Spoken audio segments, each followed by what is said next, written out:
Hi, I'm Colleen Van Lent, and I'm happy to welcome you to Introduction to HTML5.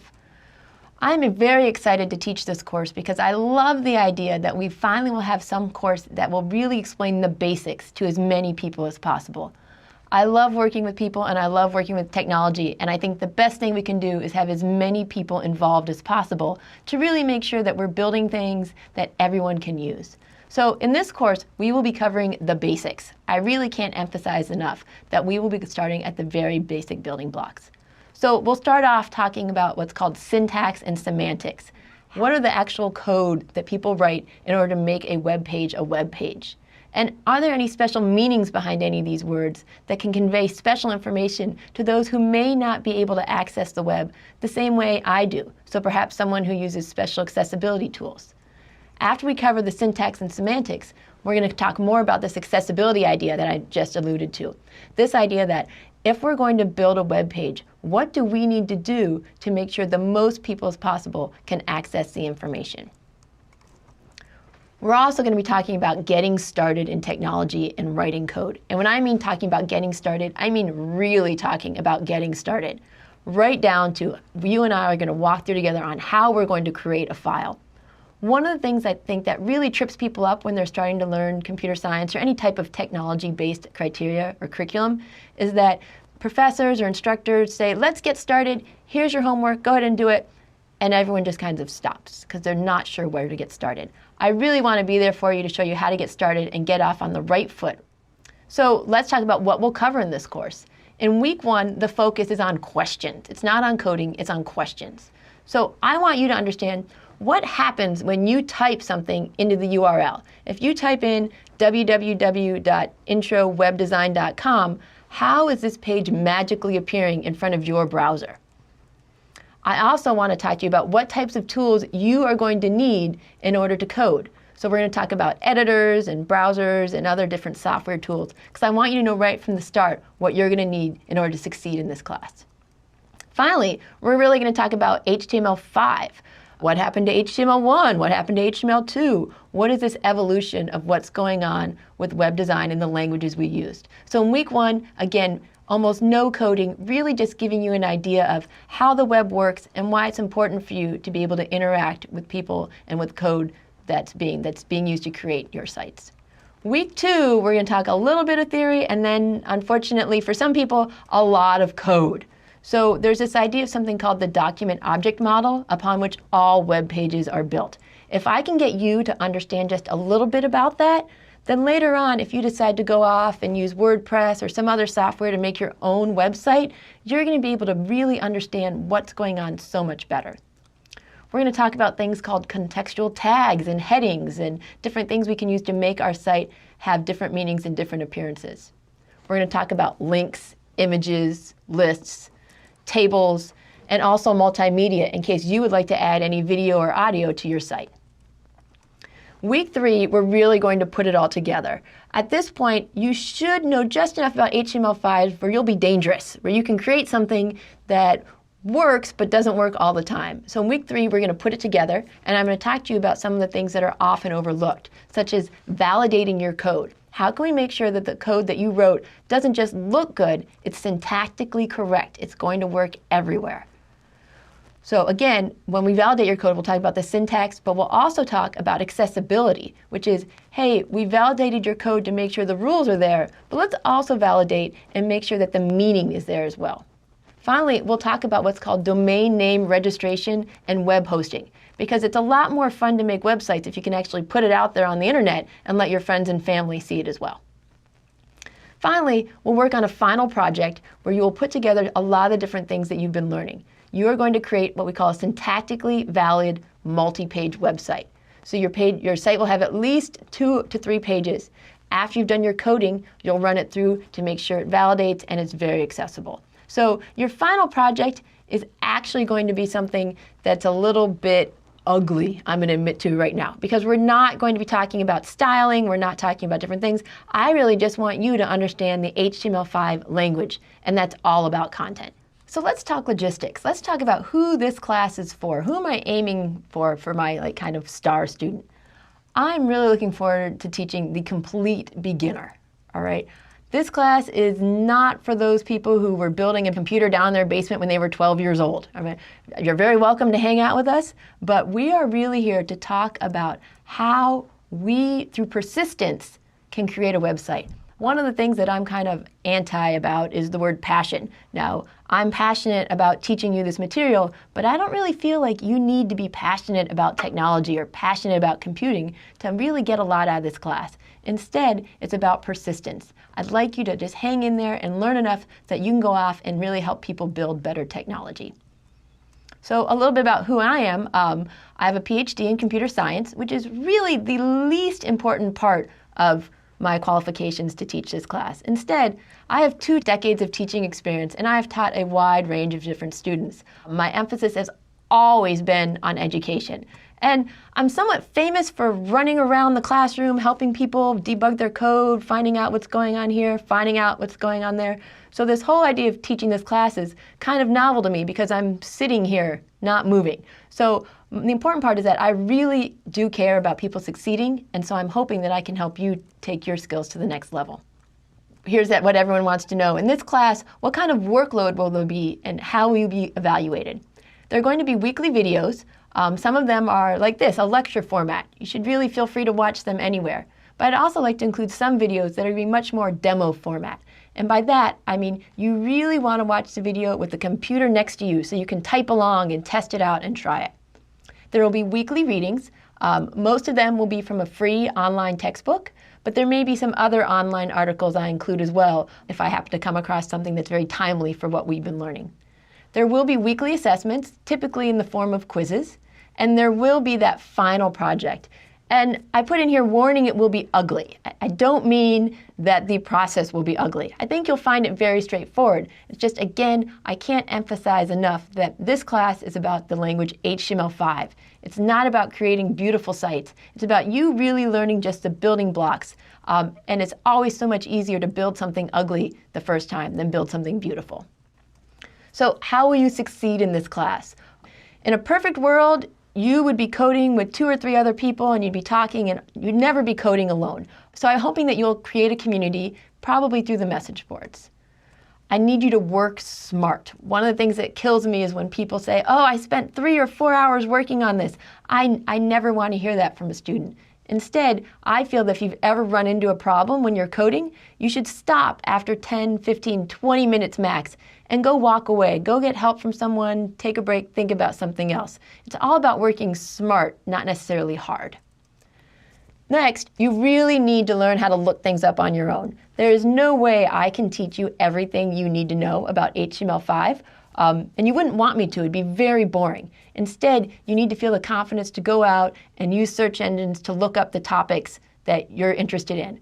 My job is to give you those keywords and key ideas so you know what it is you want to search for. Finally, you really need to practice, practice, practice. You will not succeed in this course unless you've written the code yourself and really tried to muster your way through some of the mistakes and typos that you're going to have. So let's just review. Once again, this class is for beginners, and I'm excited to have you join us. When you're done with this class, you will have the ability to write and understand HTML5 code. So you're not leaving as a developer, but you are going to leave as someone who understands code. And finally, one of the key things that I'm going to stress throughout this whole course is that you will understand the importance of accessibility in technology. If when this course was done, I had even one student who said, hey, you know what? I'm going to go on and I might not be a coder, but I am going to go work with somebody else to help make their code more accessible, I would be thrilled with that. So welcome to the course, and I hope you have a lot of fun as you learn more about HTML5.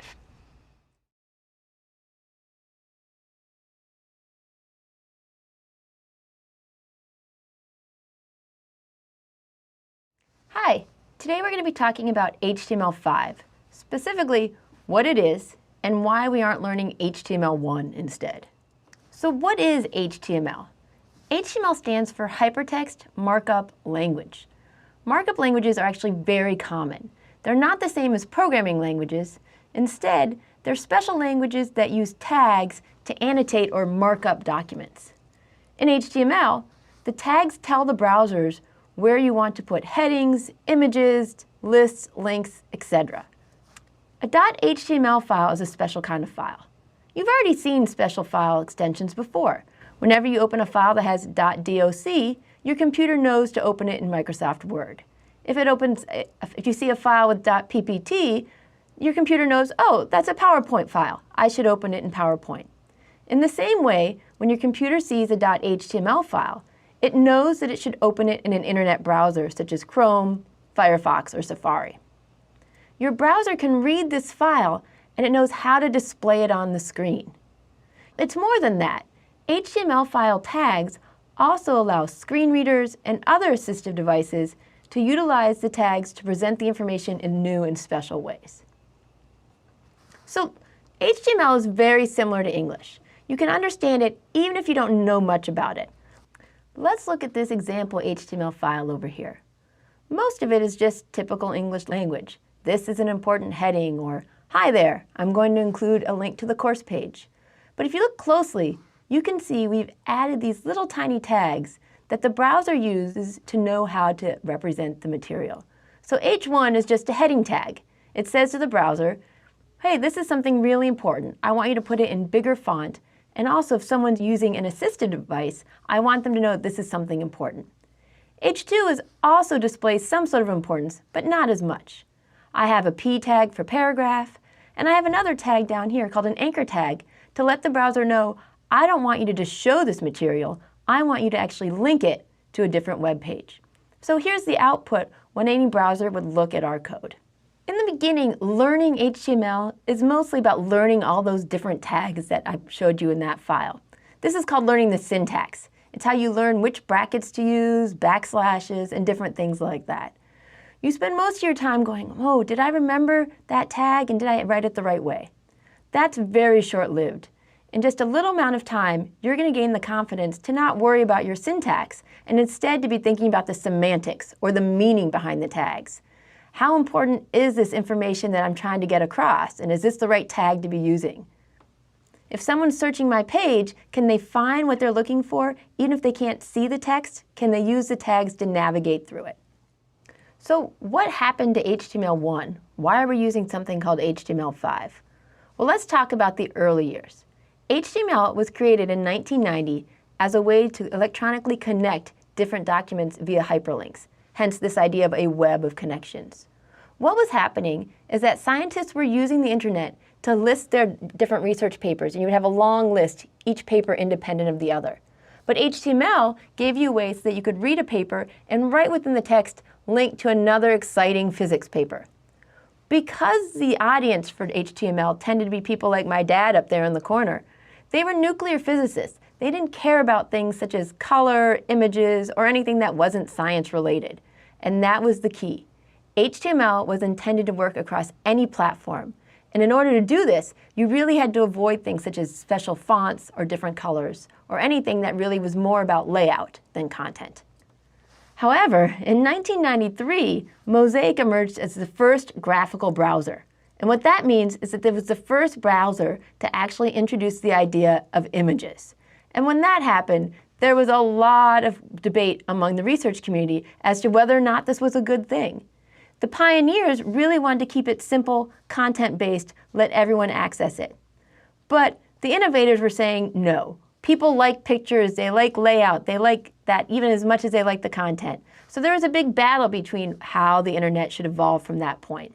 So after Mosaic emerged, the use of the internet just absolutely exploded, and more people were using it for commercial means instead of just for doing research.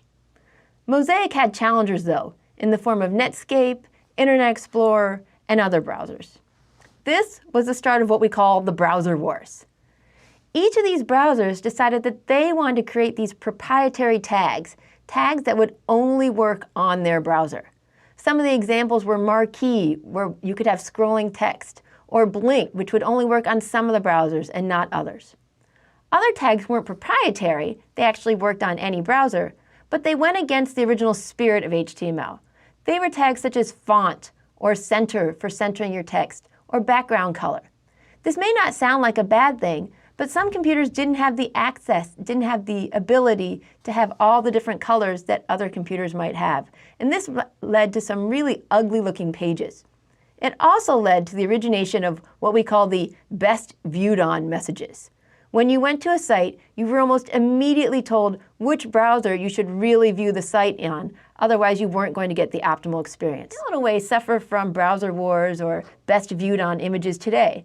Many times when you go to a page, you'll see that you can't actually access the full content if you're on your phone unless you click on a link to the full website. So how did this happen? How did we get to the point where different browsers weren't agreeing on the different roles that HTML should play? This comes back to the idea that no one runs the internet or the web. However, some groups have taken a more proactive role to try to help standardize what's going on out there.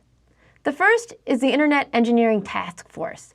They really focus on the idea of how the different networks should collaborate and how they should work together. The World Wide Web Consortium instead deals with HTML and the evolution of HTML. They want to know what kind of tags the browsers should and should not support. Finally, one of the newest groups is the Web Accessibility Initiative. They want to make sure that no matter how people are accessing the web, they have the same ability to view the content. We had this evolution of browsers that we've been talking about. In 1990 to 94, it was all very simple, text-based. In 93, we talked about how the images entered the scene and pretty much exploded the internet.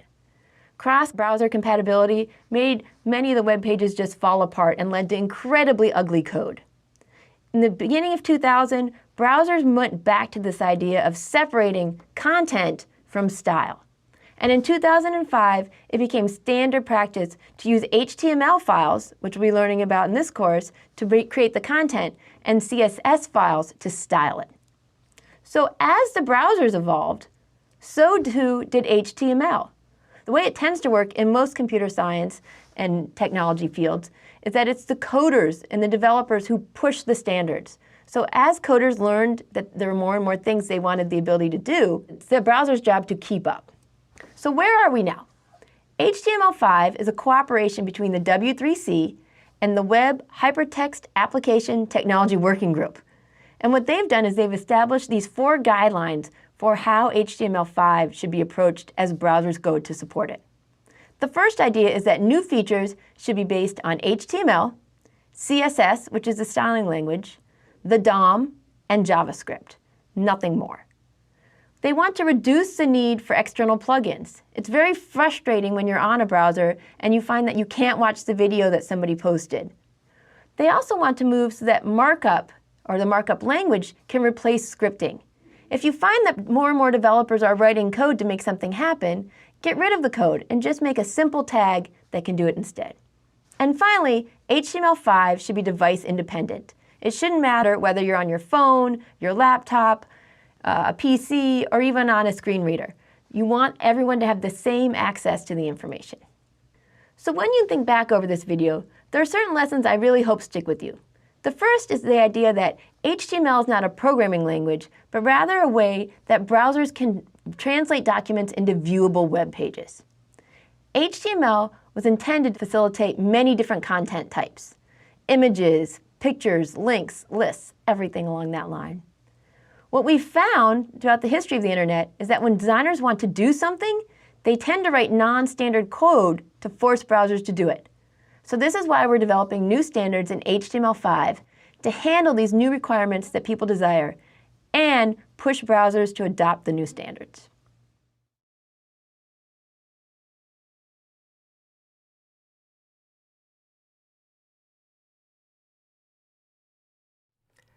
Today, let's talk about the request-response cycle, or basically what happens when you type something into the address bar of your browser. One of the things I think is really funny, and I'm guilty of it as well, is that we all do things and we have no idea how they work. So if I were to ask you, when you type in an address, what happens? So this lecture is actually one of the most technical of this entire class. I don't want you to feel like you need to memorize this or write it down, but I do think it'll help you understand a little bit more what's going on as you learn HTML5. So one of the things you might want to understand is the client-server relationship. Servers are basically machines that hold all the resources, and our hope is that they're always connected to the network. Clients are what we're using. We're the machines that you use for personal use, like laptops, phones, etc. Let me show you in this picture. It's really common to use networks such as something called a LAN or a WAN. A LAN is a local area network. And so what I have right here is this idea that we can have 3 different computers and they're all sharing one server. Why would we want to do that? Well, a lot of times you only have one printer or one of the different resources. This way, all 3 machines can work together and share that one resource. So the LAN is the local area network. Sometimes you want to have something larger or a wide area network. So in movies where the good guy is breaking into the building to steal the software, what's typically happened is they have this server that everyone who works in the building can access, but no one outside the building. Or you can even have it across different buildings, but you don't want anyone from the outside to really be able to get your information. So a local area network is kind of like your office building. A wide area network might be a university where you want to be able to share servers across multiple buildings. The largest wide area network is, of course, the internet. So now we get back to that question of what happens when you type something into the URL. What you're doing is that you, the client, are requesting a web page, and the server needs to respond with the appropriate files. So when you type something in, this is called the URL. And every URL has 3 parts. The protocol, how you want to connect, the domain, which is the server, and then optionally you can include the document. So even though you're typing in one URL, one of the things to realize is that usually you're actually requesting lots and lots of files all at once. So the protocols that most people have seen, the first one is HTTP, the Hypertext Transfer Protocol. The second one, HTTPS, is the same idea, only now we're having a more secure protocol. So if you're ever connecting to a bank or any place where you're putting in passwords, make sure that the first thing you see in that URL is HTTPS. If you don't connect. The third one is called the File Transfer Protocol, and it's a little bit different. When you see HTTP, it's kind of expecting that you're going to give back and forth HTML5 code. With FTP, it could be any type of file. So we have the protocol. Now let's talk about what the domain names represent. Usually the domain names are something recognizable, such as umich.edu would be for University of Michigan, google.com, wikipedia.org. So each of these sites has a different top-level domain. How did you get them? How do some people get to be .edu and some .com, some .biz, etc.? Well, they're actually determined by ICANN, and their job is to go in and decide which types of organizations qualify for different domains. I've included a link here if you want. You can go and see what the different types are. But the important thing to know is that your domain name is actually mapped to an address. And in the old days, like when my dad was on the internet, if he wanted to connect to someplace, he would actually type in numbers, 185.261, etc., etc. Well, there's been a new version of IP addresses because every single client needs their own address. And if you think of how many people have laptops and smartphones, we need a lot of different options. So with these IP addresses, you basically have sets of numbers, you have these different sets right here where each X can represent one of 16 different values. So you can see we have a lot of options, over 300 trillion, in fact. As I said, luckily for you, the domain name server lets you type in something really simple like umich or Google, and it's the one that turns it into that really long number. The last part of your URL is the document. So sometimes you want to specify a very specific document that you want to get. So for instance, the contact page, or in this case, another one, I have the file that's inside a folder. But sometimes you don't put a document at all. In fact, most of the time you don't. If you type in wikipedia.org or facebook.com, there's no file name, but that's okay. Every server has a default every server has a default document that it's going to return. Usually it's called index.html. All right, so we figured it out. We know what it means when we're typing something in. We understand the request. What happens though once we type that in is we are actually going to get back a lot of information. Headers, cookies, form data, all the stuff that you don't see. So the important thing to know is that the server returns files, not web pages. For a lot of us, we're very visual. So when we type in a URL, we're looking and we're like, oh, here's my page. But sometimes the browser might be returning something for different types of screen readers, assistive technology. So it's not returning a web page, it's returning lots and lots of files. Hopefully. I will admit that sometimes the server can't fulfill the request. And if it can't, it'll send back an error code. I think a lot of you are familiar with 404, where it says file not found. That usually means you typed something in wrong. If you get a 500 error, that actually means that the server's down. So you may as well go have a snack, do something fun, come back later and type it in again. So I want to kind of do a live demo with you of what happens when we type something in. So I've written it down for you. It looks up the domain, the DNS returns an IP address, and then a whole bunch of files start to be returned. Let's take a look. What I've done here is I've gone to the School of Information site at the University of Michigan. I simply typed in si.umich.edu. I didn't type in the protocol because it usually just defaults. So what you see here visually is a page, student looking out, looking very inspired, etc. But now I'm going to do a little trick here where I right-click on the screen and I'm going to choose the option that says Inspect.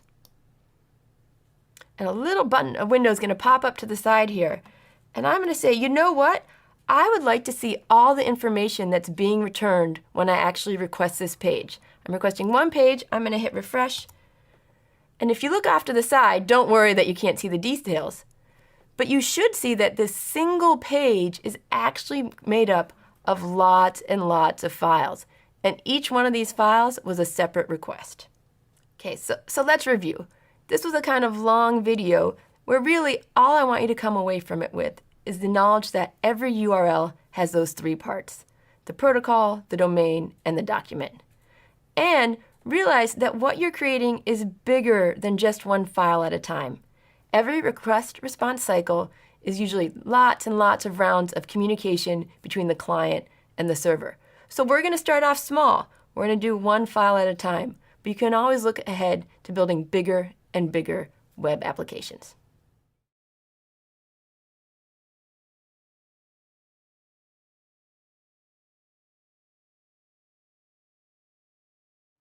One of the things you might notice is that there are a lot of different options for how you can view web pages.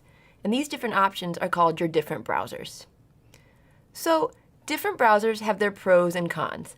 I am not one of those people who gets really passionate about using one over the other. But I will tell you, as you become a web developer, if you decide to, you're going to want to know some of these differences. It's perfectly natural to have a preferred browser. For most people, it's whichever one was installed on their computer. But when you want to create websites, you might have one browser you use to look at things, but you really want to test your site on multiple browsers. So let's talk about some of the differences. First, we have Internet Explorer. And for a long time, it was the most popular browser, and that was just because it was the one that came with Microsoft Windows. It was platform dependent, and what that means is that it doesn't automatically work if you have a Mac.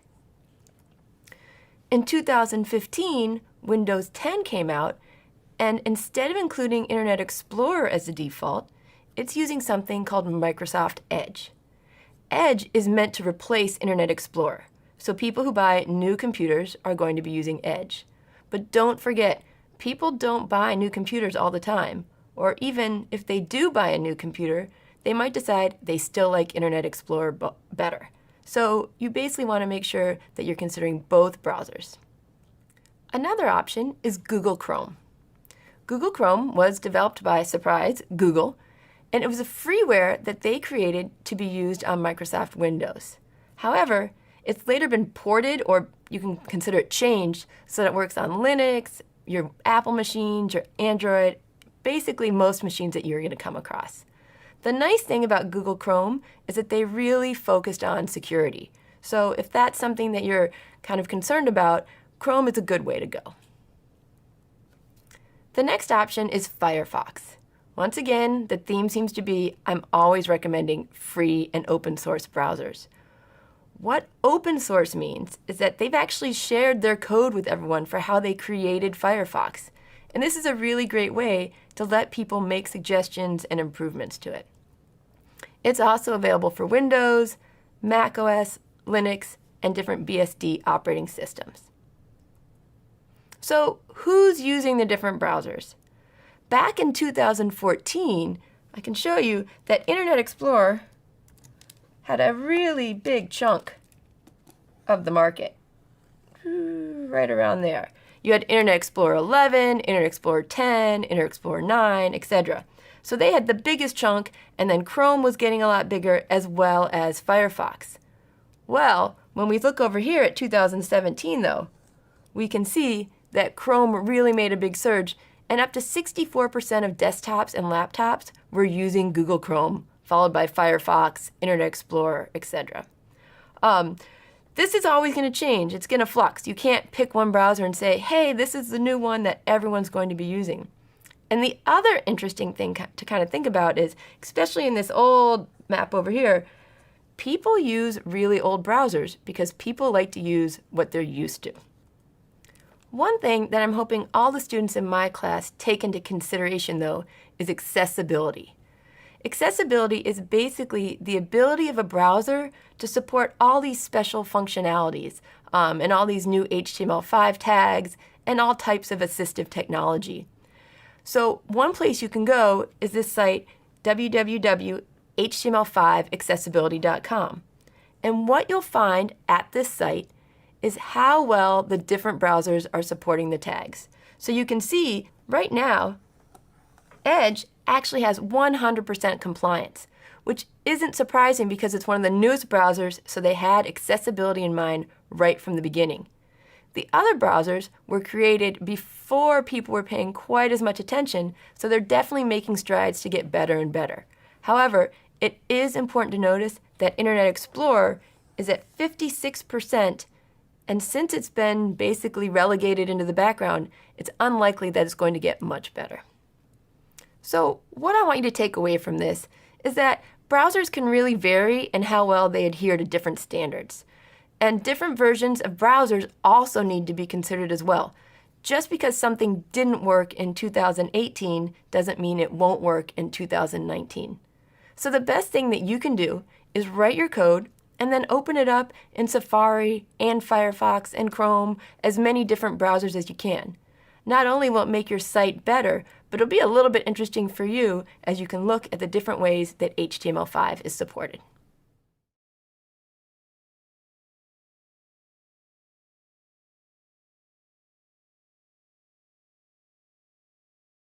Hi, today we're finally going to write some code, and I'm going to walk you through it by showing you how you can use an editor.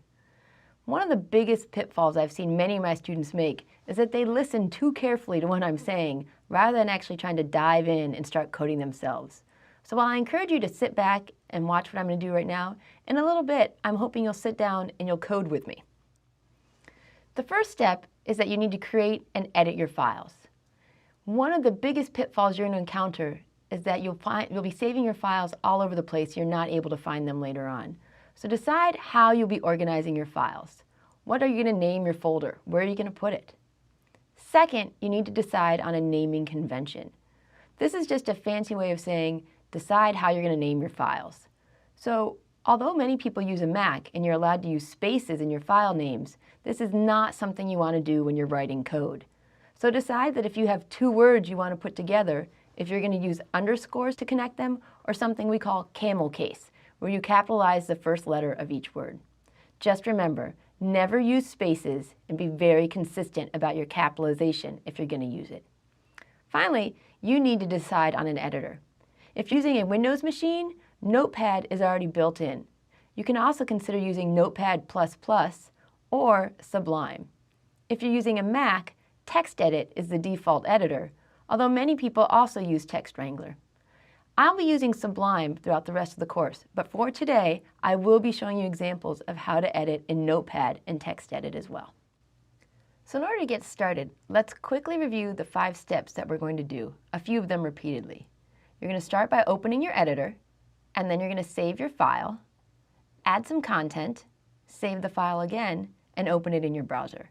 I want to walk you through a quick example, and I'm going to use Sublime to do it, but don't worry, I'm going to go ahead and show you some of the other ways to do it as well. So I've brought up my Sublime editor here, a nice black file. I'm going to start off by going to File and Save. And I'm going to name it just firstpage.html. Now, one of the things you need to decide right away is where you're going to save this. Hopefully you've decided on this before you even started working. I'm going to keep mine in a folder called Web Pages that I've put on my desktop. But you can pick anything here, or even if you want to, if you click off to the side here, you can create a brand new folder. What you don't want to do is save all of your code on your desktop. Let's go save. And now, while there are many times I'm going to force you to sit through and watch me type horribly on the screen, this one, just to save some time, I'm going to go ahead and cheat and paste in some code that I've already written. As you can see, I have my doc type, the head section, and the body. In the head, I've included my encoding in my title, and in the body, we're just going to say hello. I went in and I saved it using Control-S. You can always do File Save, but I find Control-S is much quicker. And for every editor you use, there's these little helpful keys to help you know whether or not you've changed anything. So if you look right now at firstpage.html, which might be hard for you to see, if I were to go in and change anything, you actually get a little circle to let you know that, oh, you haven't saved in a while. All right, so I've gone ahead, I've created content, and now it's time for me to open my page. One way to do it is to head over here to my folder, and oh, here's firstpage.html. For me, there's a little icon of Chrome off to the side. For you, it might be a different browser. I'm going to go ahead and click on it and bring up my first page, and I have success. I cannot stress enough that most of the time when you type something at first, it's actually not going to work for you. For me, luckily, I have the power of editing. You have no idea that it actually took me a few attempts to get that file to work because I was messing around with some things. Throughout the entire course, I'm going to try to show you areas where you might have a problem. Hopefully you won't, but if you do, they're all very simple to fix. One of the most common problems is that when you right-click on the file, instead of opening up nicely in the browser, it opens up your editor instead. If you'd like to fix that, all you need to do is right-click on the file and select Open With. Another issue that happens quite a bit is that when you open up your file, instead of seeing a nicely formatted web page, instead you actually see all of your tags. When that happens, you need to check your file extension and make sure that it says .html and not something like .text or .rtf. Another issue that happens quite a bit is that you change your code, but your page looks exactly the same. There are 2 reasons that this tends to happen. One is that you have to do something called refresh your browser. This just means you upload the contents. The second thing that happens quite often is that you forgot to verify your file name. Let me show you an example of this one. So let's go back to our original file. As you can see, I have hello world written here. This is a very computer science-y type thing to say, and since I'm trying to seem more normal, I'm going to change this to hello everybody. I go in and I'm going to save my file. Done. Well, when I go back over to my web page, it still says hello world. It didn't change, and I'm kind of upset about that. So now I remember it's often necessary to refresh your page. There are a number of ways you can do that.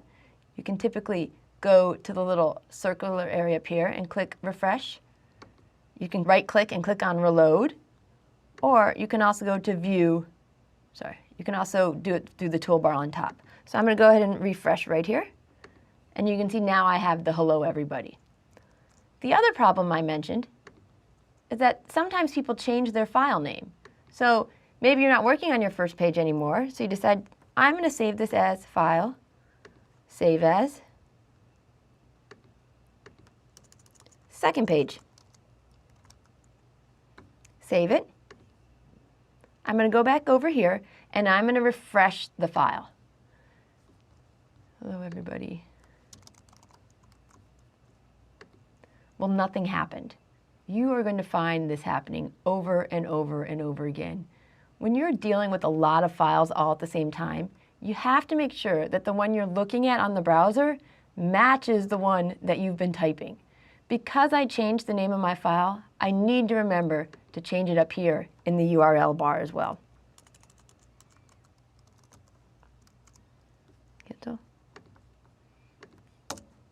Boom.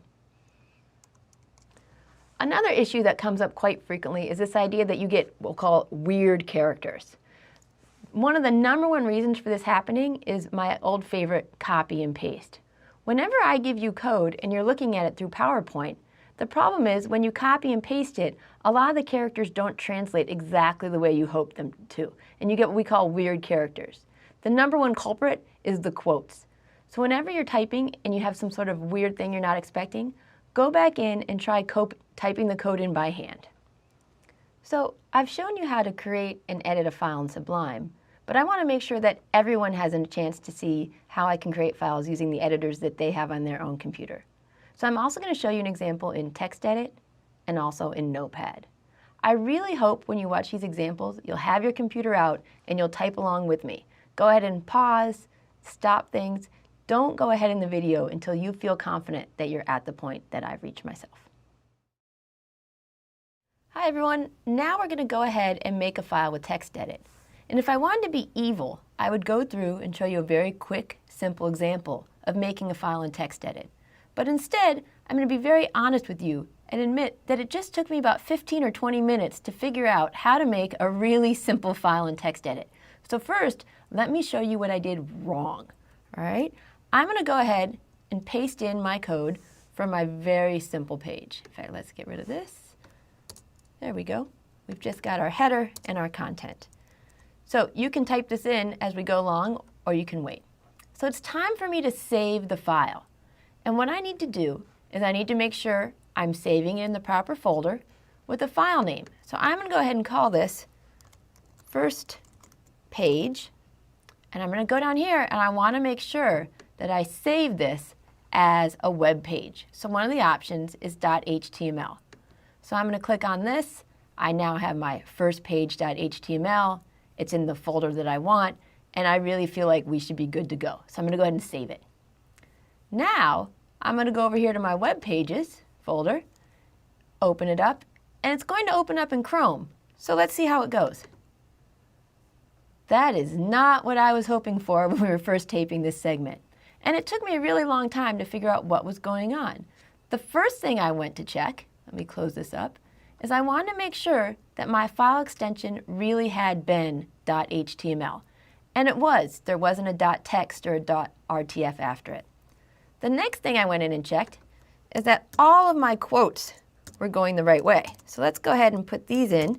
Because if you remember, I'm always telling you that copy and paste can sometimes give you bad quotes. So we can go back again. Still no luck. If you're going to be using TextEdit, you actually need to go in and make some changes to the TextEdit program. It has nothing to do with what you're typing. It has to do with the TextEdit program. So I'm going to go ahead, copy this just in case I lose it, and clear it out. And I'm going to go up to TextEdit, select Preferences, and you can see that we have two options, New Documents and Open and Save. So one of the first things I'm going to say is, hey, whenever I have a new document, I would like it to be in plain text. Not RTF or rich text, but plain text. The second thing that you want to do is go over here to Opening. See the display HTML files as HTML code? We're going to go ahead and click on that. And then lastly, the most important thing is when you save your files, we want to save it as UTF-8. So I'm going to pause here for a second, just a second, while you look at your own TextEdit menu.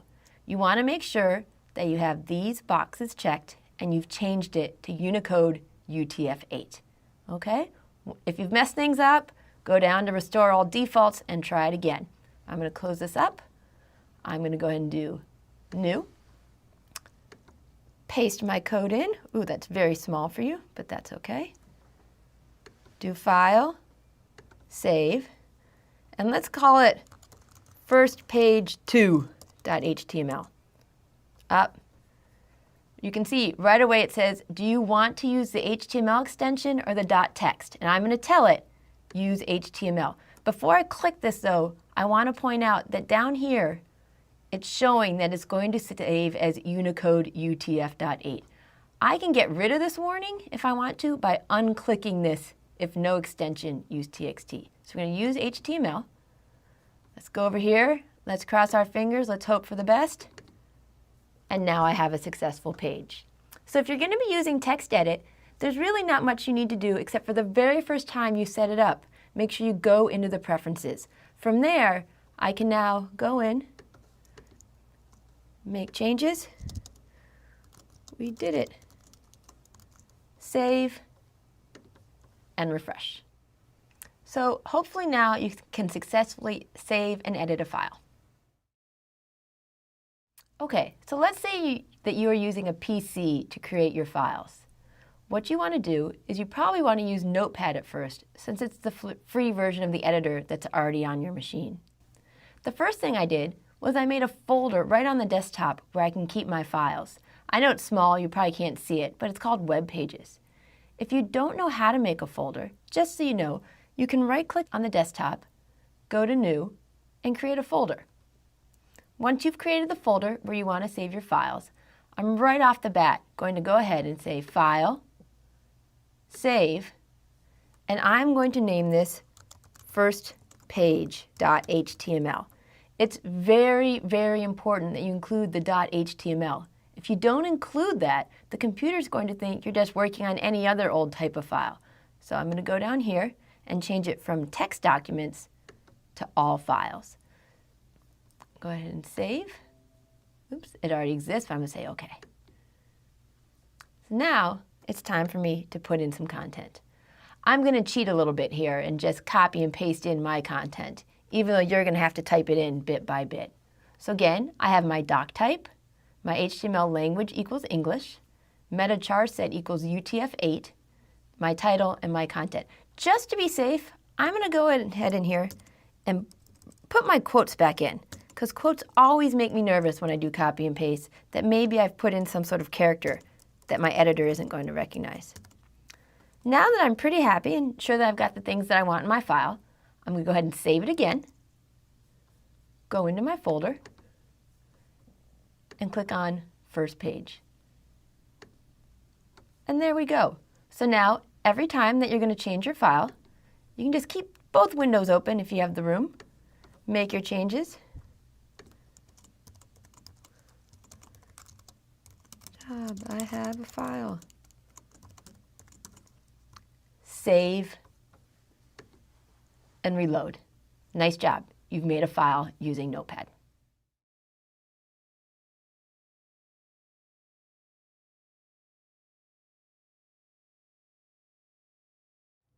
So here I am at the Shay Howe textbook, and I'm on the section called Getting to Know HTML. If you're like me, when you're reading things about programming, you read them and you nod along, even when you don't always completely understand what they were talking about, and you wish there was some sort of example or, like a teacher showing you in real time what's going on. Well, Shay Howe uses CodePen, and that's one of the reasons I really like this textbook. So let's take a look at what I'm talking about. As you scroll down, you'll definitely see that there's places where there's code while you're reading. Oh, for instance, right here. You can see that they're talking about divisions, and they've given a little text, and it's HTML, and you understand the code, but you don't really know what it looks like. Well, if we scroll down a little bit further, you'll come across code that's actually inside something called CodePen. What you want to look for is this caption right here. It actually says Edit on CodePen on it. So let's see what happens when I click on this link.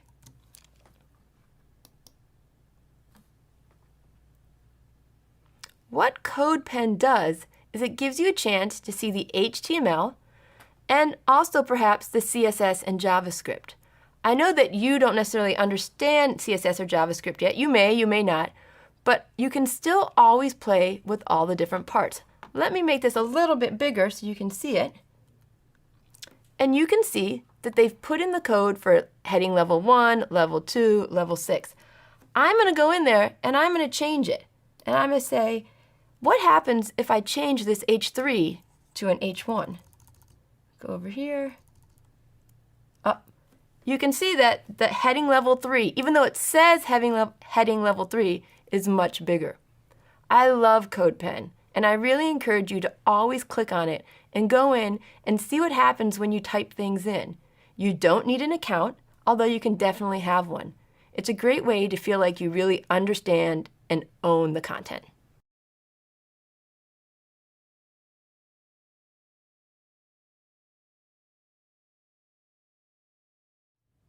Okay, let's talk about writing clean code. And when I'm talking about clean code, I'm talking about learning how to write code that's going to work on as many devices as possible. And in order to do that, you need to know a little bit about the document object model, also called the DOM. When HTML5 was developed, the main kind of driving goal is that they wanted to stick by this standard, that any new features should be based on HTML, CSS, the DOM, and JavaScript. And you can have a chance to learn about each one of those. But I want to talk about the DOM for just a little bit because it's going to help you understand the HTML a little bit better. One of the things about geeky computer scientists like myself is that we love trees.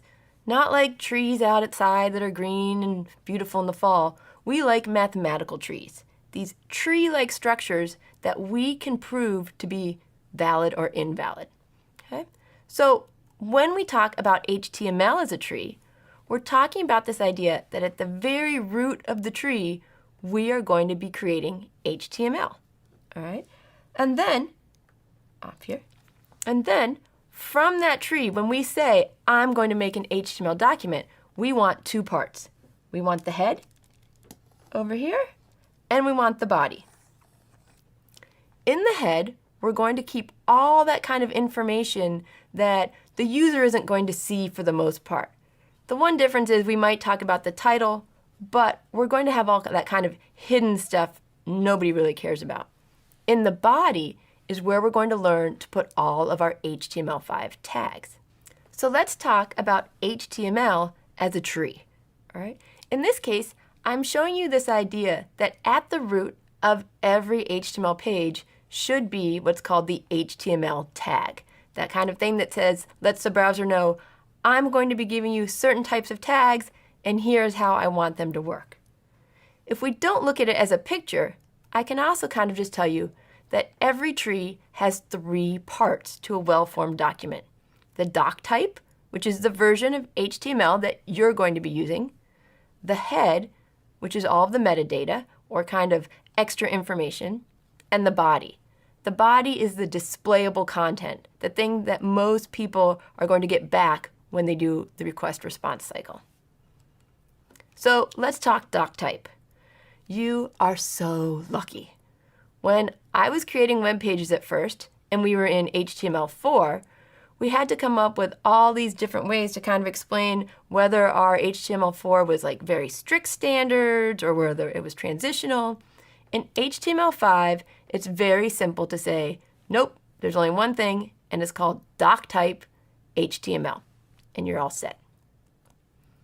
For the head, which is inside the head tag, we're going to have all this additional information used by the browser. So for instance, you might want to say what language you're creating your page in. You could also include, and you really want to include, what the title of your page is. And when I'm talking about the title, I'm not talking about big kind of header that you see. I'm talking about the little tiny thing you see in the tab of your browser. Later, you might want to add supporting files as well. You might want to have CSS files that will style your page, or JavaScript that can add on different interaction, or really any type of add-ons that's going to change the way people view and interact with your site. Other than the title, the metadata is not displayed. People will not see it. What people do see is the information that's in your body tag. That body tag is the bulk of your page. So it's very important to write well-formatted or tree-like code where you're making sure that every tag has an end, that you're not putting tags in weird orders. So most of the content in the body is displayed by the browser, but every once in a while there's a little bit of metadata in there too. But we're not going to hit that in this class. So let's look at an example. Right here, I have a file called template.html, and I'm displaying the code here on the screen for you.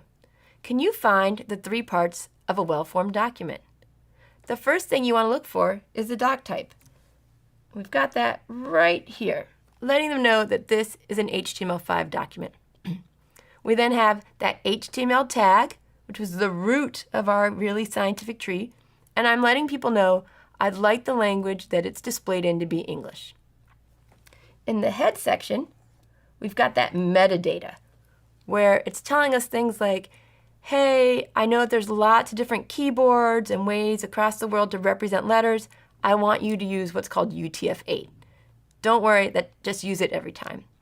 And then the next part of my metadata is the title, where we want to see it saying my first page.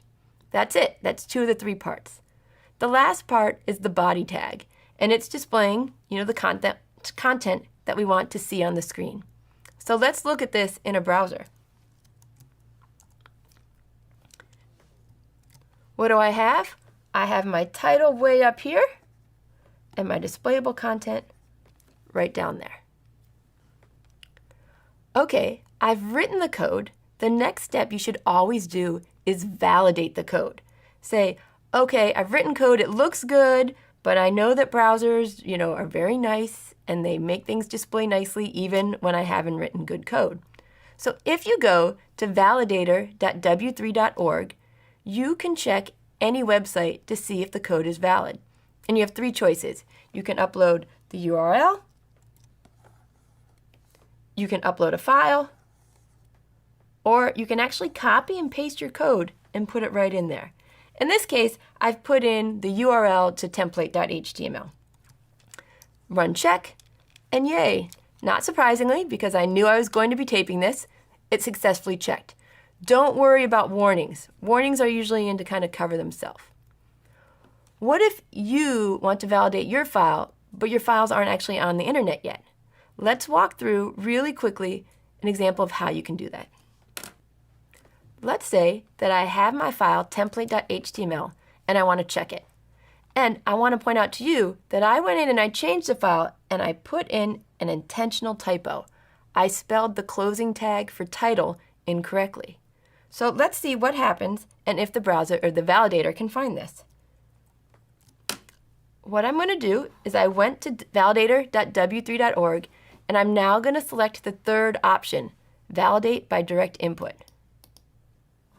I go back to my file, Command A or Control A if you're on a PC, Command C. I copied all the code and now I want to put it in the validator. Hit check, up, and if we scroll down here, I can make this a lot bigger for you. You can see that I did get 2 errors. Uh-oh, why did I get 2 errors when I only typed 1 error in? Well, validators are never perfect, all right? So what error it found is it said, uh-oh, I found the end of a file and I was not expecting that. Well, the reason that happened is let's check out error number 2. It tells us, oh, you forgot to close the title tag. So sometimes one error can cause a lot of error messages. So don't worry. I've seen as many as 50 or 60 errors that once they corrected one line of code, it fixed more than 80% of those errors. So I'm going to go back over to my code. I'm going to fix it and put that title in, save it, copy it again, put it in, and I'm going to check again. And this time, checking complete, no errors. So just to review, You really want to follow DOM structure if you want a well-formed page. And following that structure means you always use beginning and end tags. Also, you close inner tags before outer ones. And what that means is if you start a title tag, you've got to end it before you end the body tag. All right? You also will want to use valid attributes, which is one of the things we're going to talk about a little later when we talk about images and basically parts of your page that need extra information. The problem with browsers is that they'll actually fix bad code for you. I always call them the helicopter parents of coding.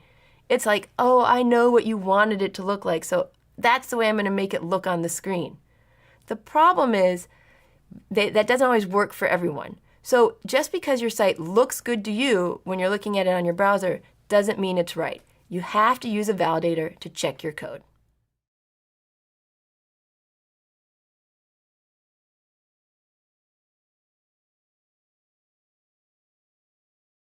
This is it. Today's the day. I'm finally going to teach you enough HTML that you can start making an interesting page to share with your friends and family.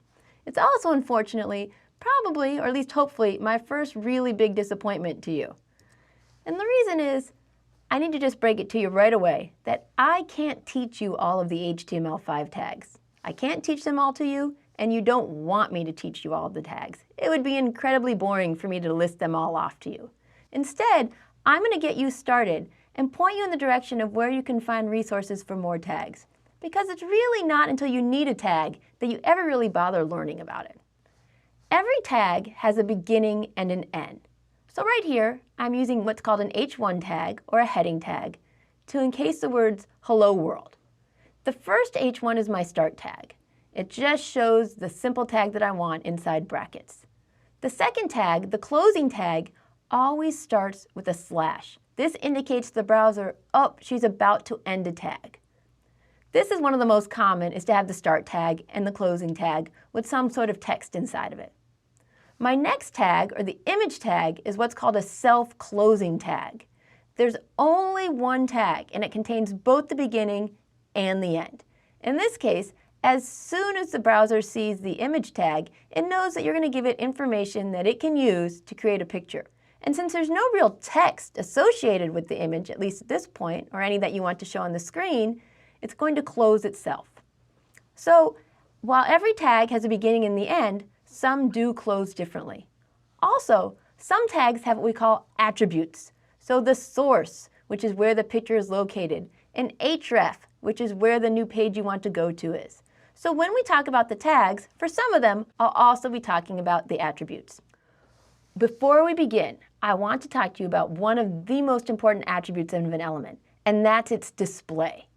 The two most common display types are what are called block and inline. Block tags are ones that take up a certain amount of width and height. So anytime you have a tag that's called block, it's the same thing as if when you were typing, you hit new line at the end, or enter or return. Inline tags are ones that only take up as much space as is needed. So I'm going to show you examples of both, but I really want you to understand some tags are block and some are inline. And it may not seem important now, but it's the kind of thing that's going to make it much easier for you when you're trying to make your pages look a certain way. So some of the most common tags include the ones I'm about to tell you about. Headings are block tags, and you have H1, H2, H3, all the way down to H6.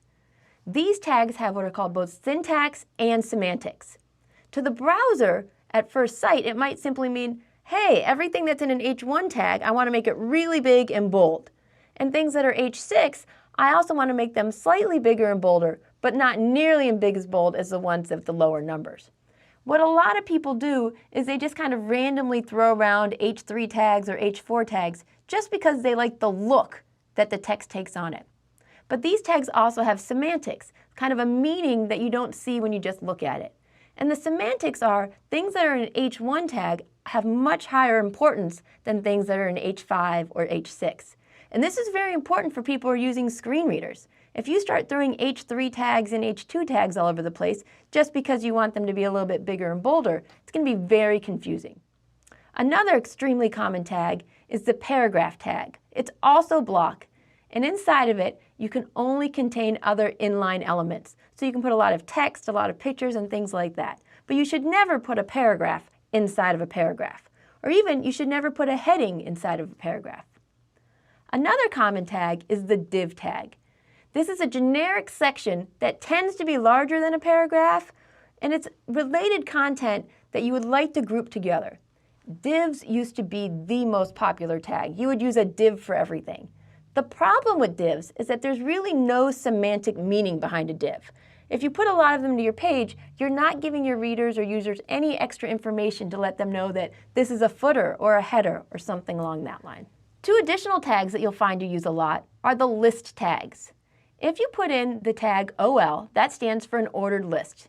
By default, it's going to put each list item as 1, 2, 3, etc. You need to make sure that you end each of your list items before you start the next one. And you need to make sure that you've ended all your list items before you end your ordered list. The unordered list is very similar, only instead of using numbers, you'll use special symbols, perhaps the circle or the small square, depending upon your browser. Now, later when we talk about attributes, I'll mention that you can go ahead and change your ordered list so that instead of being regular numbers, you're using Roman numerals or uppercase letters or lowercase letters. But by default, these are just going to either be a 1, 2, 3, 4, etc., or some sort of little disk. Finally, one more tag that I know you're going to see a lot of is the line break tag. Line break is simply a BR, it stands for line break, and this is a self-closing tag. Now, one of the things that's very important that I tell you is when you're typing your code, you can put as many line breaks in your code as you want. Enter, enter, enter, enter, enter. But the browser ignores all of it. The browser is not going to put something on a new line unless it runs out of space or it specifically sees the BR tag. So I mentioned before with the lists that tags can have attributes. Attributes provide additional information about an element. Sometimes they're absolutely necessary, sometimes they're just supplemental. The important thing to remember is that attributes are always specified in the start tag in the beginning. And attributes come in a name-value pair. So let's go ahead and look at a tag that needs attributes in order to work. I'm going to use the image tag as an example. Images are inline, which means you can actually put many images next to each other. And in order for an image tag to work, you pretty much need to tell the computer what picture it is you want it to show. So in this case, the source attribute indicates to the browser that the picture you want to show is called mypicture.jpg. Always notice that, again, it's a name-value pair. So the name of the attribute is source, and the value always goes in double quotes, and in this case is mypicture.jpg. Many people will just end right there, but I don't want you to do that. Images should also always include an alt attribute. Alt stands for alternative text, and this is what's going to show up to somebody who's using a screen reader, or even if the picture is missing for some reason because you misnamed your file. This will allow, if you have the little broken picture, some sort of text to show up to help people realize what it is you're trying to show. So in this case, I have one tag, which you can tell because of the bracket, and two attributes, source and alt. Now, speaking of images, there's a few things I want to mention to you. Images rarely work the first time you use them. They're either going to show a broken link because you wrote the wrong file name or you forgot to upload it or it's not in the right file, or the picture is going to be too big or too small or something like that. Unless you have the broken link and you're just worried about the appearance, I want you to just let it go for right now. What we care about right now is that you can get tags to work. We're going to worry about appearance later. So if you really have your heart set on making things look a certain way, then make sure that you open up the picture in some sort of editor and save it to exactly the size you want, and give it a really good name. It's very frustrating to work on your web page when all of your files are named image_02586. Here's an example for you of one image tag with multiple attributes. I have the image tag followed by source, logo.jpg. I have the alternative text, which is info for the screen readers and broken links. I include a title attribute, which will often display when you hover over the image. And then I also have a class attribute, which might indicate extra formatting, such as the height, the width, the position, etc. As you learn more and more tags, you're going to learn that they have specific attributes. It makes no sense for an image to also include some sort of href. It makes no sense for a link to include other attributes. But there are some that apply to many of the tags. So I just wanted to mention them to you quickly, and we'll come back to them later in the class. All right? The first is, well, the class attribute. What it does is it applies special properties to groups of elements. We'll use that later when we want to say, hey, we want to style all these pictures perhaps as thumbnails. IDs specify a very unique ID to just a single element on the page. And you're going to want to do this if you want to link back to it, if later you want to apply JavaScript to it. But ID says, hey, this is a special part of the page. You're not going to find anything else like it. Style is an attribute that used to be very widely used. Style lets you apply visual style. So you could put in special colors or spacing and things like that. The next one is called access key. And an access key is very important for accessibility. It allows a shortcut key to kind of activate or put into focus an element. So maybe you have a big page and you have a form or something along it, and you want someone to be able to quickly get to a certain part of your page. You can give them an access key. In the same way, some people may be accessing your page and only using the tab button to navigate through your page. If you do that, you're going to want to be careful about putting what's called a tab index. And it lets you actually specify which order people will get to different elements in your page. So even though something may come later in the page, if you feel it's really important, you can put a high tab index and then get there quickly. Okay, so one of the things I told you was that tags always start with a bracket, which is fine. That's very easy to figure out. And the browser knows whenever it sees a bracket, it shouldn't display the content. It should do something fancy. So what do you do if you want the browser to display a bracket and say, hey, this isn't a start tag? Well, then you're going to use special entities. So if you want a bracket, you would then use ampersand LT semicolon. The LT stands for less than. And please note that's an L, not a 1. You could also do ampersand GT for greater than, ampersand copy. If you'd like extra blank spaces, you actually have to use a special entity. Putting space, space, space, the browser ignores it. You'd have to actually put ampersand NBSP. Again, if you want the cent, all right, well, what if you actually want an ampersand? Well, in that case, we even have a special entity for that, which is ampersand amp. So we've gone through a number of tags today, and you're going to learn more and more tags and probably use cheat sheets and go online to find a bunch of different tags you want to use. So the important thing that I want you to know is, how do you know the difference between a tag and an attribute? And the key is to look for those brackets. Also, you're going to want to make sure that you know which two symbols end a self-closing tag. All right? Don't forget, that's where you have the / in the closing bracket. These are the kind of things that can really mess up your code when you try to validate it later. And so being cognizant of these ideas in the beginning will really help you write much cleaner code.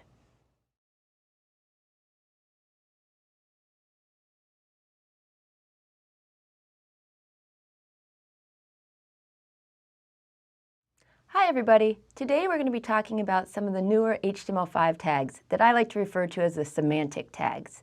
This is going to continue our conversation about how we're trying to make our web pages the most accessible as possible to as many people. Before we begin talking about specific tags though, I want to talk to you about the design of your web page.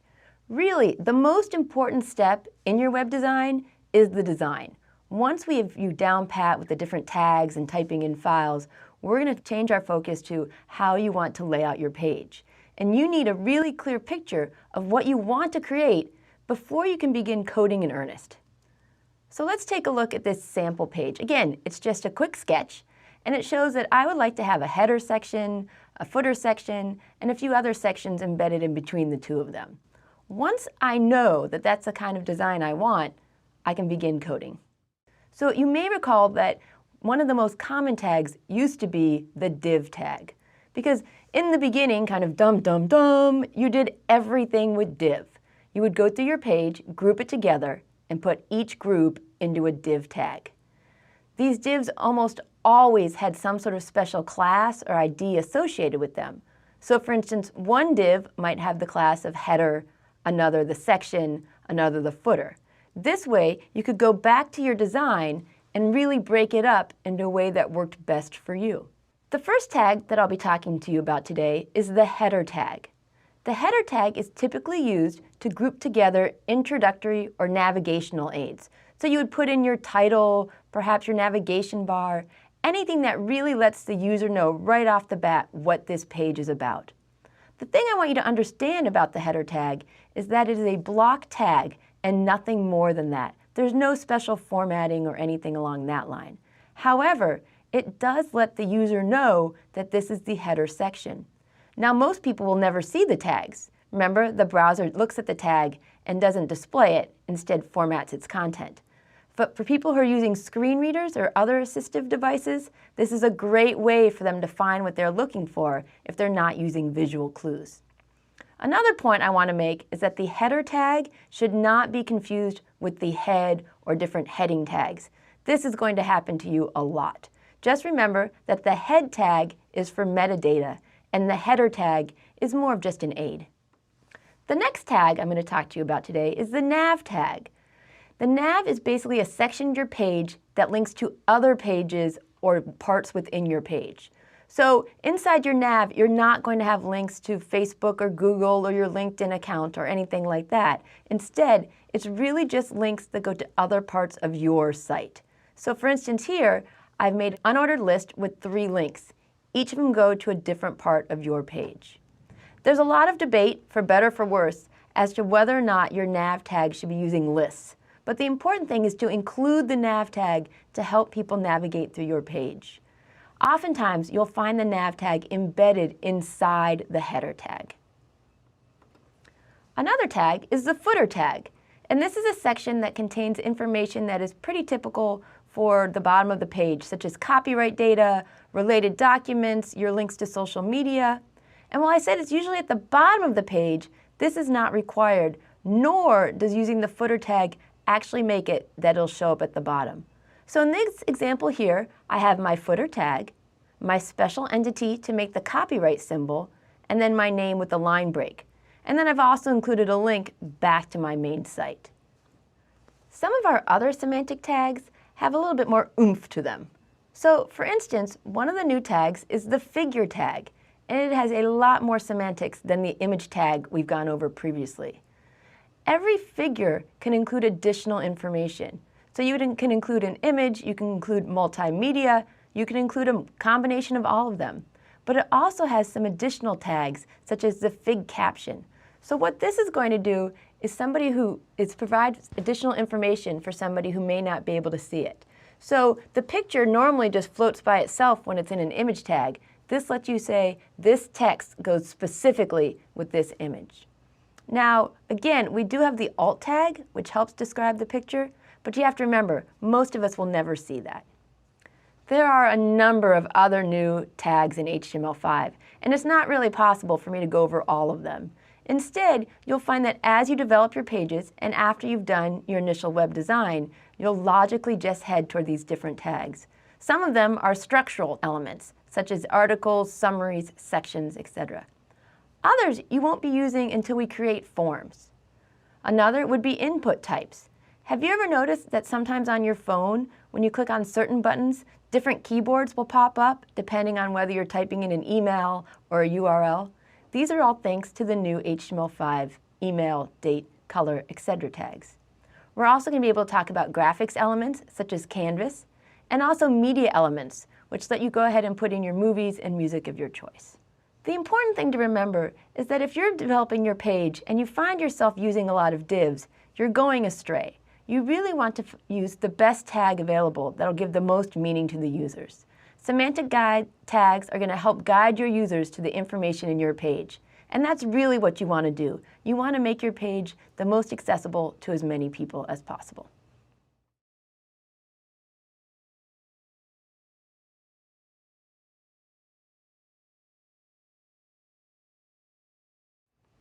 Hi everybody. Every once in a while I like to stop what we've been doing and just do a quick check and make sure that we've all been following along and really getting a grasp of what we're doing. So today we're going to make a template page. Today I want you to create a page called index.html. This page should utilize all those semantic tags that we've been talking about. The header, some sort of main, a footer. And what I want you to do is I want to make sure that those elements are not empty. Thirdly, I want to make sure that your page validates.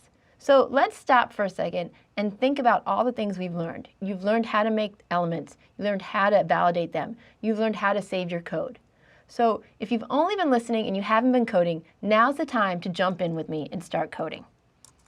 So let's start with the shell. If you remember, every web page has three main parts. It has your doc type, which says, hey, browser, I'm going to use HTML5. It has your metadata, which says, I'm going to use this type of language, and this is what the title of my page should be. And finally, you're going to show your displayable content. So now's the time to stop. If you've been looking along your phone or whatever, I'd really love you to burst open an editor and start typing along with me. So I've brought up Sublime, which is the editor I like to use. And I'm going to go ahead and start typing in my text. The first thing I wanted to start with was my doc type, which for HTML5 is super easy because it's just doc type. So as long as I can type it correctly, I've got that. The next thing I said I wanted to put in was the head, or the metadata. And the tag for that, very simply enough, is head. Now, if you've been following along as I code, you would know that most of the time my code has this really nice kind of color signature to it, and you can follow along with the different parts. But right now, all my text is just white. The reason for this is that even though I've begun an HTML file, I haven't told my browser yet that it's an HTML file. It's just any type of text to them. So I'm going to go ahead and save. And what I want to do is I want to call this index.html. The reason for using index.html is that this is a convention known worldwide as this is the main page for my site. So I'm going to go ahead and hit save. And as you can see, the colors have started showing up. So let's go ahead and finish filling in my head element. I'm going to go ahead and put in my end tag right away because otherwise I tend to forget these things. And the two things I want in here are the metadata. Oops, meta.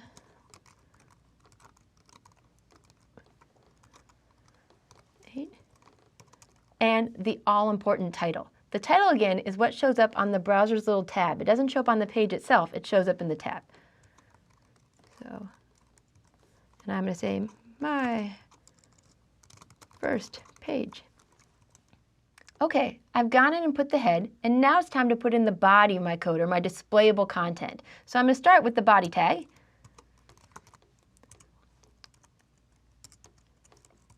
And I'm actually going to go ahead and end my HTML tag while I'm thinking about it at the same time. So this is an important step right here where we decide whether we're going to make accessible code or just everyday average code. Accessible code is broken into parts. You have your header, you have your main, you have your footer. So let's at the very least use a main and a footer here, letting our user know how you can distinguish between the two types of content. So when I put in main and I put in footer, it may look like I have content, but really I don't have anything yet.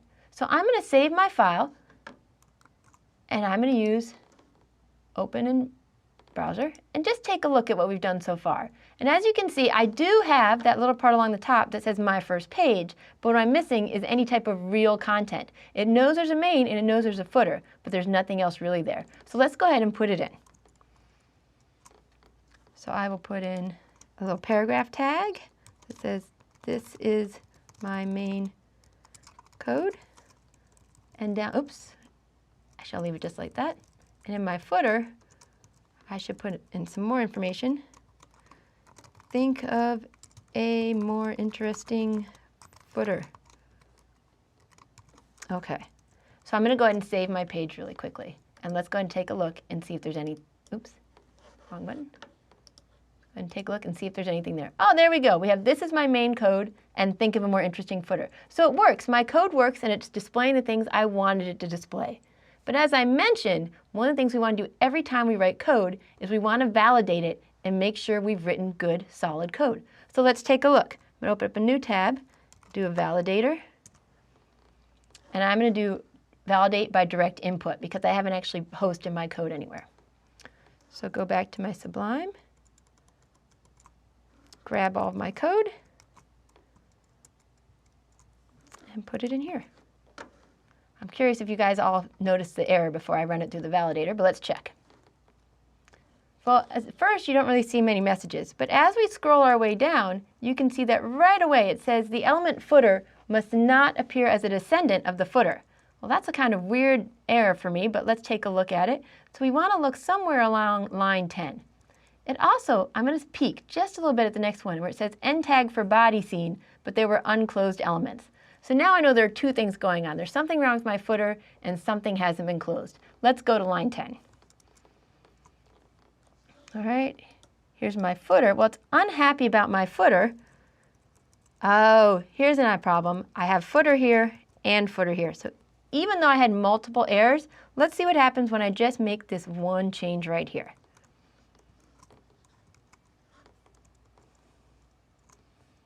All right, I'm going to go back here. I kind of do this the long way, but I always prefer it that way. Put in my code. Let's check it again. Boom, even though I had a bunch of errors before, everything is gone. So I really hope you've been following along with me. I really hope you've gone in, you've written some code, you've remembered to use those semantic tags such as main, such as footer, and you went back in and you fixed any of the errors that the validator found for you. This is really important. You can't really know HTML5 until you jump in and start coding. So if you've just been following along with me, go ahead, make 2 files, 3 files, 4 files. Have some fun and really play with the tags that confused you the most, because that's how you're going to understand them and feel confident about your coding.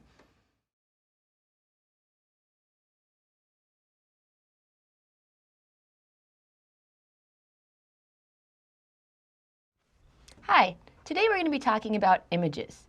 There are a lot of tags in HTML, and most of them are pretty self-explanatory, but the image tag is one where we really want to explore it to make sure that you're using it to the best possible purpose.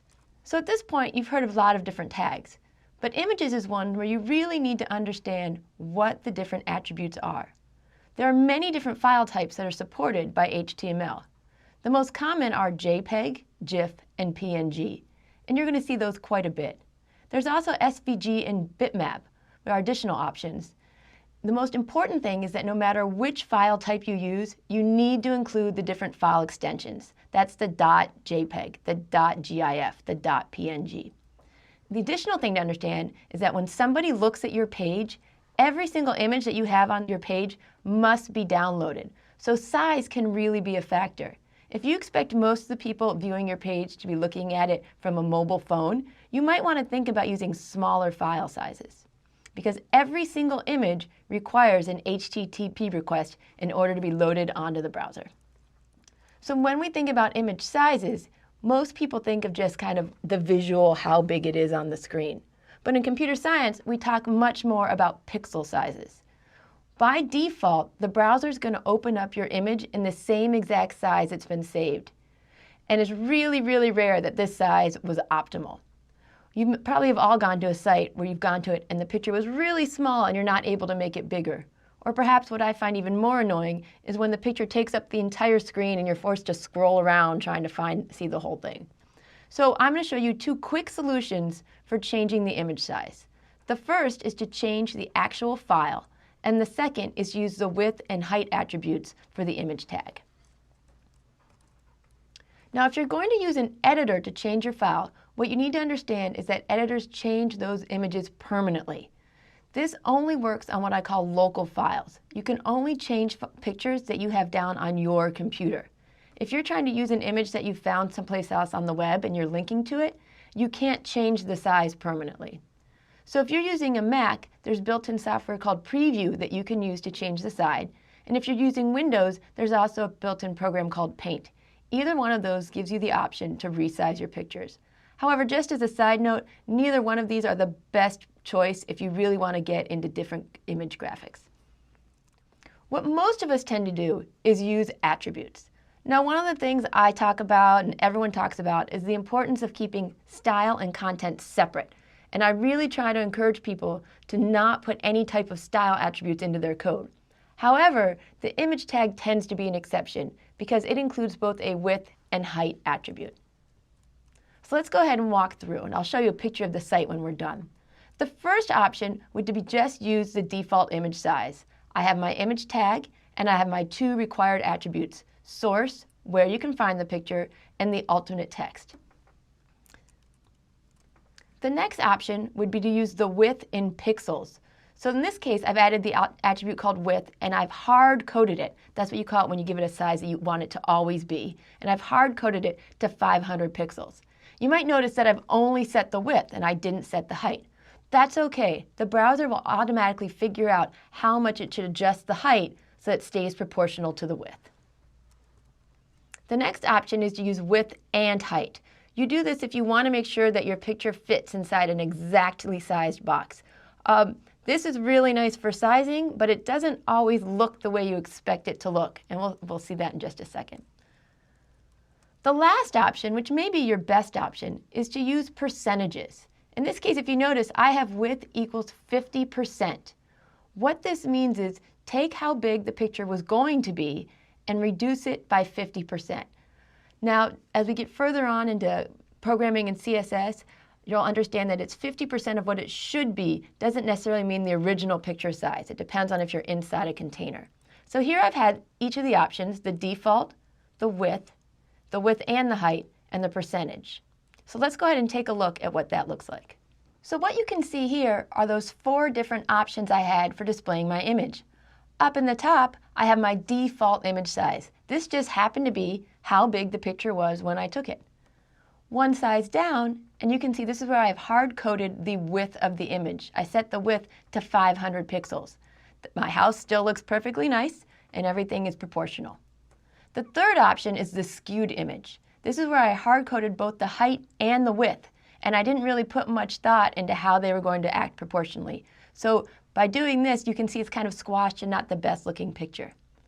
This last one is the one I set proportionally, and you can see that it's about half the size of the browser window. What I want you to look at now is what happens when I resize the window. So as I go here, you can see that the first 3 pictures stay exactly the same size, but the bottom one will actually grow or shrink. And this is the same if I make it smaller and reload the page. So thinking about different things along this line is how you want your page to look when people might be looking on a large screen or on a mobile screen. It's something you want to think about. The last thing I want to point out to you that I'm going to talk about in just a second is this little tiny picture that unfortunately it's very hard to see, and there's not really a good way for me to blow it up. But I want to talk to you about adding images into the title bar. So if you want to put a favicon into the title of your web page, it's slightly different than using a regular image. Instead, this code must go into the head section of your code, not the body.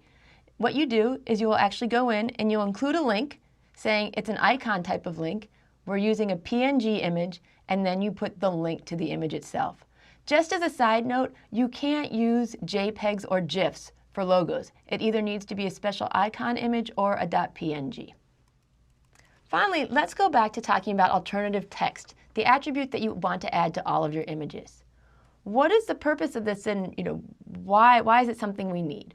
Well, what it does is it provides a textual alternative to non-text content. So anytime you have an image, you want to make sure that people who can't see the image can still understand the content behind it.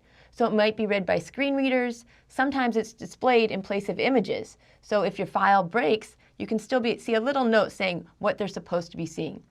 Finally, it also provides semantic meaning for search engines. So if you put really good alt text into your page, it's going to help search engines realize what the content of your page is. So how do we create good alt text? There are really 4 things you want to look for right off the bat. You want to be extremely accurate. We want to be succinct. We don't want to be redundant. And we don't want to include titles like picture of or graphic of. So the first one, be accurate. It's pretty self-explanatory. Only put things that specifically define the image that you're looking at. By be succinct, that means don't go on and on. Really, it's supposed to be a quick kind of idea of what the picture's about. When we talk about don't be redundant, what we're saying is don't include alt text that's already in the content of the page. If you have the image and in a paragraph underneath it, you describe it in detail, don't put that same content into the alt text. And finally, the one of don't include picture of, graphic of, that really goes back to just being succinct. It is occasionally okay to leave your alt text empty. So if you have images that are just decorative, logos, things along that line, you can go ahead and just put alt equals and then the double quotes. But it's very important that you don't skip the alt attribute altogether. The problem with going that route is you don't really let people know whether or not you were thinking about the accessibility. They don't know if the alt text is missing because it's non-informative or because you just forgot to put it in. Okay, so let's go ahead and review some of the things we know about images. One, file extensions are incredibly important. You need to make sure they match the file format. The file name for your image is something that you're going to want to keep very short and descriptive so you can avoid using typos. And finally, the file paths, or that whole long thing you put in the source where you have images / picture / extension, you want to make sure that you're spelling those correctly as well. If you can do these three things, it'll make it much easier for you to successfully use images. And for right now, let's just go ahead and style the height and width in the HTML code itself. Even though I often talk about separating content from style, it's very common practice to go ahead and incorporate those two when you're doing images.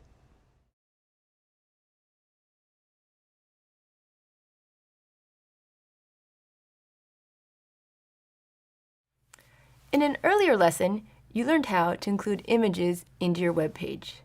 Sometimes, though, people aren't really sure where to find images or they're not very good artists themselves. So today, I want to talk about using Font Awesome. Font Awesome is a collection of icons that you can use for your page, and they're pretty much worldwide recognizable. Here I am at the Font Awesome page. I want to show you how to use it. First thing I'm going to do is go to the Icons selection.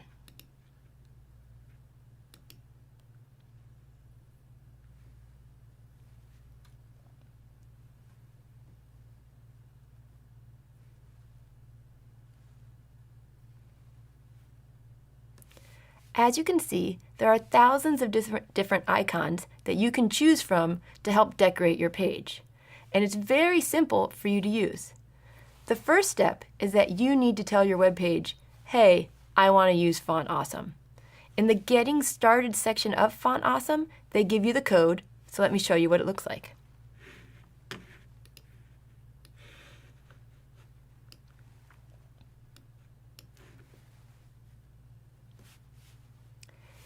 Here I am with a simple file. The only thing that's going to look new to you is that I have two unique ideas. The first is that I have a link in the head section of my page.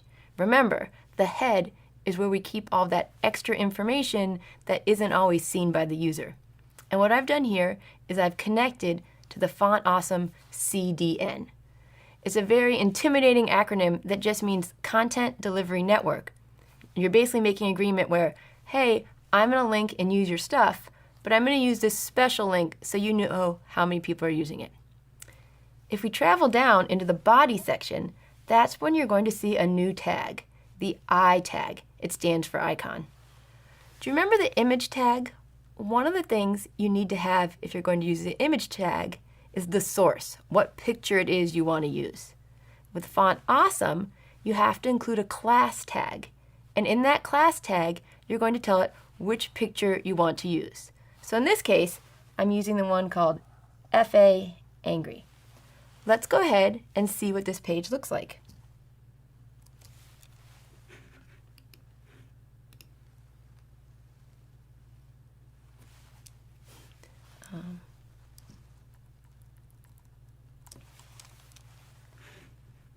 Well, ta-da! We ended up with an angry little person staring at us.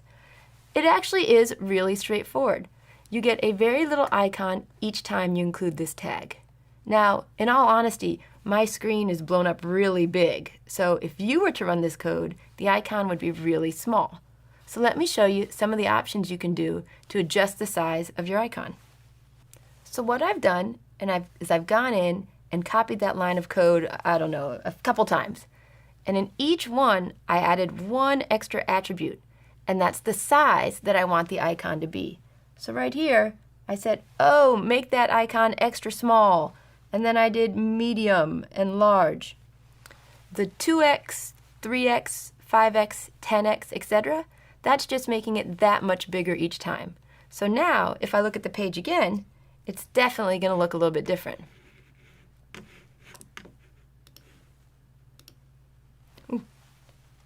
In fact, it's way too big for the screen, so let me make it a little bit smaller. And there you have it. We have the icons with different sizes.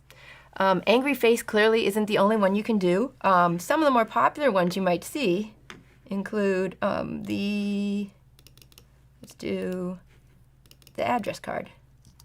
So I'm going to copy. It always starts off as the I tag with the class equals. You need to have FAS for font awesome. And then instead of angry, let's go ahead and try an address card.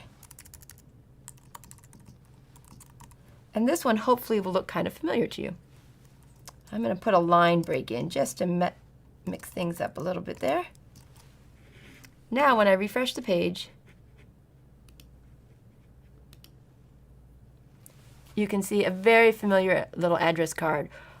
Icons are great because they give your page this kind of really familiar look that people think it looks really professional. But there are some downsides to using icons if you're not careful. The most important being that they're not necessarily accessible by default. So if you were to turn a screen reader on this page, it would actually show up as if there's no content at all. Or even worse, sometimes people use icons for social media links. So let me show you one more example before we're done with font awesome. So what I've done here is instead of just using these icons as decoration, I've actually put them into my site so that if I wanted to say link to my Twitter account, right down here, I would include the Twitter icon. If I wanted to connect to Pinterest, I could use this Pinterest icon right there, and LinkedIn. And it actually looks really good. Let me show you.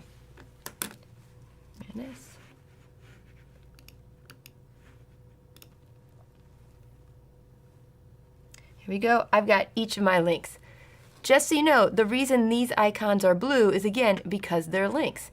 And on each one, I could click on it and it would take me to my account. Here's the problem. It looks great, but I'm going to run a quick wave validator check on it to see if my code is semantically correct. So I'm going to go to my hosted version. Pause. Is it here? Let me find it. I'll just do it here.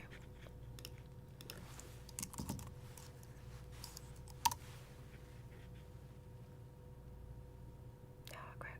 That's fine.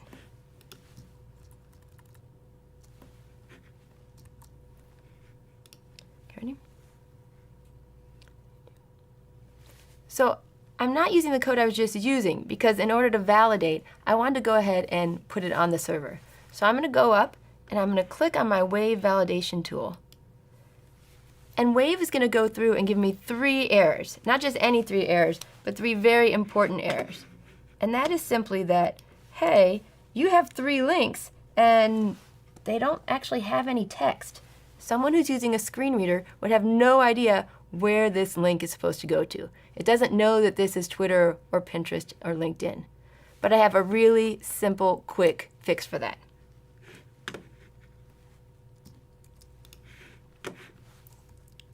All right. I'm going to use something called an ARIA label. Either in my A tag or actually in the icon tag as well. I simply put ARIA label equals, and in this case, I'm going to put Twitter. On the next one, I can add ARIA label equals Pinterest, etc.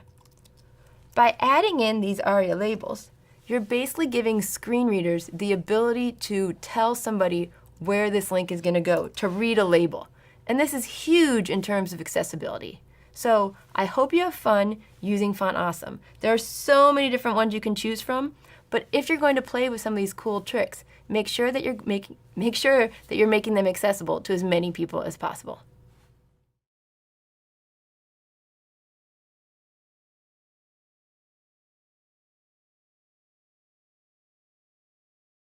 Hi, today we're going to be talking about hyperlinks, or links as they're more commonly called, and how you can use them to link your document with others out there.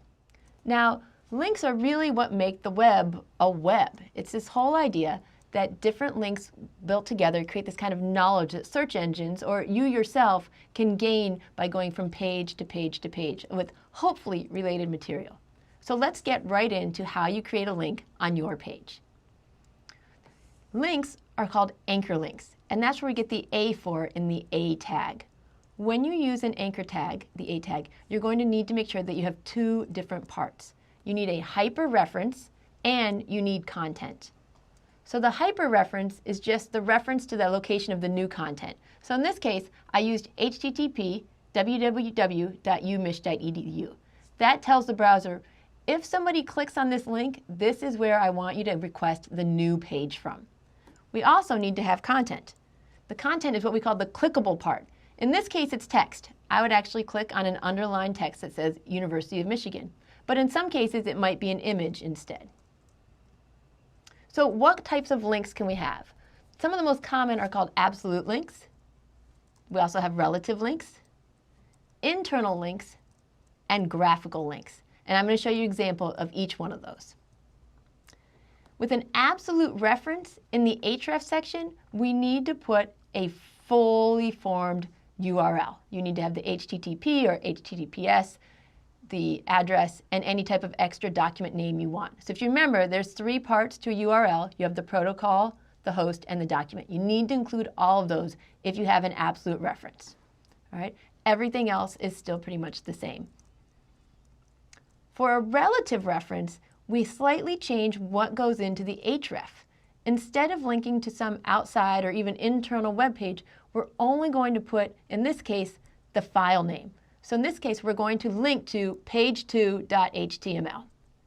You might get slightly more in depth than that, where you can include also some sort of folder name. So in this case, we'd be going to the file called page2.html, but it's in a different folder called docs.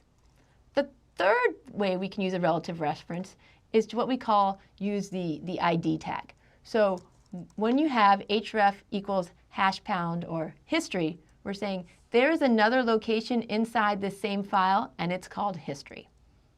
All right. So absolute versus relative links. When would you use absolute links versus when would you use relative links? With absolute links, you're basically saying, I am not in charge of this page, somebody else is. So if you're linking to someone else's page, absolutely use the absolute link with the full reference in there. For relative is when you're developing your own site. And it's really helpful to use relative links instead of absolute. So that way, if you move your page to a different server or you move it into a different folder, you don't need to rename everything. And so those are some of the benefits to using local links, is just that idea that you don't need to update as much. Now, one of the things that you need to make sure that you never do is have a link that includes some sort of file structure, we'll call it. So check your links. Make sure that it never says C:"page or my documents page or anything that is very specific to your computer. The reason that you don't want to do that is if you put your page out on the web, if you're done, you've put it up on a server or a hosting and you want other people to click, well, it doesn't make sense that they would be able to access pages that are on your computer. So never ever have a reference that includes something local to your machine. All right? One of the other things you can do is you can use images as the link. So the clickable component doesn't have to be text, and you've seen this a lot. It can be icons, images, different things along that line. In this case, I went in and I used the regular href, and what we're changing now is not the href, but the content that goes between the opening and closing tag. And I've gone ahead and I've put in an image instead. Make sure that you use the alt text to go along with that image. In another case, I've done something very similar. The only difference is, instead of using a local reference right here for the image, I've used an absolute reference. I've put in the entire URL. So let's talk usability issues and accessibility issues. If you're going to use a clickable component, you want to make sure that it has an informative name.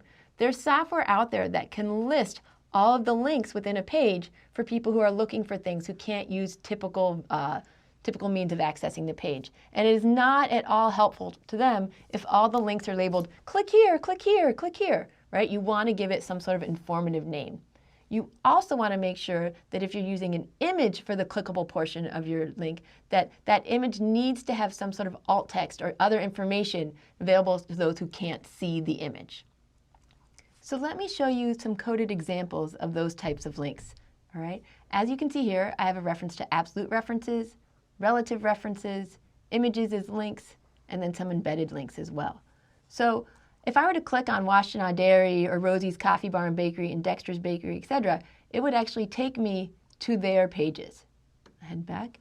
One of the tricks I want to point out as I'm doing this is as I hover over each one of these links, if you look at the very, very bottom of my browser, and I can't really show it at the same time, as you highlight it, it shows you which URL you are going to. And I think this is very valuable for people to know, because if you're ever hovering over a link and the information you see at the bottom of the page doesn't match what you expect, I wouldn't click on it. So absolute references take you away from your site. Relative references can take you to something that's within your folder. So right here, I have an image of some donuts, and I've gone on and they're in my folder in my file. So I was able to link to them just using the picture name. All right. We can also use images as links as well. Instead of writing donuts from the Squire shop, I went ahead and made it so you can click on the image to get to the larger view. This last idea of embedded links is a little bit interesting. So let me bring you over to the code for just a second and show you right down here, I have something called relative references with an ID equals relative. I have embedded links with an ID that says embedded. And up here at the very beginning, you can see I have div ID equals absolute. With embedded links, I can click on any of these and navigate within the same page. So I'm not going to go to a different page. I'm not going to open up a new tab. Instead, I'm going to jump to different places within the page. So I went to absolute. I went to relative. Now, if I try to do embedded references, it doesn't look like it moved, but it really did. It's just that we're already there. All right? So that is how these kind of embedded or internal links work. Right? Now, if at any time you get confused about how code is working, I just want to remind you that you can always go to View, Developer, and View Source to really get a better idea of how people are creating their pages and their links. Next, let's talk about targets. All right? Anchors can take a different target attribute as well. We've got the source, let's add anchor, or target. So you might have target equals self. This is kind of the default action. This is going to happen if you don't put anything at all, if you don't even include target. And what it means is when you click on a link, open up in the same tab or window that you're looking at right now. If you put target equals blank, you're going to leave the current page that you're in exactly the same and open up a new tab or window for where you want the new page to be open. Now this has its upside and downside. The upside is that your site is still open in someone's window. The downside is that many people don't like it when it keeps adding on, and as they progress through your page, you're making them open more and more tabs. There are two other options that we're not going to really talk about here, but you can see them in the reading, and those are top and parent, and that deals if you're really getting into the idea of having multiple windows, frames, etc. open. So let's go ahead and review, because making sure that you understand links is vitally important to your success in this course, or even in just understanding HTML.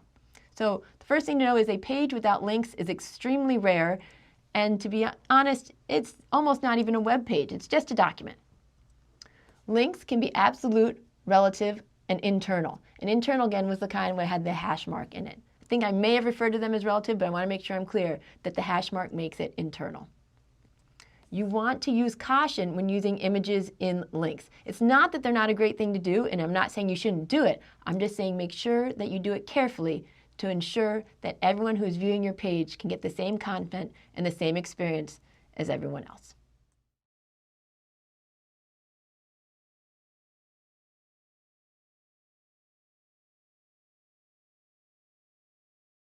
Hi, in this lecture we're going to talk about multimedia. This is including video and audio into your website. Now video and audio are two of the most popular and two most hated elements of the web. The designers love it because they get to put their cool videos and perhaps some homemade music online and share with everyone. People accessing your site sometimes hate it because they feel like they don't have any control over what they're seeing. So what we're going to talk about today is the HTML5 audio and video elements. We're going to briefly explain the purpose of plugins, and then finally we're going to reflect on the accessibility issues that come hand in hand with using these types of multimedia tags. So before HTML5, there weren't really any consistent uses of multimedia that were being held across all the browsers. So the new HTML HTML5 is designed to kind of avoid the use of having to use plugins or extra software that you don't already have on your machine. It should really be plug and play. If you're going to put in a video, people should just be able to see it without having to download QuickTime or Flash or anything along that line. Now, it's not a fully implemented tag yet, but it's moving very quickly in that direction. So let's start with the video element. So the video tag uses a source attribute, very similar to the image attribute. You tell the browser where the file is. You can also use what we call embedded source tags, where you might have the video tag and then multiple sources down below. There are a number of attributes that are used very widely. The first two, height and width, are pretty self-explanatory. How big would you like your video to appear in the browser? Autoplay dictates whether or not the video should start as soon as you load the page. Loop will allow the video to play over and over. And the last one, controls, is something you can add to give the person more control over when to stop and start the video. If you use the video tag, it's usually a really good idea to put some text in there along with the different attributes.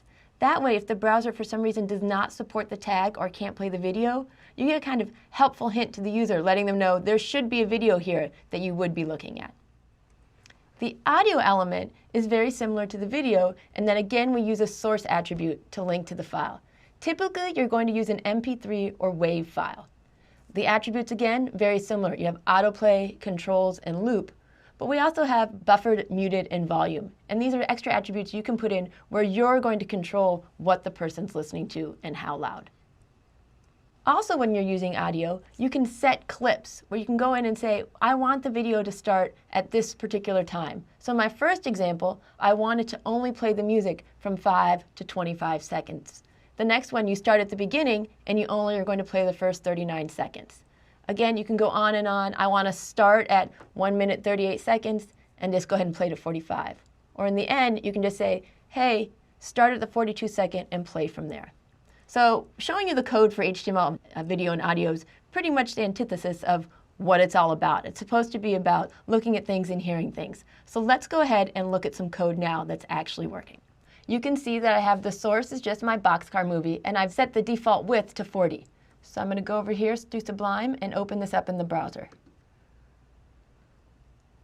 There it is. And it's not very exciting. Unless you have super quick eyes and your browser is incredibly fast, you completely miss the fact that it loaded this video and played all the way through.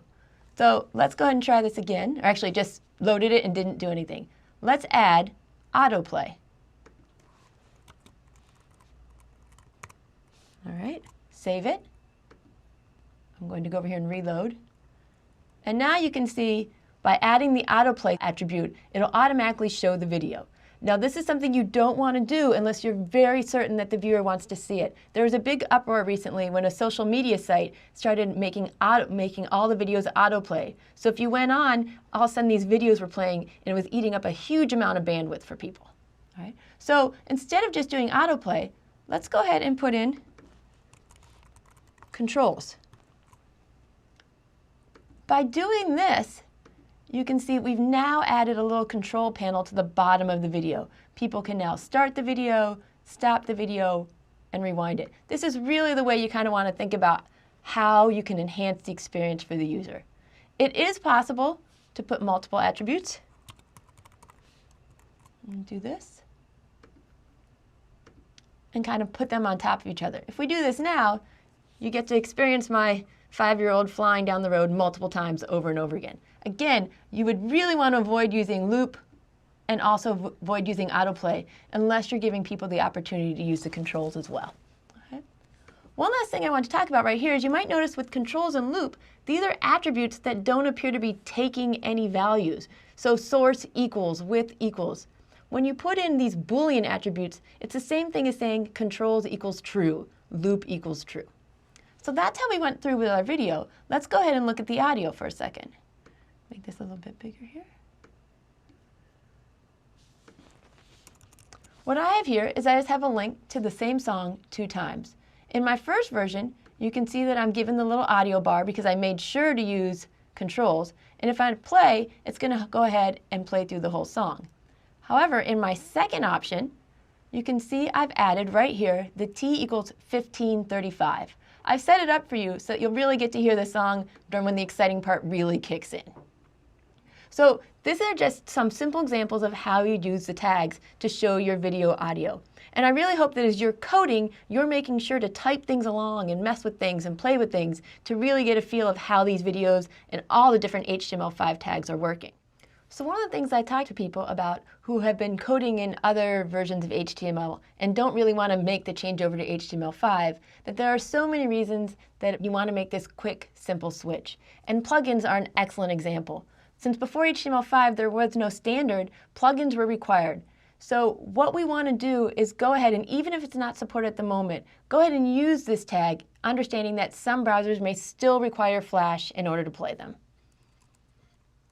Finally, let's talk about accessibility issues. When you're going to use video or audio, just like with any type of non-contextual content, you want to make sure that you provide any type of text descriptions and closed captioning or other equivalent content. You want to make sure that you also provide any links to plugins, otherwise you're pretty much just left with some sort of blank little broken icon that people don't always understand. And finally, the most important thing I'd like you to take away from this talk, beyond being able to use the code, is that multimedia should really enhance your content. You don't want it to be a distraction. You don't want people spending time trying to figure out how to turn it off so they can, in order to really get to the content of your page. Thanks.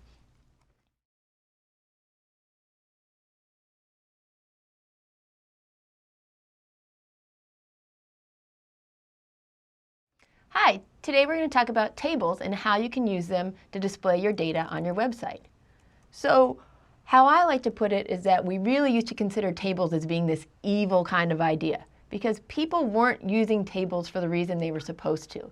Instead, they were using tables to kind of set things out, laying them out nicely on the screen. This started to happen back during the time of HTML2, maybe HTML3.1, and people said, I really want my page to look nice, and I don't have a means to do it, so I'm going to make it a huge table and kind of lay everything out in different rows or columns. This completely throws out the whole idea of separation of content from layout. In addition, it makes it really confusing for people who might be using assistive devices, because they're wondering, is this really all a bunch of data, or is there content that should just be kind of formatted in the regular way? So we're going to start talking about tables, and what I really want to do is stress the idea that you should only be using tables if you have some sort of data being displayed. Now, before you even start coding a single thing, I need you to sketch out your layout of what your table should look like. Now, I've told my students this over and over again, and they say yes, yes, and then they start to code, and then they say yes, yes, and then they start to code.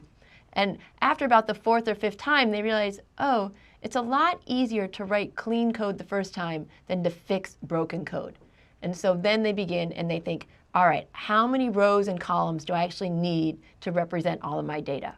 And then you go a step further and say, well, are there any rows or columns where I actually need to span multiple cells, or what we call the little boxes of the table? Because if so, it's going to be a lot easier if I've drawn this out to figure out where I'm going to need in special attributes to make that happen.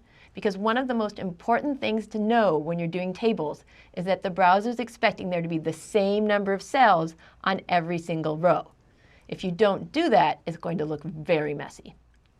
Once you've decided what your table should look like, then it's time to start thinking about the tags.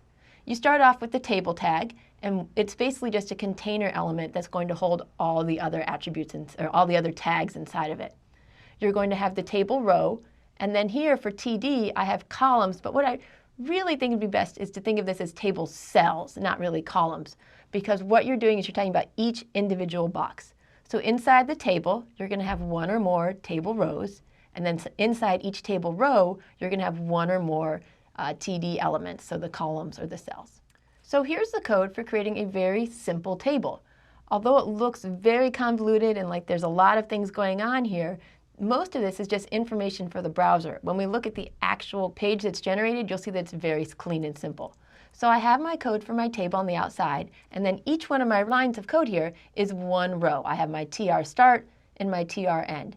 And then inside each row, I have three elements, 1, 2, 3, which are inside the TD tag. And I'm going to tell you right now that when I initially wrote this code, it looked fine, but I'd kind of messed it up because I had forgotten to put in my ending tags. So make sure when you're coding these that you're being very clean and very concise. And if you do it correctly, this will create a simple table, as I said, with 9 elements in it.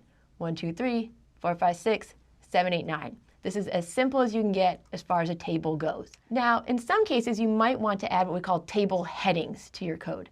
Table headings is the idea that at the top of each column, or even at the top or the start of each row, you have some sort of text that's bold that indicates this isn't data, this is actually the name of the data that we're looking at.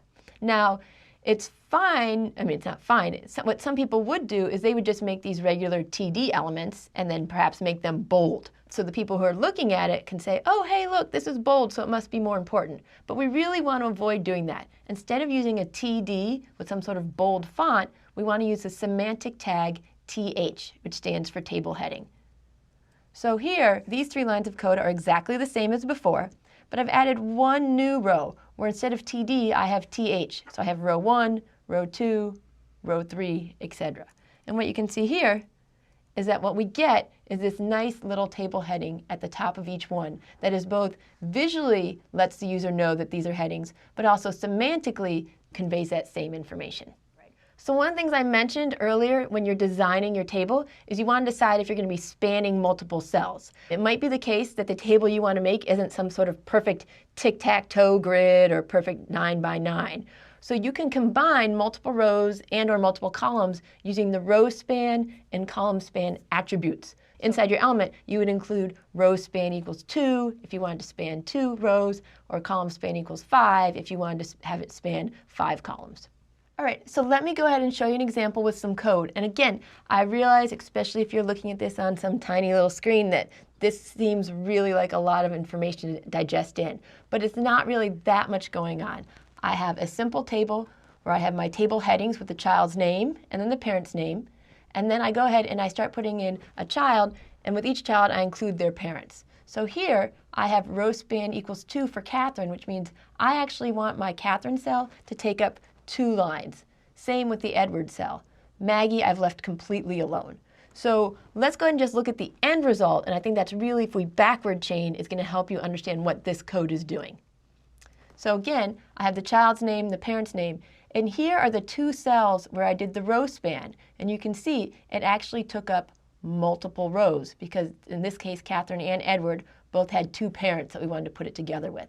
Again, not a hard concept, but it is the case that if you weren't thinking about it and we went back to your code and just started throwing row span and column span in, it just gets very messy and harder to debug. One of the things you might have noticed, at the very top of the table, I included a border attribute. The reason I did that is because I think it's much easier to see this row span here because I have the lines around each cell. So you can use the border attribute to go ahead and put lines in between each one of your cells. And it's very common to do that. But again, in your HTML, I try to avoid styling. It's something we can add later if you decide to learn more about CSS. But it's an attribute that's so commonly used, I wanted to go ahead and put it in there so you could see what was going on. Next, let's talk about captions. So how do we link text to a specific table? What people used to do is they would put in some sort of heading, H2 or H3, and they would put it right above or right below the table. So visually, if you were looking at it, you could kind of figure out, oh, this goes with the table. But again, I really want to push you to use semantic tags. So instead of doing that, you can go ahead and use the caption tag inside the table, and it'll help everyone know that, oh, this caption goes with this specific table. So let's go ahead and review. Number 1, tables should only be used for tabular data. Don't use it for layout.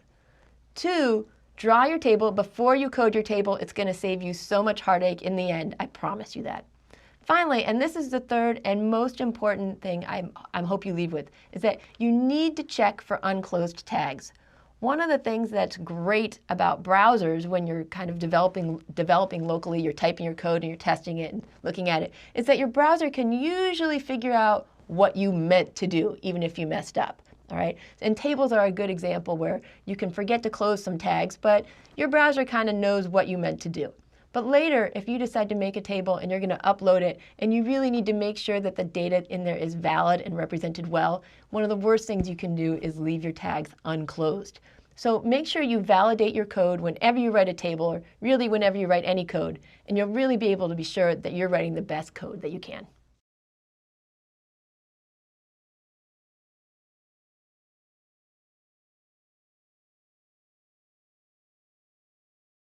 Hi, today we're going to talk about some of the tags that you may find extremely useful as you go and try to add blocks of code and simple snippets of different things to your web page.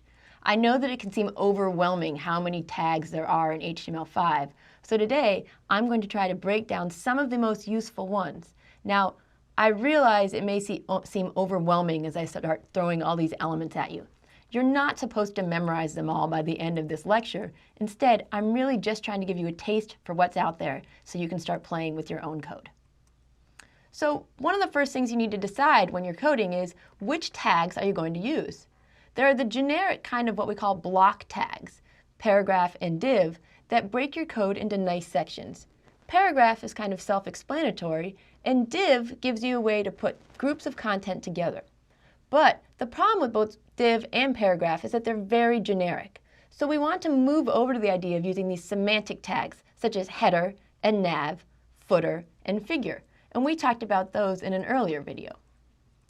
Some of the other block tags that you may not be familiar with are listed here. The first one are the containers. Containers are simple things where you can put like-minded code together. So you might have an article or an aside, a section, main. Again, they almost seem generic in their names, but as you grow more comfortable, as you're designing your website, you can start to see like, oh, this isn't a generic section, this really is an aside. The next block tag is HR, or horizontal rule. And it's really an interesting idea because it doesn't contain any text at all.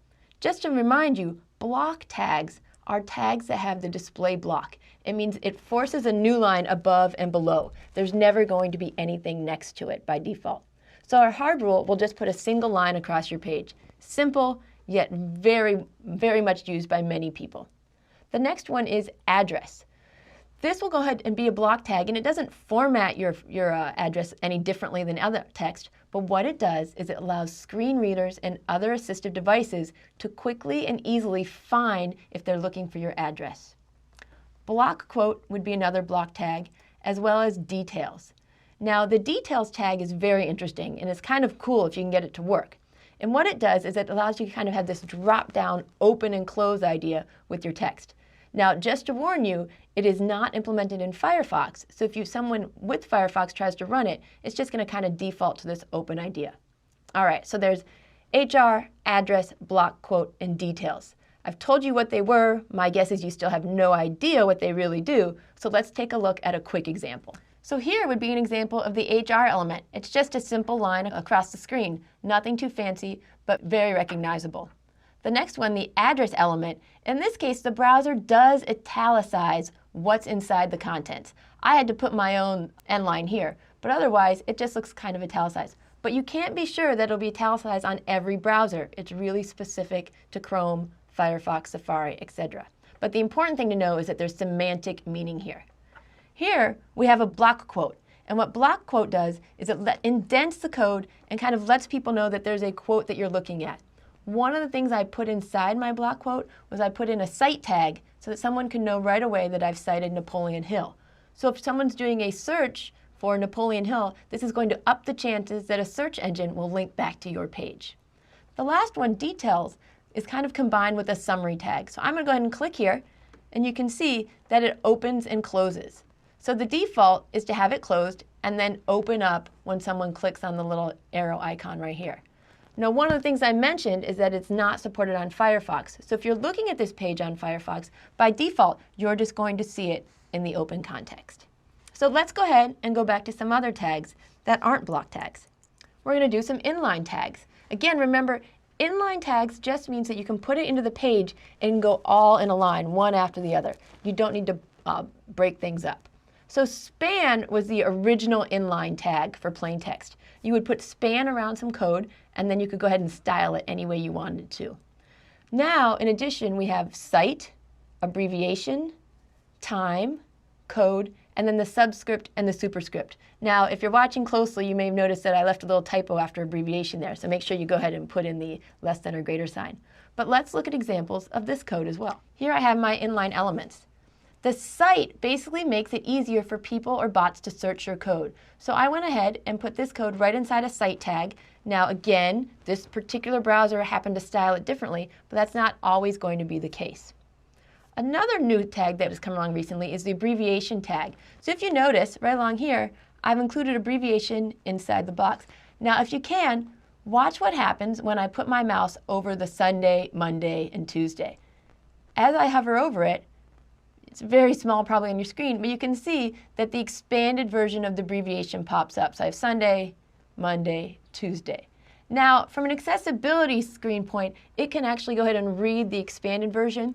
But even for people who aren't using screen readers, I actually find that you need to do something to let people know that hovering over is even an option. Most people wouldn't think about that. The time attribute is another one that is just inline, and most of us won't even know it's there. But it allows you to give extra semantic meaning. So the party starts at 9 p.m. makes perfect sense to us. But the party took place on New Year's Eve. Notice again, that's actually a time. Even though it's not our typical numeric time, it is a time. By putting in different time tags, it's also much more likely that if someone's accessing your site on a mobile phone, it'll pop up as knowing that it's a date. Sometimes you would like to be able to identify parts of your code as code fragments. This happens to me all the time because, I'm a computer scientist.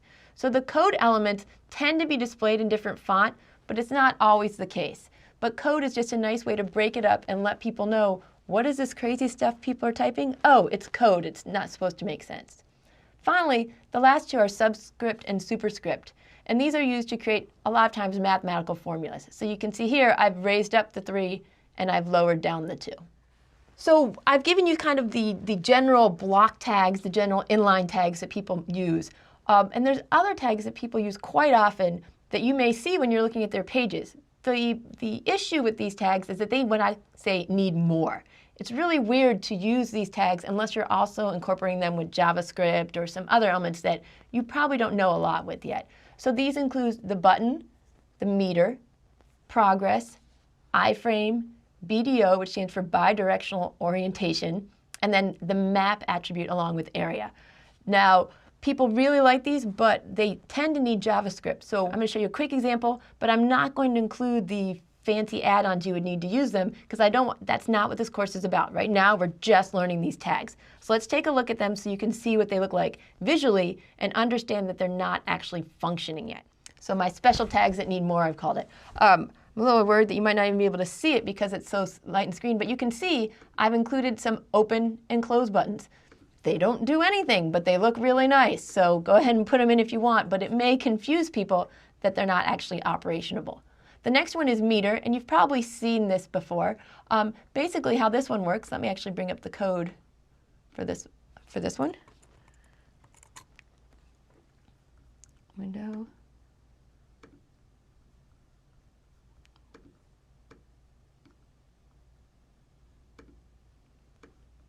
You can see for the meter one, I've actually gone in here and put in meter, minimum value of 0, maximum value of 100, and my current value is 50. So you can see it's colored in until about pretty much halfway through. All right. Same here with the next one. I've set it to 25%. Here, I just wanted to show you that it doesn't always have to be 0 to 100. You can start at 5 and go to 10, and I've set it to 8, which is 60%. So that's kind of how the meter works. Progress is very similar to meter, and that it shows kind of a proportional value. Now, with progress, you're expecting that you're doing something where eventually you'll get to 100. So you've taken surveys before where as you filled in, the progress bar fills in. Again, both meter and progress tend to use JavaScript to update them. The next one I was going to show you is iframe. iframe is used to net content within each other. It is not equally well supported by all the browsers, so you'd really want to explore who can use it and the best way to use it. And you would definitely want to look into options such as height and width. So right here in my iframe, I've said, hey, let's go ahead and link back to my page. And it puts my whole web page inside this little block of the page. Down here, I went ahead and said, hey, let's do that iframe again, but this time, let's go ahead and have it take up a much bigger width, all right? Now, one thing you can notice is I can still click in here, I can do all the things. It's as if I have a web page inside of a web page. The last one, oops, let's go down here. I want to show you is the bidirectional orientation. And this one would be something you would use if your particular language tends to not just go from left to right and instead goes right to left. So bidirectional orientation takes either RTL, which stands for right to left, or LTR, which stands for left to right, and you can go ahead and put in the text. So here is my going from left to right, and here's the same thing going right to left. I didn't really give examples of the map with the area because, again, this is one where you would really need to understand JavaScript to really embrace what it's doing. So I realize I went over a lot of tags with you just right now, and some of the code you probably understood and some of it you didn't. But all the code is online, so you can go ahead, you can download it, you can play with it, you can change it, all right? But as you code, you're not supposed to go in and be like, oh, I'm going to try to use every possible tag I can to show how much I know about HTML. No.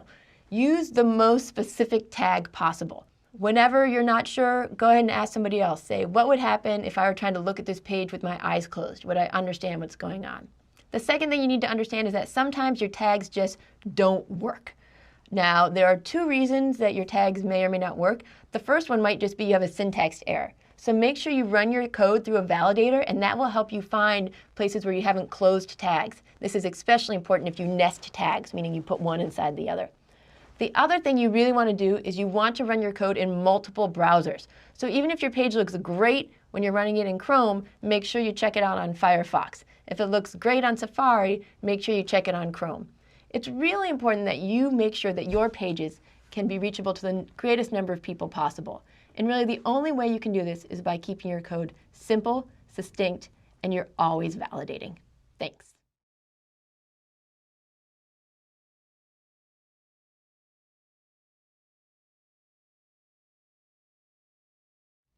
One of the things that I'm constantly talking about in my courses is accessibility.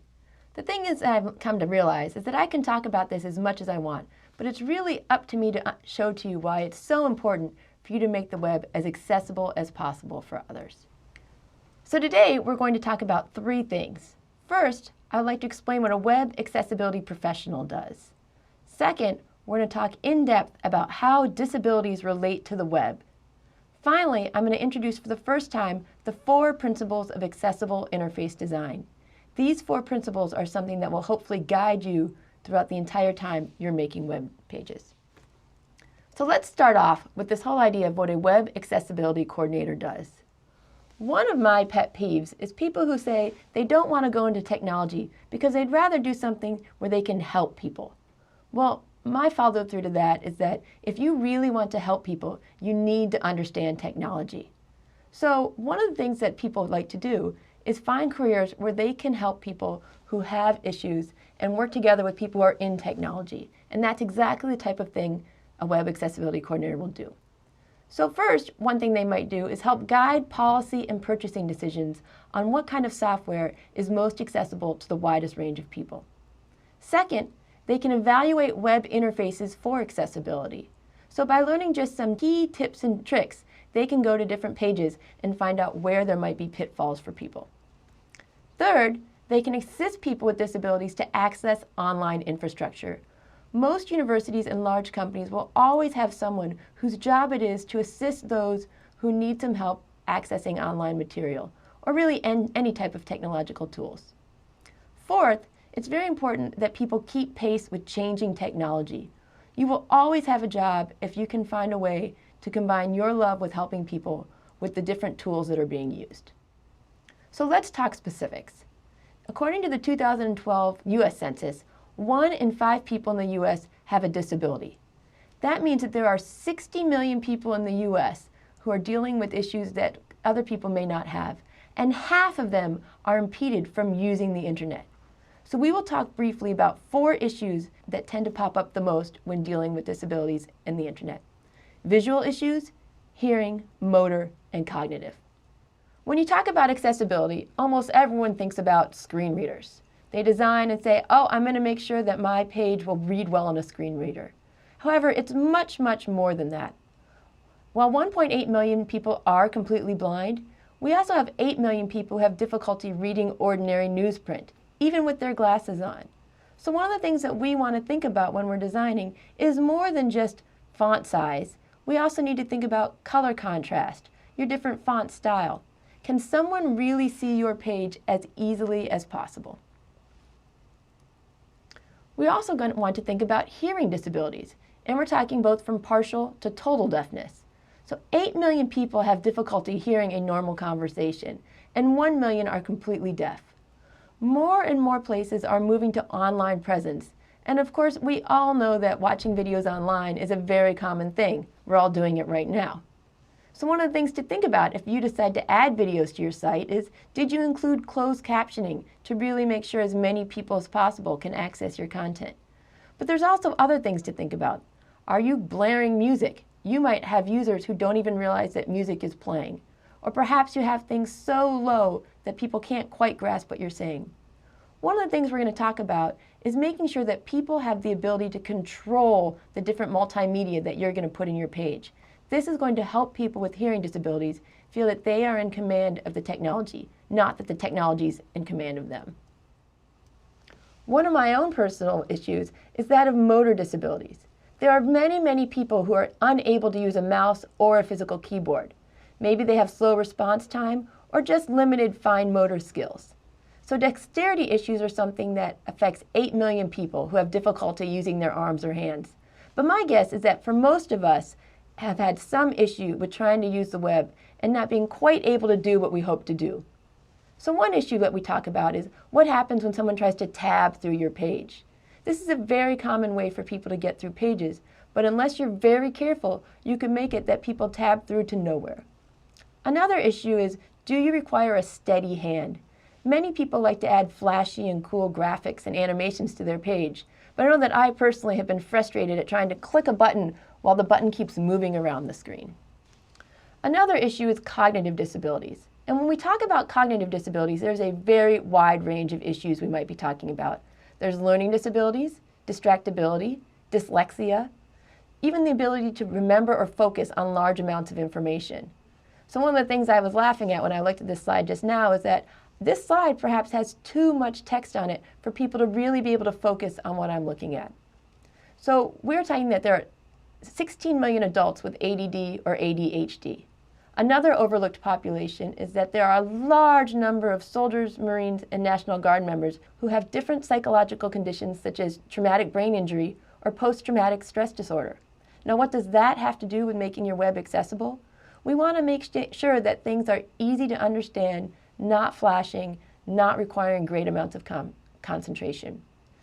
Cognitive disabilities number greater than physical and perceptual disabilities combined, so it's something that you want to think about when you're designing your page, or even if you're just helping other people design theirs. So let's get to specific stats, because nothing helps me convince people more that they want to design for the web than showing them the numbers. So almost 10% of the US population has 2 or more disabilities. 40,000 people in the US are both deaf and blind. So think about trying to access technology when you have those types of issues. 41% of adults 65 and older have a disability. And there are almost 9 million people with disabilities who are poor. 70% of the disabled are underemployed or unemployed. The issue is not that they are not able to do the jobs that are out there. Many times there are roadblocks put up there that they can't get through in order to do jobs that they are very well qualified for. So the web offers unprecedented opportunities for the disabled.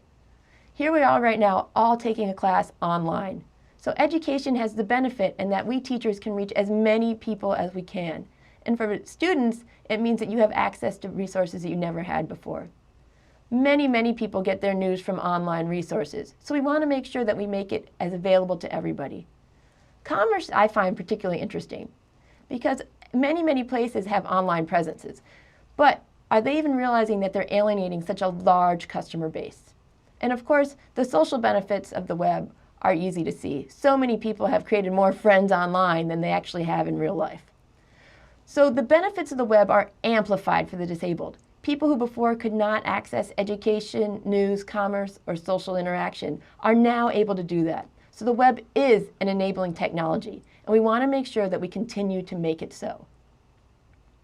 So hopefully I've convinced you just from a human standpoint that it's important to make your web pages accessible. But there are, of course, legal aspects as well. The Department of Justice is in the process of updating the Americans with Disabilities Act to include online resources of state and local entities. What this means is that universities, state governments, local governments, all need to make sure that the things that that the information they have online is accessible to everyone. There are many instances of case law where individuals or groups have filed civil complaints against universities, companies, because that they feel that their products are not accessible to people in a way that it should be. So let's just review this for a second. What is web accessibility? What it is making sure that you're making your web accessible for the widest possible audience.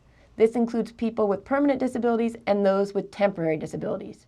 Currently, the online infrastructure, while a wonderful resource, is hostile to those with disabilities. Another issue you want to think about is that accessibility is inseparable from search engine optimization, mobile technology, and usability. Improve one of these things and you can improve all the others. So what's the best way to accomplish accessibility? It's adherence to standards. As you start now, you're at the very beginning of your web career. It's the perfect time for you to learn the best possible tags and the best possible ways to make your page accessible. These standards are going to come from the W3C Web Content Accessibility Guidelines. These are called WCAG. And these guidelines are principle, not technology-based. What this means is that you don't need to go out and find the greatest language or the greatest technology to make your page accessible. Instead, you really just need to follow 4 principles as you design your sites. Is my site perceivable? Is it operable? Is it understandable? And is it robust? We'll be talking about these 4 principles throughout our entire course. So let's review quickly. I know that right now you're just starting your web design career and it can be overwhelming. But I'm really hoping that one of the things you'll make sure that you do is design with accessibility in mind. It is the right thing to do for so many reasons. Whether it's because you really want to reach out to the largest customer base you can, or because legally it's required, the important thing is make sure you do it. And the great thing is, accessible design is actually pretty straightforward. All you need to do is adhere to standards. The reason that many pages are inaccessible is because they're trying to be flashy and cool and do things that aren't quite yet fully implemented to standards. So finally, as we go through this class, make sure you pay special attention to the semantics behind HTML tags. These semantics contain special information that are going to make it much easier for people who are using assistive devices to understand the content of your page. Together, we can make sure that the next generation of web developers are designing for the greatest possible audience.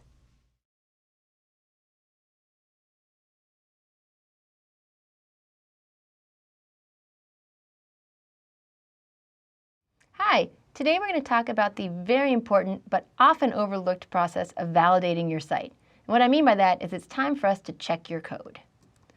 So why do we want to validate? I like to call browsers the helicopter parents of programming. So a lot of times you're going to be writing up your code and then you'll stop and you'll check and it looks great, and then you write some more code and you stop and you check and it looks great. And by the sheer fact that it looks so good, you assume you must be right. But the problem is browsers are programmed to kind of look for your errors and fix them. The problem with this is that not all browsers fix things the same way. It's also important to remember that not everyone is accessing your page with traditional browsers. So as your page becomes more complex, these little hidden problems, those hidden errors that the browsers are hiding can become devastating to people who are trying to access them with different software. So there are 3 approaches to validating your code for consistency. One is to validate what we call the URI or the URL. Another is to validate by your file name, which means instead of giving your URL, you can actually upload your file to check it.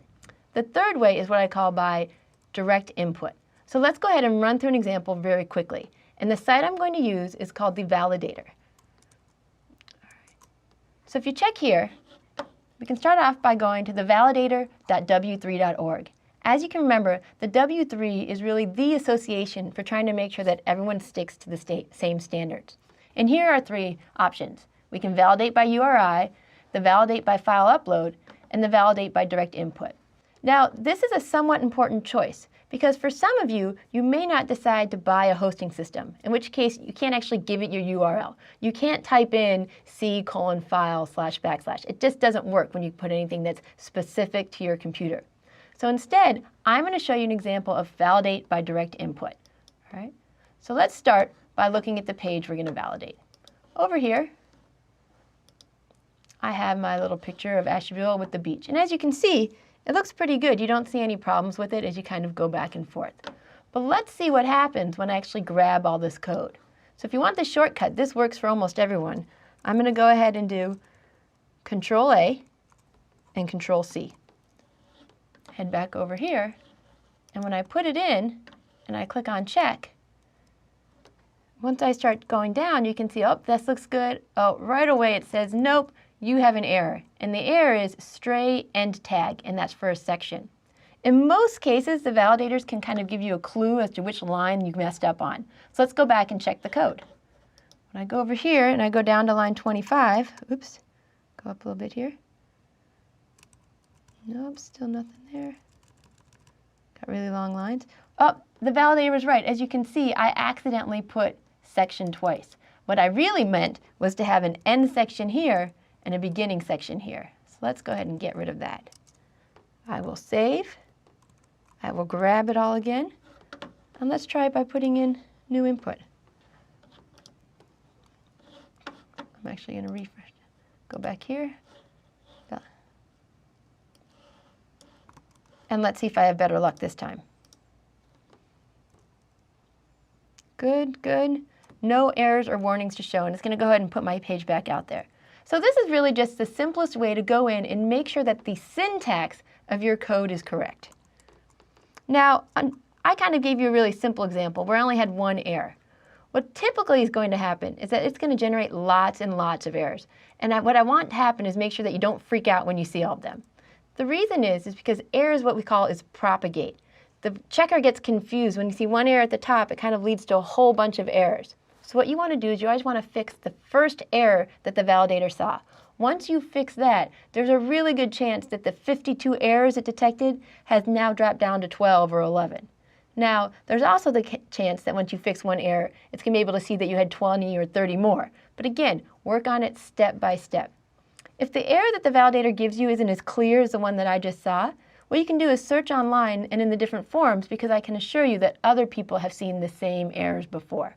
So what you want to do right now, actually let's go back here, is let's go ahead and try validate file by URI. Pick your favorite site and go ahead and type it in. I'm going to go ahead and put in, not my own because I'm pretty sure it validates. I will put in http www.umsi.umich.edu. So my boss can get mad at me when I show his site potentially doesn't validate.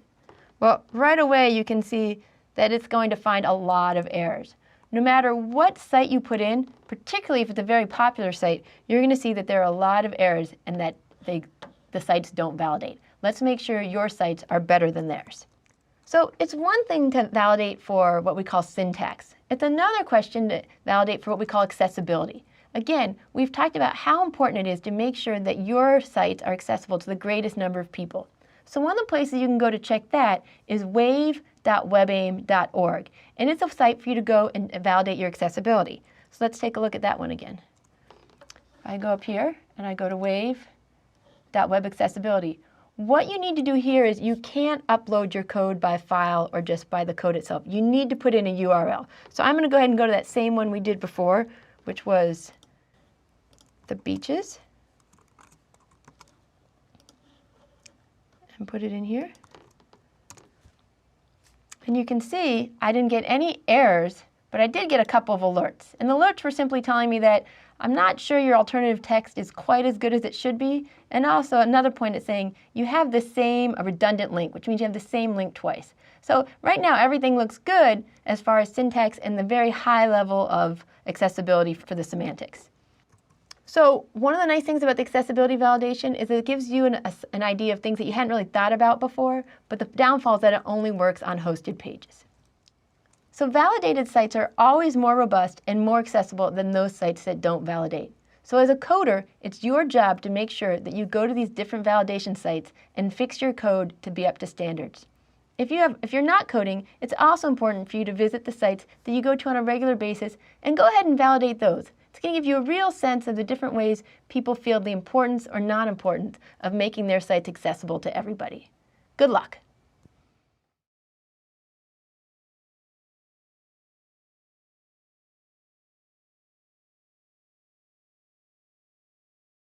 One of the things I'm really hoping that students will do is validate their code.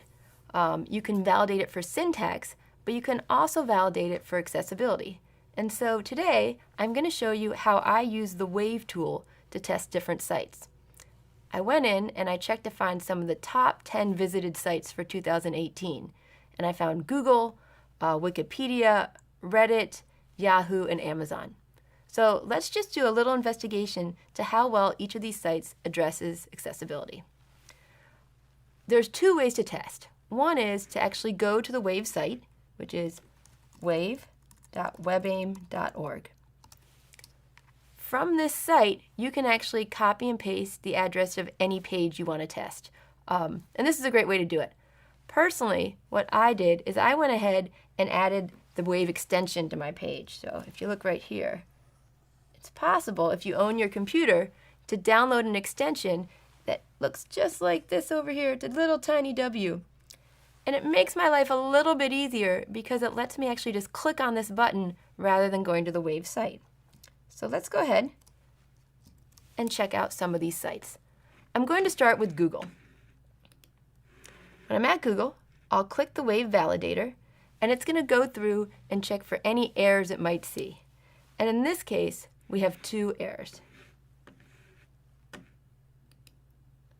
And in both cases, the errors are that we have empty links. Somewhere on this page, there are links that don't really link to anything. Now, I'm trying to find them, and you can't see them on here, but that's because Wave checks for all the different variations of your page. So while it might look good on the desktop, it doesn't always look good on, say, your phone or a mobile tablet. Google did pretty well. Let's go ahead and check out Wikipedia. Here on Wikipedia, I'm going to wave it.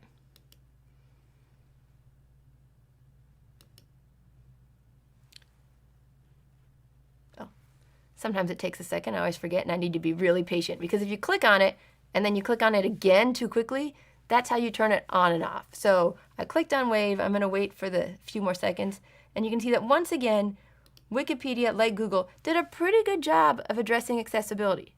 They have one empty button and what they call missing form labels. What that means is down here, there's some place they would like us to type something in, but someone who is vision impaired might not know exactly what is it you want me to type in. So both of these little buttons right here say, you know what? It would be a really good idea if you would add a form label so somebody knows what it is they're typing in. The form label here might be search query, and the form label on this blue button might be hit me to perform search. Still, 3 is really good. So let's go to Reddit. Reddit is a very popular site. A lot of people use it to feel better about themselves because they think, who would ask that question? And other people go here for real reasons to find out information. It's such a popular site. I'm really hoping it'll be accessible. But according to Wave, on their last kind of rendition, Reddit had, let's take a look. All right. And from here we can see that Reddit has 73 errors.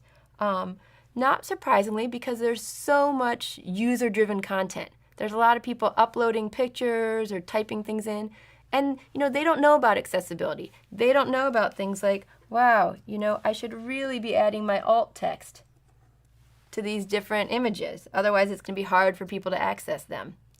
Or you can look down here. In fact, that's exactly what it is. It's missing alternative text here. Missing alternative text here, missing alternative text, lots and lots of missing alternative text. The other thing that Wave really tries to get people to avoid doing is having empty links. This idea of links that you don't know where they're going. And they also really don't like redundant links. It just makes it hard for people who are using the computer via a keyboard to have to click so many times to just get to the same information over and over again. So unfortunately, Reddit not great for accessibility, but really good for my example here in this video on checking your pages. The next one I'm going to do is, it just said Yahoo in general, so I picked Yahoo Sports. We can take a look and see how this sports site is going. Now, unlike Reddit, this is, professionally commercial software system where It's people who are being paid to upload the content. So we'll hope that there's a little bit more accessibility here. So here on Yahoo Sports, you can see that I've got 44 errors. So let's go ahead and just kind of take a look at what general things they're missing. Well, it's alternative text, which is kind of funny if you look at it. You can see that they're saying, ooh, lots of places you're missing alternative text. And that must mean right here, each one of these little scores, it's not text, it's actually an image. And this gets people into a lot of trouble. Sometimes you want to put an image up on the screen and it's really not decorative, it's telling a complete story. And in that case, alternative text is so important. Otherwise, people with vision impairment may not be able to see what the score is for the various games. All right, the last one I'm going to do is Amazon. And I think I'll do that one straight from the Wave tool. So I go here, and I typed in Amazon.com. Oh, and Amazon is not doing too badly. You can see they have the same problems that most people do. It always comes down to this missing alternative text right there. There's a few reasons for this. On some sites, it's, the public is uploading the pictures and they don't know about alternative text, and so we have to educate them about it. Sometimes it's because we've written programs to update the sites. And unfortunately, computers aren't very good at knowing what alternative text they should add to pictures. Unfortunately, it's also because some people do know and they just don't really care or think it's that important. So as much as possible, I want you to add syntactic and semantic clues to all your code. Make sure people who are looking at it or listening to it have the greatest possible experience.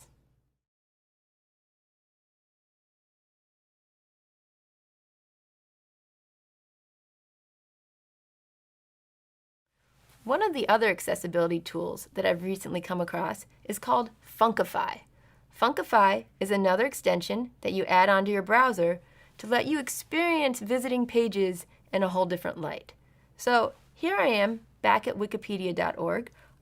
Earlier in another class I showed that putting it through the Wave validator shows that Wikipedia has really done a pretty good job of making sure their site's accessible. So let's try the Funkify tool.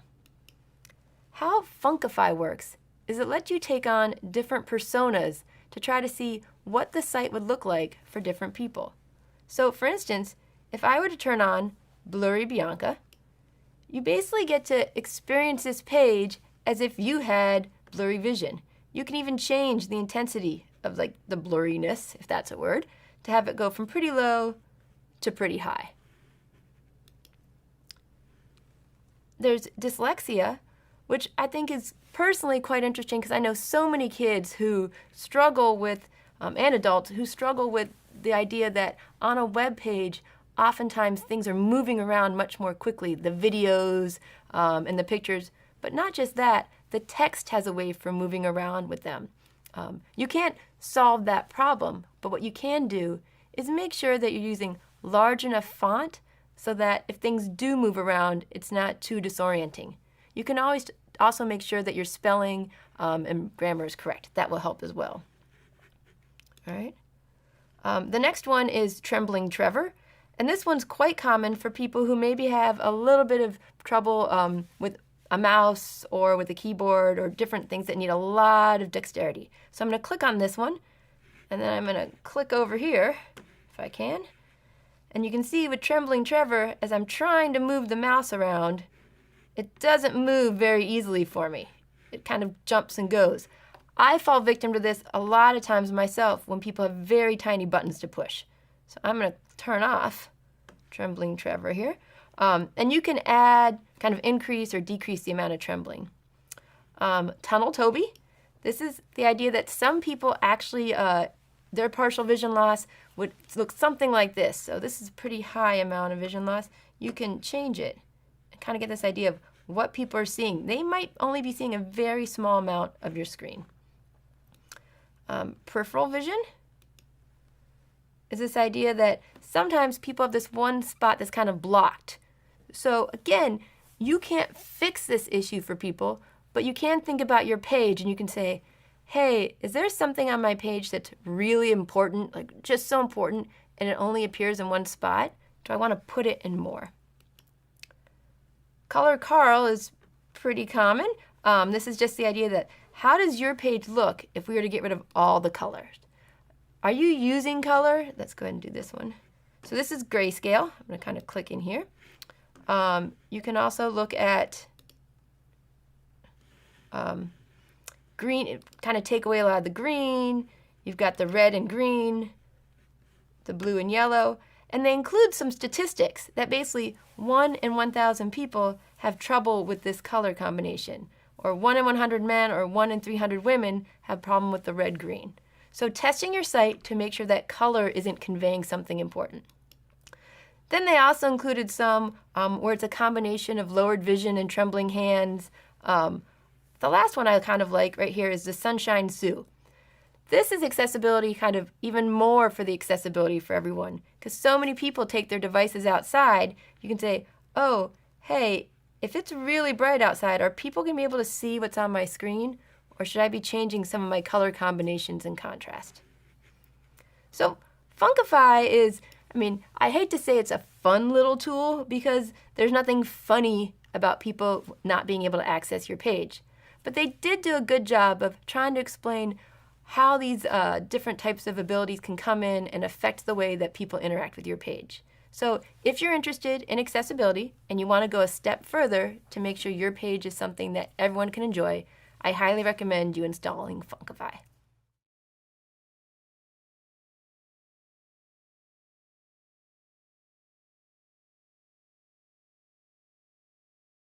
Hi everybody, today we're going to talk about hosting your site. And what I mean by hosting your site is how you take the pages that you've been working on so far and put them up on the internet for everyone else to see them. In order to host your site, you need two things. You need first a domain name. That's the name that people look at in your URL.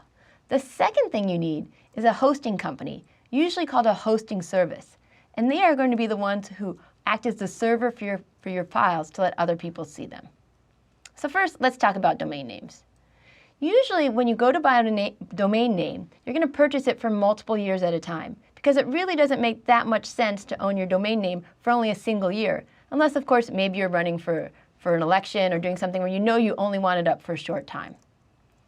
The most common domain names have the domain ending of .com, but more and more the other extensions are gaining acceptance. So if you go to buy a domain name and the only way you can get the name you really want is to use .net or .biz, that's okay. I recommend that you still go ahead and do it.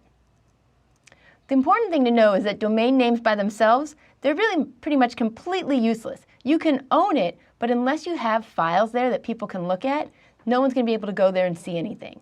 So this is where the hosting services come in. So if you were to look at your URL right now on your page, when you make a file and you right-click and you're looking at your site in Chrome or Internet Explorer or anything like that, you're probably going to notice that the protocol is file. We don't want that. We don't want it to be file or C:, or My Documents. We want it to be something that looks like www, and that's where the hosting company comes in. So what you need is a registered IP address to connect your domain name with the internet. So hosting services are going to vary. They go from free to what I call mid-range to really full service. And so you need to decide what kind of hosting service best fits you. To be honest, I usually recommend free when you're getting started and then make your way up. But let's talk about the pros and cons of each one.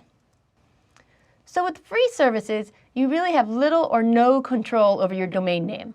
So if you go and look at some other people's, particularly from your school, your work, things where people are not really there just for the domain name, is you're going to see things like wix.whatever, and then your name.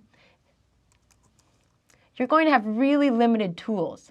Sometimes when you pay for a site, you're going to be able to have email registration, different things like that. Free services don't really want to give you too much freedom because they're a little worried about what you're going to do. Probably the worst part about free services is that there's a lot of advertising and redirects. If somebody goes to your site and makes the smallest little typo, rather than getting a nice friendly warning, they're probably going to be redirected to somebody trying to sell something. The nice part about free services is that they have a very familiar look and feel across all of them. If you sign up for one service and learn how to do your hosting on it, you can pretty much rest assured that you're going to be able to manipulate your files on any other free service as well. So let's talk about paid services, both the mid-range and the full. With paid services, you tend to have much better tools for manipulating your code. It's not just about putting your files up on the web. You can do things like have email filters, send out special what we call cron jobs. Cron jobs are different files that you can run at different times of the day. So if you want to have a database, you want to have a list server, you want to have emails, then you might want to pay for the paid services. The other really nice thing about paid services is that there's technical support available to you. So you can go ahead and email, chat, anything you need. You're not going to find that with the free services, or it just won't be quite as good. But before you go for the paid services, I really recommend that you check for free services through work or school as well. A lot of time, these free services still have the really great tools and the support, but you just don't have to pay for them. So if in the end you're not quite sure what you want to do, if you want to go with free or paid, I know it can be overwhelming when you decide what you're going to do. So I've simply recommended one site that I know a lot of my students use, and that's ByteHost. You'd go ahead and go to this URL, bytehost.com. Notice that it's BEYTHOST.com. Once you get signed up, you're going to want to make sure that you remember the password that you type in, because they're not going to mail it back to you. And if you can't remember it, it's really going to lead to a lot of problems. In fact, you'll probably end up giving up and signing up for another account.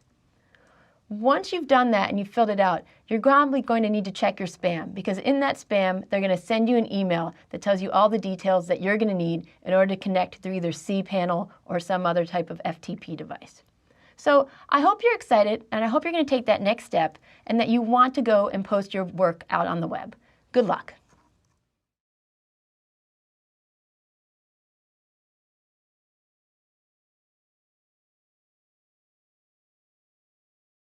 Hi, this video is going to be a quick tutorial on the cPanel interface for managing your site. Let's go ahead and say that you've gotten a job or you have homework assignment and someone says, hey, I want you to go ahead and put your site up on the web. Many people's first reaction is, great, how do I do that? So one of the most common ways is to use the cPanel interface. In order to use it, what you need to do is have the URL for your cPanel account or your web hosting account. So if you have a domain name such as introwebdesign.com or yourname.com, when you created your account and you got your domain name and hosting service, they should have sent you an email that says what your URL is. So usually your domain name followed by /cPanel is where you need to go. Once you go there, you come to a nice login where you can access your different files. And I'm going to show you in real time in just a few minutes.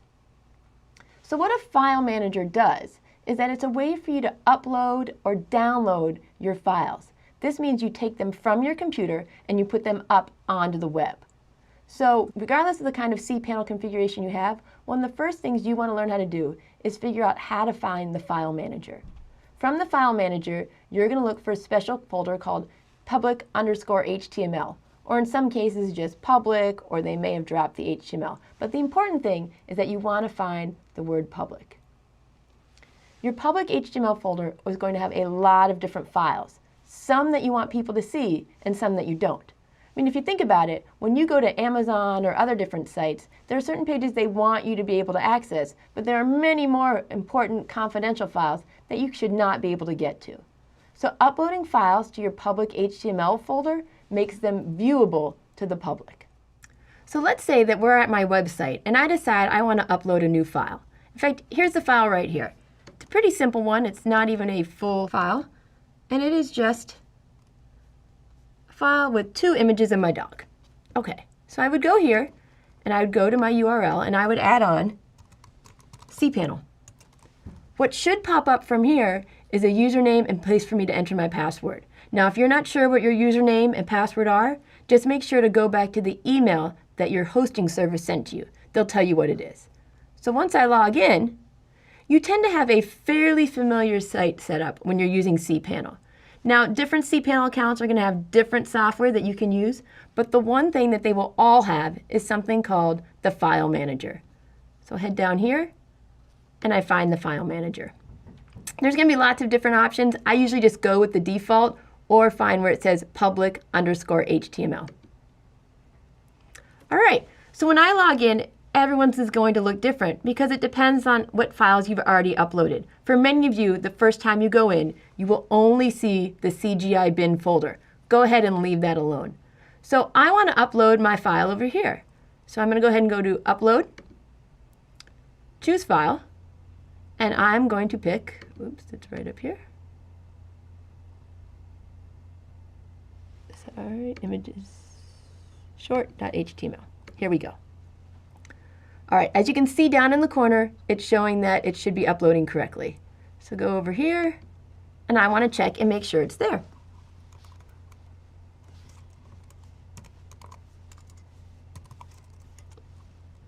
Oh, it didn't work. And now we want to think about why that didn't work. Okay, so I have here some issues that may have gone on along with the one I already showed you. And that is, wait, why can't I see my file? Well, there are three main reasons. The first might be that you typed in the wrong URL. So go back and check that out again. Did I make sure to type in the right file name? Maybe I forgot and I had an S or something else down there. Second, when you uploaded the file, the transfer didn't work. So many times when you're uploading, you want to make sure that there weren't any error messages on the cPanel. The final one, which we'll show you right here, is that when you uploaded the file, it did not have what we call read access. And this happens a lot when you're dealing with images. What this means is that your computer said, oh sure, I'll put this file on your site, but I'm not going to let anybody else see it. So what we need to do is we need to go in and we need to change the permissions for that image. And I can show you how to do it right now. So one of the things that I want to do is I want to look at the code that was uploaded to the server. So I'm going to go ahead and I did a right click, and I'm going to do View Page Source. And you can see that it says the pictures that it's looking for are both called Bacon, and they're inside an Images folder. Oh, well that's where my first mistake was. Let's go back over here. And you can see, oh great, I'm going to reload it. Here's that file, HTML file uploaded. I completely forgot to upload the images that go with the HTML file.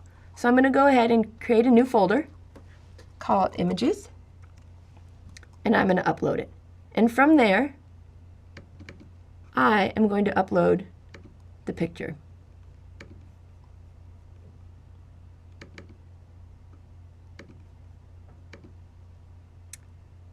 Great. So let's go over and check and see how we're doing. Oops, that's not the right one. I'm going to refresh it. Oh, great. Look, it worked for one of my files, but not the other. So let's look at that source code one more time. And you can see that I put in an intentional mistake. When you're working locally, when you're creating files on your C drive or your desktop, your browser is very nice. It's kind of like the helicopter parenting of browsers.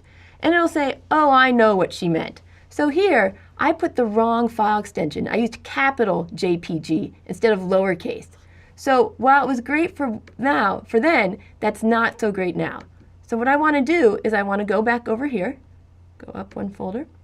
I'm going to what we call work on this here, code editor. And I'm going to change this to JPEG. Let's see how it goes. Great, now our pictures are working. So what you may notice is that I went in and I changed my file it was on the server. There are two different ways to change your files. One is you can edit your files via cPanel, but I don't normally do that. Instead, what I like to do is I like to work locally, which means I only change my files when they're on my laptop or my desktop. The reason that I don't like to make changes on cPanel is that, first of all, the changes are immediately public. So if you put in a typo or something you didn't mean to have, it's out there and you can't really fix it. Secondly, there's less opportunity to test and debug. So sometimes during my lectures, I may show you that I'm working on files on cPanel, but I really avoid doing that. So at some point, you are more than likely to be using cPanel to upload files to your server. Different versions of cPanels are going to offer different tools depending on if you're using a paid or a free site. Even among paid sites, there are many different variations. One of the things that you should do if you're interested in becoming more of an administrator is look into the different administrative tools that cPanel often offers. There are emails accounts, database management, and cron jobs. Cron jobs are one of my favorite because I teach all my freshmen how to have their email automatically sent to their mothers at 9 a.m. saying they're studying hard. An alternative to using cPanel is to use something such as SFTP to transfer files or other file transfer protocols. But the important thing to do is to learn that when you're using cPanel, you're going to make little mistakes and little things aren't going to work. The important thing to do is to relax, go in, and follow the 3 steps I mentioned. Make sure you uploaded the file, make sure you don't have any typos, and make sure that you have the permissions set to the way they need to be. If you do that, you should be fine.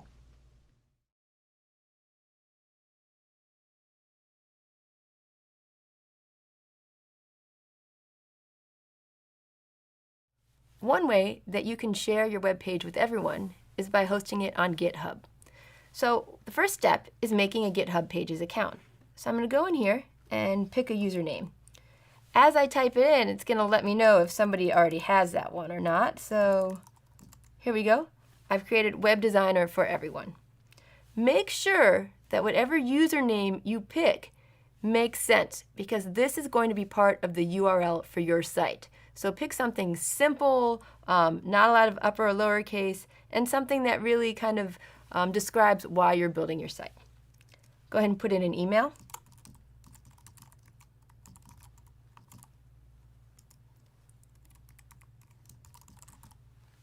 And a password.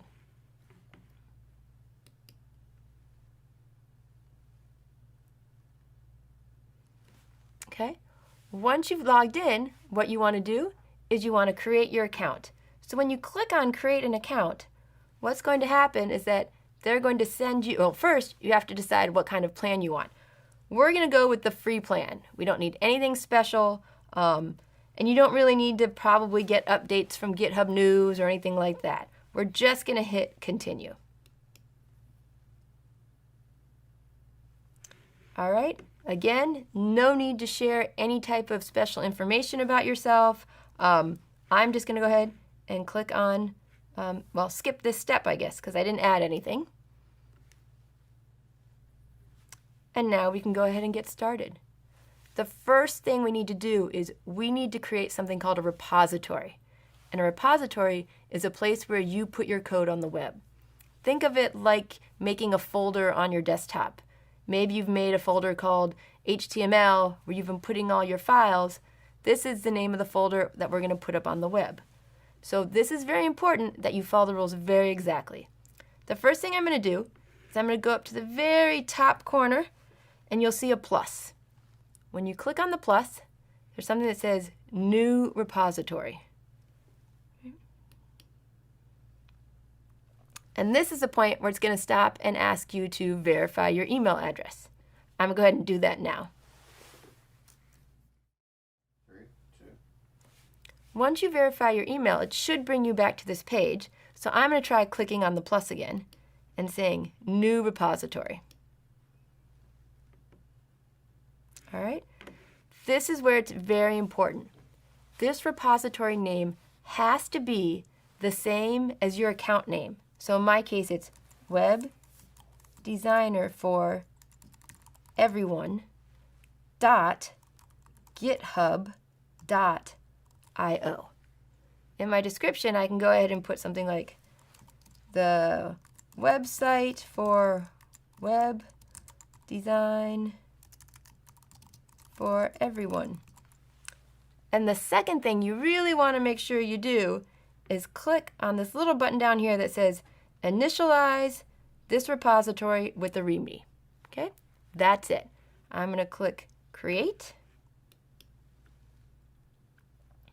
And it takes sometimes a few seconds just to make me kind of see, everyone can see that README that I clicked on, that I created, it automatically generated a site called Web Designer for Everyone. Oops.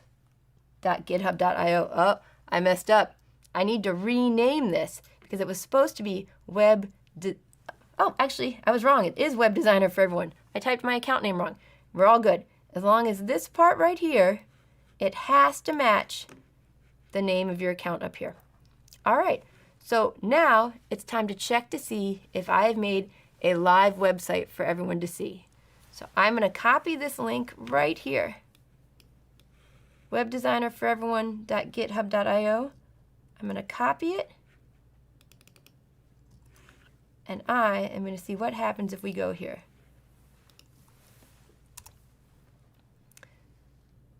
And look, I actually have a website that's live to everyone. I didn't have to pay for anything. I didn't have to sign up for anything, and GitHub Pages is generally accepted by everyone as a fairly secure place to put your code.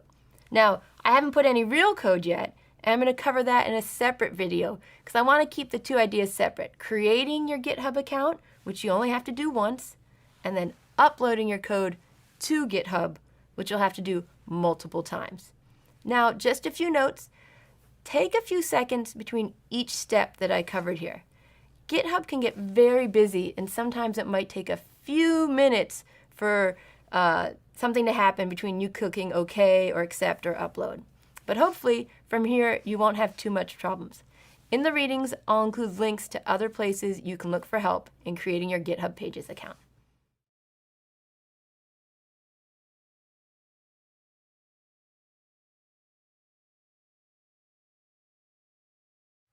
So let's say you've come up with a pretty nice site. In fact, I've got one right here.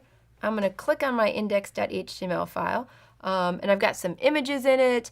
I have a special file called CSS that you might not be familiar with yet, but that's okay. But let's just see what my site looks like. Here we go.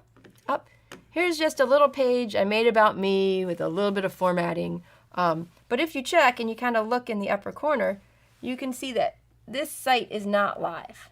The fact that it says file : forward, I can't share it with other people live. I can email them my code. I could say to somebody, oh, look, I made a web page. And then I could send them this file and all the images and everything like that. But that's kind of a pain. So let's try to make this site go live on my GitHub Pages account. So go back here to my GitHub account, which if you haven't created yet, that's okay. I've got another video. Go create your account and come back here and meet up with us. But other than that, I'm going to make my first kind of live account. Once again, I'm going to go up and do a plus for a new repository. Basically consider it a new folder full of code. Last time, I needed to be very careful with my repository name. Not this time. I'm just going to call this one, let's say, sample, S-A-M-P-L-E. I try very hard to keep it to all lowercase. You can include the little like dash, but no special characters. So I'm just going to leave it as sample. Very important, I'm going to click on initialize this repository with a README. I'm going to click on that, and I'm going to click on create repository. So GitHub right now is creating a new site for me to upload my code. Now, people who use GitHub for, I'm going to say, like real, are actually doing a lot of things from command lines, and they have to memorize a lot of stuff.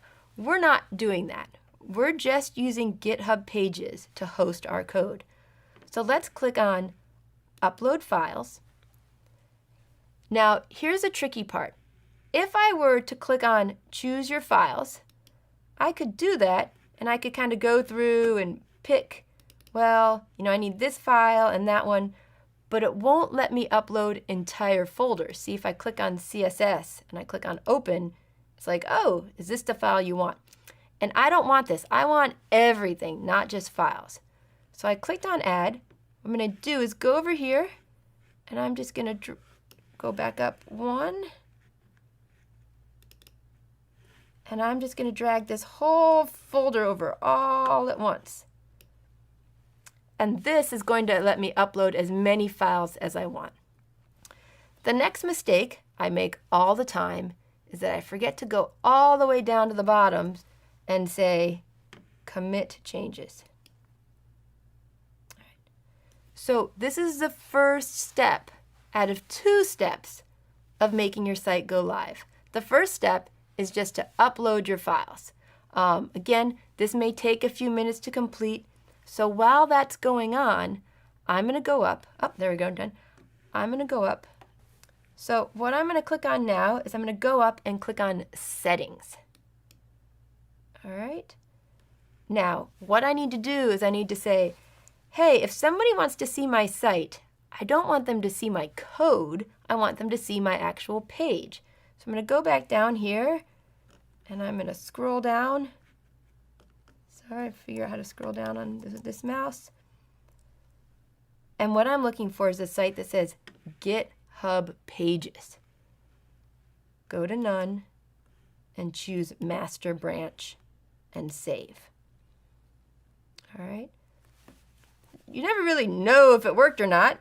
So I'm going to go back down again, click over here and go back down. And if I go down to GitHub Pages, it will now tell me, hey, your code is now right here. So I'm going to click on this. And it's not uncommon for it to say, hey, you don't have anything yet, or something like that. So what I'm going to do is I'm going to go back to my code and say, okay, what was the name of that folder I dragged up? Oh, it was sampler. Okay. And what was the name of my file? Hopefully, it was index.html, and it is. Great. I'm going to go right here. And now, when I click, I got a 404 error. Don't worry, that's going to happen a lot. First thing to check is, did you put in a typo? Yes, I did. I wrote sample instead of sampler. So let's put that R in there. Now I'm going to hit enter, and there's my site. All right, so what you can do, the 2 steps for creating this GitHub account is to upload your file and then change that kind of link for GitHub Pages to turn it on. Once you do that, you can upload as many things as you want. I am going to do one more thing with you real quick though. I'm going to go back to my GitHub account. And I'm going to do this one more time, but slightly different. All right, oops. I want to go to github.com. I'm going to make one more repository. I'm going to call this one sample2. And this time I'm going to forget, and I'm not going to click on this README. I'm going to click on the repository.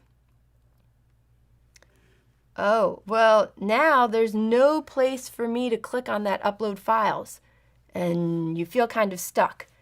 If you forget, just scroll right up to the README link on the page, and you click on it, and it automatically creates the README.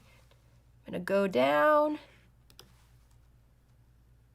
Just so you know, commit new file is the equivalent of save files for what we do on our desktop. So now I can upload files. I'm going to do it one more time to show you another, probably easier way. I'm going to go back here. Before, I dragged the entire sampler folder. This time, I'm just going to grab here. They're all uploading. I'm going to click on Commit Changes. While this is happening, I want you to think, all right, what was that second step? What was that next step she said I had to do? And that step is to go into Settings and add the GitHub Pages. So let's go up to Settings. Oh, it's going to, right here. Scroll down.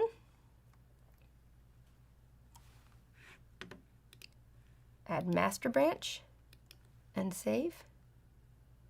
And then, since I want to be a little lazy, I'm just going to scroll down here again and be like, oh, great, here's the link to my site. I'm going to click on it. Again, when you get the 404 error, there's usually 2 reasons. Either you spelled something wrong, which isn't the case here because we clicked on it. We didn't type anything in. Or you need to give GitHub a few more minutes to upload everything. Or the third one is sometimes, I'm not, to be honest, exactly sure why, but sometimes GitHub seems to almost forget to look for the index.html file. So I'll hit enter, and there we go. So GitHub Pages is a great free way for you to host your code and share it with everyone who you think will be impressed with your incredible work.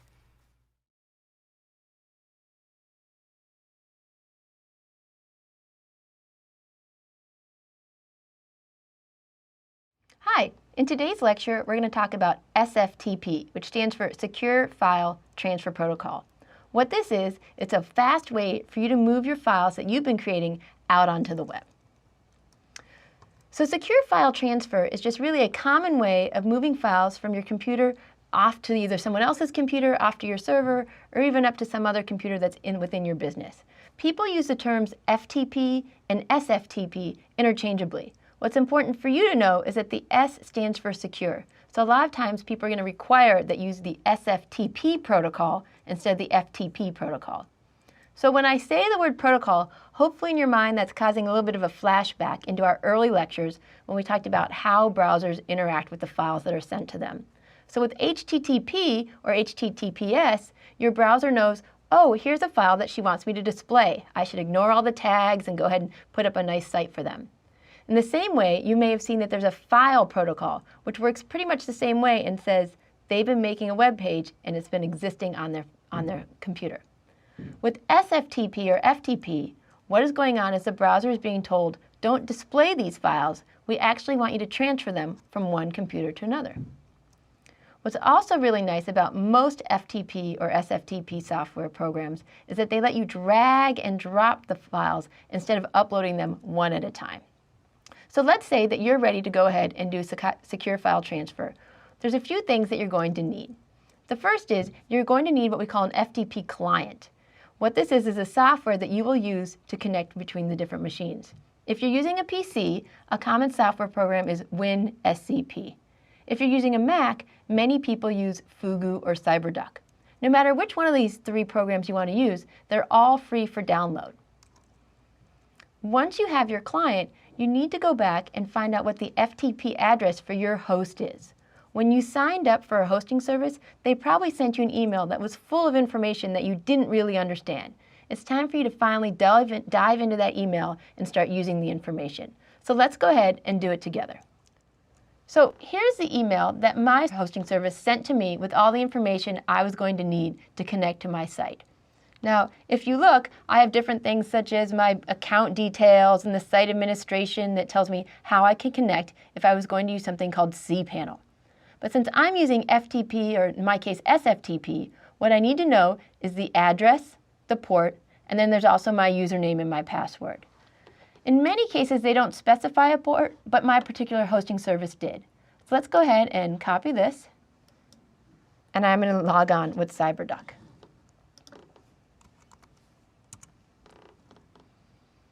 Now, as many of you bring up CyberDuck, some of you may end up having a picture or a little graphic very similar to mine.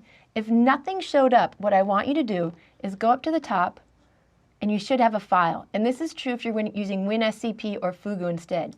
And you're going to want to go to Open Connection, and that's what brought me up here.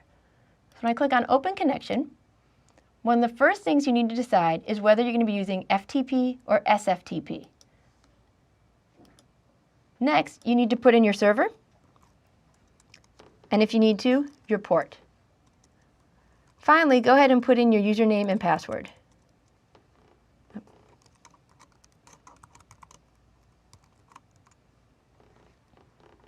Hopefully, you've remembered all that information and the connection's going to pop up for you. Don't be surprised if you forgot once or twice what that connection is and if it pops up a warning. All right, once your window pops up, you're going to see that you have a few different folders. These different folders contain different information that your hosting service may or may not want to be shared. So for instance, think about any website that you go to, such as Facebook, Amazon. What's going on is that there are a lot of files that are going into building these sites, but they only want you to be able to see some of them. And those files that they want you to see, they need to reside in the public HTML folder. So when I go in here, what I want to just warn you about is that when I click on the public HTML folder and you click on it, it's going to look very different. The reason for that is that I've already uploaded a lot of files, and for you, it's most likely that the only file that's in there is something called CGI bin, and you want to just pretty much leave that one alone. Now, what you want to do next is start dragging and dropping some of the files that you want to see. So let's go ahead and look at a site that I can use as an example. I'm going to go ahead and bring this open. And it's just a little site I have about Ashtabula. It's got a picture and a couple maps on it. And if I go to the intro website, you can see that it doesn't exist there. There's nothing there. We get a 404, which means, hey, you asked for this file and it doesn't exist. So let's go ahead and move those files over using CyberDuck. So all the code I want to upload is over here. It's in a folder called Ashtabula.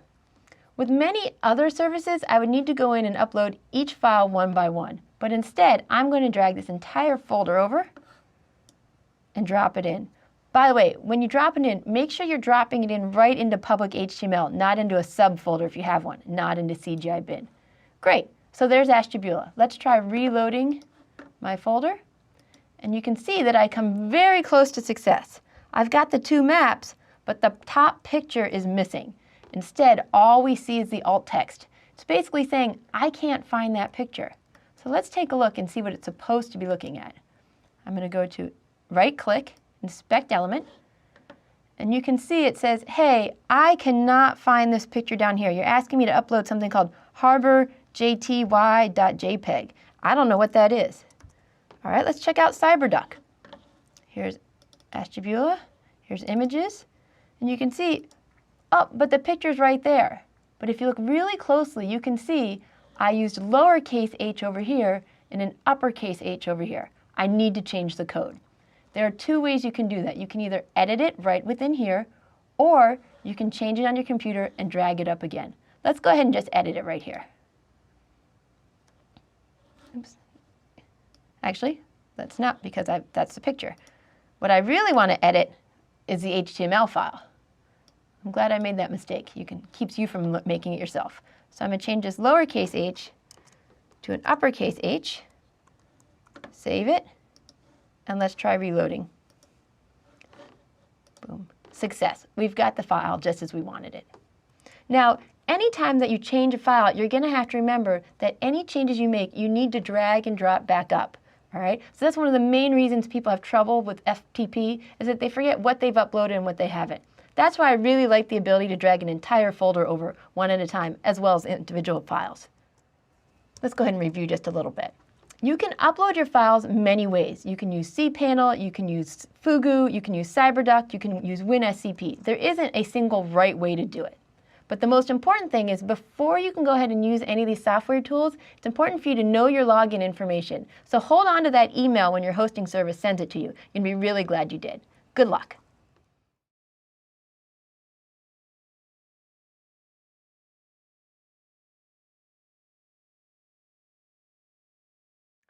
Hi, let's talk about the final project you're going to do for this course. The last thing I want you to do is basically take the elements, take the tags, take the syntax that you've been learning about over these past few weeks, and put them together to create an example page. You'll be provided with a screenshot as a template for what I want you to build, but it's always easier if someone can tell you in words what goes along with the picture. When you make this page, the most important thing I want you to realize is that there are no tricks. I'm really just testing for syntactic accuracy. So let's take a look at the site you're going to be creating. Here's the site right now. Depending on what size screen you're looking at, it can look really different. So just for fun, I'm going to resize my browser just to give people an idea that I really haven't styled this to do anything particular. When I make it smaller, things move around. I don't care where things lay out on your screen. I'm more worried about the fact that each element is there. I also wanted to point out that, as you can notice, some of the elements are in yellow and others are just in regular color. Anything that's in yellow is something that you should change specifically to you. So in this case, I have Colleen Van Lent in yellow. You should really use your name instead. I have a list of my favorite foods. I really want you to pick your favorite foods. I've got a little thing along the bottom that says progress and life goals. Again, pick your own value. So every place that you see yellow, I want you to change to your own particular interests, names, values. Okay? The other thing I want to point out is right down here where you see the more about me, this is actually part of a details tag. When I click on it, you can see that it opens and closes. And this is another place where I want to put more information about you, not about me. Now, if you were looking at my site on Firefox, or if you're developing in Firefox, I just wanted to let you know that this tag doesn't work. Instead, it would always show up as open. That's fine. If that's the type of browser you've been testing on, continue to do so. I just didn't want you to get worried when it didn't seem to open and close like for everyone else. All right? So go ahead. You're going to make sure that you have a header up here, a navigation bar here. This is one section and another section. And again, the picture may seem big or small. I don't really care what it looks like. What I care about is your ability to write HTML5 code. So good luck as you write your code. I know you're going to do great, and it's important to just take small steps and get each one to work individually. When you're done, you're going to have something that you can be really proud of.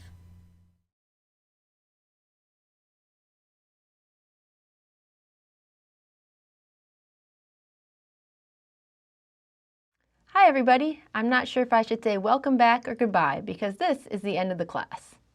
I know that you might be a little bit surprised, like, what? That's it? I don't feel like I'm ready to be a web developer yet. Well, I'm here to tell you you're not ready to be a web developer. But what you have learned is that with the exception of a few things called forms and a little bit about graphics, you have learned the bulk of the HTML5 tags. You've learned their syntax and their semantics. All right? With that information, you are now ready to go off and learn even more about the areas that really interest you in particular, whether that's design, accessibility, user experience. And it's very important that you had this basic understanding before you go on to these other ideas. So let's think about some of the things you learned. One of the first tools that's now in your tool belt is that you can view and edit files and code, which is something a lot of people have difficulty with. You can use that editor to modify an existing HTML file. You can create one from scratch. There's a lot of different things that you can do using the editors that you've now mastered. You also know the different options for opening a file. I'm not sure if you remember, but just a few short weeks ago, when you saw an HTML file, probably the only thing you could do was open it in a browser. Now you know how to do many more things than that. You also are at the very beginning of learning how to evaluate for accessibility. From the first step of viewing other people's source code and looking for those semantic tags, you know the importance that these tags have for people who want to access your page. You also have the ability to go to thevalidator.org to check for well-structured syntactic code, or to go to WebAIM to check for that semantic structure that people may or may not be using in their code. Again, the ability to evaluate accessibility is something that we really need more and more people to know. Finally, you also hopefully know how to publish your site, or at the very least you know the basics if you do decide to publish in the future. You know about domain names, you know about hosting, and you know that you really don't want to buy that one domain name they keep trying to sell you in the Super Bowl unless you're also willing to buy a host. You've also achieved some familiarity, no matter how small, with so many systems that are out there. You've learned about cPanel, you've learned about FTP, you've learned about different browsers, and you've learned about different types of editors. And this is all information you can use to expand your knowledge in other areas. So what should you do next? If you found this course interesting, what you really want to do is you want to practice your skills. Keep writing code, keep using tags. If there's a tag you're not sure about, that's especially the one that you want to practice with. You want to get comfortable with multiple editors. If you've been using Notepad++, try Sublime. If you've been using Sublime, try Text Wrangler. Keep working with different editors, and while you're at it, try different browsers too. Try uploading your code. If you didn't host your site, I really encourage you to find a free hosting service and try putting it out there. Because once you can share your code with other people, you get much more motivated to do new things. And finally, the most important thing you probably want to do is learn about cascading style sheets. Cascading style sheets is the method you're going to use to take your plain, everyday HTML file and make it look like something really special. Of course, I happen to be offering a course in CSS3, and I hope you'll join me for that. But if you decided that you just don't have the time to do that, I want to let you know that when this course is over and after you've submitted your final project, I will be sending you a link to what I call my secret lecture. And in that secret lecture, I want to show you ways that you can style your page in very simple steps. And I hope it's something you'll enjoy and help you to continue your journey into HTML5.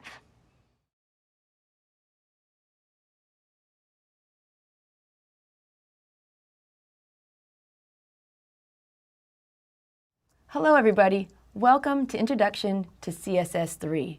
In the next 4 weeks, we're going to learn how to take plain, simple HTML5 code and turn it into something really beautiful. So what will we be doing over the next 4 weeks? Well, the main focus will be on learning about cascading style sheets. We're going to talk about why they are a better way to style than what people used to use in the early 2000s and late 1990s. Next, you're going to learn the syntax. Once you know that it's a better way to use it, how can we make sure that you're writing really good code? Once you've figured out the syntax, we'll go on and we'll also talk about development tools. When you do web design, it's very rare that you just sit there and you code and you don't look to the left or look to the right or go look on the web. Instead, you're going to be using other tools to see how you can change your code without actually having to write the code beforehand. Finally, as always, we'll be talking about accessibility issues. It's always fun to add colors and animations and cool things to our page. But when we do that, we want to make sure we don't do it at the cost of accessibility. We want to make sure everyone can see everything on our page. So let's talk about what we're going to do on each of the 4 weeks. In week 1, the focus is really on just getting you started, getting your feet wet, and getting you a little bit of confidence in knowing that you can do this. We're going to start by talking about the 3 common methods for styling code, and once we cover them, we're going to talk about how these methods interact, which ones are better in different situations, and different things so that you can feel confident knowing how you can best style your page in any specific situation. Next, we'll talk about the basic styling of fonts. By the end of week 1, I really want you to be able to take a web page and change something really obvious. Can you change the text so that it's cursive or underlined or a different color? Finally, we'll very briefly talk about placing elements on the page. This is going to be an important element of our entire 4 weeks, is trying to figure out how you can put your header over here or an image over there. And it can be tricky, but that's okay because we're going to repeat it week after week. In week 2, I'll talk about something called the box model. This is a very common concept for any web developer because we talk about how every element on your page is actually a box. Next, we'll talk about styling links and lists. We all love the links in our page. The web is the web because we have links. So how can we make them look really cool? Next, we'll talk about advanced selectors. In the beginning of the course, we'll be very careful about styling simple elements, such as styling a list, or styling a paragraph, or styling a header. Next, we're going to want to talk about what if we only want to style some of the links, not all the links. Finally, we'll talk about browser capabilities. Just like when you learned about HTML5, you learned that some browsers support some tags while others don't. In the same way, browsers treat CSS differently, and I want you to know how to best react to that. In week 3, we talk about pseudo-classes and elements. These are kind of this cool idea of how we can make different things happen when we hover over a page. It also talks about how we can style just certain things like the last paragraph in the page or the first paragraph.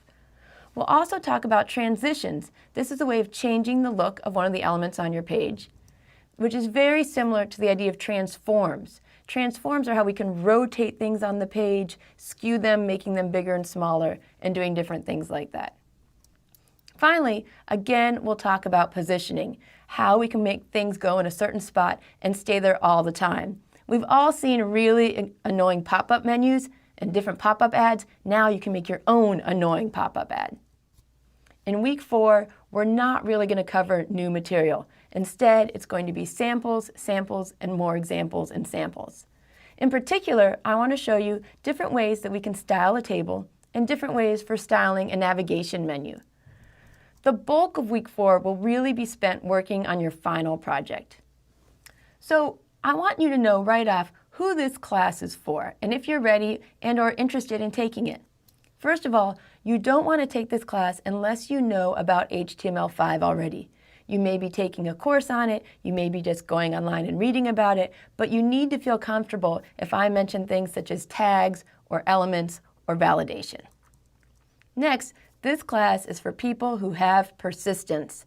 You will never code your pages the right way the first time, even the second time, sometimes the third, fourth, and fifth time. It's really about enjoying the whole process of really wanting to get something to work and feeling little victories when it does happen.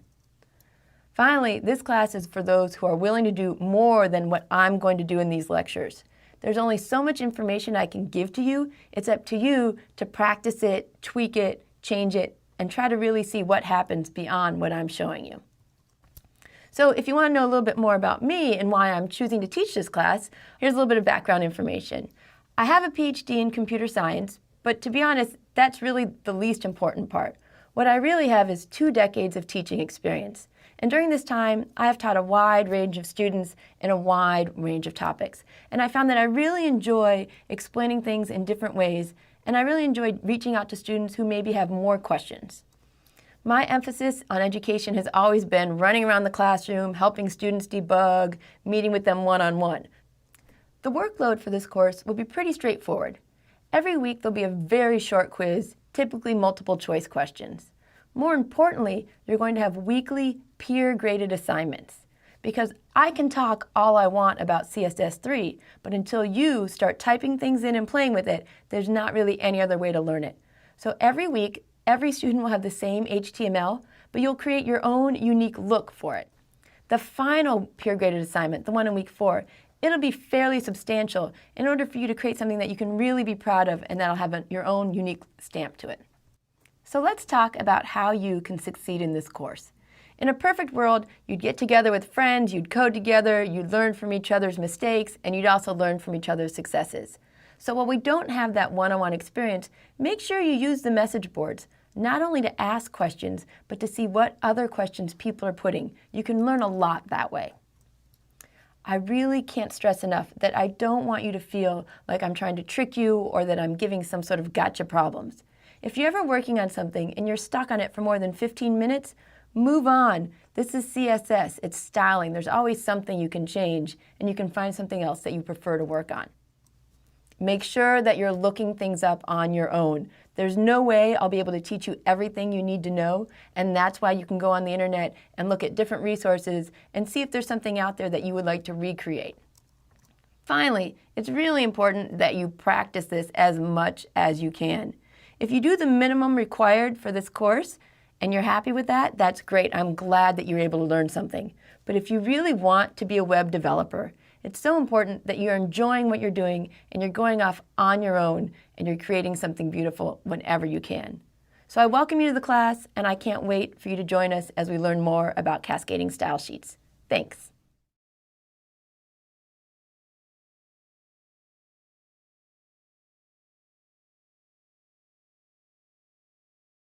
Hi. Welcome to our first truly technical lecture in our CSS course. It's about adding style to your pages. If you've come to this course with me from my HTML course, you know that I know that you can make general HTML files, but up till now, you may not have styled them at all. What I want you to know before we even begin styling and you start putting your own little twist on the pages is that the same HTML file may look different when viewed on different browsers. And there's a few reasons for that.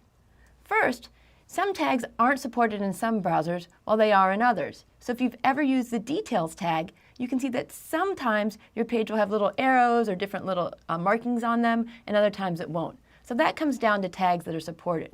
But also, every single browser has its own different default style. And what that default style says is, this is how I want my H1 headings to look, or this is how much padding I want around my paragraphs. So if you go to the exact same page on different browsers, it may be hard to tell, but you'll see tiny little differences in how things are made. But in general, this default look is really plain. And most people I know, they don't want their pages to look plain. They want to put in some style. So let's begin looking at ways you can do this. One way to add style is to think about adding it directly into the tags. Now, as HTML evolved, we went from having tags that were distinctly about color and different centering and different things like that to saying, no, we don't want tags that have to do with style. We only want tags that have to do with content. And people said, okay, we can do that, but I want to make it pretty. So how they did this is they added style attributes. So in this case, I've taken an H1 tag and I added the style attribute and simply said color blue. And what this is going to do is it's going to make this particular H1 heading have blue font to it. So it's very simple. It's a nice way to kind of just go in and add simple styling to your page. However, this still kind of breaks our rule of wanting to separate content from style. Because if you want to change it to say red or green or something like that later, you're going to have to go in and change the tag because you have to change the attribute. So I really tried to go out of my way to not use this at all and instead get in the habit of doing things the right way. And the right way to style your pages is to use CSS. Cascading style sheets are basically a way for you to write rules that say how you want to style all the paragraphs, or how you want to style all your headings, or how you want to style some of your images. It's a really nice, specific way that everyone can follow to make these styling choices. And the rules are set up like this. First, you have to put down your selector. And selector is just kind of a fancy way of saying what it is you want to style. In our case, we'll start off by just giving the selector different tag names, such as H1 or paragraph. Once you define which tag you want to style, you say which property it is you want to change. So we can look at things such as color, background color, how much space we put around it. We're going to cover all of those. But for right now, we're going to start off really simple and deal with colors. Then you have to give each property a value, saying which color you want it to be.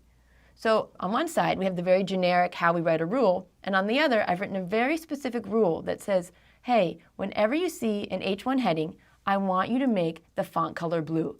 So we've done exactly what we did when we embedded using the style tag, but now it's very generic, and we're not talking about a specific heading. We're not talking about a specific tag.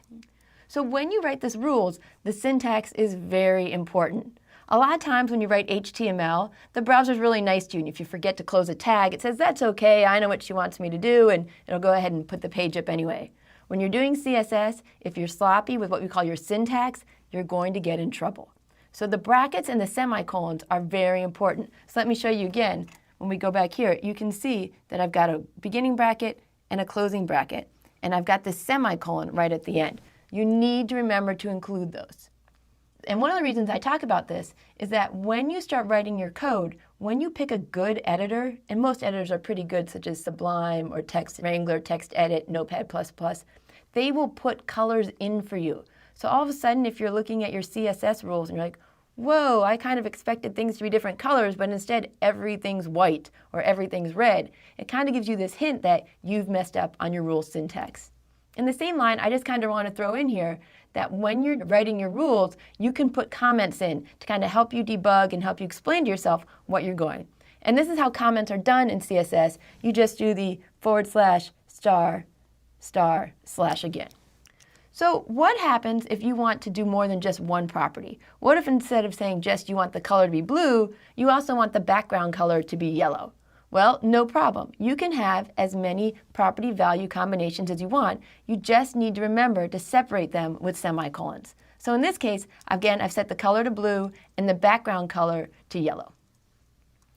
All right, so now that you know how to write a rule, how do we actually get them to work? Well, there's two ways, and the first way I'm going to tell you about is called using an internal style sheet. So as you can see over here in my code, I've got the basic template of our file, and inside the head tags, I've put this style tag in. That's where you're going to want to put your rules. They're defined right within that style. So now, inside the style tag, I've added the H1, the color blue, and I've ended my style tag. So what happens now is that when the browser opens your page, it gets to the head section, it says, oh great, she wrote some rules, let's see what she wants me to do. And it's going to know to go through your page and apply this rule to all the H1 tags. And if you have multiple rules, including paragraphs, images, things like that, it's going to know, I want to apply this to all instances in the entire file. Okay? Now, there's a really good chance you're going to mess up, because I do this 80% of the time when I'm developing in class. And what I do is I forget to close this style tag. And if you forget to close that style tag down at the bottom, well, actually your page may end up being blank. So don't freak out when you first start doing this. If your page is blank, it probably means you forgot to close the style tag. All right, so internal style sheets are really nice when you're just trying to style up one page, all right? And I often do it just so I can keep all my code in one file instead of going back and forth and back and forth. But imagine that you have a site where you're going to have 10, 20, 1,000 different pages, and you want them all to have a very consistent look about them. You don't want to have to go in and say if you want to change a color, you don't want to have to go in and open every single one of those files so you can change the color to red or green. Instead, what you want to use is you want to use something called external style sheets. The way it works with an external style sheet is that you put your rules in a different file. So you open up a file, you're going to save it something such as like my style with a .css file extension. So now the browser knows, oh, everything in HTML, that's the content. Everything in .css, that's the layout. Now, when you make your external style sheets, it looks just like we just did in the internal, except for you don't use a style tag. Then, once you've put your rules in a separate file, all you need to do is add a link into the head section. So in this case, I've gone in, I've put my link. I need to let it know the relationship is that it's a style sheet, and you have to remember to put the file name. So once again, this is where it's going to be really important that you're naming things in ways that they make sense to you. Okay? You can link to as many different style sheets as you want. Most of the time, we start with one. So now that we've had that style sheet, every single file that links to it will all share that style sheet. So remember when I mentioned that you might have a site with 10, 20, 1,000 pages to it, and you decide to change that color from blue to red or green or something like that? This is great. All you need to do is open up style.css, change one line of code, and you now just change potentially thousands of pages. Okay. So let's talk for a second about this idea of cascading style sheets. What does it mean that we're cascading? Well, when the browser goes to make your page, the first thing it's going to look at is go, all right, maybe they're not telling me anything. How do I normally make H1 headings? How big do I make that font? So it'll have its own kind of default values. But then it goes and it looks and it says, oh, are there any external style sheets? Because if so, I'm going to overwrite my browser defaults and put in the rules that are in this external style sheet instead. Next, it's going to check for internal style, that style you have in the head section. Because in general, the browser thinks, maybe there's something really special about this particular page, and he or she wants me to do these rules instead. Finally, any of those inline styles where you use the attribute tag, those are going to have the highest precedence of all. So it can be really confusing because you might start writing up different rules and you can't figure out why some are working and some aren't. This is where the cascading part comes in again. First it looks at defaults, then external, then internal, and then inline. Which is why really you want to avoid using any inline style because it pretty much nullifies all your styling rules. All right, so we know how those four go, but what if you have a selector and you've linked to 2 or 3 different style sheets and that same H1 has been defined to be blue and green and yellow, but in different files? How does the browser know what to do? Well, how it works is that the rules from the most recent file have precedence. And what I mean by the most recent file, it means it goes up into the head section, it goes 1, 2, 3, and it kind of looks at what order you listed them, and the last one you listed is the one that's going to have precedence. Okay, well, what if you have a selector in the same file and you've written H1 multiple times? This can actually happen quite a bit, especially if you decide to go off and be part of a big development company. You may write some code and then someone else comes in and writes some code, or as I tell my undergrads, maybe you went out and had a really good time one night and you came home and decided, I'm going to code, and you forget that you've already written some rules. Well, if that's the case, once again, the browser's going to look at the one it saw last. So in this case, I have 2 rules for H1, one where I set the color to blue and I said, hey, I want you to use this Arial font family.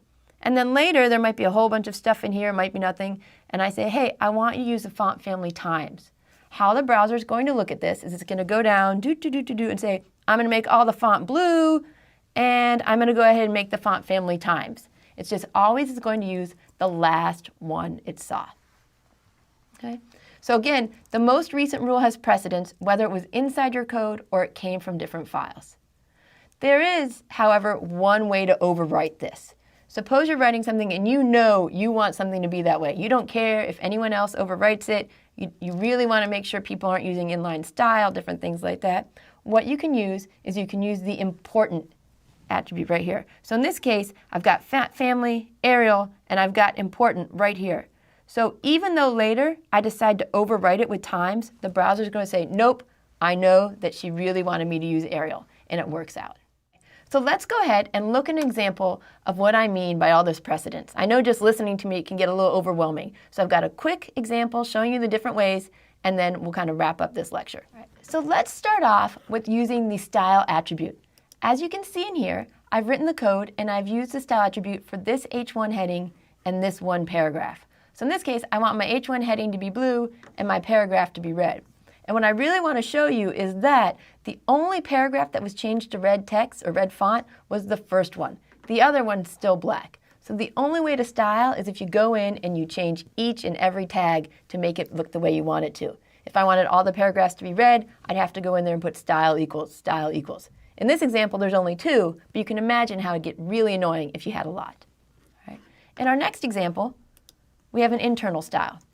In this case, I've put in my style tag up at the top, and I've added rules for paragraphs and H1 headings, and it should handle both. So now I've gotten rid, there's nothing in here anymore. My tag is all by itself. And if you look at the result, let's go over here. You can see that now, even though my HTML doesn't have any type of styling in it at all, both of the paragraphs are red over here, and so is the heading. Right? The last example I had for you is I took these exact same rules and I put them off into an external style sheet. Again, there's no style tag here. It's just the rules themselves. And then I had to go back to the HTML file, and you can see right up here near the top, I have, hey, let's link to the style sheet I want. Now I want to point this out very carefully to you. If you notice, I have CSS/external style sheet. This means that my style sheet is in a special folder called CSS. Developers really stress that you do this because you want your code to be kind of organized into different parts. So again, in the same way, I now have a page that uses external style sheets and looks really good. So all this code is going to be available for you to look at it, but I want you to kind of play with it as much as you can. But I want to use this final example to help you kind of understand how the cascading works. So right here, I have my external style sheet. I'm going to go over here for just a second. Go to my, and I'm going to add one last thing.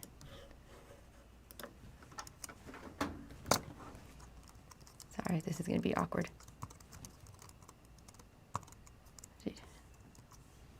And I'm going to say, you know what? Instead, I want that font to be black again. And I end it. I'm going to show you what happens when you mess up really quickly. I'm going to save it. I'm going to reload my page, and everything disappeared. This was what I was talking about. You really want to make sure you include that style tag. Do it. Make sure you close it up.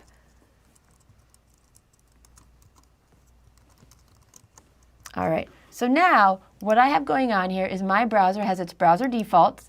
It has its external style sheet, and now it also has an internal one. So let's see what color it's going to be, if it's going to be blue or if it's going to be black. And as you can see, it's black.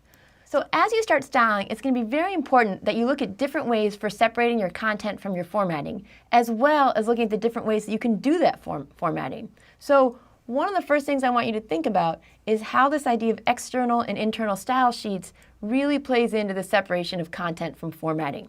And at the same time, I want you to understand that we don't always follow every rule. In the beginning, we always have to start with really, really simple examples to kind of help you guys solidify what's going on with CSS.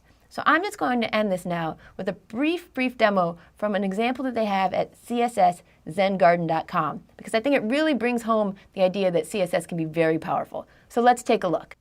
So at this site, CSS Zen Garden, they've actually done a really great job of showing all the different ways you can format an exact same file, but in different ways. So up here, if you take a look, you can see that this is one person's style sheet for decorating or styling this document. Now, without changing any of the HTML at all, someone else came in and said, hey, you know what, that's nice, but I'm going to style it this way. It looks completely different. It's the same exact HTML, but it looks completely different. In the same way, we've got this one right here. Same exact HTML, but you couldn't look any different because they've added some CSS and JavaScript to it that's different. So come on with me. We're going to code a lot in this course. We're going to be playing a lot with this course. You're going to be messing up a lot in this course. But I can't wait for you to develop something that really reflects how you want your page to look. Thanks.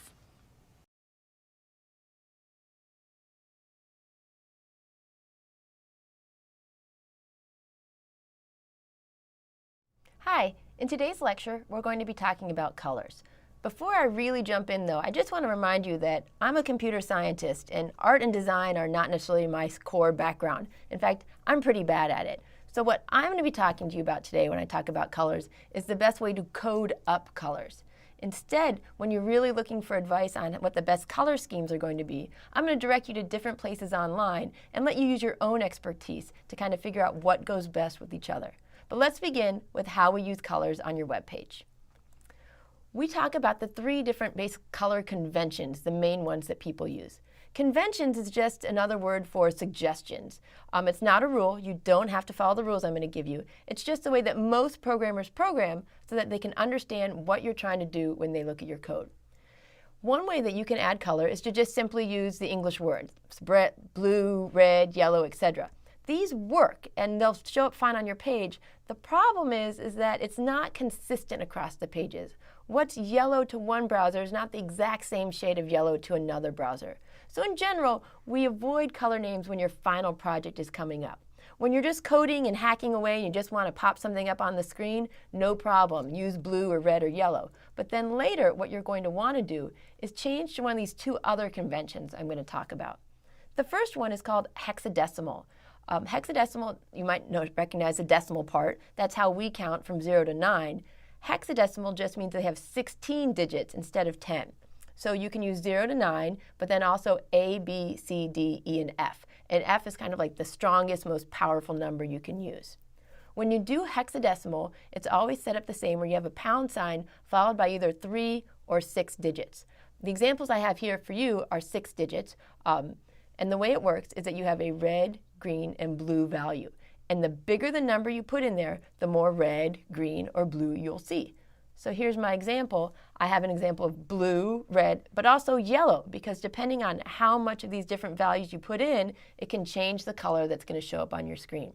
Now, hexadecimal is probably the most common way of doing colors when you look at a lot of people's pages, but another way that's coming up a lot is the RGB. Again, it's the same idea that we have red, green, and blue, but instead of using these kind of strange hexadecimal numbers, the 0 to F, instead you're using numbers between 0 and 1. So here I've done the same thing. I've just done 1, 1, and 1, 1. I could just as easily put 0.5, 0.8, 0.6, and that would change the strength of the color. So here I have RGB 001.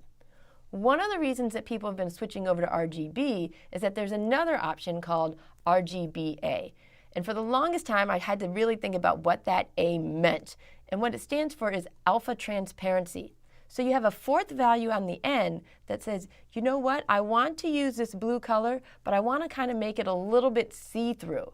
So when it comes up, if I were to actually make it 0, it would be completely see-through. If I were to give it a final value of 1, it would look just like the regular RGB value.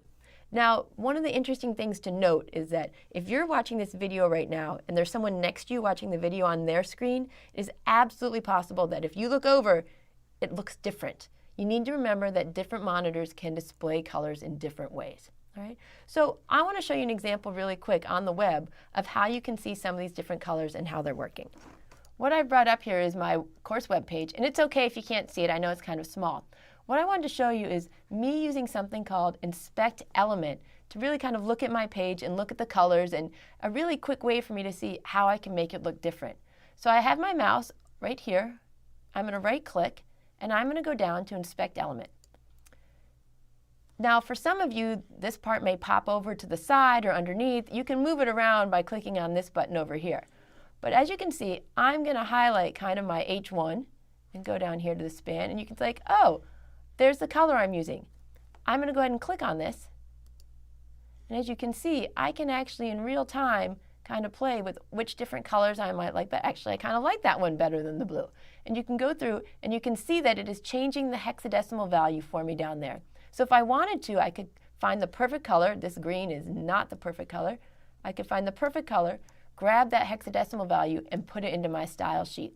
They also give the option of the RGBA value as well, so you can do it either way you want. I love using Inspect Element to kind of play with the colors because it's so much easier when you can see what's happening as you're designing it. If you want to check something else, I could even go down here. Each thing, as you highlight, you can add colors, do different things along the same line. So I wouldn't suggest this, but I'm going to add a background color. And as you can see, they have the actual names because it's very unlikely that if you were to scroll through the different hexadecimal values, you'd have any idea what it was talking about. And instead of actually using the word beige, once again, I can click on that box and it'll pop up the hexadecimal value for me. So this is where it can get really fun and really bad because you can just start falling down this rabbit hole and you're like, oh, I like this color. No, this color's better. In the beginning, you're starting off, just pick a color, play with it, and keep going with it. But let's go back. One of the things that happens when people are using color is there's this really natural tendency to want to use color to emphasize something or explain how important something is. You may have seen when you filled out forms that it says, make sure to fill out everything that's in red. Well, this can be a real problem when it comes to accessibility. And I want you to make sure that you're trying to think about the most appropriate way to use your color when you're designing your page. Okay? And one of the things you need to think about is that it's not enough to think, oh, someone can use a screen reader. I'm going to use HTML tags to really make sure that they can pick up the semantics from the page. No, there are a lot of people who are viewing your site who aren't legally blind. Instead, they're visually impaired or they're just colorblind. There are many more people who are colorblind than you would ever really guess. So you want to make sure that when you're using your page, you're thinking about whether the colors are conveying meaning or just style. So think about your color contrast. And what color contrast is it's when you look at a page, is the text on a good color for the background? Most of us intuitively know when something has really poor color contrast. We're squinting at it. But to be honest, very few of us know what the really exact level is of where you need to go. So what you can do is you can use different tools to help you quantify the contrast between text and its background color. I've put in 2 links here, the wave.webaim.org and the Wave Contrast Checker. And I'm going to show you just a quick example of how you can use these to check a page. So I go over here, and I've got the wave.webaim.org, and you can go ahead and you can type in any URL you want right here. I'm going to go ahead and put in my own personal web page from UMich, which may change by the time this comes up. And as you can see, you can go over here and it'll check your styles, it'll check your different HTML. But if you check where my mouse is, you can also check on the contrast. And it'll go in and it'll say, nope, this looks good. There are no color contrast issues detected. You'll be surprised how much, though, you will get examples. They can be extremely picky. And if it's really something that you feel strongly that you can see, absolutely stick with it. But you want to take their suggestions with a grain of salt. The one thing I wanted to really talk to you about, again, is just this whole idea of don't use color alone to convey meaning. This is a typical kind of bar graph where people use colors to say, hey, this is how much share is Apple iPhone, the pre-palm, different things along that line.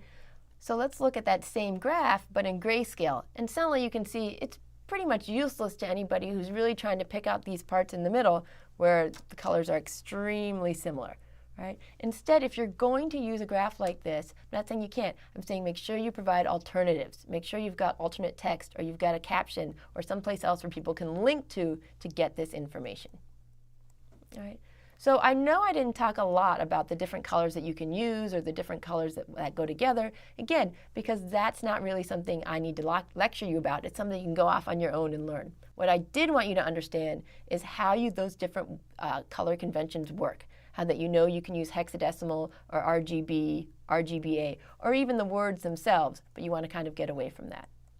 Finally, when you're done, when you've got your colors going, don't get too attached to them because you're going to be surprised at how often when you check your site using a contrast checker that what you thought looks really great really isn't something that's accessible to everybody. So have fun with the colors, use Inspect Element. Everyone loves to play with these different design elements of your page. And I hope that you've learned something here that's useful as you continue programming and styling your site.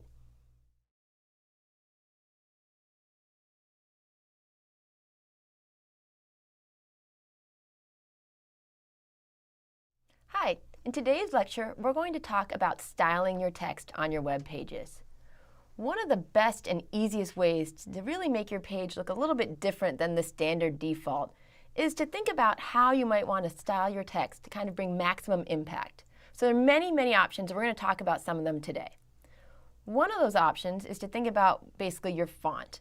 Some of the things you can style are the font family, the font style, the font variant, and the font size. We can also think about styling the color and background of your font. We can talk about alignment as well. And finally, we're going to talk very briefly about line height. These are all 4 things that you can do to just really kind of highlight or emphasize the different things you would like your style to bring about. So first, let's talk about font family. Font families are just different types of text. So if you've used Word before, you've gone to font family, and you can pick Arial or Wingdings or all these different types of fonts. You can do the same things on your web page. So I've got a couple of examples up here for you. The more common, you have Helvetica, Courier, Courier New, Comic Sans, Cursive, or Verdana. I've tried to put the font type here in the slide, but it might be kind of hard for you to see. And I kind of did that on purpose because what looks obvious to you when you're designing doesn't always look obvious to the people who are looking at your page. I also picked these particular ones because I wanted to show you that some are a single word, such as Helvetica, but Comic Sans MS is multiple words, so I had to put it inside quotes. So how it works is, again, you use your syntax rule. You have your selector, your property, and then your value. So in this case, I've said, whenever you see an H1 heading, don't use the browser default heading. Instead, I want you to use the Arial font. So it changes the font slightly to look like this example here. Now, every single browser doesn't support everything. We've seen this even with HTML5. Some browsers support some tags, some don't. In the same way, some browsers support some fonts and others don't as well. So what you can do is you can provide alternatives. In this example, I've given the browser 3 different alternatives to use. I'm basically saying, whenever you come up to an H1 tag, I really want you to use the Courier font. But if you don't have the Courier font, go ahead and use the Impact font. If you don't have that one, go ahead and use Arial. Now, one of the questions you might ask yourself is, what if it doesn't have any 3 of these fonts? It doesn't have Courier, Impact, or Arial. Well, if you remember, when we first talked about cascading style sheets, we said if you give it a rule and it can't support it, it will always go back to the browser default. So you don't need to worry about font disappearing because you gave it a bad font family. It'll always come through. So when you pick your font families, there's a few things you should think about. The first one, and maybe the most important, is some fonts are much more user-friendly than others. There are basically 2 categories. You have serif fonts and sans serif fonts. The serif fonts are the ones that have the fancy edges along the side that you use when you were learning calligraphy or different things like that. The sans serif fonts are very clean. There's no drop downs or anything like that.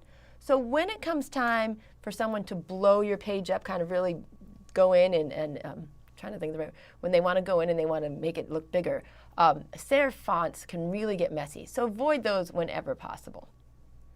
I personally don't use custom fonts myself, but I've never been an artsy type of person. So if you do decide that you want to have your own font or some sort of special web-safe custom font, you need to use something special here called a font face rule. And what we do is, you can see in the first example, you say, hey, I'm going to define my own font face. I'm going to happen to call it my special font. You could call it anything you wanted to call it. And then you need to give it a source. So that source, this is a new one you haven't seen before. We're not using href.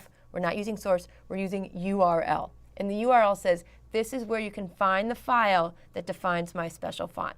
Once you do that, once you write the font face rule once, throughout the rest of your style sheet, you can go ahead and reference it. So now, every time I use an H1 font, you're going to use my special font. So now, let's talk about font style. It's a much fancier word than you might expect, but we're simply talking about, do you want your font to look normal, which is the default? Do you want it to be italic? Or do you want it to be oblique, which is basically just a special kind of italic? So normal font will happen no matter what. It's just how it's going to be. If someone else has written a style sheet and they've made it all italic, that's when you might want to say, no, I'm going to overwrite it and make it normal. Italic is always a certain kind of lean basically to your font. And oblique is when you really want to be extra special and define exactly what angle you want to have your text lean towards. The font variant is, we really only have 2 options here. We have normal and we have small caps. People use this quite a bit when they're trying to do very consistent and yet somewhat fancy look to it.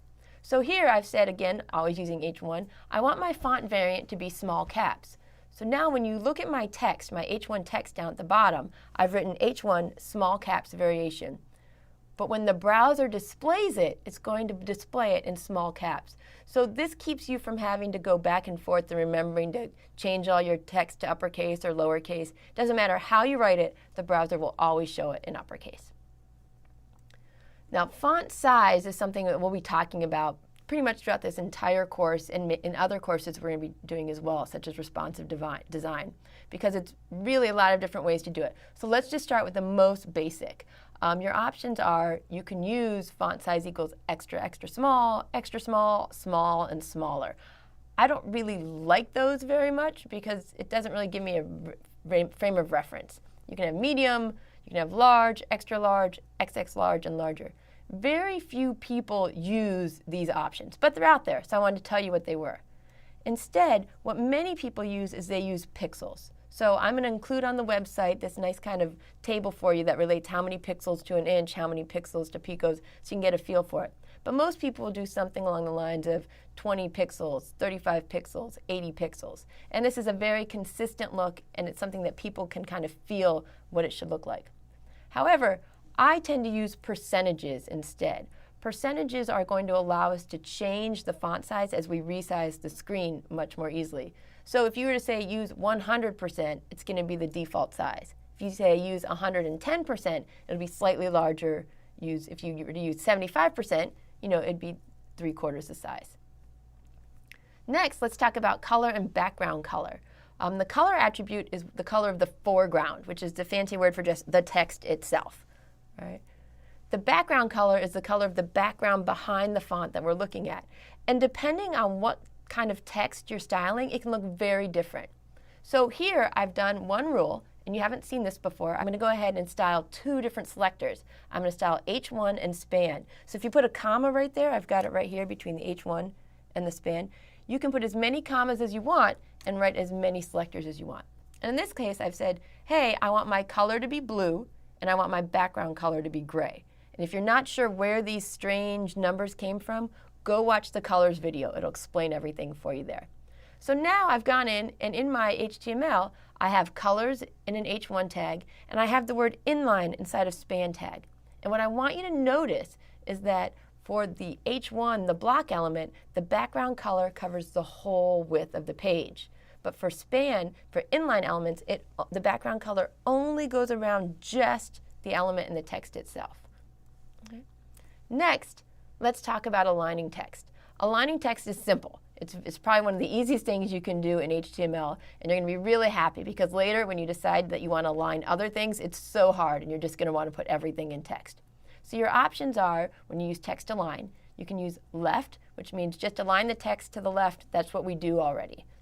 You can have right, which means align everything to the right, center, and justify.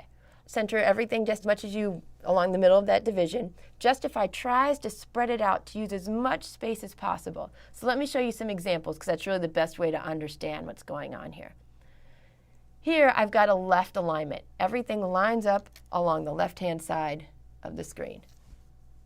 The next one I've used text align equals right, and you can see that everything is lined up to the right. It looks really weird. There's very few reasons you're going to use this unless you have something else kind of going along in the side in the middle here.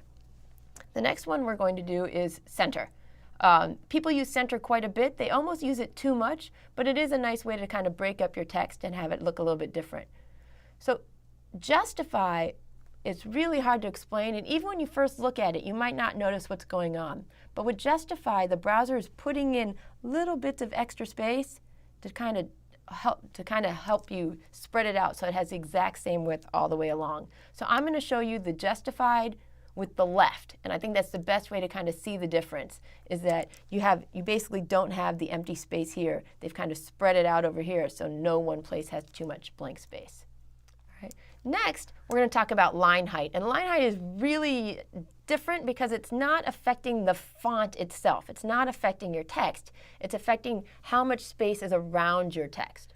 Some of you may have used Word before, and you can go and you can kind of adjust how much space there is between the lines. Maybe you want it to be 1 line, 1.5 line, double space. That's what we're talking about here. So my first example, I said line height equals 50%, and the next one I said line height equals 200%. So in the first rule, that's kind of a weird rule to write because I'm saying I want things to overlap with each other. In the second rule, I'm saying I want you to really spread out far. Oops. All right. I'm going to go ahead and put an example later online where I can show you exactly how these things would look. Or even better, I'm just going to turn this into a teachable moment and have you go in there and type it yourself and kind of look at how these two different rules affect the text. All right. So let's review. I know I went over a lot of things and it can be overwhelming. So one of the most important things is with everything we do in this course is take 5-10 minutes, type some stuff in, take a look and see what happens. Make as many mistakes as you can because this is the time to make mistakes when you've got me and the rest of the crowd here to answer the questions on the different boards. Practice on toy problems. Don't make a huge web page and try to style it. Create a page with 3-4 paragraphs, a couple links, and practice on those. Because it doesn't matter. You don't need to practice on a big page. You can practice on the small problems, and it really makes a big difference. All right.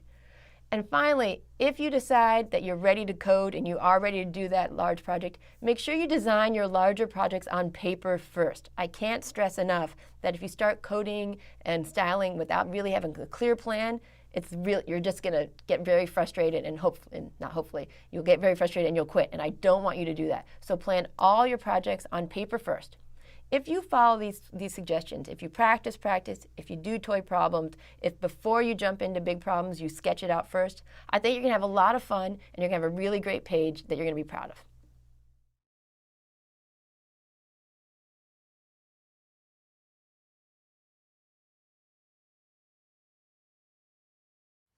Hi everybody, welcome back.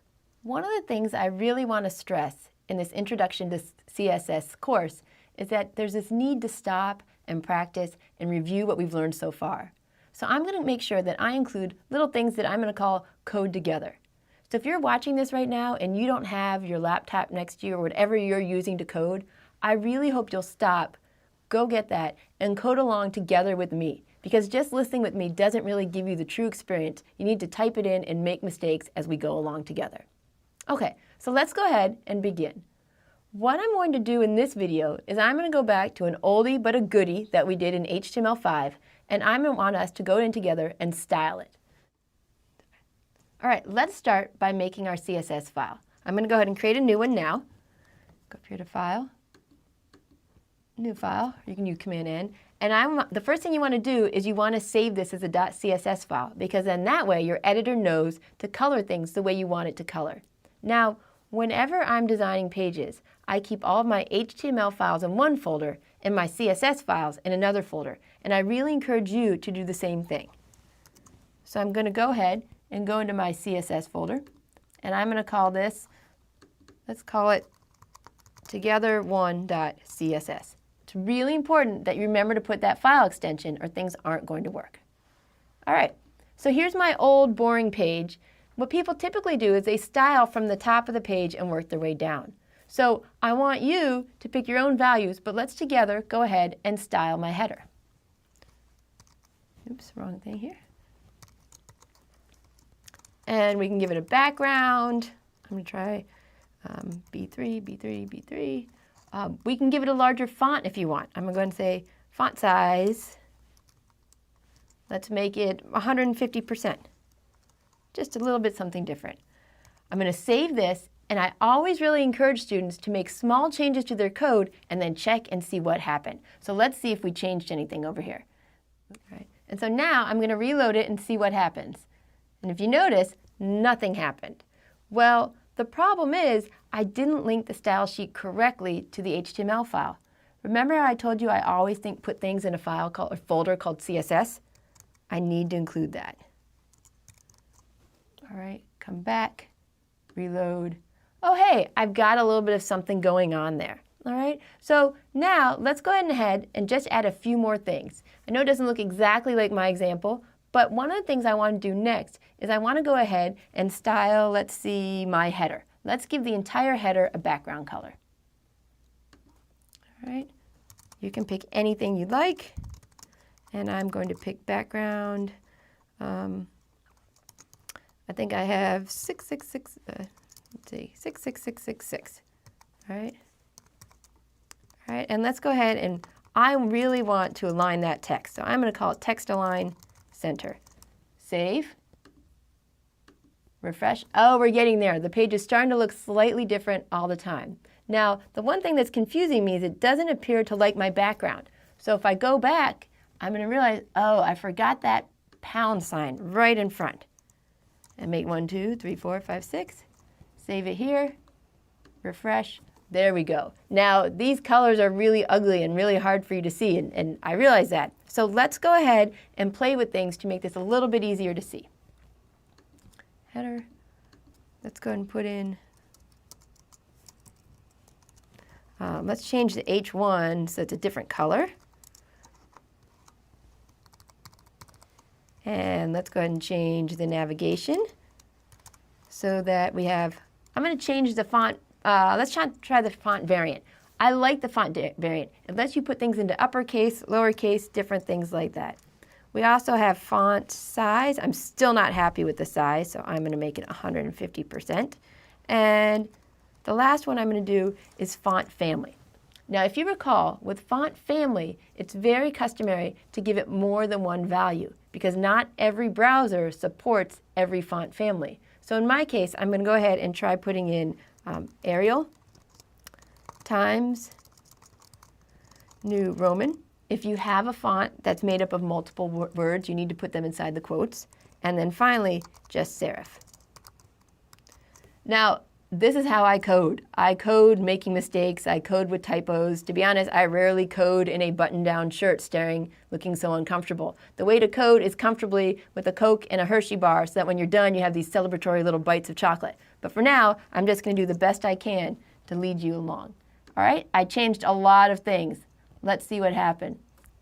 You can see, I'm going to make a little bit bigger. We're starting to get there. We've got the background colors. Have the things like that. So let's go ahead and just style a few more things together, and then we'll go on and learn a little bit more. I would like to see you pick your own things for H2. So H2, I'm going to pick a different color. Let's try same color. 6. And a different background. I'm going to use 00B7EA. So does it matter whether I type it as EA, uppercase, lowercase? It doesn't matter at all. The important thing is for you to usually be consistent so you don't mess yourself up as you're going back and forth. All right, we'll refresh again. All right, it's starting to look much different. This isn't a lot of style. It's only 1, 2, 3, 4, 5 rules, and we already have a much different look. I'm going to go ahead and make the screen smaller because when I put in that font size 150%, it makes a big difference. All right, one kind of last cool thing I'd like you to try to do is go ahead and try to style the summary and the details. Because if I want to make just the I grew up in Ashtabula, Ohio part, how can you make that italics but not the rest? All right, so if you remember what the HTML code looks like, let me show you a quick example, is that right down here, I have my details tag, and if you haven't seen it before, I put the word open in, which means by default, show it as open so no one has to click on it. I've got my details, I've got my summary where the my childhood part came up, and then I have all of this part. So if you want to make that italics and only that, how do you do it? All right. What we're going to start with is we are going to style the details tag. And I'm going to scroll up here a little bit so you guys can see a little better, hopefully.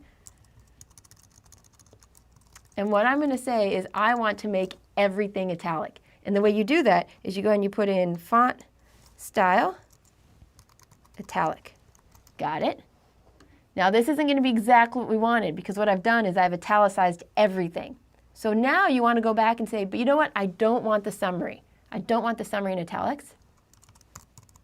Oops, go back here. Summary, and I can say font, font style. Well, how do you make it so it's not italics? By default, most things aren't. You can actually put in the word normal. All right. So that's it. Now we've got this part in italics and this part in bold. For the most part, we're finished, but I am going to add one little thing because it's really common for people to style their header and their footer in a very similar manner. So let's go ahead and style my footer. And what I want to do is I want to give it the same background color that my header had. So background, 1, 2, 3, 4, 5, 6, boom. And there you go. So what we've done now is we've gone from a very simple, basic HTML file, and we've started adding just a little bit of color, a little bit of font size, a little different things like that. Let me show you what the original file looked like again, and we'll look at them next to each other. I'll comment out my style sheet, and I'll open it up. And you can see these are two very different looking pages, but they're the exact same HTML.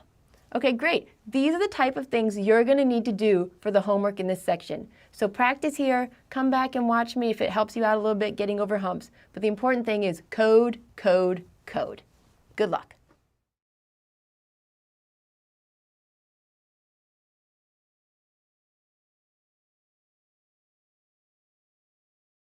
Hi, today we're going to be talking about display and visibility on your web page. Now, when it comes time to making your page, again and again, I'm going to tell you that laying out where you want things to be is key to a really effective page. And one of the things you need to remember is that every element we look at is basically a box. And the box model is something we're going to cover in a future lecture. But before we get to the specifics, I just want to talk about some details, because how the display on your different element works affects all the neighboring elements on your page. So before we begin, I just want to remind you, every element on your page is a box, just think of it that way, and display is how you can decide whether the boxes should be next to each other, underneath each other, and different things like that. So when we talk about display, there are some common values that pretty much everyone uses, or they're just the default, so you've been using it without even knowing it. Elements that are inline will sit next to other elements. They take up just enough width and height and no more when you're putting them on the page. So I kind of think of these as my good children in the minivan elements. It's fine if I want to put 3 kids in the back seat. They're not going to elbow each other. They're just fine. They're going to get along. The other type of display is block. And what block does is it forces a line break in between your elements. So again, with my example, I've got one kid who really just can't sit next to anybody else. I have to put them in their own row. Even though she's really tiny and she doesn't take up that much space, she has a whole row all to herself when we're driving in the car. What's nice about block elements is while they take up all the horizontal width and just enough height, you can go in and you can set a height and a width on those elements. So even though it's block and you've reserved a whole width of the page, you can say, but I really only want it to be 40 pixels or half the page or something like that. So with inline, it takes up just enough space and you're not able to change that. You don't get to say, I want it to be bigger or smaller. If it's inline, that's all you get. With block, you have a little bit more flexibility, but you do have the problem that you're reserving a lot of space. So of course, what we came up with is this idea of something that takes the best of both. And this is inline block. Elements that have display inline block are going to be the same as inline in that they can be next to each other, but they'll also accept height and width. So if you have 2 things that want to be next to each other, but you want to give them a lot of room and right now they're inline, well, go ahead, change it to inline block, and then you can give it a height and a width. And if you have something that's block and you want 2 of them next to each other, again, no problem. Change them to inline block and you can set the width and height. The fourth one, which we don't really use as much, is the idea of display none. And what happens here is if you have an element on your page and you give it display none, it's as if the browser completely ignores that it exists. It's as if it lifted it up and took it out of the page. So these 4, the inline, the inline block, and the none, are the ones that we're really going to start playing with at the beginning.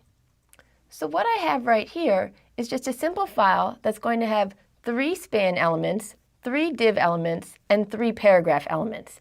If you remember, span elements are inline, so they're only going to take up as much space as they need. Both the divs and the paragraphs, those are block, so they're going to take up more space. On the side over here, what I've done is I've added a little bit of styling, which may or may not make sense when we first talk about it. But I gave each of my spans a height and a width, basically all my elements a height and a width, and a different background color. So if we were to look at it right now, you would see that I've made all my spans green, all my divs blue, and all my paragraphs a kind of pinkish purple color. And each one lays out exactly by default as how it would go. The reason the divs are as big as they are and the paragraphs are as big as they are is, well, again, we put that in our style sheet. You can see my height and my width. If I didn't include these, by default, these divs and paragraphs would take up the whole width of the screen, and they'd be really small because they would only need enough space to have that text. So let's go ahead and play with this. Normally, I would go into my style sheet and I would kind of put different things in, try different displays and different things like that. But I'm hoping it'll be a little clearer for you if instead I do this at the same time. So you can follow along with me with what's inspect element, or you can go ahead and change the code in your file, save it, refresh, save it, refresh. So I got to inspect element over here by right-clicking. And what I'm going to do now is I'm going to right-click on one of these span elements. Inspect element. and it pops it up for me. Any element on your page you can play with. You can either play with just that particular element you're poking on right there, or I can say, I want to play with all the spans. So let's look down here. Right now I have a height and a width for each one of my span elements, but they're not actually very big. So how do we change that? If something's inline, but you want to give it a height and a width, we go down to display. And I'm going to go here. And I'm going to try inline block. Boom! Right away, my spans have taken on those properties. So before, when they were inline, they were small. When they're inline block, I can shape them really nicely. And if I change them to just block, you can see now they're on top of each other because block elements don't like to be next to each other. The final property I'm going to show you right here is this idea of none. When you have none, it's as if the spans didn't even exist. You didn't save any space for them. It's not as if you would even know looking at the page that they were ever there. So it's a kind of interesting thing to do, and you might use it later if you want things to appear sometimes and not others, but you don't want to leave a big white space. So go ahead and take a second, and I'm just going to click on a few of these other things. So for instance, my divs, I can go and I can say, you know what, I want to make just this one div. I want to go ahead and make it inline block, and let's see what happens. Well, the odd thing is I changed it, but nothing actually happened, and I'm kind of wondering if you know why. When you have inline block, you're saying, oh, go ahead and put me next to other people if I fit. But if your neighbors are also block, it's not going to work. So now, instead of changing just one, I'm going to change all the divs.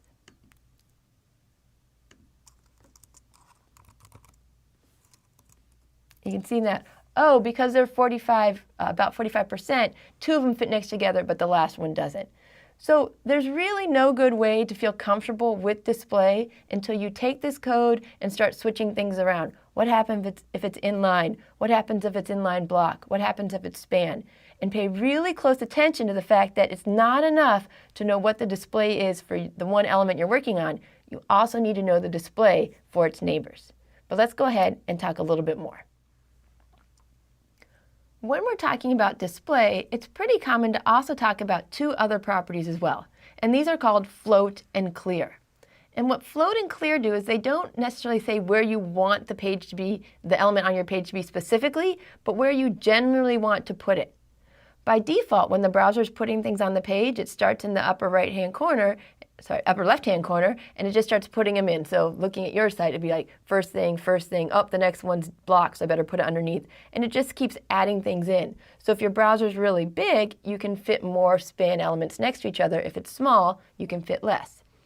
Well, float lets you actually reposition things, and it says, hey, I want you to kind of float this anywhere, and if I say float right, I want you to put it as far to the right as you can. If I say float left, I want you to put it as far left as you can. The other elements are basically aware of one another, and when you use float, they won't overlap, but things are going to look a little bit crazy. And when you add float, again, you're affecting your neighbors because your neighbors need to know where you're going, which is why we have this additional property called clear. Because sometimes when you're coding, you want to just make sure that things aren't floating to your left or your right. You want really to have that space all to yourself. In which case, you can use clear left, clear right, or clear both. Clear left makes sure there's nothing floating to you on the left. Clear right means there's nothing floating to you on the right. And clear both, well, as you can guess, it means nothing should be floating next to you at all. So let's go ahead and take another look at one more example where I'm going to play with that same code, but I'm going to start using float and clear as well. So we're going to look at the same exact file we were just looking at when I was playing with display block, inline, none, etc. But now we're going to throw float and clear into the mix as well. So here was the code we were looking at, and here's the website. And so the first thing I'm going to do is I'm going to play with the spans up here, and I'm going to try floating them. So remember, when you float something, you're basically saying put it as far over to the side as you can, and the other elements are almost going to act as if they're not there, but they're not going to overlap it. So I'm going to go down here, go to my float, say float.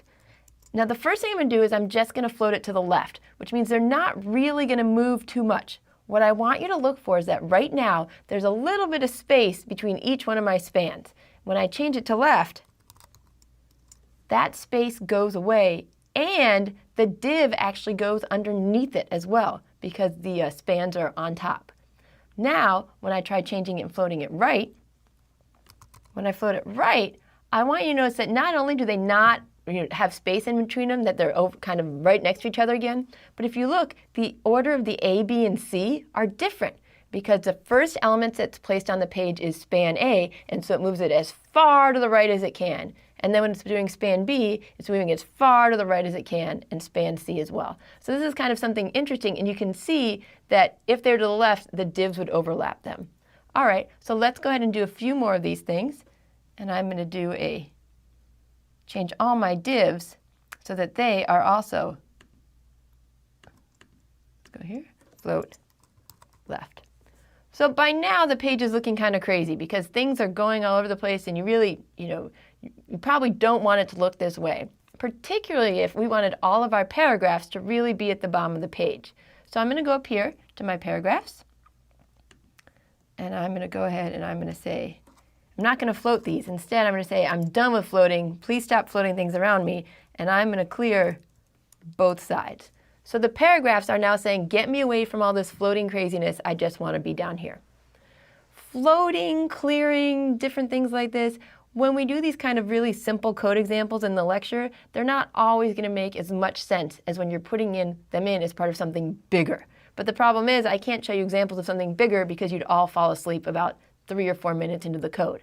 So go ahead, do what we've always been doing, and just play with these a little bit till you get the idea of what they do. As time goes on, you'll start to figure out when you want them to actually do these kind of actions.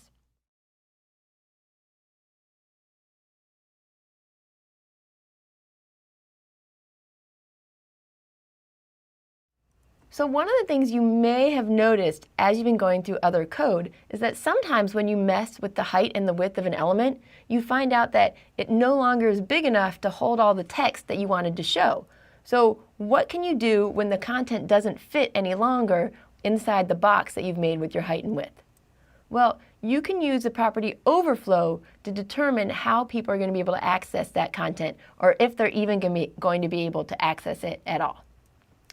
The 4 values for overflow include visible, which basically means if you've drawn a box and there's a whole bunch of text inside of it, the text is actually just going to go outside the box. So no matter what, the content is visible even if it goes outside the lines. Hidden does pretty much the opposite. It says, oh, if you have something inside this box and it's too big, it's gone. You can't see it. Now, this isn't a great idea because it's going to cause problems if the user increases the font size on their browser. So if you've made some sort of 600 by 800 pixel box and you think, oh, this will be great, no problem, anyone will be able to read this, what's going to happen if someone goes in and increases the font size? Your box doesn't get any bigger, but the text does. So they might not be able to see the content. So a third option is to give overflow scroll. And what this will do is it'll actually give a horizontal and vertical scroll bar to the element. Even if it's just a paragraph, all of a sudden your paragraph has a scroll bar so people can see everything that's in it. The final value is auto. And what it does is it says, oh, I'm only going to add scroll bars as needed depending on how the person's viewing the site right now. I'm going to go ahead and list some resources to show you some examples of how overflow looks. But for right now, we're going to go ahead and keep moving on. Because what I want to share with you is this idea of other display values. Again, browsers are always changing, HTML5 and future versions are always changing, and they're trying to add new support. The problem is, when you see these new cool tools, they don't always work on every browser. So inline block, and none will work everywhere. But here are a few more that are slowly beginning to gain acceptance. And those are table, grid, and flexbox. For grid and flexbox, I'm going to leave it to you to kind of play with it, but I did want to show you an example of where a lot of my students find the table display really helpful. How table display works is that you don't make an actual table with your HTML code. Nowhere do you have the tag table. But you're telling your browser that you want to structure it as if it is a table. So you would make any type of containing element display table, and then anything that you want to line up in nice columns, you would use display table cell. So this sounds very confusing, so I wanted to make sure I gave you an example to go through with me. So I have here some code that's basically just a div, a couple divs with some paragraphs in it.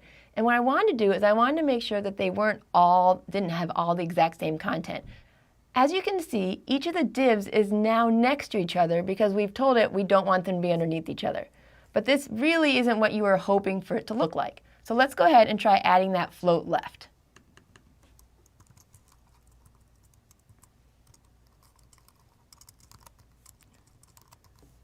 Save. I'm going to go ahead and over here and refresh. And you can see it does look a little bit better. So this is great because we wanted everything to be next to each other. But what I'm going to do now is I'm going to show you something that doesn't work out really well.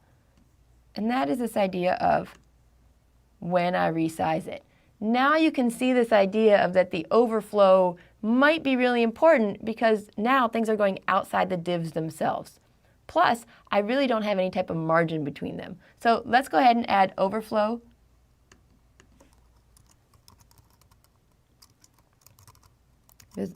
Hidden, or scroll, just to show you what I was talking about there for a second. I'm going to go ahead and refresh it. And now you can see that everything is contained within the content box, and I can actually go in here and I can scroll each and every single one of these. I'm actually not a huge fan of this because I don't like the way that people would need to know that they can scroll. So we're going to try something new here. Instead, what I'm going to do is I'm going to set the width to 30%, and I'm going to go ahead and use the inline block. And let's take a look at what this looks like now. I need to remember I'm using a new style sheet, so I need to go in and change my HTML, so I'm using that style sheet. The number of times when I was coming up with these examples for you where I forgot to change the style sheet or I forgot and named it wrong was really embarrassing. So I'm hoping you'll avoid those same problems I had. Go over here, I'm going to refresh it, and you can see this is not the look that we were hoping for. It resizes, but it's just not doing what we want because each one has its own particular height because we really wanted it to just fit that. This is where table cell comes in. I'm going to change my display from inline block to table cell.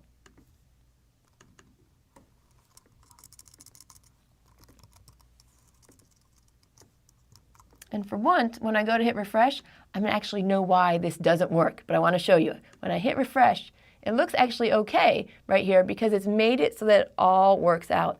Now, depending on what browser you're on, this may not work because what you really want to say is, if I'm going to go ahead and make this use table cell, don't forget to go into your body and say display. All right, and I'm going to refresh, and it's going to look the same. It's just going to be a better coding style. Now, I'm going to try to put a lot of examples of coding in here in the CSS course so you can play with it. But I can't stress enough that sometimes it's not going to work exactly the same for you because you might be using a different browser. You might be using the same browser but a different version. The most important thing is for you to go in there and keep trying these new values, seeing what happens, and playing with it. When it comes time for your final project, that's when to be really specific about making sure that everything looks good on every browser. The last thing I wanted to mention very quickly was this idea of visibility, and it specifies whether or not an element is going to be seen by the user. Now, we talked about this earlier when I talked about display none, but what goes on with visibility is you can actually see that space was left for it. There's just nothing there. So when you use visibility, the options are visible, hidden, or collapse if you're using tables. If you see this and you're wondering what the difference is between display and visibility, just remember that with display none, the browser acts as if it's not even there. You don't see anything. With visibility hidden, the browser is going to leave the space that that element would take up. It just doesn't show it. So finally, let's go ahead and review.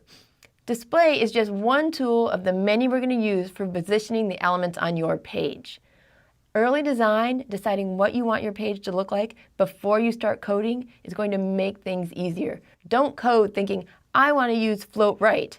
Design and then decide, oh, I'm going to have to use float right here. Utilize all the different tools we have, such as inspect element, to see your different options, and it's going to make your coding life so much easier. We want to avoid save, refresh, save, refresh. Instead, use those tools, and you'll find that you're making really good decisions when you're designing your code. Thanks.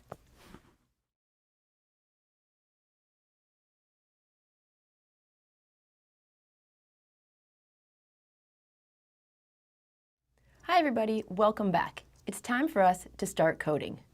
One of the things I've noticed over the past couple years of teaching is that students really differ in the way that they jump in and handle different types of coding classes. Some will sit down at the computer, never read the book, and just hack and hack and hack.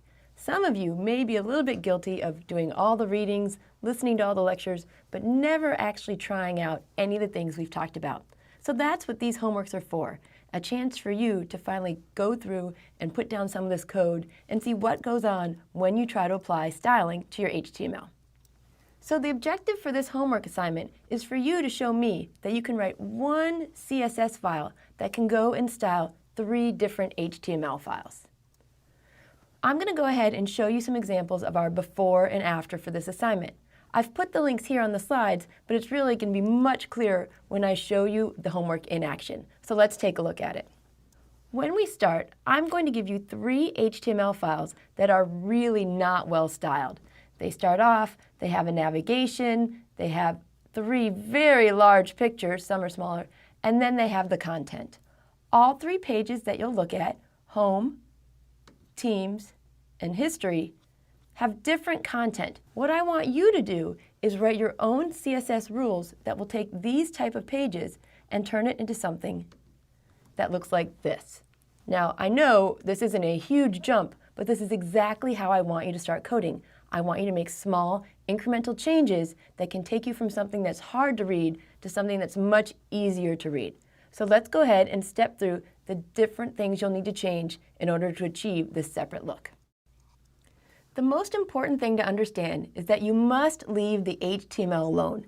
I don't want you to change it at all. Instead, I only want you to style things and edit things within the style sheet. And the things that you're going to need to add are styles for the header, the headings, the section, the links, and the images. So let me go through and show you exactly what you need to look at. For your header, it's pretty straightforward. I want you to go in and I want you to add a background color. For your headings, both H1 and H2, I want you to change the font color. Now remember, this is different from the background color. It's the color that the text shows up in. Next, I want you to make sure that all the headings are displayed in capital letters. So if you go back, we'll take a quick look. You can see that Watch Your Head and Ultimate Frisbee are in capital letters, while in the original HTML version, they're in lowercase. So I want you to use CSS to make that change.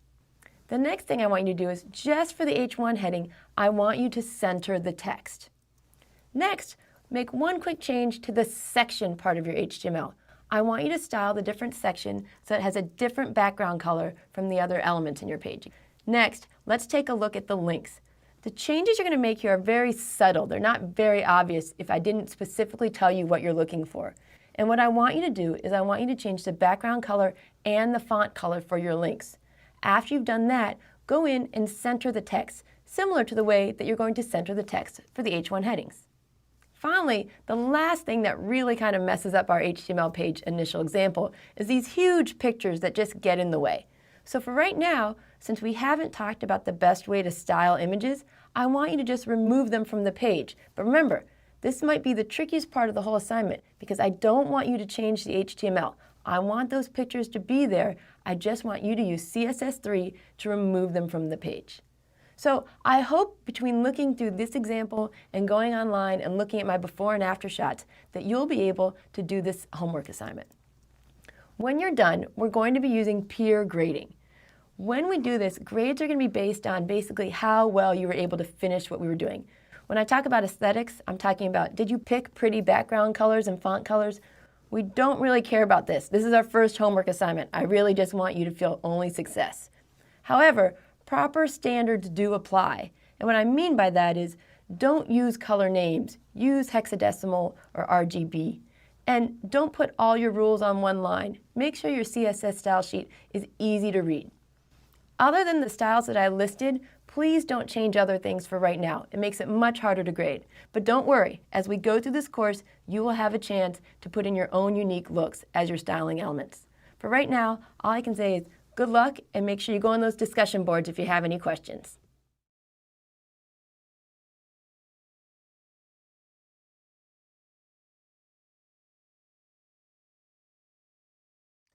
Hi, Hi, today we're going to talk about the box model. And what the box model is really a general concept of CSS that helps you size and place your elements where you want them to go. So one of the first things we're going to talk about is height and width. I know I've already used this a little bit in some of my other lectures, but I wanted to be very specific in how it works. And one of the first things you need to know is that the height and width of any inline elements is the content itself. So if you have a link, the height and width of that link is just the text of the clickable part of the link. Elements that are not inline, things that are block, inline block, things like that, they can take height and width properties. And we saw this in the display lecture. So anytime you have something that's inline, if you give it a height and a width, the browser just ignores it. Anything else, the browser goes, great, I can go ahead and change that for you. Some of the other things we want to think about then, when we have elements, is how they fit on the screen. And one of the easiest ways for you to kind of strategically place things on your page is to put borders around them. Even if you don't want those borders later in your final product, I find it's very helpful to have this idea of how much space an element is taking up. So any element can have a border around it, whether it's inline or block or inline block. And those border properties specify what style border you want, what width of border, and what color. They're pretty straightforward. The border style is the only one that must be specified. If you don't specify a color or you don't specify a width, no problem. It'll default to black and probably 1 pixel. But you have to decide what kind of style you want. So in this case, I've said for all my divs, I want them to have a solid 1 pixel border around them. And I can't tell you what color that is because I'm not quite that geeky yet, but I'd guess something like blue. The border style that you want to specify, while most people always use solid, there's a lot of different styles. You can use dotted, dashed, grooved, ridged, hidden, inset, outset. There's a lot of different things you can do, and it's really kind of a stylistic difference on your part. I don't really pay much attention to them because I've always just used solid myself.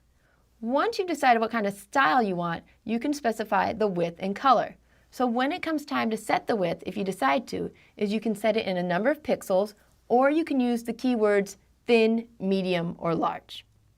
When it comes time to do the color, you can do the same thing we've been doing all along. You can just use the name, such as blue, the RGB value, the hex value, or just so you know, it's also transparent, so it can just take the color of whatever's underneath it. So when it comes time for you to specify how big you want your border to go, you can specify it in 4 different ways. In the first example, you just give it 1 number, in this case 3 pixels. And what it's going to do is it's going to put a 3 pixel border around the entire element, just like this. If you decide to give it 2 values, it's going to set a 3 pixel border on the top and the bottom, and a 10 pixel border on the left and the right. This is a really common way to set things up when you're doing borders and other properties because it's a really nice shorthand that's still very simple to understand and read. If you give it 3 values, it's a little bit trickier, and I always kind of stumble over what it is, so I'm going to pop the picture up just to make sure. The first value is always the top. You want your top border to be 3 pixels. The 10 pixels is for the left and right, and the 20 pixels is for the bottom. The last one is when you give 4 values. And when you give 4 values, that basically means top, right, bottom, left. And that's going to set the border to 4 different values. So most people either use the 1 value, the 4 values, and a few people use the 2 values as well. Mostly, and one of the reasons I show this to you is it can be really intimidating, or you're wondering what people are doing when they're going on. This is what they're doing. They're using shorthands so that they don't have to have border right, border left, border top, border bottom. Margin is basically that space that's outside of your border. It's between what I'd say you and your neighbor, or what I should really say is between the element and the element's neighbor. So it gives you kind of that elbow room where you don't want anybody touching you. With margins, whenever you give it a positive margin, you're basically saying move your element to the right or down. If you give it a negative margin, you're actually having it move closer to the neighbor. You're having it move left or upward. Padding is very similar in concept to margin, but instead the space is between the element and its border. It's kind of giving it a little bit of extra space inside. You might almost think of it as squishing the text in some cases. In the same way, whenever you have positive values for padding, you're moving it outward from the element. You're giving it more space. If you give it a negative padding, you're actually moving the border close to or maybe even on top of the elements that are next to it. So with margin and padding, all you're going to do is give a numerical value. You're going to give it something like 3 pixels or 10%. You don't give it any type of color. It's always going to be transparent. The padding is always going to be the same color as the element, and the margin's always going to be the same color of the parent, probably the body of the page. They, just like the border, can be defined in that 1 to 4 values. So if you put margin 3 pixels, it'll be a 3 pixel margin around everything. If you say padding, 10 pixels, 5 pixels, you'll have top, bottom, left, and right. So let me show you a quick picture of kind of what I'm talking about. In this case, here is my text, is my actual element. I've said this is what I want to go on. The blue is the border around my element. The yellow is the padding. It's that space between my text and the border. And that orange is the margin. And what you're saying is, don't put me near anything else. Give me this much space around myself. So it might move your paragraphs down. It might move your divs down and over. So just kind of practice this. And as you play with it more and more, it'll make more sense which one's the margin and which one's the padding. One of the things you need to understand when you're doing padding and border and margin and all these things is that in HTML and CSS, your height and your width is additive. And so what that means is if you decide that you want the width of your element to be 200 pixels, you probably need to take into account how big all those other aspects and properties are. So in this case, part of the width is the margin plus the border plus the padding plus the actual element width itself. And so it all really adds up to get what we consider the actual width of your element. And this is going to matter when you're looking at your page and you're designing it and trying to decide how much space you want each element to take up. So if we look at this example right here, where I have the width is 100 pixels, the padding is 10 pixels, the margin is 5 pixels, and the border is 1 pixel, I'm hoping that right now you're doing the math in your head, and I promise not to give much more math than this, but you're doing it to figure out how much width does this element, does this div actually need on the page. And in this case, the width is 132 pixels. The 100 plus 10 plus 5 plus 1 plus 1 plus 5 plus 10. It all adds up. The height in the same way is your height plus the top and bottom padding, top and bottom margin, and the top and bottom border. All right, so when we talk about margin, I just want to kind of throw this slide in, even though it doesn't mesh with a lot of the other things we've been necessarily talking about. But it's because margin is very important for when you want to center elements on a page. When we wanted to center text, we could just use text align center, and everything looked really good. But when you want to center elements, it's a little bit more difficult. And so the default way to do this is to use the command margin 0 auto. So if you remember that first 0, that stands for top and bottom, and so it's going to not really care about that. The auto is what puts it left and right. Now, this is only going to work if the element happens to be display block, if the element is not floating, if the element has a width that's not auto, which means that you set it. And then this last one is if the element is not fixed or absolute position. Now, I haven't covered position yet, and so the good news is since I haven't covered it, you probably haven't messed with it, and you don't have to worry about these two things. But as you try to center elements, come back to this slide if you need to and check these off to make sure that all these properties fit. And that's the best way to center things right now. Finally, when we talk about this, I wanted to add one more option, and that's called box sizing. And what box sizing does is it takes some of the math out of that additive height and additive width. What your options are is you can have content box, so box sizing, content box, and that's just your default additive. You're going to have to remember how much space you're using. The next one is called border box. And border box actually takes the width, the content, the padding, and the border all into consideration. So if you say you want the width to be 200 pixels, it's not going to actually make the element 200 pixels. It's going to make it 200 pixels minus the padding and border. One of the last things to remember is that while it will take into account padding and border, it won't take into account margin. So finally, one of the things I'm going to be showing you in this example is just a second is different ways that you can set the height and width of different elements. And there's two common ways to do this. The first one is called absolute, and that's when you set an element to a specific size. You say I want it to be so many pixels or so many millimeters or so many centimeters. Pixels is a very common way to set sizes. The other type of measurement is what I call fluid, and it sets the size relative to surrounding elements or the parent elements. So you can use things such as percent, you can use VW, which stands for viewport width, VH, which stands for viewport height, and you can even use things such as M and rem, which aren't commonly used, but they actually set the size relative to its parents. So let's go ahead and move to my example so we can play with this just a little bit. It's not going to be enough to demonstrate everything that we can do, but hopefully it'll get you started.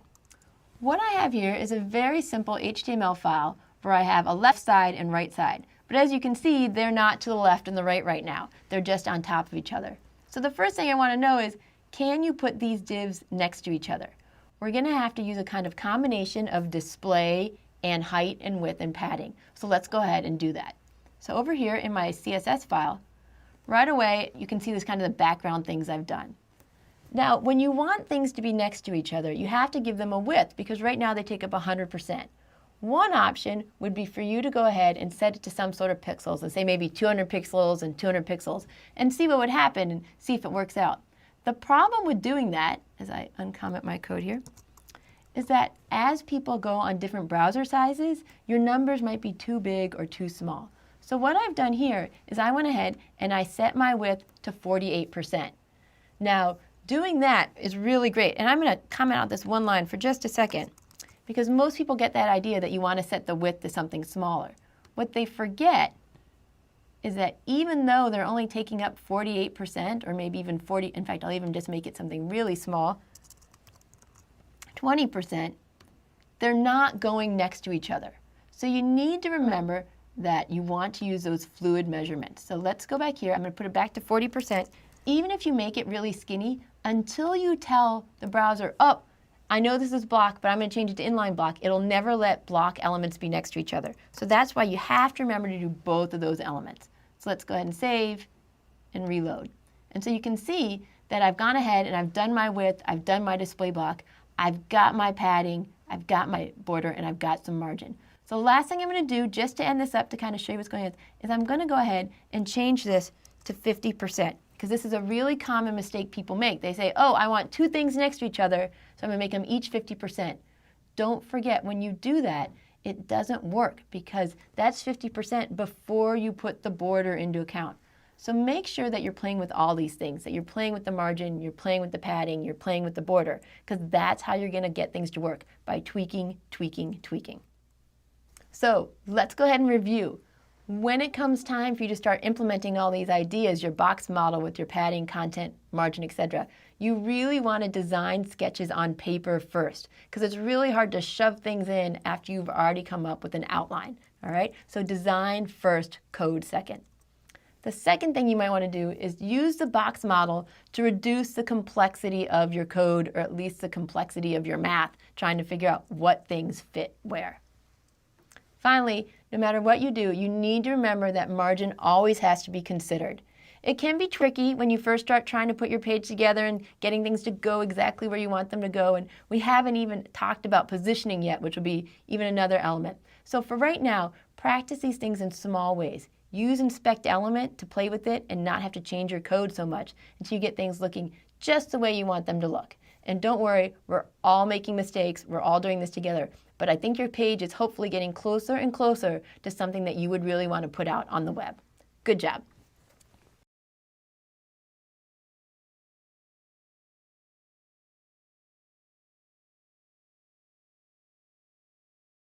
Hi everybody, welcome back. Once again, I'm going to ask you to stop learning and start coding and practicing.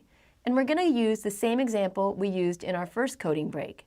So I want to show you what our old page was right here, and see how we can change it into something that looks a little bit more like our new page over here, where we've been implementing some of our margins, paddings, and widths and heights. All right, so let's go ahead and get started. The first thing I want to do is use the exact same style sheet I used for the first one. There's absolutely no need to recreate your style sheet when you can either just use this one and amend it, or if you'd like, use two style sheets. I'm going to use just one. And the first thing I'm going to fix is the fact that I made what you might call a mistake in my earlier version. I have two rules styling H1. That's not a problem. The browser will apply all these styles. But what I really meant to do was I meant to style the body tag. So let's take a look at what it looks like right now. And let's go back to our current version. And there we go. That already looks a little bit better than what we used to have. All right, so now that I'm on a good starting place for when I start, let's talk about the different things we can style on our page, all right?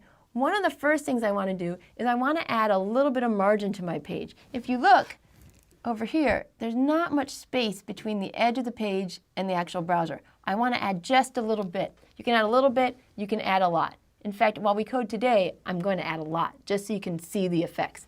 So how do you do that? How do you add that space between the element and its neighbors? You go in, and we're going to add a margin. And like I said, I think I'm going to make it a little bit more pronounced than in the code I showed right there. I'm going to go ahead and make it 4%. So when we do this, I'm going to go back to the page. I'm going to reload. And you can see everything's kind of moved in.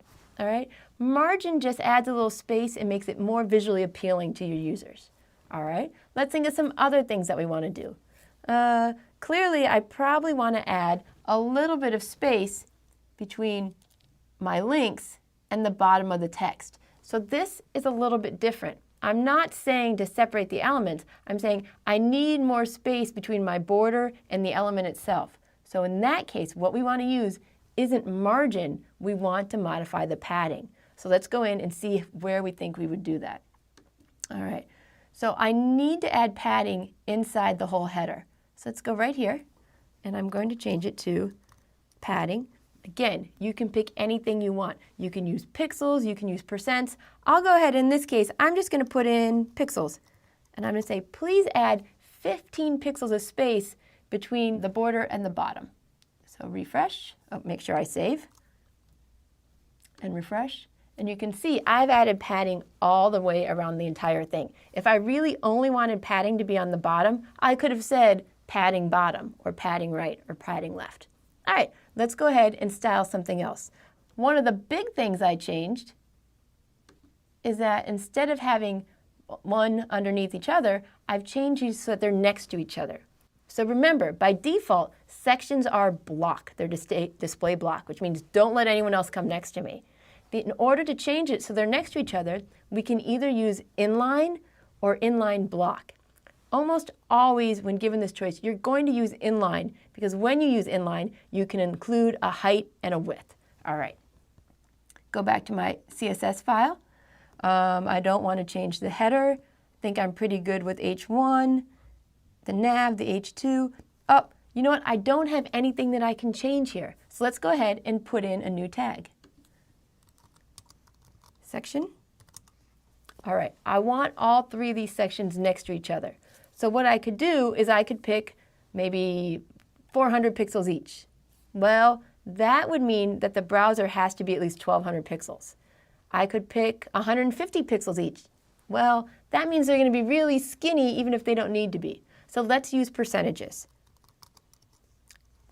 I'm going to use 30%, not 33, because I want to give a little bit of elbow room for paddings, borders, margins, etc.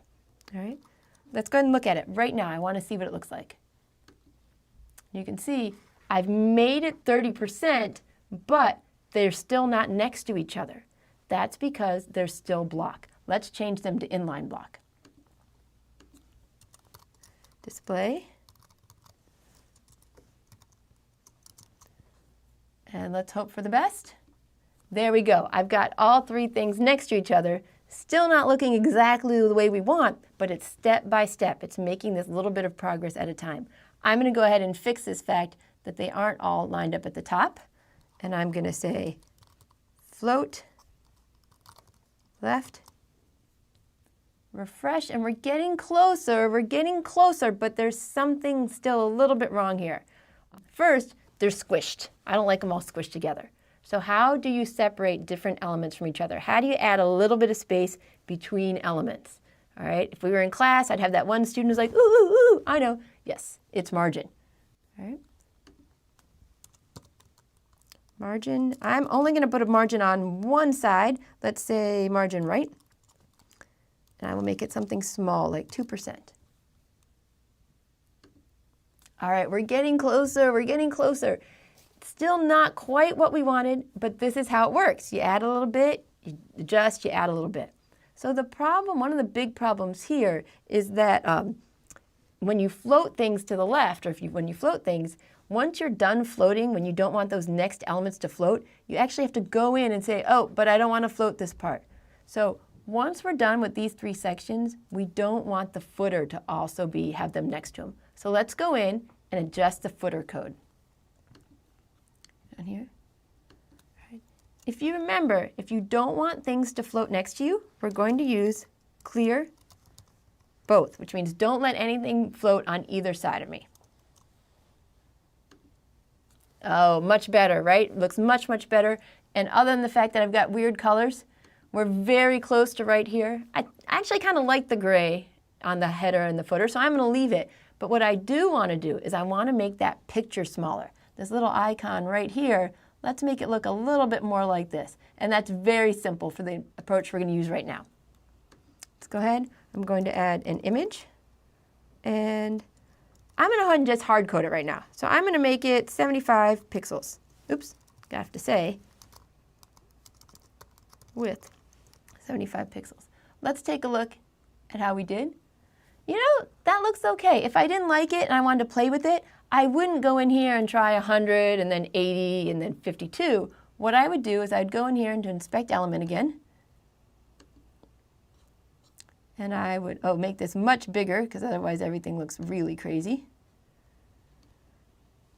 And I would go into the image and I'd say, okay, what does it look like if instead I make it 150 pixels? Does that look better? Or, oops, don't want to do that. Or what if I make it 125 pixels? Do I like that? Pick a value you like, and once you find something that looks good to you, copy that value into the style sheet. So, because if I refresh it right now, my inspect element values go away. All right, just go in here, fix it, save it, and refresh. All right, so this is great. This is the type of things I want, these are the types of things I want you doing in this class. I want you grabbing an HTML file and saying, ooh, can I change this around? What can I do to make it different? Clearly, this page we've created right here isn't a finished product. It's not exactly how you'd want it to be out there on the web. So we're going to keep learning new things, and we're going to keep styling things in different ways. And as you keep practicing, your confidence and your ability is really going to grow. And that's what I want. I want your confidence to be very, very high by the end of week 4 that you can do this. So good luck.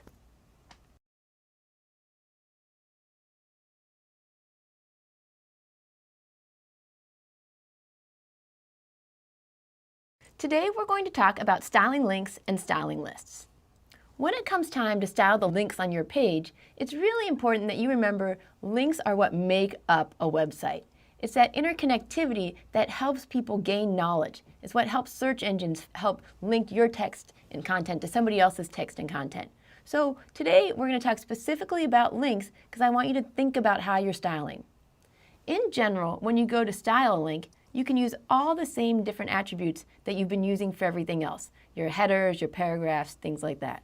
However, links do have one special additional property called text decoration. So in this example right here, what I have going on is that instead of having my links be inline, which means they can go next to each other, I'm going to say, hey, I want my links to be separated, one on top of each other. So hopefully most of this code looks familiar to you. You have this idea of that the display is block. It'll go underneath each other. The font weight, I want it to be a little bit bold. I've set a new color and a new background color. Now I've set a width. And if you try to set a width and it doesn't work, just remember, links by default are inline and they don't take a width unless you change them to block or inline block.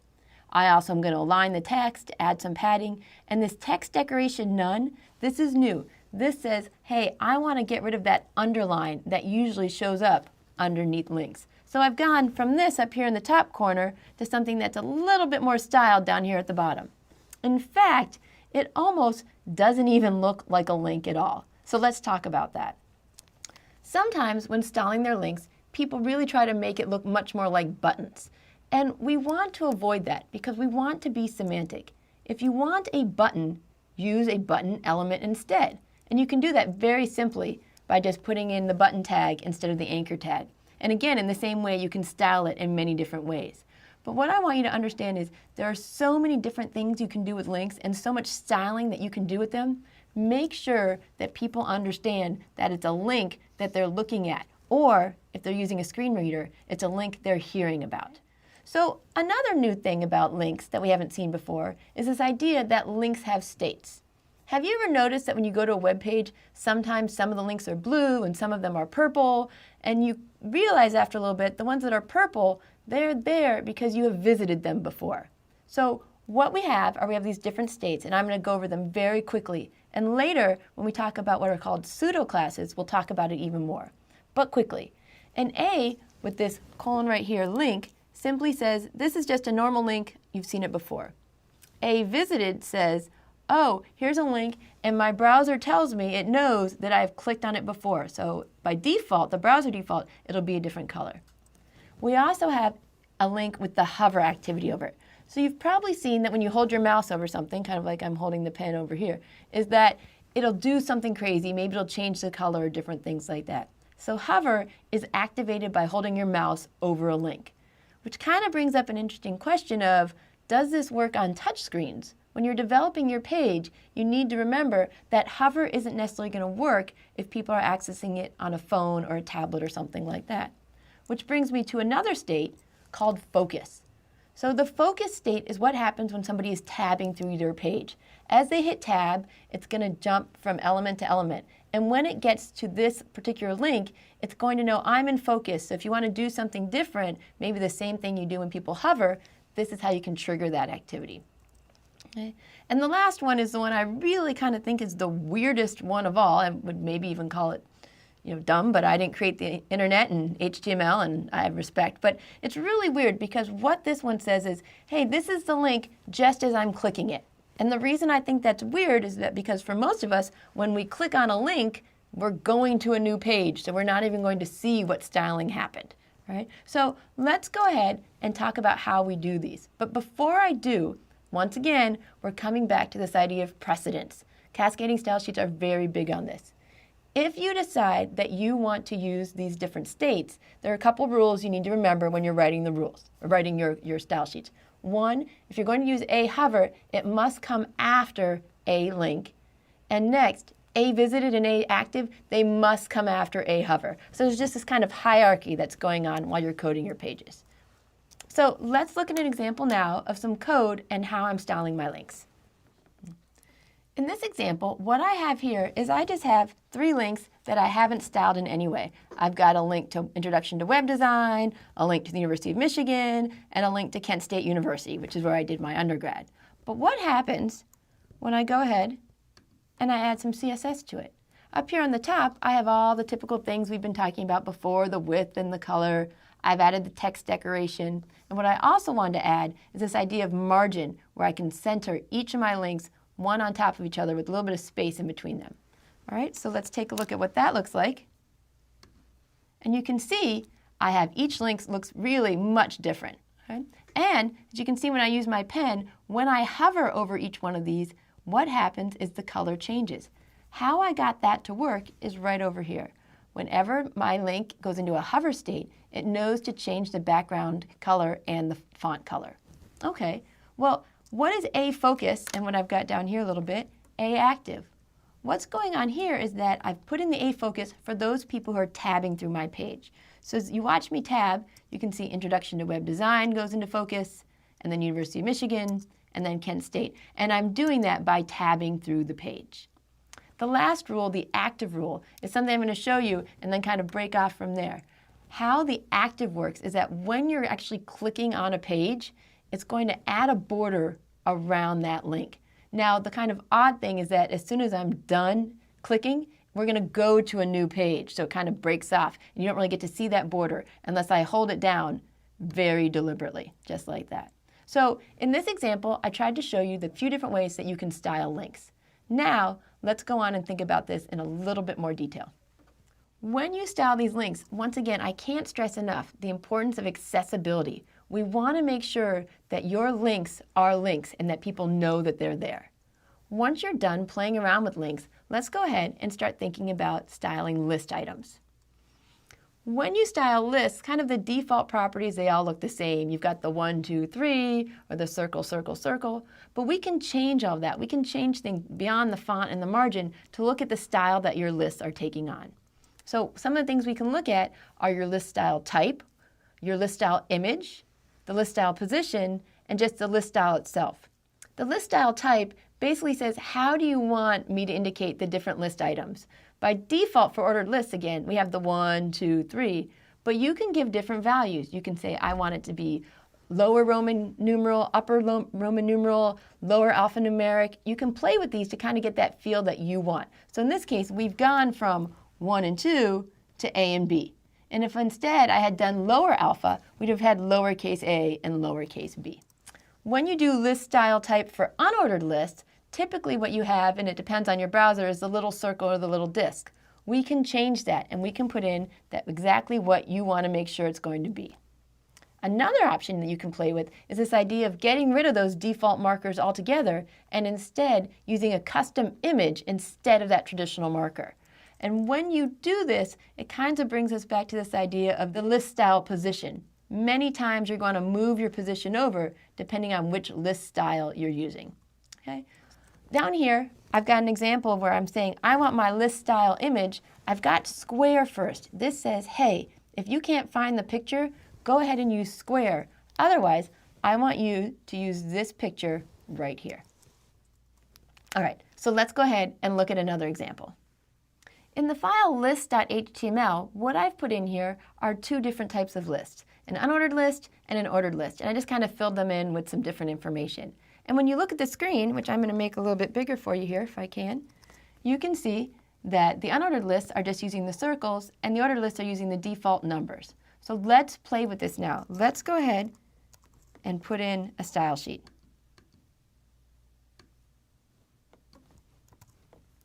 In my style sheet, I've gone in and I've said, you know what? What I want to do with my list styles is I want to switch it to upper Roman numeral and also use a square instead. So this is what we look like before, and this is what we look like afterwards. So you can see there's just a little bit more something to it. And this is a very simple way to change your page up from how other people typically do their page. One other option I just wanted to show you, because everyone really likes this, is that idea of using the list style image. So I'm going to go down here and uncomment this code out.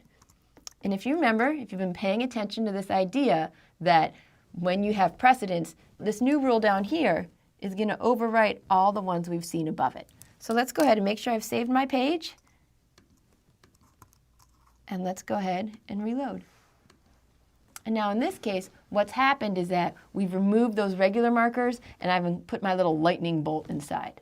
So doing things like this are not difficult, but to be honest, it takes a little bit of time, especially if you're using images, to make sure you've got everything written exactly the same way. Typos are really the killer. It's not a matter of it being difficult, it's a matter about you just being very careful when you're doing these things. Okay, so let's go ahead and review what we've been talking about so far. And not just in this lecture, but in the course as far we've gotten today. And what I want to emphasize is that till now, we've been styling tags. And these tags can always just take these property value pairs and you can transform your page into something really great.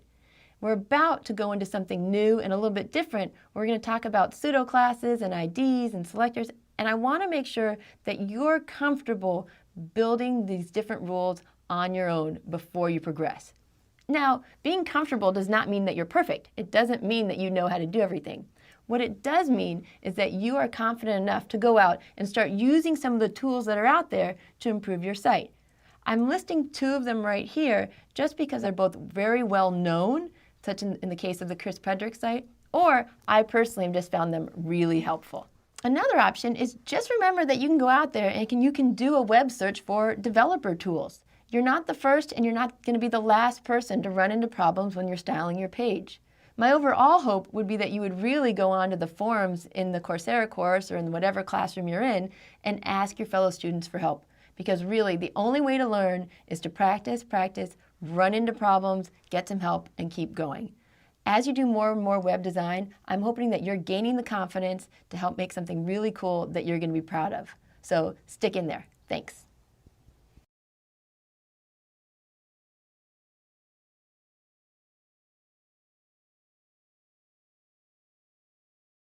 Hi, today we're going to be talking about advanced selectors. Up until this point, when we've been writing our rules, we've been writing our rules for a specific type of tag. We've been saying H1 or P or H2. So we've really just focused on one thing that covers all the different elements of that type. But what if you don't want to style all of the links, just some of them? Or you don't want to style all of your lists, you just want to style some of them?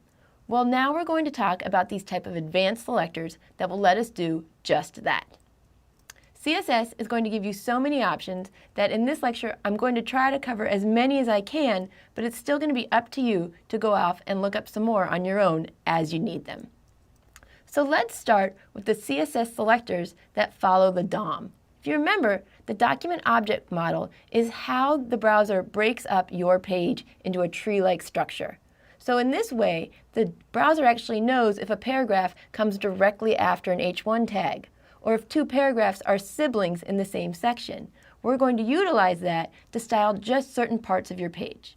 So descendant selectors are a way to say, hey, if you're inside a nav tag, I want you to style all the links that are inside the nav tag. Instead of doing all of them, just those ones. If you want to be even more specific, you can use the child selectors. This rule is very similar, except it says all the A links need to be what we call direct descendants of the nav link. If you have a paragraph in there and you have some links in there, ignore that. They need to be directly underneath each other. The final one is adjacent sibling. That's not one I actually use very much in my own coding, but I wanted to let you know what it is because there's a really good chance you'll see it if you're looking at other people's code.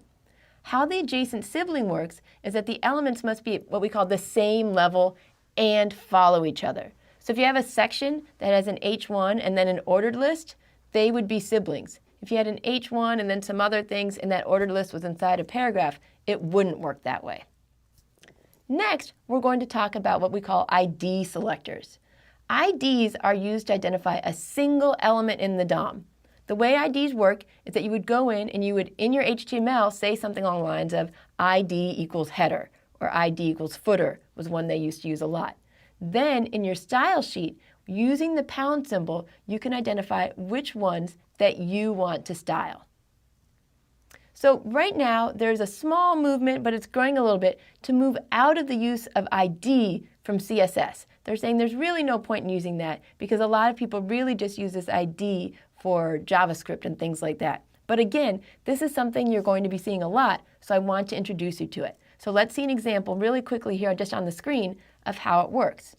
In my HTML, I would go ahead and put in my source, my alt tag, but also ID equals main logo. Then in my style sheet, using the pound symbol along with the ID name, the browser is going to know, oh, whenever I see one of those images, I want to make sure I add this border and this margin. Class selectors are similar to IDs, but the difference is that classes can apply to a range of elements, not just one particular element in the DOM. So think of thumbnail images or the social icon medias. It's this idea of that, you know what, I want to be able to style a big group of things all in the same way, but I don't want to necessarily style all of them that way. You don't want all of your images to be thumbnails, but you want a lot of them to be.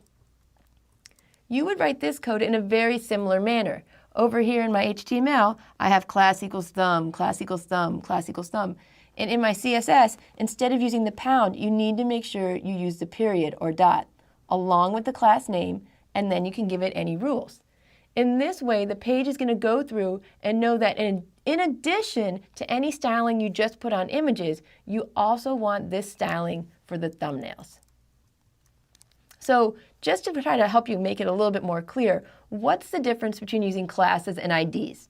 Well, first, you want to make sure you know the syntax. The period is for classes and the pound is for IDs. You can't mess up on this because the browser will not fix it for you if you put the wrong thing in front of your class or ID name.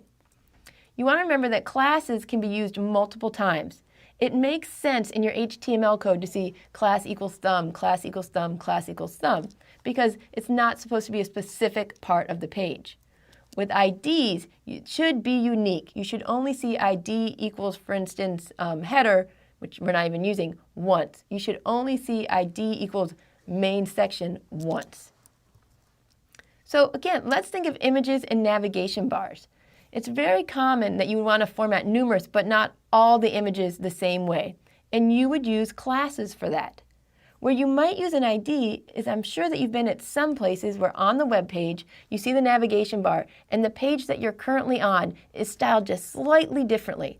And that makes sense because you can only be at one page at a time, and that's why you might choose to use the ID. So let's go ahead and go through a quick example using that navigation bar. So here's a sample HTML file where all I've done is put in 4 links that don't even really go anywhere.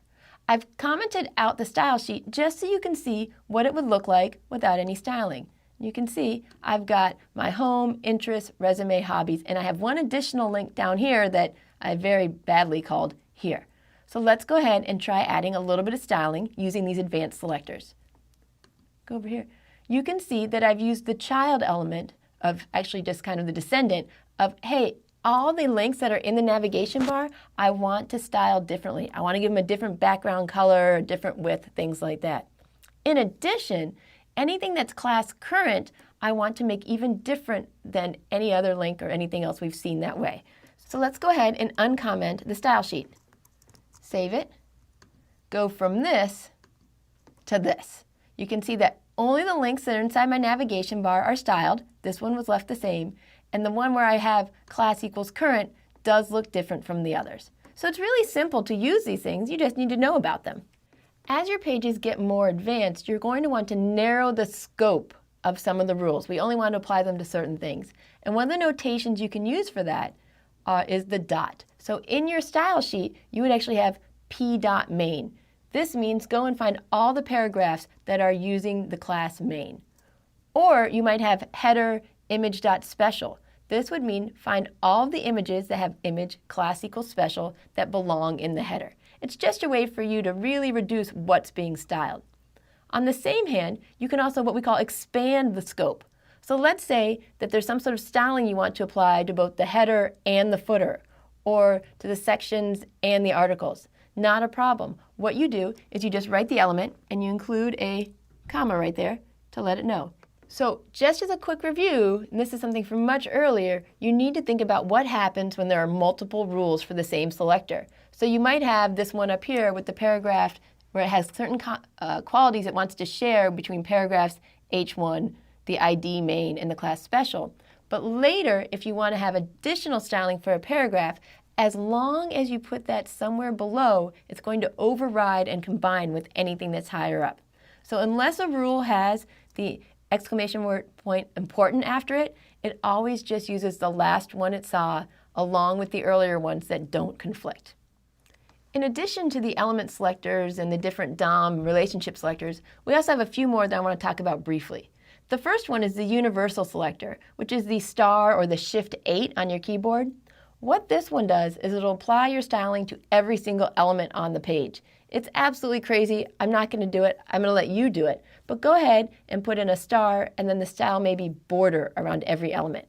It affects everything on your page. Sometimes it's nice for debugging. The next one you might want to think about using are what we call attribute selectors. Instead of going on the tags, you go on the attributes that go inside the tags. So in this case, it would go ahead and it would want to style every link where you have href equals info.html. And I'll do a quick example of that in just a second. But before I do that, I wanted to mention 2 more that we'll be looking at later, which are pseudo classes and pseudo elements. Just another level of distinguishing just certain things you want to style on your page. But first, let's go ahead and look at using these attribute selectors. So the way that attribute selectors work is that they search the DOM for elements that have the attribute that you are looking for.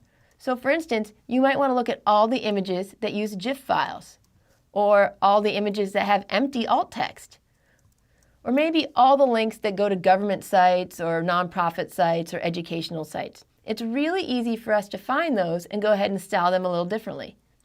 How we do that is we use operators to match the different parts of the alt text that you're looking for. So up here, where we call the caret, it's going to match the beginning. So in this case, it would match all those links that start with HTTP UMISH, and it doesn't matter how it ends. The next one with the $, it's going to match the end exactly. It's going to find every file that ends in .png. We also have the wildcard, where you're going in and saying, if you see UMISH in any part of any hyperreference at all, apply this rule. So what we're going to look at is we're going to look at a file that has different links, and each one has a different type of extension that we want to style differently. All right, so what I have here is just a list of links. There's no classes, nothing special about these, that goes to different university sites, organizations, government sites. And if you take a look, by default, it's just going to show up as your traditional blue links with underlined the text right there. But what I wanted to do is I wanted to go in and say, you know what? All the ones that end in .org, make them one color. All the ones that are .edu, another color. And all the ones that end in .gov, a third color. Let's see what it looks like. Here you can see that without me having to put in any information inside the tags themselves, the browser has colored them the proper color. Okay, I've just covered a lot of stuff in a very short video. You need to realize that these ideas are going to merge together. You're going to be using classes, you're going to be using IDs, you're going to be using attributes. And the important thing I want you to know is that when you are adding all these things together, the order that you write classes and different IDs in your text doesn't matter. It doesn't matter whether you have special early dark or dark early special. What really matters is the order that you write your rules in your style sheet. Browsers are always going to start at the top and apply each rule.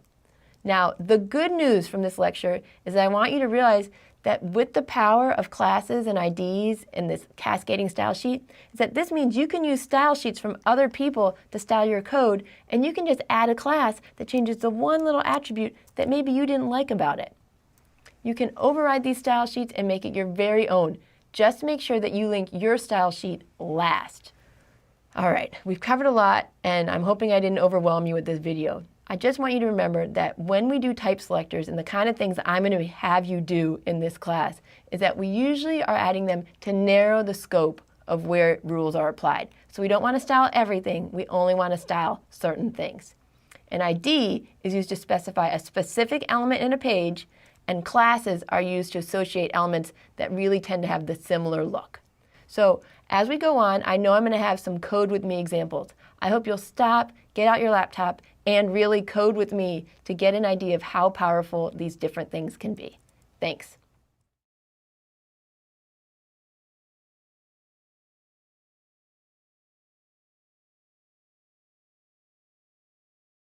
Hi everyone. Today we're going to talk about browser capabilities and what you can do to make sure that your sites have a consistent appearance regardless of how people are accessing it. So, even though HTML5 has really been pushing the browser developers to all come to this consistent implementation, they really differ in display and adherence to the new tags that are coming out.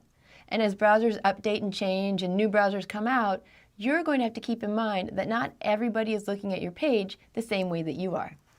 So it's your responsibility to make sure that your page works for a wide audience. And while we've been talking a lot about accessibility and different ways to access the web, it even comes down to the most basic browser implementations. So first, let's talk about handling these stylistic differences. The easiest way to eliminate browser differences is for you to make something called a default style sheet. And in that style sheet, you would actually go in and wipe out any of the browser defaults for the different elements that are styled. So when you go in and you make it, you would take P, H1, H2, all the headings, all the different semantic tags, and you would go in and you'd say, I want them to have padding of 0 and margin of 0. Even my list items shouldn't have any decoration at all. So while this will ensure that you have a very consistent look, I have to admit it's going to make your page look absolutely horrible.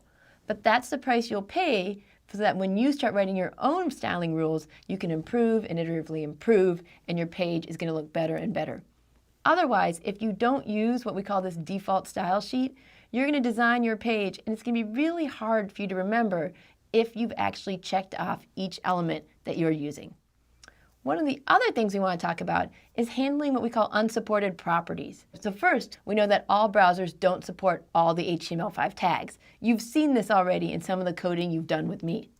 In the same way, not all the browsers support all the CSS3 properties. There are some properties that look really cool on some browsers, but they aren't handled by default in other browsers. But there is a way around that in many cases.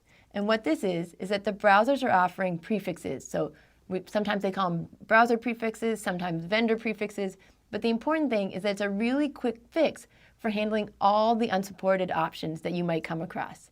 Now, when I first saw browser prefixes, I was completely intimidated. I didn't know what was going on, and it looked a little weird, and I was feeling lazy, and I didn't want to deal with it. But I'm here to tell you it's actually very, very easy to use these prefixes. So let's take a look at what I'm talking about. You've been using different properties, and the browser's hopefully just been working. But now, for some of those properties, you're going to want to add a prefix or a little bit in front of it, such as WebKit, Moz, MS, or O for Opera. Each one of these prefixes say, hey, if you're on this particular browser, this is what I need you to do to get the look that the designer is going for. So what are some of these properties that are often unsupported? They include column count, which is a way to add multiple columns into your paragraphs or divs. It's a really nice way to break up your text that's responsive. So if somebody resizes the page, the paragraphs actually resize. We have another thing called border radius, which people really love to use because it adds a little rounded edge to the borders of your elements. A third option would be gradient. And gradient is a very cool kind of background color that lets color go from one shade of blue to maybe gray or red or anything like that. And it gives it a different appearance. Now, there's no way for you to really know which ones you can use and which properties are supported and which ones aren't. So I have this link here to a site called caniuse.com. And what caniuse.com does is it lists the different properties and it tells you which browsers support them and which ones need the prefixes. So it's a good idea to check that site out as you start developing your page. But for now, let's go ahead and look at an example. So in this example, I have a file called prefixes.html, and I just want to show you quickly what it looks like on both Chrome, over here, and also on Safari. They look pretty similar, but there are little spaces where the font might not match exactly, or some of the spacing might not match exactly. So if I wanted to get rid of that, if I really wanted to make sure that the pages look exactly the same, what I can do is add a default style sheet. So let's go down over here, and I'm going to say, hey, I want to use my default style sheet. And what that looks like is it's a really crazy file where I've listed all the different elements, and then after that put in things like I don't want any padding, I don't want any margin. If I've got lists, get rid of the list style. Make this really as ugly as you can. So if I go back over here, you might not see a huge difference because the browsers are already pretty plain, but you can see things move over slightly. We get rid of a little bit of stuff. And in the same way, when I refresh the Safari, they're going to look a little bit more similar. So now, let's go ahead and look at that example where some of the properties aren't supported. And I'm going to go back over to my HTML file, and I'm going to say, hey, I want to use my style sheet to go ahead and style some things that aren't always supported. And the things that I'm talking about specifically is we're going to start with this idea of column count. How column count and column gap work is you tell the browser how many columns you want and how much space you want between those columns. So now, when I refresh, you can see it's gone from being all one long kind of block paragraph to that everything's split up. And it's really cool because it's dynamic. If I resize the browser, everything kind of moves around. And this is a really cool way to do it. One of the other things I'd like to add, just as something to look at, is this idea of instead of having a square, I want to kind of round the edges a little bit. So you do that by adding in what's called the border radius. Now I'm going to stop before I refresh the page because I want to point something out to you in case you're as intimidated as I was when I first started doing this. The border radius is just a simple property that's been around for a while, and you can see it right here, and you give it a value. Same with column count and column gap. This whole idea of adding prefixes just means take your regular property and slap these prefixes on it. You don't need to learn anything new, you just need to remember the prefix names. And so I want you to really try to embrace this and realize you're not doing anything too spectacular. So now that I've done this, I've made it 25, and I'm going to go ahead and refresh it. And as you can see, I've kind of curved the different edges around the side, which is pretty cool. The last thing I'm going to do is add a gradient to the color. So right now I'm a consistent blue color. And it's important that no matter what, you give a kind of background color that you would like to be used in case the gradient isn't happening. But now, for linear gradient, you're simply giving two colors that you'd like to be seeing and kind of say how much you want at the beginning and the end. So again, I have regular blue, and now when I refresh, I go from a blue to a kind of light gray. This is cool, and it's a lot of code, and it's a lot of fun to play with it. So I want to remind you that when you're developing, don't try to memorize things. Don't try to remember how to do everything. I'm going to right-click on here and do Inspect Element. Because if you decide later that's too much of a curve or you don't like that color, what you don't want to do is type, save, refresh, type, save, refresh. It gets really annoying. So instead, I'm going to go right here to my section, and I'm going to look, and you can see in Inspect Element that it said, I didn't use the Moz prefix and I didn't use the Opera prefix because I didn't need to. I'm Chrome. What I can do is go down here to the border radius and change it. Instead of 25 pixels, if I want less of a curve, I can make it 5 pixels. You can see it happening in real time. If you want to make it look crazy, you can make it 50 pixels. You can also use percents if you'd like. So I'm going to go ahead and put in 15%. So it's kind of fun to play with all these things dynamically, and then once you get a value that you really like, copy it and put it into your CSS file. So browser prefixes is just something to play with that can be fun, it can be frustrating, but the most important thing is that you should realize it's very straightforward. One of the things that you might do as you're adding prefixes is that realize for right now, the easiest thing for you to do is add those prefixes by hand. Put in the property that you want to put in, say border radius, and then go in and add WebKit, Moz, the different things like that. When you start using prefixes, what you're going to do is you're going to add them by hand. If you know that you have border radius, you're going to go ahead and do border radius and then add that Moz, the WebKit, different things like that by hand. As you become more experienced and maybe you want to try different things, there are ways to automate the addition of those prefixes. If you're using an editor such as Sublime, you can actually put little packages on there where you can control whether or not you want Sublime to add on those packages whenever they see different properties. You can also use outside programs that will dynamically change your code as people load it to only put in the prefixes that they need. If you remember in my example, even though I was using Chrome, my style sheet still had all the different prefixes. This would automatically only add the ones you need. Again, these are kind of cool, but let's not worry about them right now. For now, let's focus on the basics.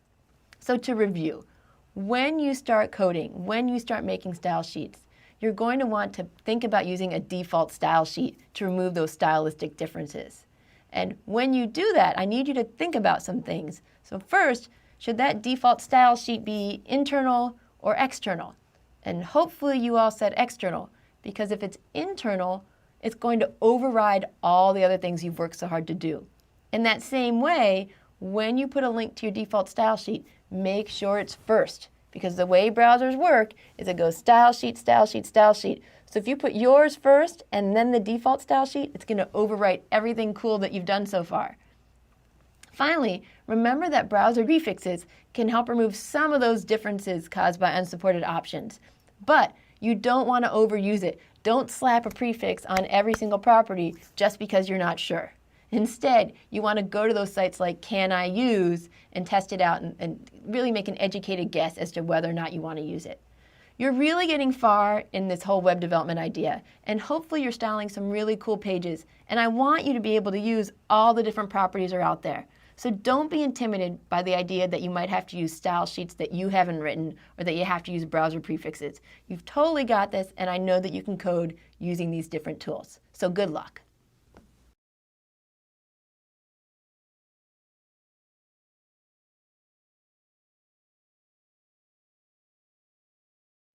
Welcome back, everybody. It's time for us to stop learning new things and put into practice the things that we've been talking about in the last week. What we're going to do is add some of the new components that we've been working on, but we're going to do it together as we code along. So again, I'm going to stress that I really hope you stop, put down whatever else you're doing, whip up your laptop or whatever you're coding on, and code with me rather than just watching what I'm doing. When we last were coding together, hopefully you created something that looks like this screen over here. We'd gone in and we'd used width and different displays, padding and margin, and we've been iteratively making our page a little bit better. Today, we're going to go a step further and add some different elements, such as gradient. Instead of having 3 equal width sections, we're going to have some sections take up half the page, some take up the full page, little things like this. And we're going to be utilizing these new selectors that we've been studying. So let's go ahead and begin. The first thing that I want to do is put in that linear gradient, or that new color that goes in both the header and the footer. So when I go to my style sheet, and I'm going to come up here, one of the first things I want to do is I want to put in that we need a new background for the header and footer. And I'm going to start by putting it right here. I know I cheated, I copied and pasted, but I wanted to do that. Oops, sorry. I wanted to do that because I kept messing up when I was typing. So what I've put in here is I've started off by putting in a background color. You always want to do that because if you don't, if for some reason the browser can't handle linear gradient, you've given it a fallback. Then I've had my linear gradient rule in each of the different web kits. So once I add that and I hit save, we can refresh the page and see if we have that kind of gray to blue color we were looking for. Hey, great, we did. Now, when I wrote this rule, you might remember that I put header, comma, footer, and that means it's supposed to apply to both of these elements. But it only applied to the header. We need to think about why that happened. The reason is, if we scroll down, you can see that further down in the page, I have said I want my footer background to be this particular color. This overwrites any earlier rules. So I'm going to go in here, and I'm going to delete this and say, oh, let's go ahead and get rid of that. Refresh. And great, now it looks much better. Okay, so we've made that one change, and hopefully you're getting used to the idea of both using the comma to style two elements at once, you could do even more, and putting in these WebKit prefixes or browser prefixes. If you get rid of it, it may work on your browser, but there's a really good chance it won't work on the other browsers. So we want to practice this. All right, well, let's take a look and see what we've got. I've got the gradient in. The next thing I want to tackle is styling these links. And again, I'm not styling all the links in the page, because if you notice, this one down here still looks exactly the same. I only want to style the links that are inside the navigation section. So I'm going to go right here, and I've styled my nav. It looks good. Next, I'm going to say, hey, let's style just those links that are inside the nav. And we've made quite a few changes. If I come down here, we can see it. One, we've added something that looks kind of like a box structure to it. So normally you couldn't do this because inline elements don't take a width and a height. But we'll go ahead and play with it. Let's go ahead and start. I'm going to first say I would like the width of each one of my links to be about 22%. Save this. Refresh. Nope, no luck. So again, remember, one of the things I said is that links are inline, and you can't give them width or height. So now, if I go in and I say, let's change our display to inline block, we should have much better luck. Oops, almost too much luck, because the screen doesn't quite fit that. All right, so great, that's one step closer. Let's add that different background color.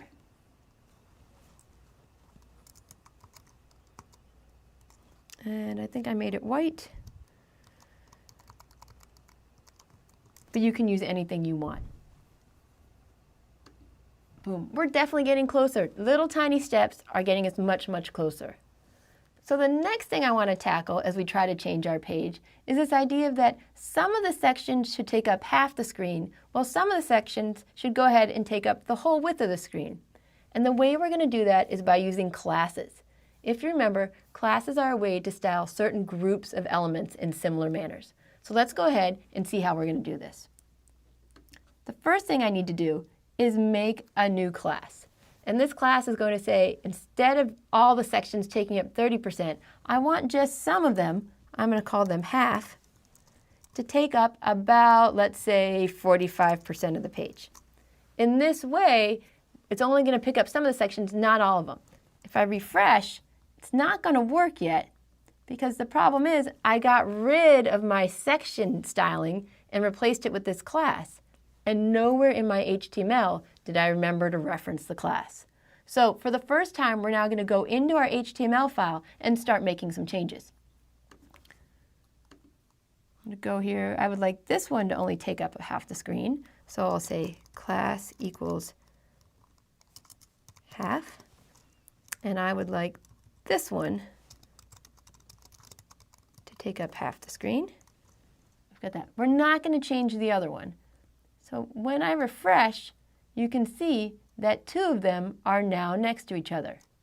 So I went ahead and refreshed, and it looks a little bit closer, other than I've got some sort of weird things going on with some blue and different things.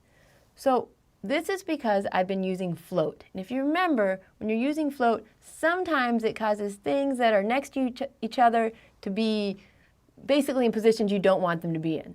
So our bottom section, the one that we knew we didn't want to be floating, we need to go in and say, hey, there are certain sections we want to be whole. So let's go back to our style sheet. And I'm going to just do a little bit of copy and paste here. And I'm going to say, you know what? This one section, I need it to be class equals whole. So go back over here. Section, class equals whole, which means this one should take up the whole width. Don't try to float it next to each other. And let's go ahead and refresh. That looks much better. It looks very much like we wanted things to be at the end. And again, pay attention. Only the nav links are styled, not all of the links. We've put in the gradient. If your gradient isn't working, it might be because you didn't put in your browser prefixes. We've really got a lot of little things going on in this page. And again, I'm not a graphic artist, so I don't make the most beautiful of things. But it's kind of fun to go in and create different things and see how you can style them yourself. So keep going, and good luck, and don't worry when you hit those typos. We all do.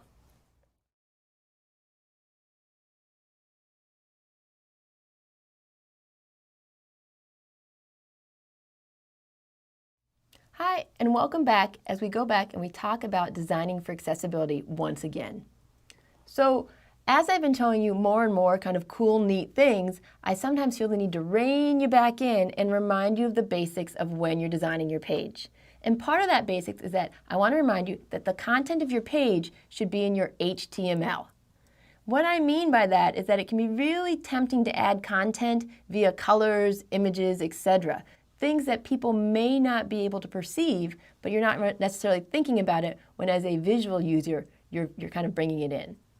So what I want you to do as you're designing your pages and testing and redesigning and testing and redesigning is remember what we call the POUR guidelines. We want your pages to be perceivable, operable, understandable, and robust. And the perceivable and understandable really kind of match up with what you're doing with your CSS. So in order for things to be perceivable, I just want you to remember a couple of things. First, always remember to provide text alternatives for your images. Your images should not convey the information completely on their own. Make sure that you're providing captions and transcripts for video and audio. Now, not everyone has access to tools to provide this for you for free, but where you work or where you go to school may be able to help you out. Make sure you're using that correct semantic markup so that content can be presented in different ways. I want you using that nav tag. I want you using the figure tag instead of the image tag. What tends to happen is that people have code they've already written and they want to be a little bit lazy and not have to change their HTML, because when they do, they have to change their CSS. Go ahead and make that change. It's really going to be worth it. Make it easy for users to connect or to see their content by using really good color contrast. You'd be very surprised to realize how many people are unable to access information on the web because they really can't see what you've put up there. Next, let's talk about what it means for your page to be operable. What I mean by that is that all the functionality that's going into your page should be available from the keyboard. Don't expect that everyone's going to use a mouse to go over your page. Don't expect that it's okay for some things to only be accessible if you hover over them.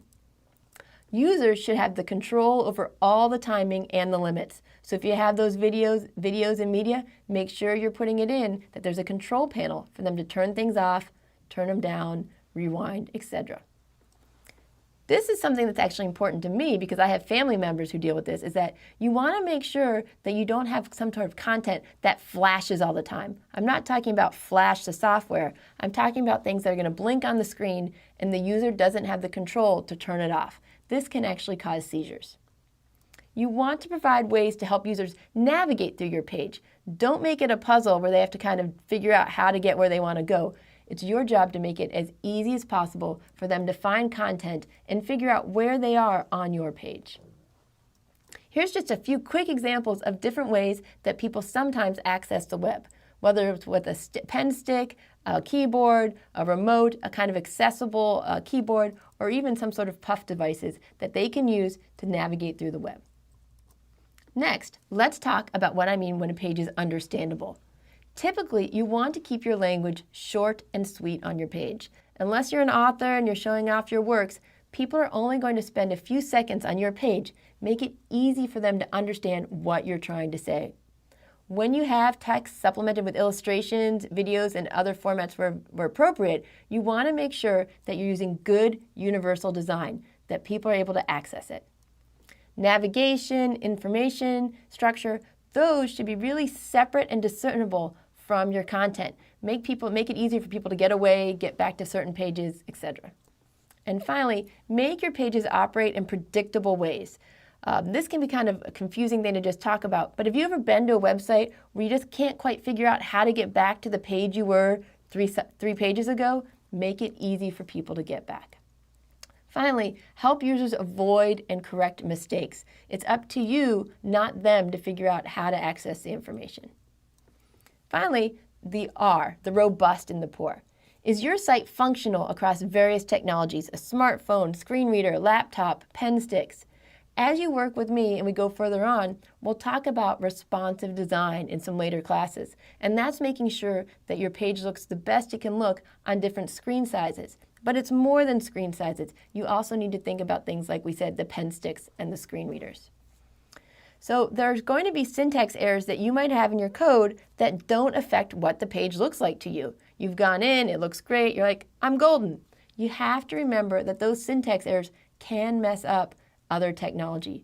So make sure that you're adhering to standards and to ensure future compatibility with new browsers. And the easiest way to do that is to go on to validator.w3c.org and the wave.webaim.org to validate your code. It's simple, it's fast, and it's really going to give you a much better page. So just to review, I'm not asking you to make great strides. I just want you to do the little things right. And that really starts with the proper HTML tags.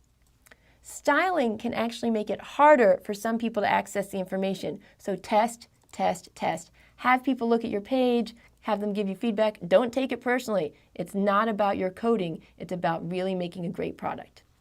Finally, get into the early habit of utilizing these different accessibility tools. They're there for you to make your life easier, not harder. Finally, the one thing I really struggle with students is we all want to do the cool new things. But cool new styles and cool new technologies should not be at the cost of accessibility and people viewing your page. So really, I'm hoping that as you're learning this code and you're getting a little bit stressed out about utilizing all these cool things you're learning, that you're remembering it's not about having the coolest web page. It's about having a clean page that really portrays the information you want to get out on the web. Good luck.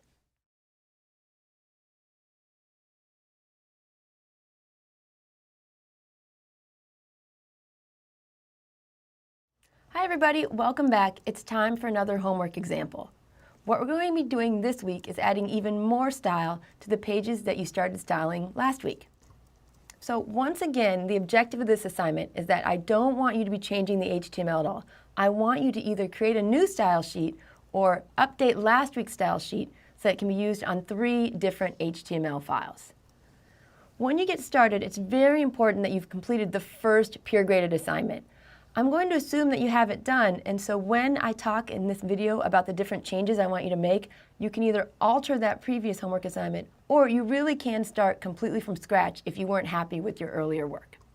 So let's take a look at the before and after for this assignment that I want you to try to achieve. This was our page when we first started. In homework 1, you took it from here to here. Still very simple, but just much cleaner because we added some background colors, some color fonts, and we got rid of those images. What I want you to work on this week is really changing things and making it really styled as opposed to just clean. So let's take a look at what I'd like you to work on in week 3. As you can see, this looks like a completely different site. The images are back in, I've added a background image for a navigation bar, and something that isn't necessarily easy to see when you're just looking at paper, I've added a new class that highlights which page we're on right now. So if you look, the home link is highlighted because we're on the home page. If I click on history, the history link is highlighted because we're on the history page, and in the same way, the teams page. So this is what we call the current page that we're looking at. And so you're going to be styling this to kind of let your viewers know where they are on your page. So I'm going to go ahead and go through and talk about each of the tags I want you to look at in order to complete this assignment. So when you get started, you're going to leave that HTML code alone, and you're either going to create a new style sheet or you're going to go ahead and update the one you used before. What you're going to need to work on specifically are these elements. You need to work on the body, the header, the H1, the links, and then I have 3 classes called active, left, and right. And finally, you're going to want to put those images back in that were in the left-hand side of the page. So first, let's talk about the body. By default, your browsers put in some sort of padding and margin, but I want you to overwrite that and put something that will look consistent across all browsers. You can also feel free to adjust the size of the text, but that's not required. I know I did because I just found the text a little bit too small. Next, go to the header. The first step is to change the background color and see if you can get that to work. Next, you're going to want to add a background image. And to be honest, this will be the trickiest part of the whole homework assignment because sometimes it's not always clear where you can find the images and where you can't. So make sure you check in some of the other resources if you get stuck on this part. Next, I want you to change the font color and increase that font size a little bit more. Now, here again is something that's new that you didn't learn before. I want you to style the links that are in the navigation section, but only those links, not all the links in the page. You don't need to recreate my example exactly, but I do want your links to be nicely spaced apart. They should have some background color, rounded borders, and no underline. Make them look nice. Next, make sure you style that active class I talked about.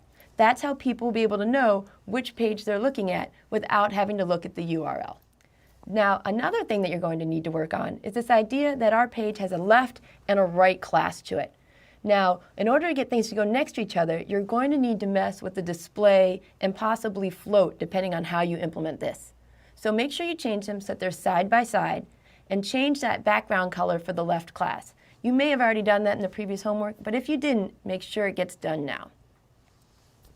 Finally, we want to get back to those images. First, you need to put the images back in, because hopefully in homework 1, you set their display to none, which means they're gone. So put them back into something so that they'll stack up on top of each other. Next, make sure that they're centered within that left class. I don't want the pictures to be all the way to one side or the other. And while you're centering them, make sure you put some space between them on the top and the bottom too. Once again, we'll be using the peer grader to evaluate your work. Unlike before, grades will be based on level of completion and somewhat more of how your page looks. We want to make sure you're not putting things that are hard to read or that are really kind of squished together. So if you get the chance, make sure you run your page through some different accessibility evaluators. So there was Wave and there's WebAIM. There's different places you can go.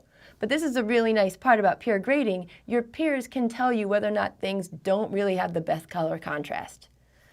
Now, again, proper standards are going to apply. And this is particularly important when we start talking about advanced selectors. I found that sometimes people throw everything they can possibly think of into their style sheet and they just hope that it works. We are going to take points off if you try to do that. Now, the final thing I do want to mention is that I know that people are coding on different devices. So when you submit your code, make sure to feel free to say, my code only really looks good on a big screen or on a phone or something like that. Taking care of different screen sizes is something called responsive design that we don't handle in this particular course. So I don't expect you to make a site that looks great on every platform. What I do expect you to do is really own the code that you submit this time. Make sure you know exactly what each line is doing and feel comfortable changing little parts and feeling like your page won't break.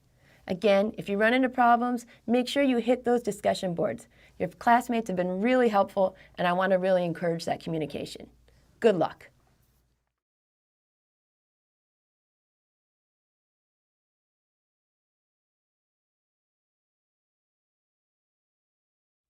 Welcome back, everybody. Today, we're going to talk very briefly about pseudo-classes and elements. So we've been working with different types of elements throughout this entire course and how we can structure them and style them. Well, pseudo elements are kind of different from the other things we've seen before in that they are very dependent on the DOM structure, and some of them are actually dynamically populated. So to be honest, you have seen this before back when we talked about styling links, because the links had those different states. One example we used was the idea of hover. If you hover over a link, you can change the style to get rid of maybe the underline or change the color. So let's talk about some of these different types of pseudoclasses beyond what you can do with just a link. I started off with the one we've seen before, where you can have a link and also a link that's been visited. You can also react to different user actions. So if someone's hovering over a paragraph or hovering over an H1 tag, you can still react to it. It doesn't just have to be a link. You can also have active, and active is when you're holding the mouse button down over some sort of element. And the last one is focus. Focus would be when someone's tabbing through the page, you can put focus styling on each one of these. Finally, one that makes a lot of sense and you've probably seen before is that you can style the pseudoclasses of forms or interfaces.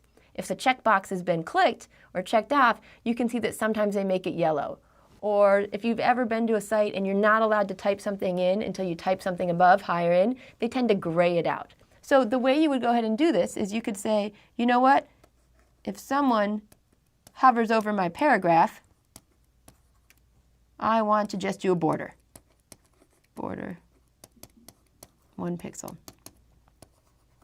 Now, even though there's no place on the DOM where they have p hover, it should work for you when you put that styling rule in. So you can also style based on the structural position of the different elements. You have first child, last child, nth child. The way that one works is you put a number in to say the 5th child or the 10th child. You can have only child. You also have other different things such as first of type, last of type, only of type. And again, you just have the element, the colon, and then the name of the pseudoclass that you want to style. Pseudo elements aren't necessarily part of the DOM, but they can be used to style specific or unique parts of the page. So some examples might be if you have a paragraph and you want to put in that fancy first letter of a different font, you can use the first letter pseudo element. Same with first line. You can generate things to show up before or after elements. A lot of times if you're styling something like credit card information, you can go ahead and put in the different types of credit cards, but have a little before that says, and hey, put a picture in here. You can also style just fragments of different selections.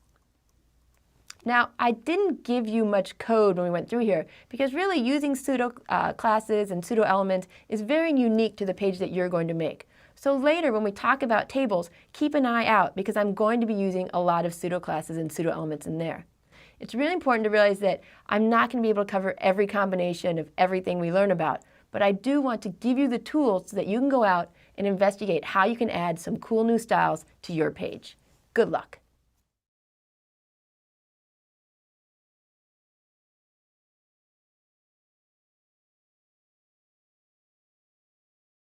Hi everybody, in this lecture we're going to talk about transitions. You've seen in different examples that we can change the state of elements. Links can go from regular link to visited, you can hover over things, you can focus them.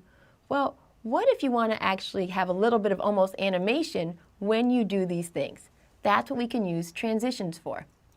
So if you hover over the link, you can change the color.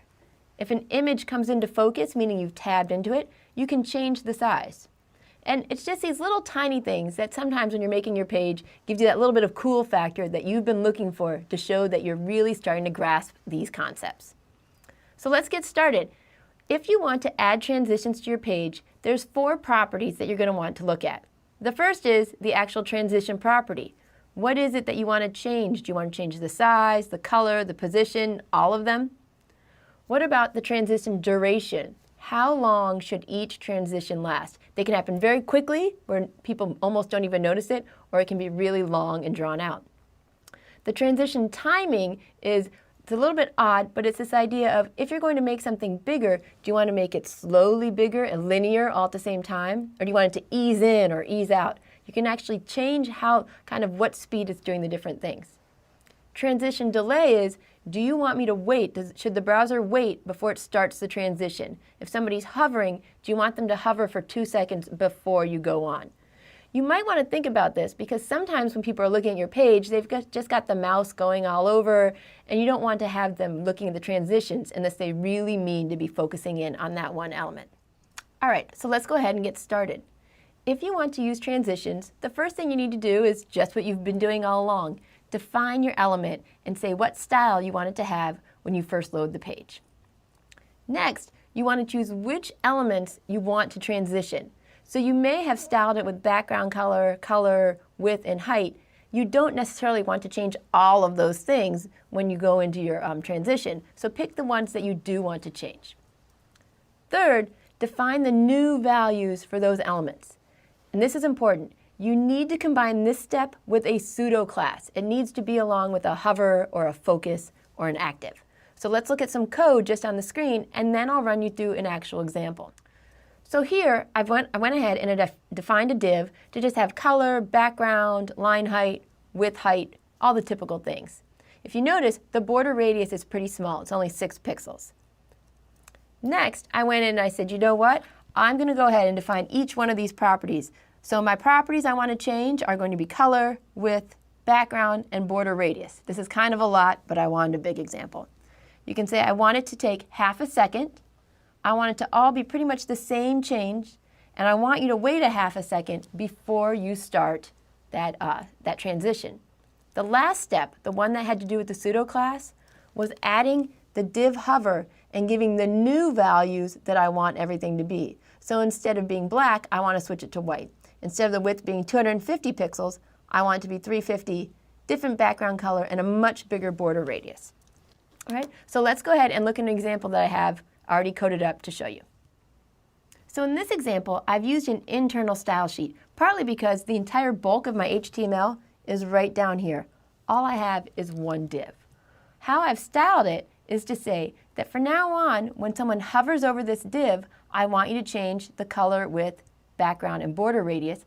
And I've also put in active, just because I want to show you that you can do multiple different states. Active, if you maybe don't recall, is when you're clicking down on a state. So let's take a look. Here's my transition, just by default when you're looking at the page. Now, when I mouse over it, you can see that it's kind of this cool change of color and border radius. Border radius actually can change things from looking like a square to looking like a circle. The final one is now I'm going to hold the mouse down, and we're going to see what happens when the state goes into active. You can see, once again, I've changed all those things. I actually think this is pretty cool. It can also, however, be very distracting. So you want to use transitions sparingly to make sure you're not taking away things from your page. It is possible and very common to use shorthands when you're writing out your different transitions. Instead of writing transition duration, properties, different things like that, you can put it all in one line. This one is saying, I want to change the background, it should take 0.2 seconds, and I want to ease out, or I want it to be a linear transition. Here it's saying I want to go ahead and change the border radius, how long it should take, the type of transition, and how long you want to delay. So when you look at other people's code, don't be confused if it doesn't look like my first example. They've probably been using the shortcuts. All right, so hopefully that was a little bit cool and you're excited to go and implement some sort of transitions on your page. Playing with them will also do more than make your site look kind of colorful and active. It's going to give you practice on understanding these different pseudo classes and states, such as active, focus, hover, etc. But please remember that accessibility is always going to be an issue when you're dealing with different states on page. Don't require that people are going to hover on your page. Don't require that people are going to tab through. You want to make sure that all your content is always available, and just keep those transitions for something a little bit extra to add to your site. Good luck.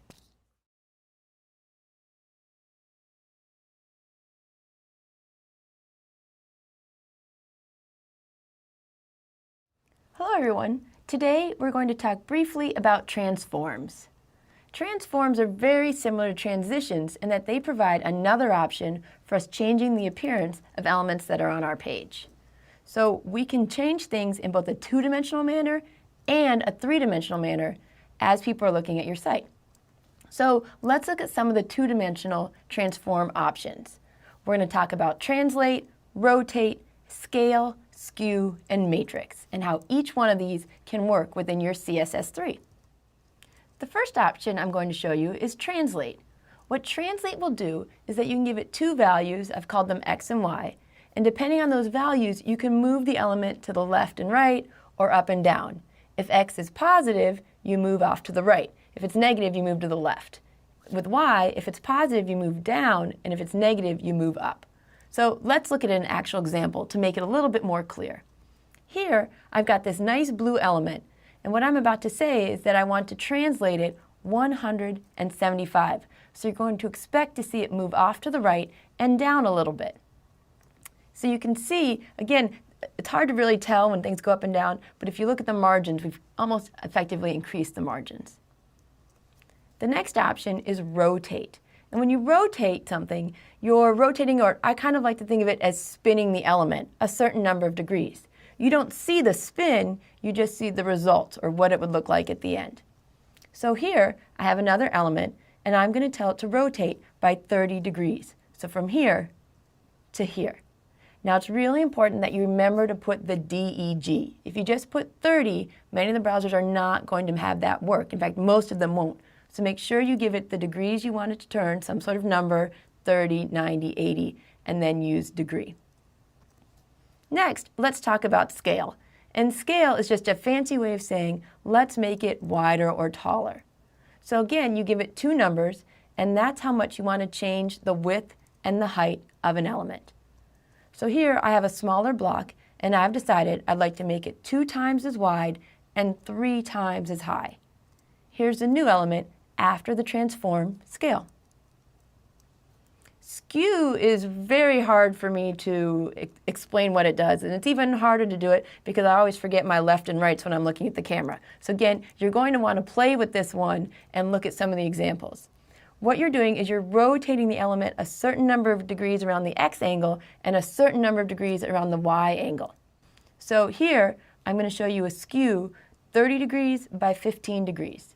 You start off here, and you end up turned at a very kind of weird angle. And again, it's very hard to show you this when I'm staring at the screen, so I'm hoping you'll type that in and kind of play with it a little bit. The next and final option is matrix.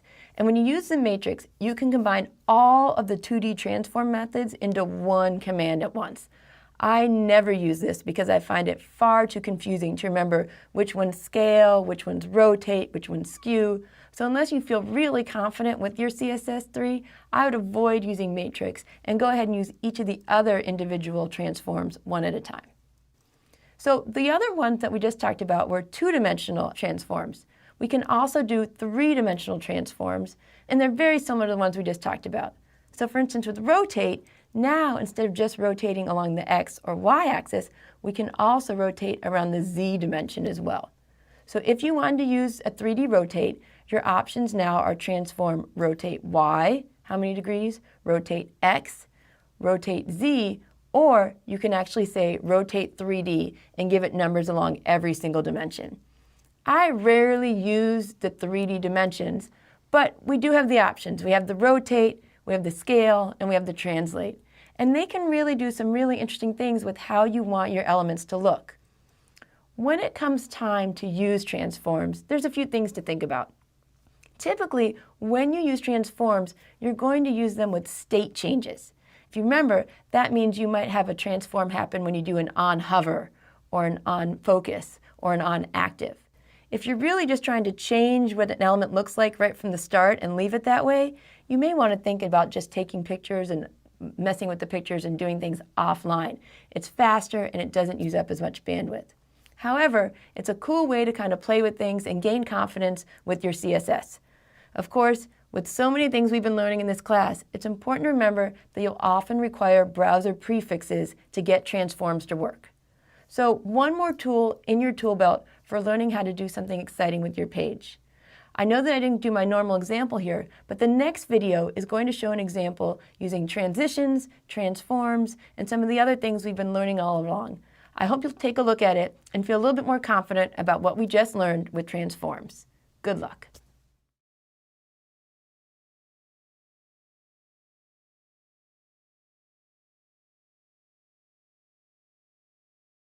Hi everybody, welcome back.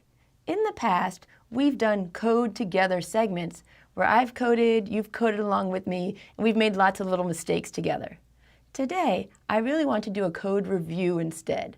I want you to sit back and look at some of the code that I've written and see how the little things that we've been learning are adding up together to create more complex web pages. So let's start with some HTML. Over here, I have code that's just going to create a bunch of different divs. The one thing that might be new that you haven't seen before is this idea of tab index. What the tab index does is it lets the browser know that if somebody is tabbing through your page, you actually want to put different elements in focus in a different order. So in this case, the first thing would be A, and then C, and then B, etc. It's just one more level of accessibility that I wanted to introduce to you in our code. The only other thing I want you to notice in this HTML is the fact that the very last div has a class animate in it. I've made this one a little bit different so that you can look at transitions and transforms in action. So let's go ahead and look at the CSS and play with the browser. Now, when we start at the top, you can see that I've just styled the divs so that they're little boxes where you can see the contents and it's not all too squished together.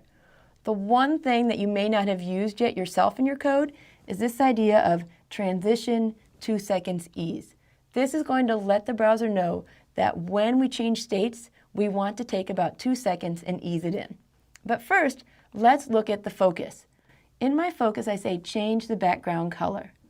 So now, when I go to my browser, I'm going to start tabbing through the different elements. And when I do, you can see that they all light up. I'm going to refresh the page because the one that I expected to go first didn't. That's because I'd been tabbing before we even started coding or taping. So here we go. A changes color, and then C, and then B. This is you giving the user power to jump to the most important sections first. All right, so after focus, let's talk about hover. Now, when hover comes into case, what I'm saying is make the width 200 pixels, it was 100, and change the background color. So let's take a look. I'm going to highlight over C right here, and then B, and then A. And you can see it's a very nice, smooth transition. But one of the things I do want you to notice is that when I'm not hovering over anything, we actually have A through F on the top line and then G through I on the bottom. When you start to go a little bit too crazy changing the size of things dynamically, you can throw everything off position. So make sure you use this sparingly. All right, let's get to the cool one, the last one. If you remember, I made one div and I set it to be animated because I used the animate class. Right now, the only difference is the background color is a little bit green. But I want to show you what happens when I hover over it. When I do, I'm going to kick off a transform where I'm going to say, rotate this 360 degrees. And in addition, instead of having an opacity of 0.4, which means kind of blur it out, clear it out a little bit, set it to the full color. Here we go. I think that's pretty cool. We rotated it. When we go off the hover, it rotates back. These are the kind of fun things that you can add to your page when you're first learning how to code that really give you this sense of, hey, I'm doing it. I'm making things change. So what I'd really encourage you to do now is go back, review the transition lecture, review the transform lecture, make sure and see if those concepts now make a little bit more sense that you've seen the code in action. And I hope you'll play with this code, change the values, and really have some fun with it. So good luck.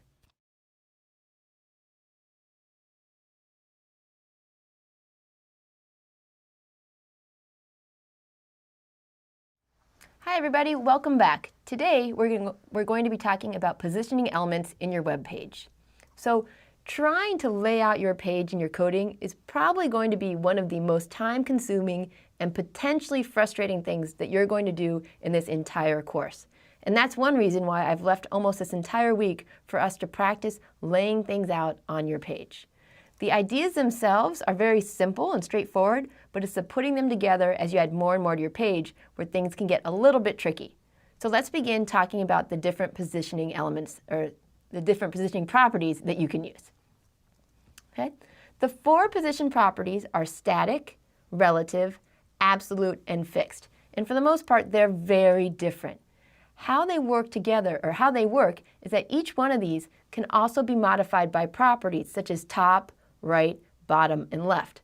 So you say what kind of position you want the element to be, And then you can say, but I want it to be this far from the top, or this high off the bottom, or this far over from the left. So let's start with static. And the reason we're going to start with static is because you've already been using it all along. It's what we call the default value for elements. If you don't say anything else, it's going to be set to this. How it works is that the browser is going to place each element in just the next available position. You can give it values such as top, bottom, left, and right, but the browser is going to completely ignore it. How it's going to work is something like this. Let me see if I can draw this up here.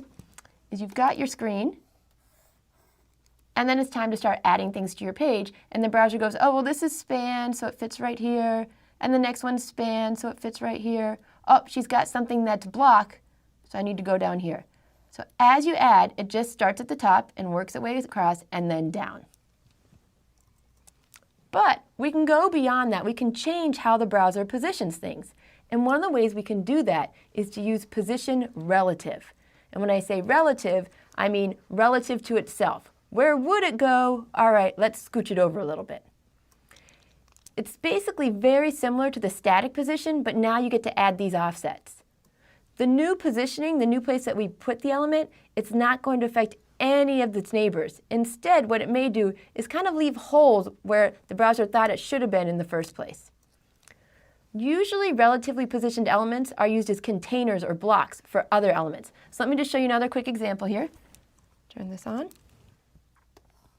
I've got my browser window, and let's say I'm about to put in a span element, and it's going to go right there. Well, instead, if you say that the position is relative and you give it some sort of number like top 10, instead of placing it right here, it's actually going to go underneath where it should be. So again, we're just adding little numbers to move things from where they would normally go. The next position is what we call absolute. And this one can really confuse people when you first started. Because the browser, instead of putting it in the next available position, it ignores all the elements and really just looks at the main container it was in. In this case, we're going to show an example with the browser. The other elements on the page behave as if it doesn't even exist. And what this can lead to is that you can end up with one element on top of another. So let's try this. I've got my browser. Don't have a lot of room here. So right here. And let's say I've got a div, and I've decided that it's absolute, and it should be 100 down from the top and maybe 100 over. So it goes right here. All right, well, if we were doing relative, the next element would go underneath it. But if we have two absolute values, the next one that shows up is going to go again right on top of it. All right, the final position that I'm going to talk about is called fixed. And the fixed position is relative to the browser window. This is how they're able to create these pages where sometimes you get that pop-up and you just can't get it to go away. You keep scrolling and scrolling and it's like following you and you're like, ah. Well, how they've done that is they've used that fixed position.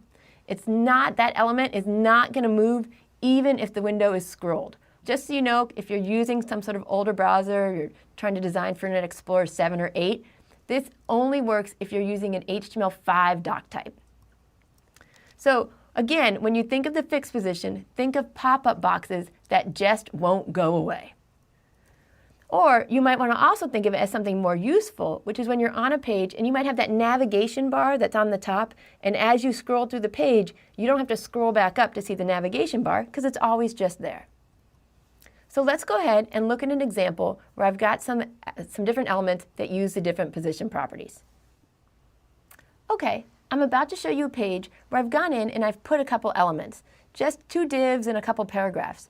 And just to start off, I gave them some kind of starter styling just so we can distinguish between them. For our div, I have position relative. I gave it a height, a width, and a border. For the paragraphs, I gave it a border of a different color, gave it a top and left, and I left it as position static because that's the default position it would always be. So I want to show you what that's going to look like over in the browser. So if you look, you can see I've got 2 divs, one up here and down here, and I have my 3 paragraphs. 1, 2, 3. The first thing I want to point out is that this doesn't look exactly the way some of you may expect it to look, or even exactly the way some of you might see it if you load it on your browser. Instead of putting this paragraph all the way at the top, it's actually pushed down a little bit. Same for the B and the C. The reason that happens is because all the browsers have different default values for where the paragraph should be positioned. So let me scroll over here for a second. I'm going to go down. And you can see that there's this kind of weird code right here that says WebKit margin before and WebKit margin after. This is an example of some pseudo classes that they used. So I don't want these different default things to be coming into play. So I'm going to go ahead and get rid of them.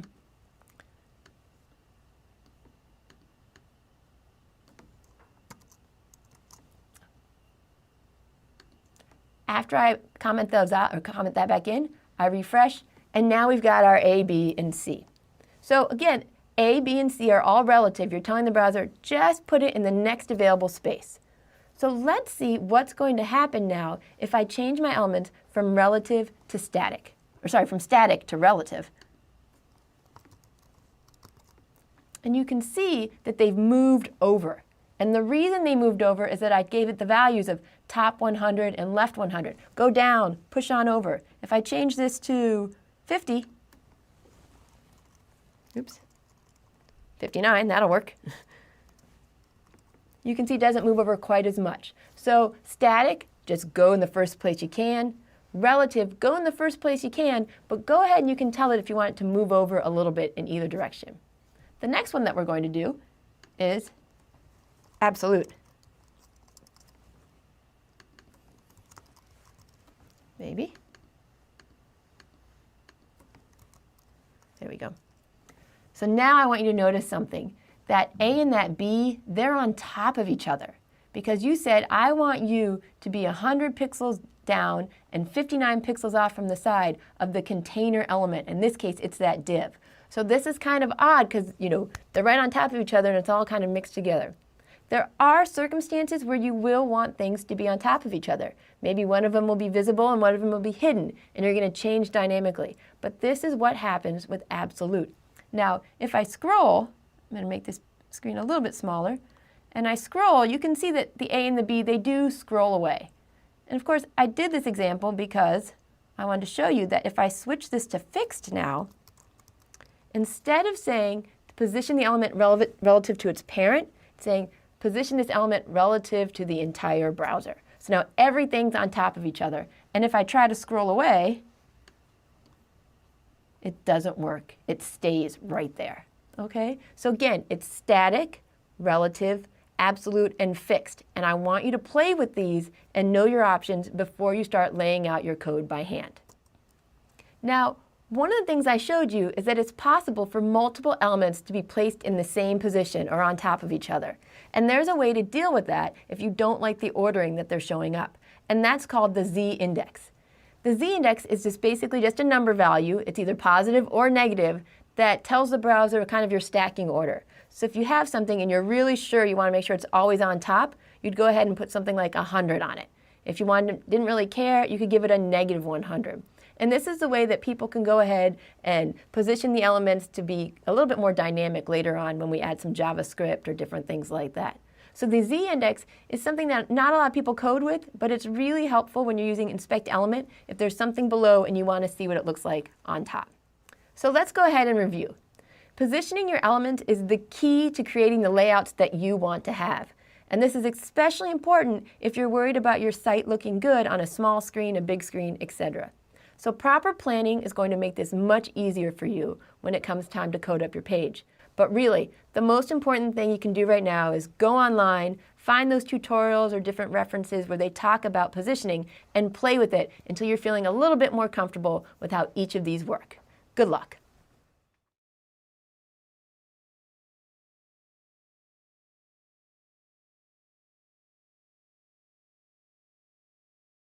Hi everybody. In today's code review, we're going to talk about making a calendar. Because what I really like about calendars is that there are all these little tiny things you need to think about to really make your page look professional. So what I have right here on the screen is a very, very plain calendar where you can see I have all the days in the month. I also have on some days little appointments. So I'm going to have lunch with mom or meet with the dean or be library helper. And on the 31st, it's Halloween, so, boo. What can we do to take this information, this content from our HTML5 and turn it into something that's really pleasing? Well, let's take a look at what I've done with it. Here, I've used CSS to create a calendar that has a lot of different things going on it. First, I've gone ahead and I've styled it nicely. I've included things like border radius, highlighted out these days right here. I realize it's really hard to see in the screen right now, but I actually have a background image for those days to make it look a little bit different. The other thing I've added is that on days that have these little asterisks, if I click on them, the actual appointment shows up. So as you can see, I'm going to be dealing with a lot of different CSS elements, and I'm going to slowly go through the code just to give you an idea of what's going on. Now, it would be impossible for you to follow along with me with this code and know exactly what I'm doing. Instead, I'm giving it to you as a resource to kind of pick through and understand the different parts as you need to and as you want to incorporate them into your page. So let's take a look at the CSS. As you can see, this is a very, very busy page. So just kind of sit back and you can hear me talk about the different things instead of trying to read the code. I've gone in and I wanted to make my calendar with a very nice border radius, so I'd have something around the top. The thing is, the table itself is really only this part. It's not the caption. So what I've done is I've gone in and I said, don't worry about the top two corners, here and here. Only curve the bottom two corners. All right. How do I get this cool idea of alternating between a kind of light gray and this color and going back and forth? Well, with this, you can go ahead and use some of the different pseudo elements. So in this case, I've gone in, and it's not me, it's the browser saying, hey, I'm going to look at all the different table rows, and anytime I see a child that's odd, I'm going to make it one color, and anytime I see a child that's even, I'm going to make it another color. This is so much nicer than you having to go into your table and putting class equals even, class equals odd, class equals even, especially if later you decide to add more information and it throws off your rows. This is something really powerful that you should try to take advantage of. What about when you try to make your page look really professional, the elements that overlap? So right here, I'm actually looking at a table and a table row and a table element. I had to go through and think about each one of these and think about things like, well, on my very last table row, the very last table element, that's got a different curve than the first child. So go ahead, download this code and take a look at that and play with it. What happens if you comment it out? What's going to go on? All right. I have fairly simple code for the caption. I went ahead and just added some border radius and colors.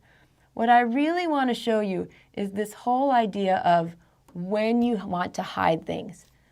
Let's go back to the HTML. I have put all of my elements inside a span tag. So here I've got span library helper. I'm hoping that you are thinking right now and going, well, why don't these show up when I first look at the calendar? Why isn't it there? Well, the reason would be because by default, I'm going to go ahead and hide all of the different appointments. I'm going to go ahead and say visibility hidden. Now, this is different than display none. If I had display none, like this whole square would just be gone. It wouldn't be there. Visibility hidden says, oh, I want to leave all that space, but I don't want to show what's in there. This is a very little nuanced thing, and this is exactly why I made this example, so you could see the difference. All right, so now it's hidden, but as soon as I make it active, and active means as soon as you're clicking on it, I change the visibility from hidden to visible. So let's click on it. And you can see that lunch with mom shows up, library helper, and also here on Halloween, I've got a little message there. So there was a lot going on with this CSS, and I don't want to go down through every line of it, and you don't want me to do that either. It'd be very boring. So I'm hoping, though, that I've shown you some of the ways that these pseudo classes, pseudo elements, the different states are all go together to create a page that can look so much better than just plain HTML by itself. So I'm hoping you'll use this code and create something great for yourself. Good luck.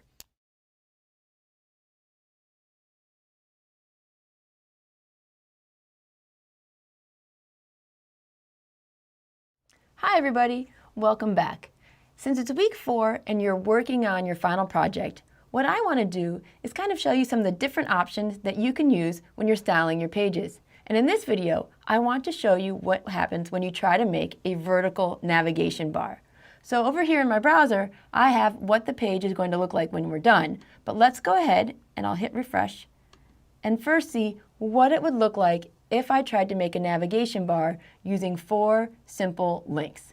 Again, links are inline, so they go next to each other. There's no color, there's nothing going on. And it's really horrible. So let me put that style back in. Refresh the page, and I'm going to show you how I created this navigation bar. Let's start by talking about the body. I just put in some background color, padding, and margin. That's not really important here. What's important is talking about our navigation section. One of the things I wanted to do is to show you the idea of using that box sizing border box. What this is going to do is it takes away the need for you to count up how much width, how much padding, how much border. You don't have to do the math. The browser will do it for you. I put in some simple border, color, background color, etc. The first thing I did though is I made it inline block because I want my navigation to be next to the other parts of my page. And since nav is block, it won't happen unless I kind of throw it in there. So I said I wanted it to be about 20% of the page and then added some margin. Now something new you may not have seen before is this idea of height equals 100 VH. That's your viewport height. So this means I want the navigation to take up the whole height of your page. I'm not hard coding it to 400 pixels or 200 pixels because I don't know how big the screen is that you're looking at. Next, let's talk about the actual links themselves. What I've gone in and done is I've taken away the regular boring links and I've really styled them to make them something a little more original. So I put in a height of how high I want each one of my links to be. And then I put in a little bit of a trick and I said I want the line height to be 45 pixels. So why would I do that?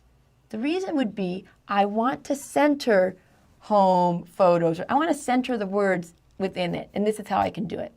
The next kind of cool thing I've done is I've added a background image. I added these little arrows, and the cool thing that I had to do that I want to really point out to you is I couldn't just link to the folder and then the file.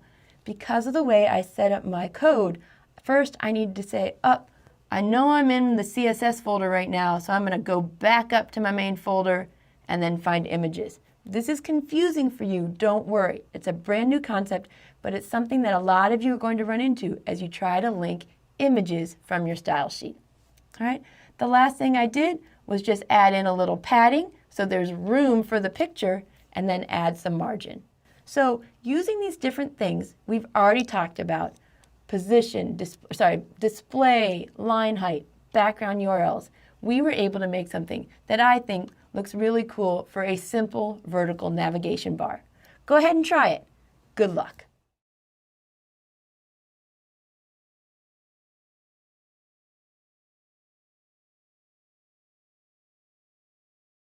Hi, welcome back. In this lecture, we're going to be talking about accessible navigation.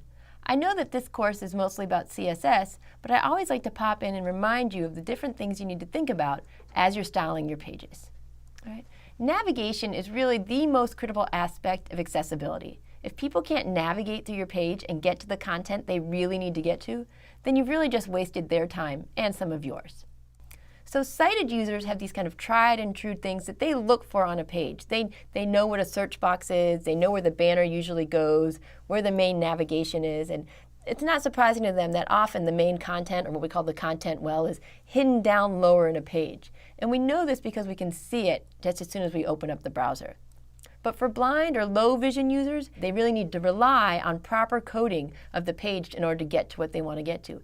And not just the proper coding, but there are a lot of stylistic issues you need to think about when you're doing this. So, what if you can't see? The first place that you get information is from the title of the page. You want to make sure that your title is short, but also lets the user know how this page is different from other pages at your site.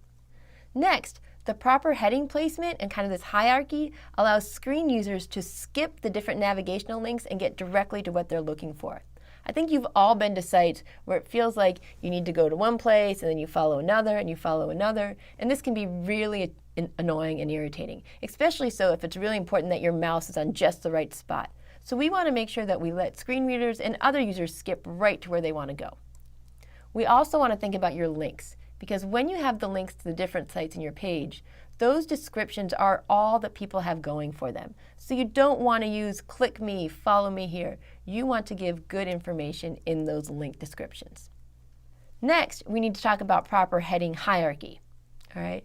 Headings need to be nested in order to really provide structure. So you shouldn't have H3 headings before you have H2 headings. You should only have one H1 heading. You shouldn't jump from H2 to H4.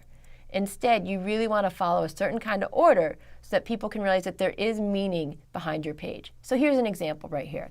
I have my single H1 heading, and then in this page I can imagine that I have 3 sections. Each one of those sections has an H2 heading inside of it. And in my first section, it might be that I have these certain little bullet points or other points I'm making where they're important enough that I've decided, hey, I'm going to use H3 to signify that this is another subsection within my section. Where people get in trouble, and what you see all the time, is that people decide, I really like the look of that H2 font. I like just how big the text is. I like how the kind of font they use. So I'm just going to put as many things as I can into the H2 font because I like the way it looks. And they're not thinking about the semantics. The same thing happens with the H3 font. You'll go to somebody's page and find out there are no H2 fonts at all. Instead, it's all H3 elements. And they only did that because they like the look of that particular tag. So now this is where the styling comes in. This is why I'm talking about this in the styling class, is that now you know that instead, if you really like the look of that H3 heading, instead of using the tag, you should be styling other tags to replicate that look. Find out which font family they use, find out which font size, and just repeat it. Don't use tags just because you like the way they look. The other thing you can think about to help navigation is this idea of off-page headings. It's useful to do when you want to give the screen reader users some sort of navigational aid, but you don't want to put it right in the page and have your sighted users also have to deal with it all the time. So let me give you an example of this one. We're going to use styling sheets to basically set something off page. We've given it the name of off page, and we've said, hey, I want to place this in a position absolute off to the left by 1,000 pixels. So you'll know that that's pretty far off. I have here the University of Michigan Human Resources page. And if you look up near the top, there's really nothing there up here in the top corner. But what I'm going to do is I'm going to go ahead and hit Tab. And what Tab does is it brings the next element into focus. So go ahead and tab there. And you can see that now there's this new thing here that says Skip to Main Content. If I click on it, I go all the way down and I was able to skip a lot of this additional information that they didn't really need to see. It was more just marketing and different things like that. So these different off-screen navigation links are extremely useful to allow people to jump immediately to what they want to get to. But by using styling, we've taken it off the page so that you only use it if you really want to. One of the things I wanted to mention is if you're going to do off-page headings, don't use display none or visibility hidden. These really just kind of mess with the code and make it very hard for screen readers or other people looking at your code to see what's going on. At the start of the lecture, I mentioned that meaningful link text is very important for accessibility because screen readers can find and list all of the links. Now, what you may not realize is the way that these links are displayed may not be in the way you expect. So they may be out of context, you may only be able to access them via tabbing, or they may be presented in a list. So you really want to avoid using things such as click here, read this, and more. The reason being is that may be the only context some people get in order to go to the links. Also, please don't use the URL as a link description. It's pretty common to go to a site and you can see click here and they have the entire URL, www.umich.edu/etc. It may look very descriptive, but if you have to listen to the description, it can be very confusing. Instead, unless you have a very short URL, go ahead and use some sort of textual description. So just to review, let's think about what we learned today. When you finish making your page, it's not enough for it to look good. You need to think about how easy it is to navigate your page.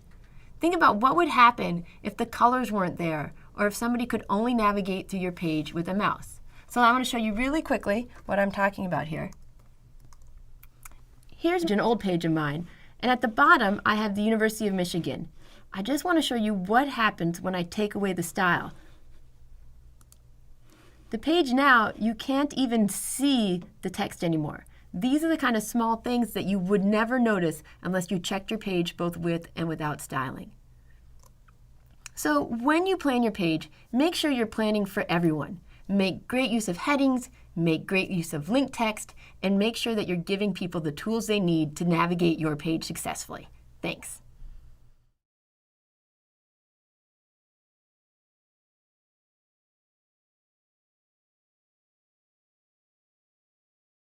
Hi everyone, welcome back to another code review.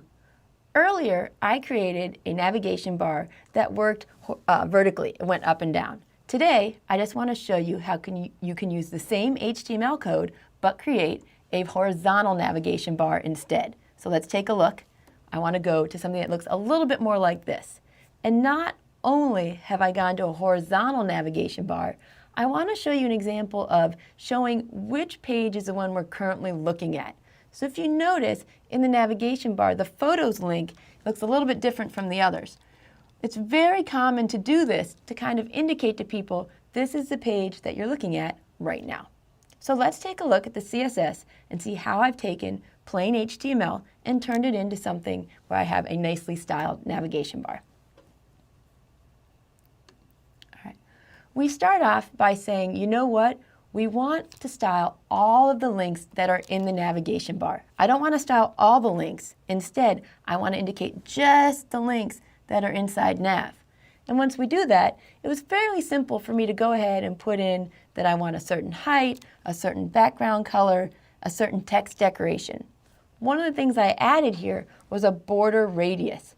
Border radius curves the boxes. So if you look, everything's a little bit curved over here along the side. Nothing too important right there. The next thing I have, the new one, is this idea of having a class called current. What the current class does is it basically is a way of tagging, hey, you know all the different looks that are on my page, or links that are on my page? I want to show you which one I'm looking at right now.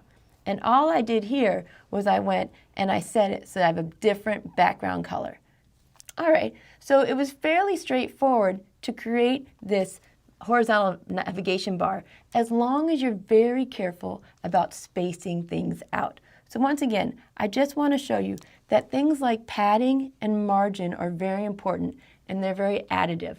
So when you use percents instead of pixels, it's going to keep it from being that it looks fine on a big screen and then really bad on a small screen. The last thing I kind of put in here just to have some fun and to help show you again some of the different things you can do with CSS is I added a hover state for any of my navigation links. So if you take a look, I've gone in here and I've said when somebody hovers over the page, I want to change the color of the text and I want to get rid of that whole border radius thing. So let's take a look. Go over here. I'm going to hover over recipes and the text is turned from white to black and it's gone from circle to square. Now again, as I go over all these different examples with you, it's really important that you realize I am not an artist and I am not very artistic. And I'm hoping that you can take these snippets of code and turn it into something that looks really great and customized for the page that you are trying to create. So go ahead, have some fun, and now try to make a navigation bar that goes in all different ways, up and down, sideways, or even combinations. Good luck.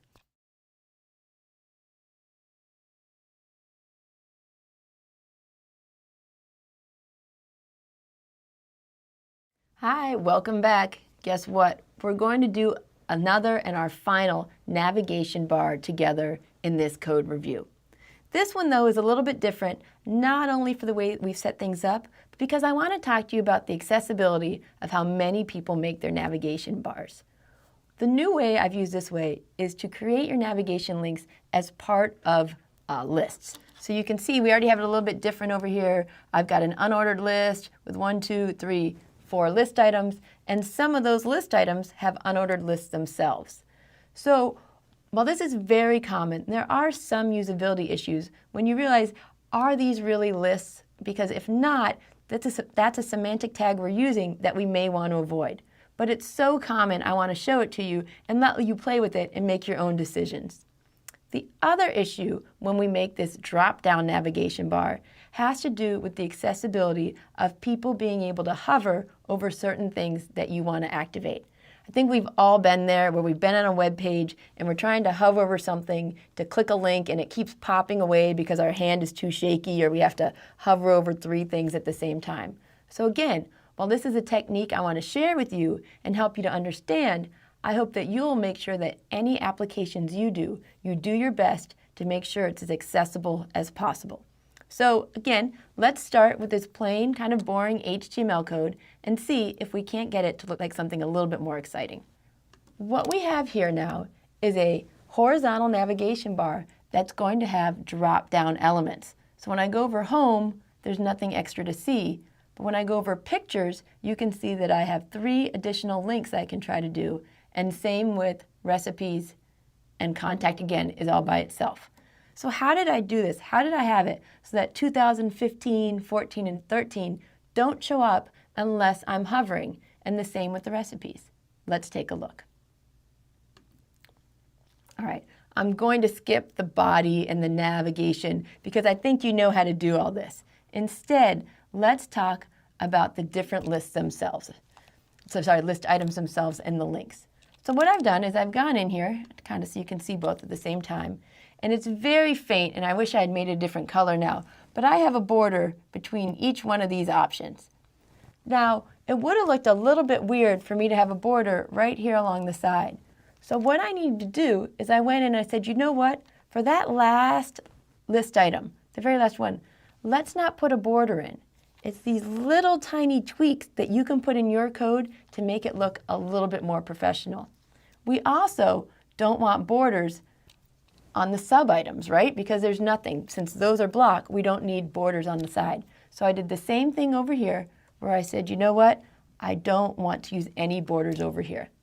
Pretty straightforward, I hope. Now let's look, again, I did simple styling on my navigation links. All right. The one thing I did put in is, again, I wanted to show you an example of using transition. The transition here is what slowly changes the color when you hover over rather than a quick change. So you can see it's a little bit more gradual than sudden. All right. The active is just like last time. Now, here's the interesting part. We're going to talk about the submenus. All right. So how does the browser know when something's a submenu? Well, it can look at the DOM and it can look down and go, oh, I'm in navigation, and now I'm in an unordered link or unordered list, and here I am in a list item.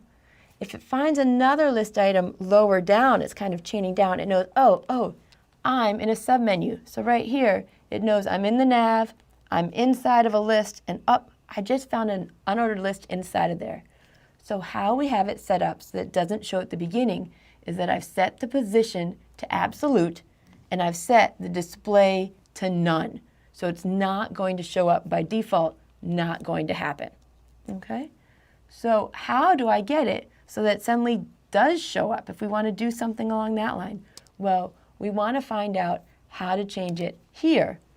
When I hover over a list item that has an unordered list underneath it, change that display from none to block. So these 2 lines of code right here, this is really setting it up. So when I go over here, by default, display is none, but when I hover, display becomes block.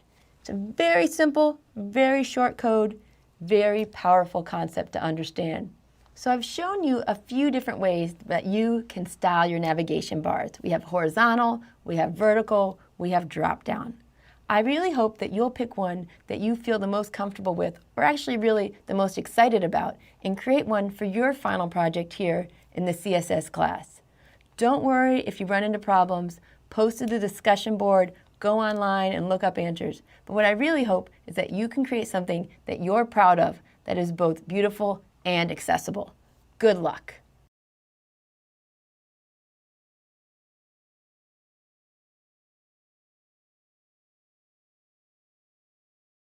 Hi everybody, welcome back. It's time for us to start our final project.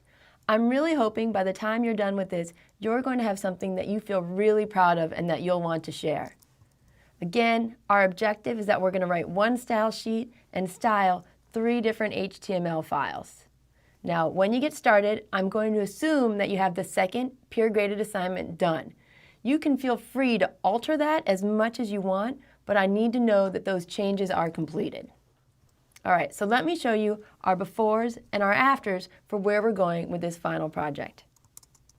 So let's look at what we've done so far in this course. We had our first HTML view, our next one where we made it really plain, our third one where we added in some different style, and finally on our fourth one, it might not look very different on this first page, but where I'm really going to have you focus is on the Teams page and on this table.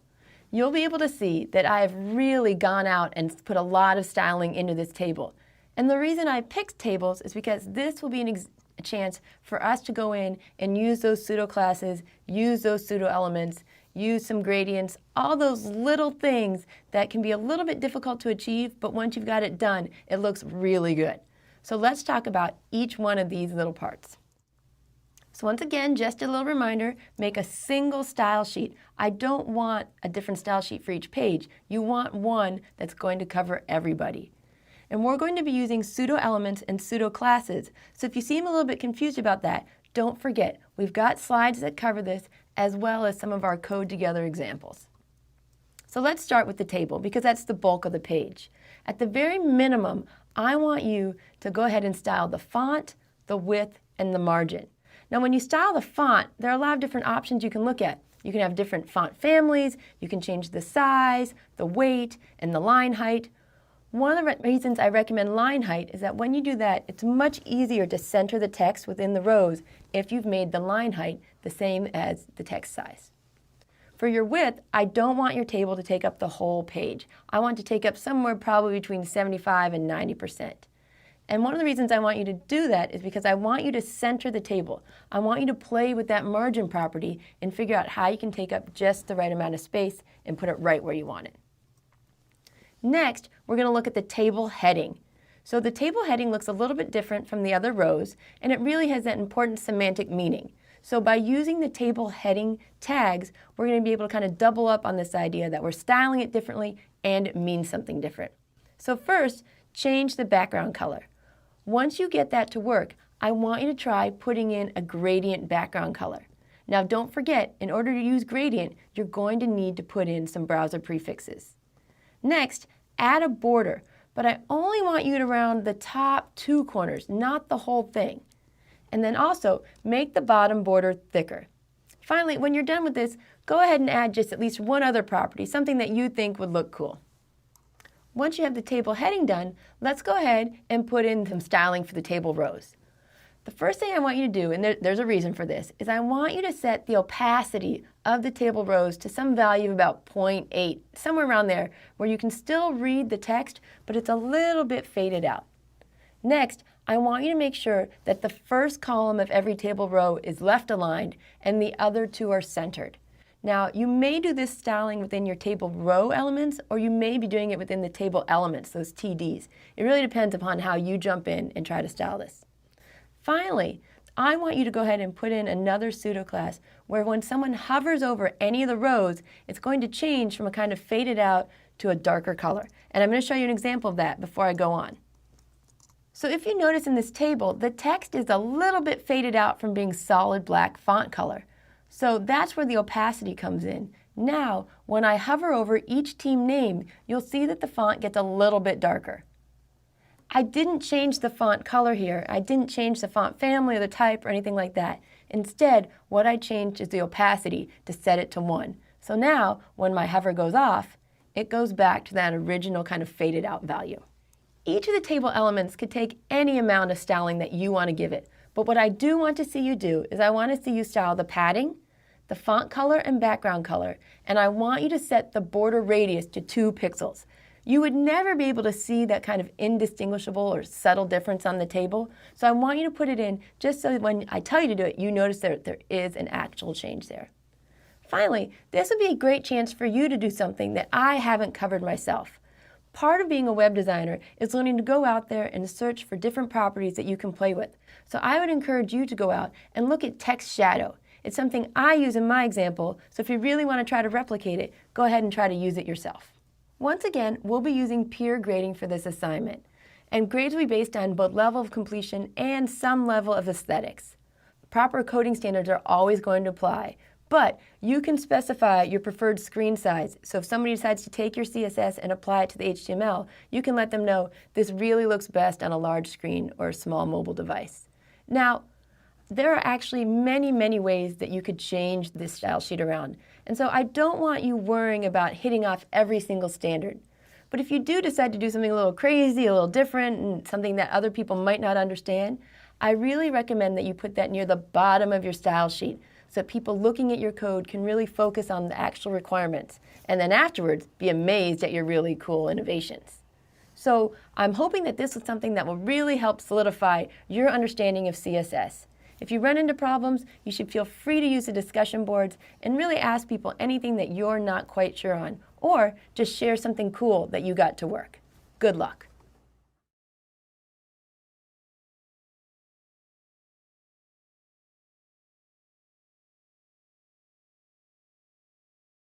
Hi everybody.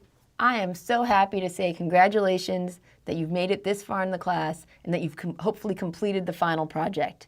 We have all come a really long way from the plain pages that we began with to something that's really styled. I hope you've learned a little bit of theory and a little bit of practice, and you're putting it together to create something really unique. So at this point, you might be wondering, what next? I've gone through the HTML class maybe, and I've definitely just finished the CSS class. What can I do to continue my own progress as a web designer? Well, first, I would really encourage you to consider creating your own site from scratch. Draw it out, style it, do all the little things that you wanted to do, but you didn't because you were too busy doing the assignments. Once you've done that, you can continue to practice your skills. One of the things people often ask me is, I want to get a job as a web designer. What should I do? Well, when you go and you talk to other people about web design, they're going to want to know, what are you working on right now? So whether it may be just working on transitions, transforms, accessibility, you should always have something that you're thinking about your site to work on right now. You're also probably at this point ready to join a meetup or different workshops. You're not at web developer status yet. You're not really close because you need more practice, you need more experience. But what you can do is you know enough that you can meet up with other web designers and talk to them about what they're doing. It's a great way to find out what's happening right now and to make connections, because connections are so important. There's also a group called Girls Develop It that's nationwide, and they often hold workshops. You are definitely ready to volunteer to be a TA and work with others as they build their own HTML and CSS skills. Also, if you're really interested in continuing your knowledge, you're going to want to learn about using JavaScript to add some interactivity to your site. The last thing you may want to think about is learning more about what's called responsive design. Responsive design will use the CSS that you've been learning all this time and tailor it to the different viewports. You might want your page to look different on a mobile platform versus a laptop versus a tablet. Responsive design does more than just show you, hey, you can make things smaller, bigger. You think about what really belongs on the page to best make your page accessible to others. So again, congratulations and thank you for helping each other out on the discussion boards and in other ways as you all created something great in CSS3.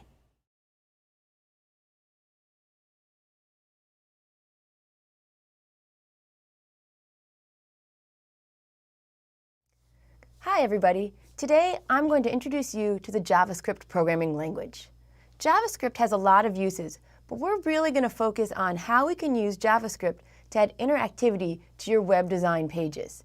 So while I'm assuming that you're new to programming, there is an expectation that you know HTML5 and CSS. If you don't, you're really going to want to go back and review those two areas, because everything we do with JavaScript in this class is based on web programming. So let's get started. If you've done HTML, if you've done CSS, you haven't necessarily done what we call real programming, at least not what us computer scientists call real programming. Instead, we're going to be talking in JavaScript about really definite data manipulation. And in order to do that, there are a few things you need to learn how to do. The first is you want to learn how to store variables. You're going to want to learn how to set decision points. You're going to be looping and writing functions. You're also going to be really getting in depth with how you can get data from the browser. So did you know that every time you load a web page, you can actually get back the title of the page, the URL of your page, a lot of different information that you know is there, but you can't always see at first glance. The other thing we can do, which is really where it gets a little bit more exciting, is that we can manipulate the DOM that the browsers use to create web pages. So the DOM is that document object model. It's what builds up a web page. If you're a little fuzzy, it's been a little while, don't worry. We're going to review the DOM in a future lecture. So let's start with variables. In computer science, we use variables in order to store information. Your program isn't going to be very exciting if you ask somebody their name and then you can't actually use that name later on. So you're going to find out how to get information from the user and then store it so you can use it later. We're also going to add decision points. Things are much more interesting when they don't do the same thing every single time.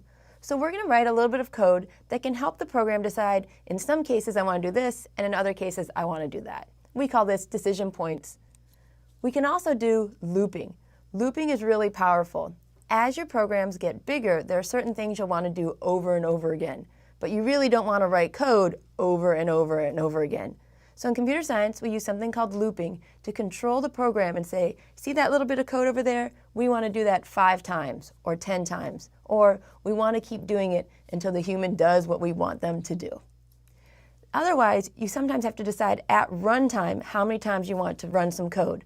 So if you know that you want someone to do something 5 times, you can be very specific about it. Programming gives you so much flexibility in how you want your code to run.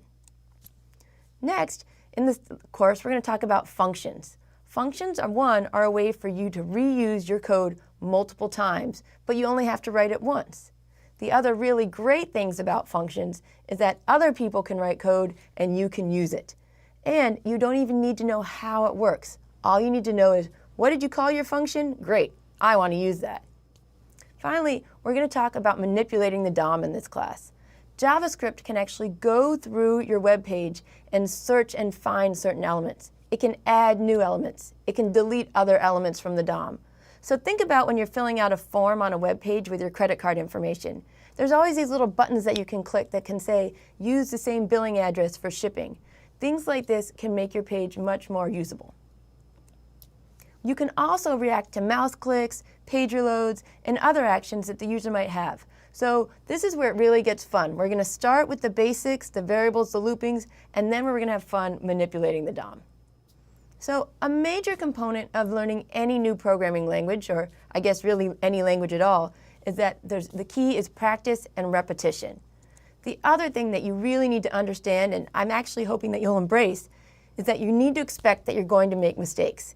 If you aren't making mistakes constantly, you aren't really learning in this class. So join us. We're going to do a lot of fun stuff, but I promise I'm going to go slow, explain what I'm doing step by step, so that you can come along with me and start adding some interactivity to your pages with JavaScript.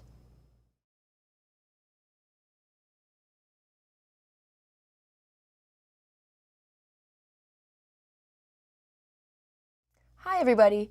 Today we're going to be talking about the DOM, or the Document Object Model. So as you may or may not remember, every web page is built upon this DOM. And what it means is that our pages are structured like a tree. We have one parent and possibly a few children, and the page, as you add more and more things, just gets deeper and deeper. Nodes have these different properties, methods, and events. So let me draw you a quick example, and then we'll talk about how we can use JavaScript to manipulate this DOM.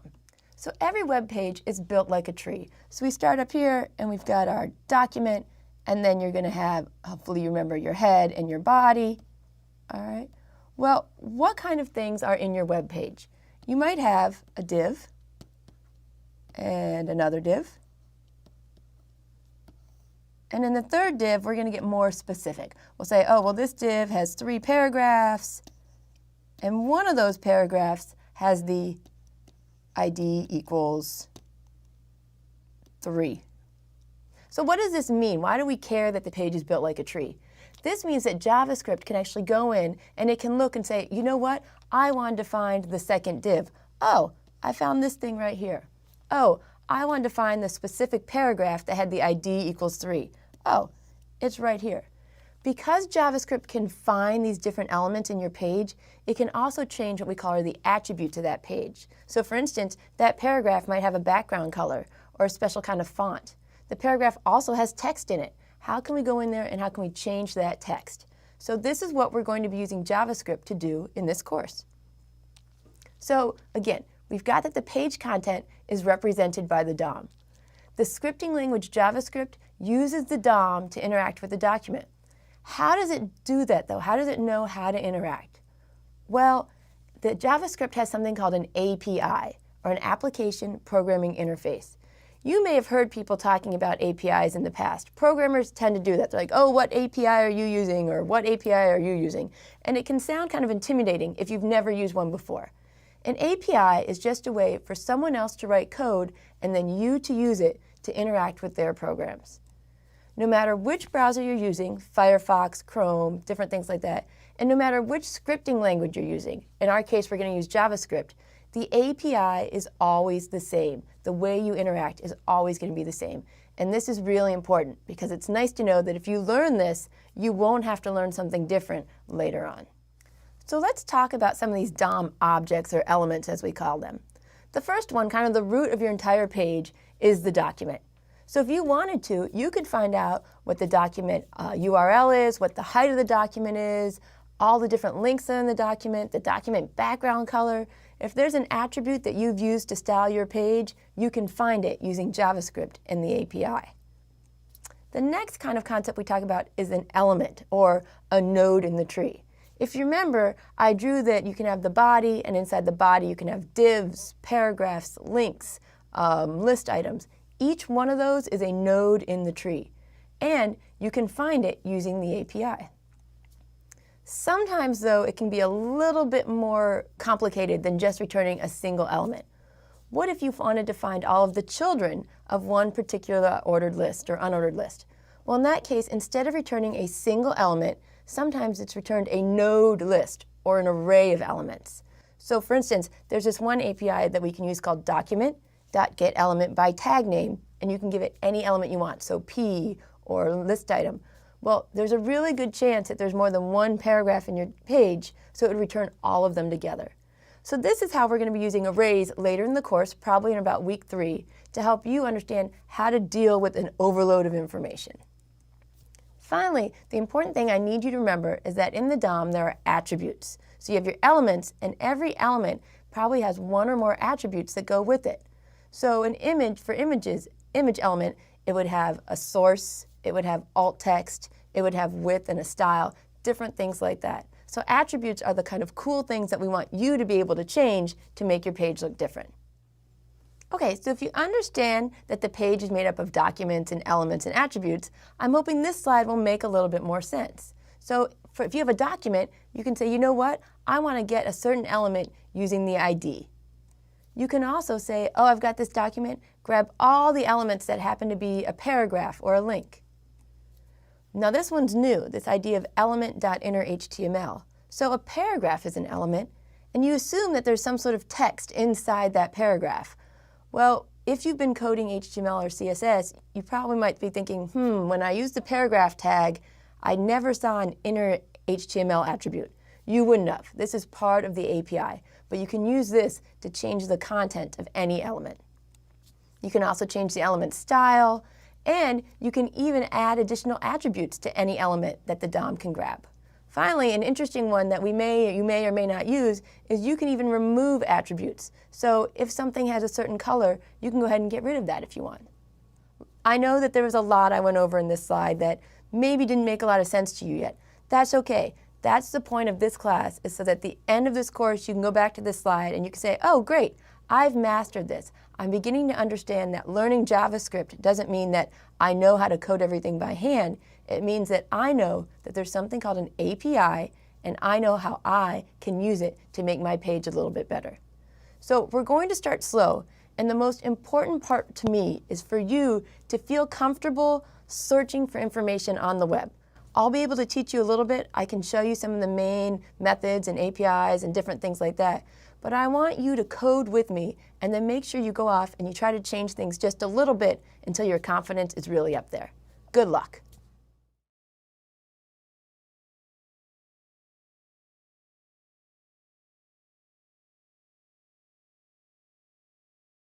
Hi everybody. Today, let's start coding a little bit to see some of the things we can do with JavaScript.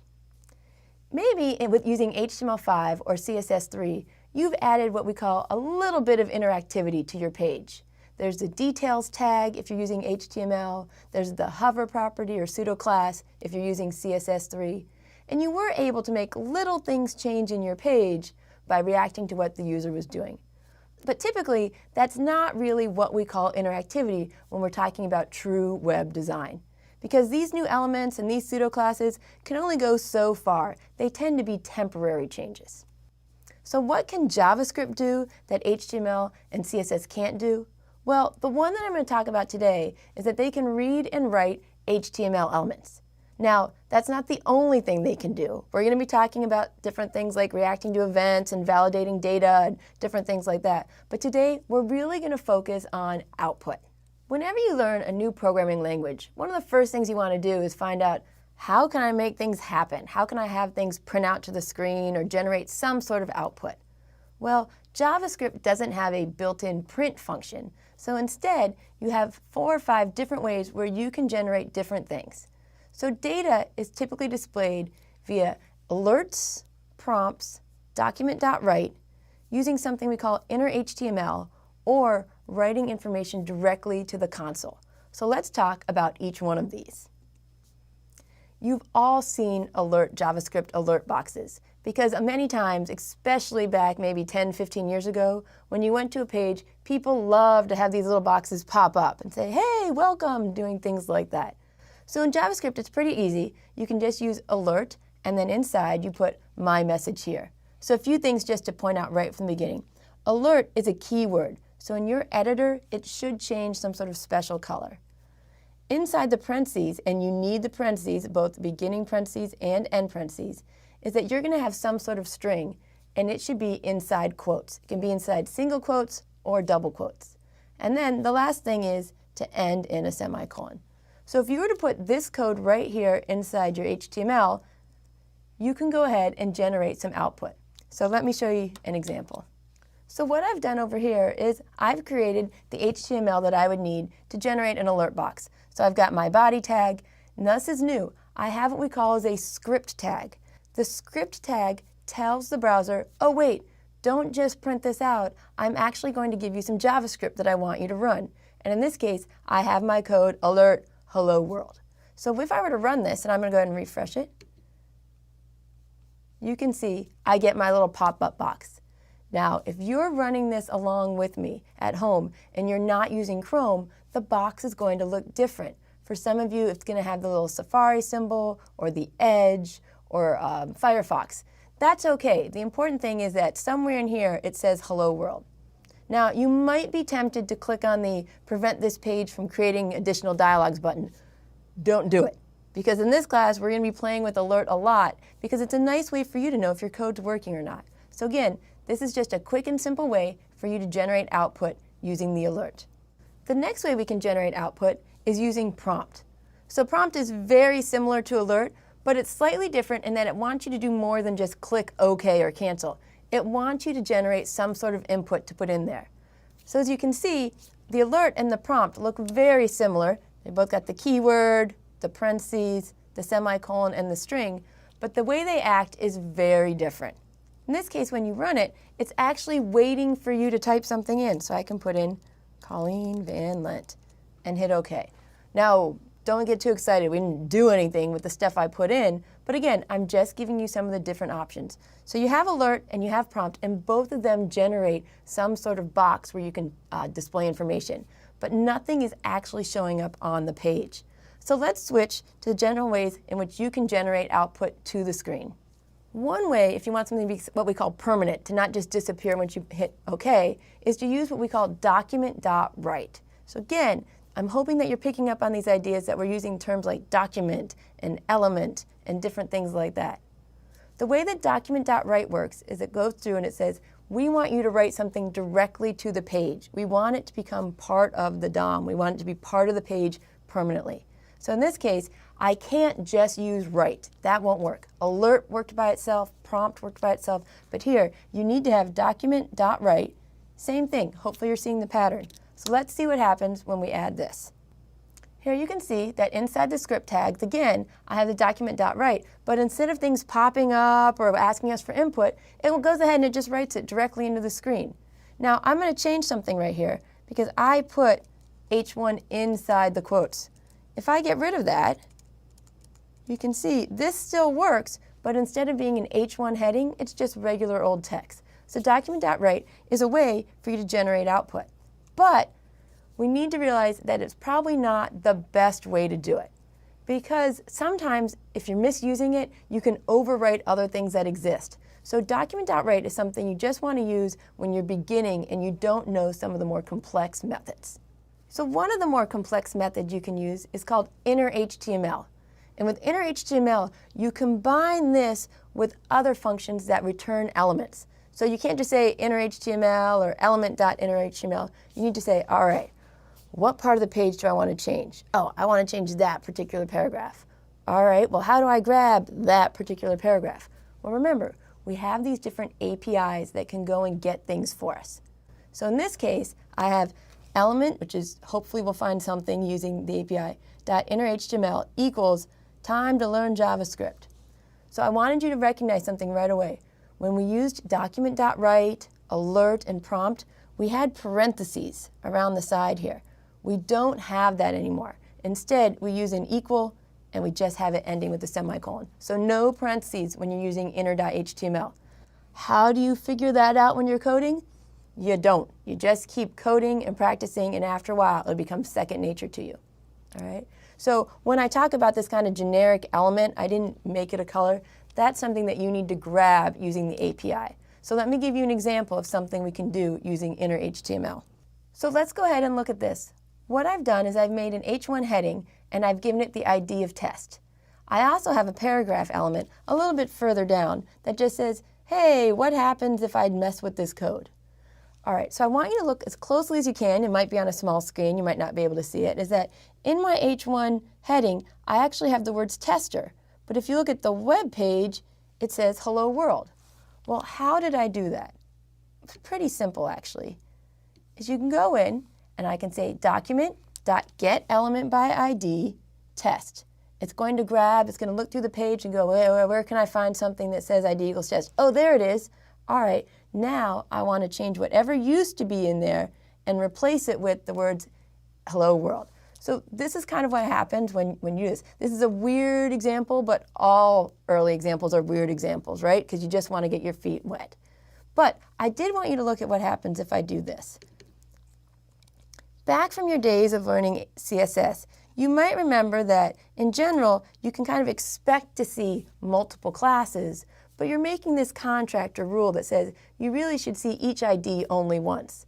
So JavaScript is expecting you to keep that rule. When you do something get element by ID, JavaScript thinks there's only one out there, so I'm going to stop as soon as I find that one. So you can see down here, it changed the first one it found. It didn't change the second one it found. Okay?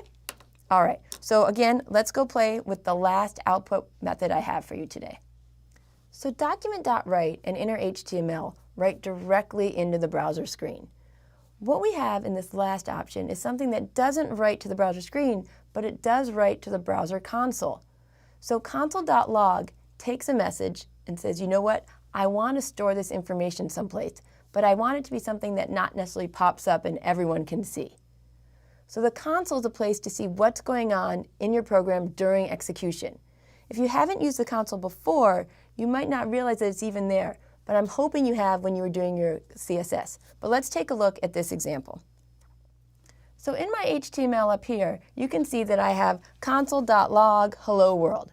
Nothing too exciting going on here, but if you look at the actual browser, it's not there. It doesn't show up like it did with document.write.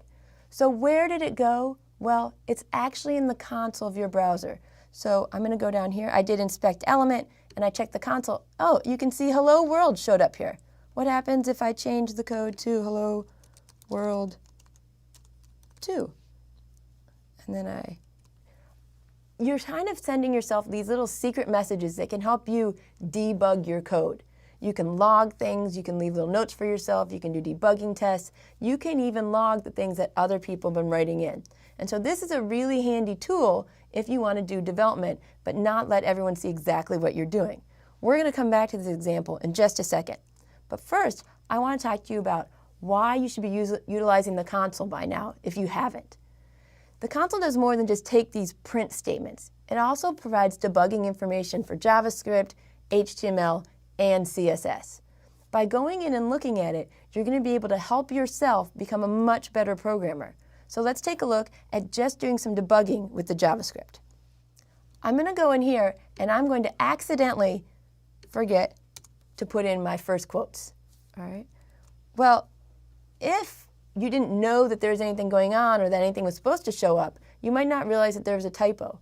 But inside the console, it'll show you pretty much along the right line, hey, anything in red means we found an error. So red lines usually mean either you have a JavaScript error or you linked to a file that didn't exist. So when I put it back in, you can go right there.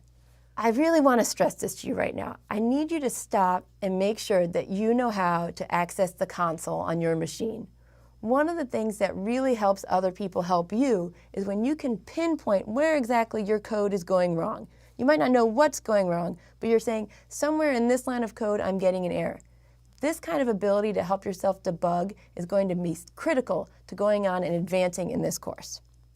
So if I'm going to ask you to debug, I should probably tell you how you can debug. If you're using Safari, you're going to need to go to Preferences, Advanced.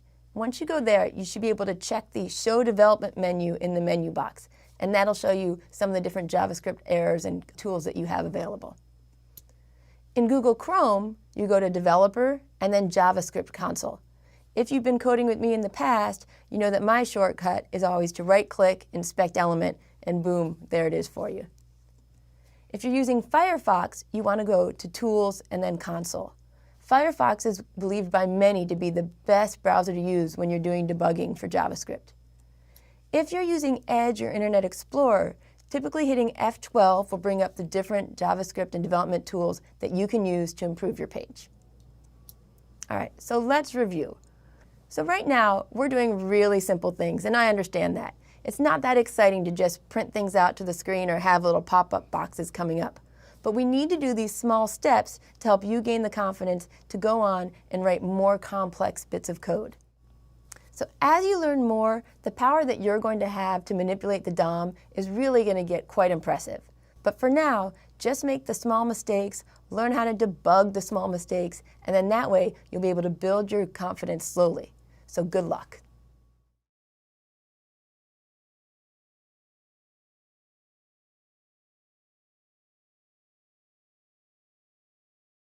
Hi everybody. Today we're going to learn about JavaScript variables.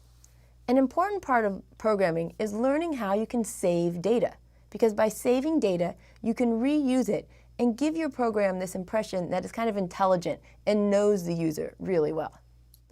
In JavaScript, data is stored in what we call variables.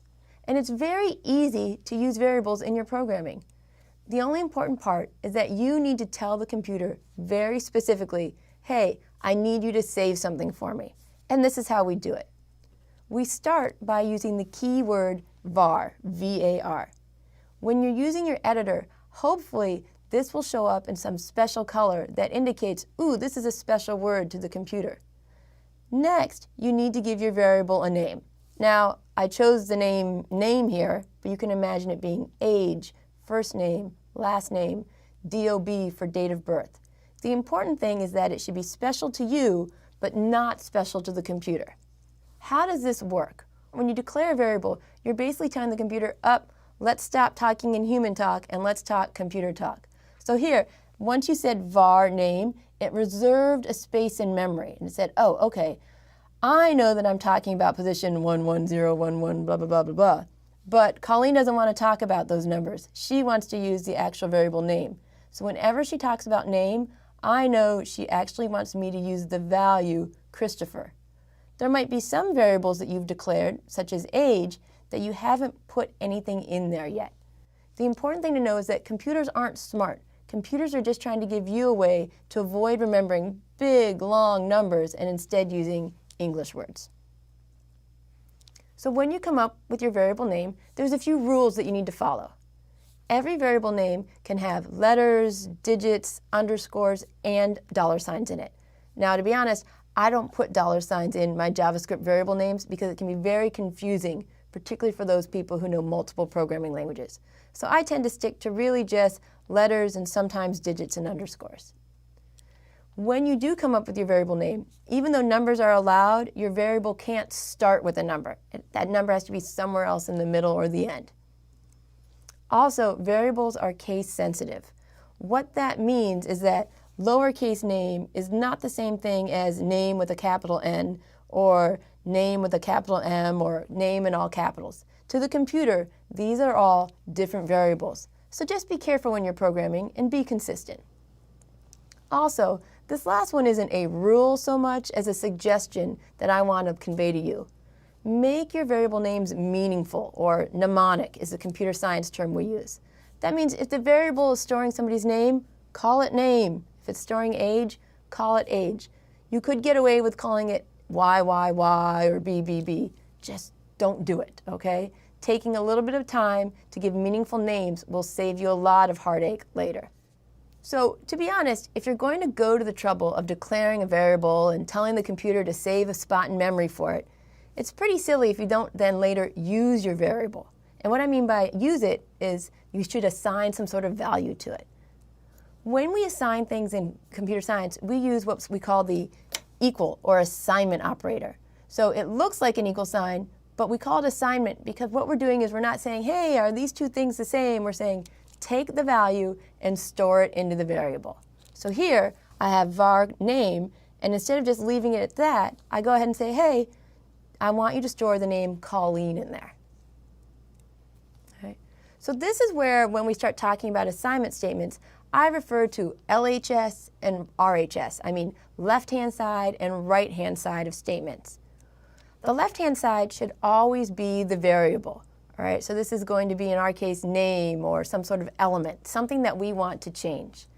The right-hand side is going to be that new value that will be stored in the variable. Sometimes the right-hand side can be pretty long and complex. So right here would be an example where I'm just having, I declare my variable, and then later I want to update it. So I say name equals Colleen. This works really well. What I need people to avoid is doing something along this line, where they switch the left-hand side and the right-hand side. Mathematically, if you're a math major, this makes perfect sense and it's the same thing, but it's not okay in programming. Always put the variable on the left-hand side. All right, so let's go ahead and I'm going to show you a few examples of how you might use a variable. So if you remember when we talked about output, one way that we were able to produce output also was a way to generate input, and that was the prompt. So when you use the prompt, it's waiting for you to type something in, and when you type it in, it's going to store that into name. Now, we can reuse that whenever we want to. We can say document.write name, and it'll print out to the screen. Next, we can use another variable and say, hey, I want you to use this JavaScript function called date. And date is going to return what the current date and time is right now when you're looking at the page. Then you can write that information out. You can even use more from the API saying, you know what, I want to know where this window is. What's the location of this window? And you can write that out as well. So let's look at a quick example of how we can use that. So let's start with the simple code we used before when we were learning about prompts. Only now I want to combine it with a variable. So I'm going to go in here and do var, and I'm actually just going to call it nm. The reason I'm doing that instead of name is because I really want to make people realize that the name you give your variable doesn't really matter. It can be anything you want. Just because I call it name doesn't mean you have to. And as soon as I did this, the prompt statement showed up, and I put in Colleen. Great, it worked, but we didn't do anything with it. So let's go ahead and add a little bit more code. Now, I am going to comment out this line. You can see why, because otherwise it'll keep asking us to prompt things. So we'll comment that out when we're done. All right, so I have this variable called name. Now I can go ahead and do something on the lines of document.write nm. I can also do console.log nm. if you wanted to, you could even put in alert NM. All right, so let's go ahead and put this back in. Might want to edit all my typing out.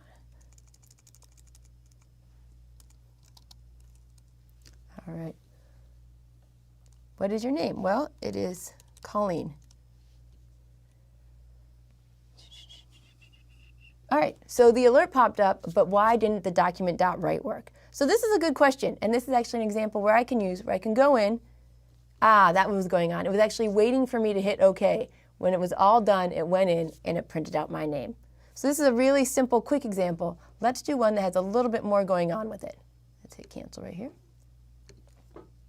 Stupid alerts keep popping up. That's why we want to get rid of them as soon as possible and switch to document.write.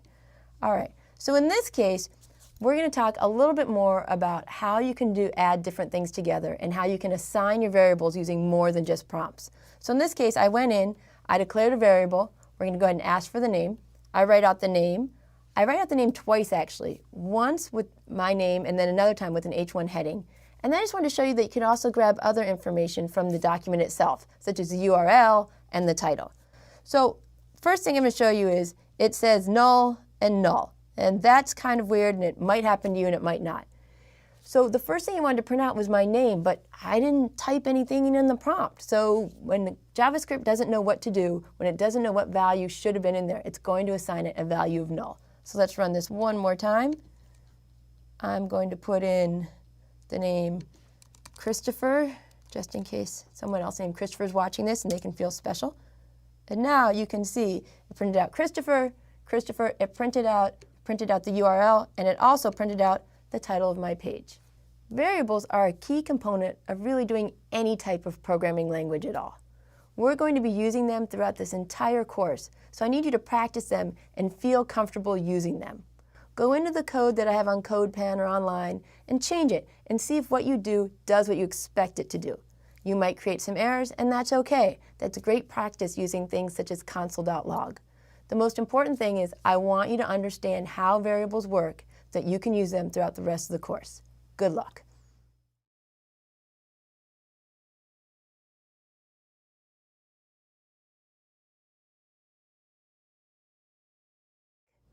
Once you realize that computers store all of the information using variables, the next step is to start to learn about the different data types used in the JavaScript programming language. So if you look here in this example, you can see that I've got variable name equals prompt, what is your name? So it's expecting me to type in probably something like Colleen or Chris or Becca, something along that line. In the next example, we have variable name equals date. So this is not a string. This is something that's actually can be quite a bit longer and is very complex. You might also have variable name equals window.location. If I wanted to in JavaScript, I could even say name equals 12. Doesn't make any sense, but there's nothing stopping me from doing it. In each of these examples, name would have what we have called a different type. The things that are stored in the computer are uniquely different. So in computer programming languages, variables tend to have a single type. In JavaScript, that's fine. A variable can only be one type, but throughout the course of the program, it can switch from being a number to characters, back to a number, to something else that's completely complex. So let's talk about what these types are in JavaScript and how we can represent them. So first, the first type we're going to talk about is number. And it's pretty straightforward. It's simply any type of numerical value that you want to store. This can be with or without decimals. JavaScript doesn't care if it's 2 or 2.0 or 2.6785. It's all the same. In this example, I went in and I said, you know what, I have this variable called width, and I'm going to set it using window.innerWidth. This is pretty cool, actually, if you're trying to do something interesting in CSS, because you can find out how wide the window is and then use that information to update other things. My next example is I have var pi, which is equal to 3.14. In this case, I hard-coded it to something. In both cases, it's storing a number, but in the different cases are one, it's going to be what would normally be an integer or a whole number, and the next time it has decimals. The next type is called string. A string is simply a collection of characters such as letters, numbers, punctuation, spaces, basically anything you can type into the keyboard. To create a string, you have to put the value in quotes. Now, these can be single quotes or double quotes. And I want to be very clear here that in PowerPoint, it's drawn the quotes as kind of forward and forward. Make sure you don't copy and paste, and instead you do the quotes directly from your keyboard, because the slant does matter. So in this case, I've done var location equals window.location, because it happens to be that that attribute is a string. Or in my second example, once again, I've just hard-coded it to something you might expect. The third data type is Boolean.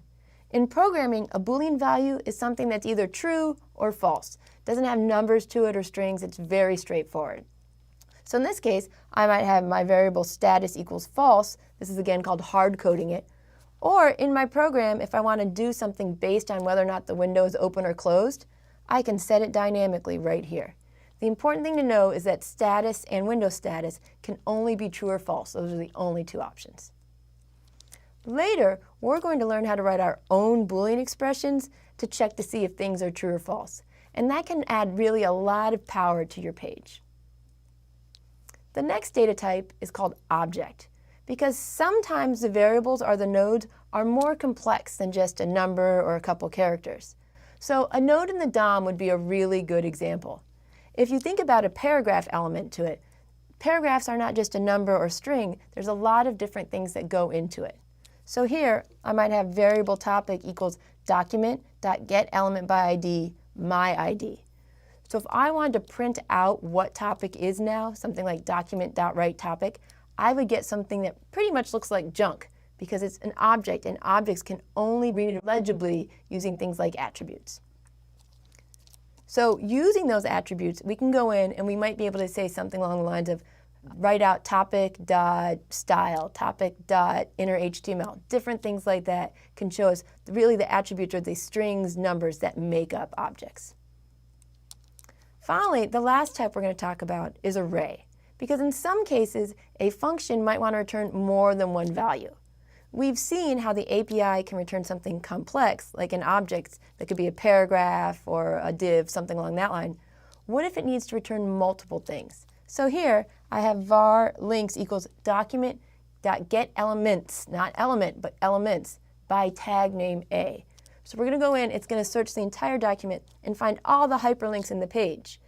Well, that's certainly not going to return just a single number or a bunch of strings or even a single object. Instead, it needs to return a whole collection.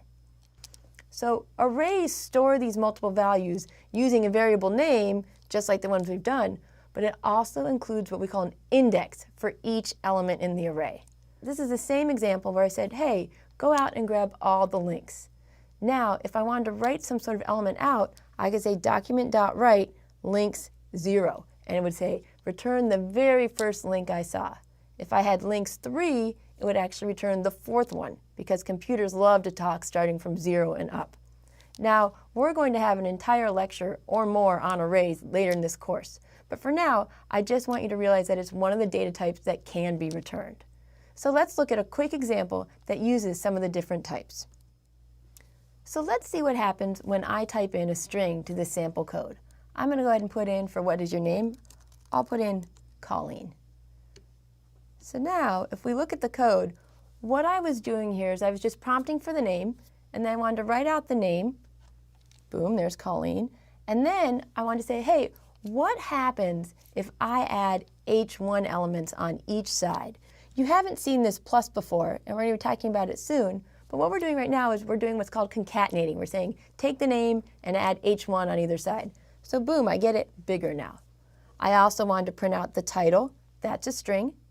I also wanted to print out right here document.getElements by tag name P. So this is where we're using an array. And I just wanted to show you this because there's a really good chance this message might pop up for you, and I don't want you to get freaked out about it. So after I grab all the paragraph elements, if I try to print them out, it prints out object HTML collection 0. It says, oh, you didn't actually have any paragraphs in this page. If I go back and I add a few, they can even be empty.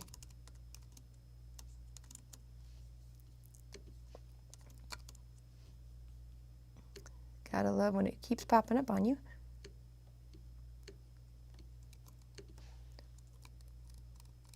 I don't know how many I did, but we're going to do it.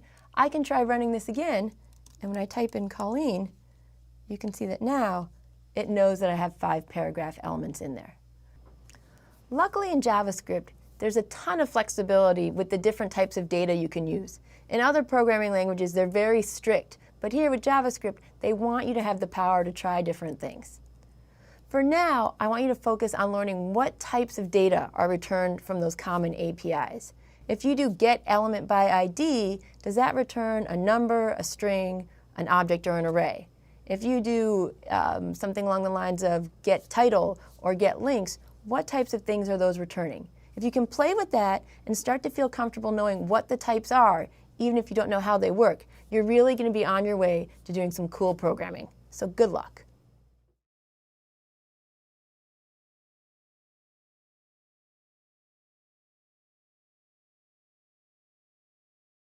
Hi, and welcome back. Today we're going to be talking about expressions and mainly operators, the different ways that you can manipulate your code. So we've been using statements to execute our JavaScript code. Every time you saw a line that ended with a semicolon, we were writing a statement. Statements often have what we call expressions, or things that can be evaluated. So expressions produce values. They might produce a number or a string, but many times they produce what we call Boolean values. So I want to show you all the different types of operators that we can use in JavaScript to produce these types of expression values. So if you think back, I tend to talk about that left-hand side equals right-hand side, where the left-hand side is a variable and the right-hand side is that new value we want to be stored. What are our tools for generating different values on that right-hand side? We've seen direct assignments or calls to different functions, but there's more to it that we can do than just that. So here's a very simple assignment expression. I just have x equals 5, or in another example I said y equals 12. So what's going on here is not an equal, or seeing if two things are the same. In this expression I'm saying, go find the value that is stored in y. After I grab that, go and store it in x as well. We also have arithmetic operators. So most of these are very straightforward. You've probably seen plus, minus, this is multiply, and then we also have divide. And these are the straightforward math that you learned hopefully in somewhere around 3rd or 4th grade at the latest. So 2 plus 5 is 7, 5 minus 2 is 3, 2 times 5 is 10, 5 divided by 2 is 2.5. But this last one, the modulus operator, is something you may not have seen before. It goes back to the idea of old long division. If you do 5 divided by 2, and you're looking only at the whole numbers, you have 2. So what's that leftover number that's kind of left over at the end? So 5 modulus 2 is 1. Let's see if I can't do another one here. What would happen if I did something along the lines of 13 divided by 5? Well, 13 divided by 5 would give us something along the 2 point blah, blah, blah. If I do 13 modulus 5, you figure out how many times does 5 go into 13, that's 2, and what's left over. So 13 modulus 5 is going to be 3. Go ahead and play with that if you'd like, and type a few numbers in and see what kind of response you get. Some additional operators we have are the plus plus, minus minus. This is the increment and the decrement. So it's the same thing as saying, take whatever I had before and add 1 to it, or take whatever I had before and subtract 1 from it. A third operator that's very similar is the plus equals. You can also have minus equals. It's the same thing as writing out long, something along the lines of x equals x plus 2. It's the same thing as saying x plus equals 2. So it's just shorthand. You don't need to use it, but I wanted to show you just in case you see it out there in somebody else's code. So we talked about how plus will add 2 numbers together. That's only true if the operators on both sides are numbers. In some cases, we have the string operators. And in that case, the plus is actually a concatenation. So it'll take the hi and the there and put it together into one variable. If you want to put those spaces in, you have to remember to actually add them.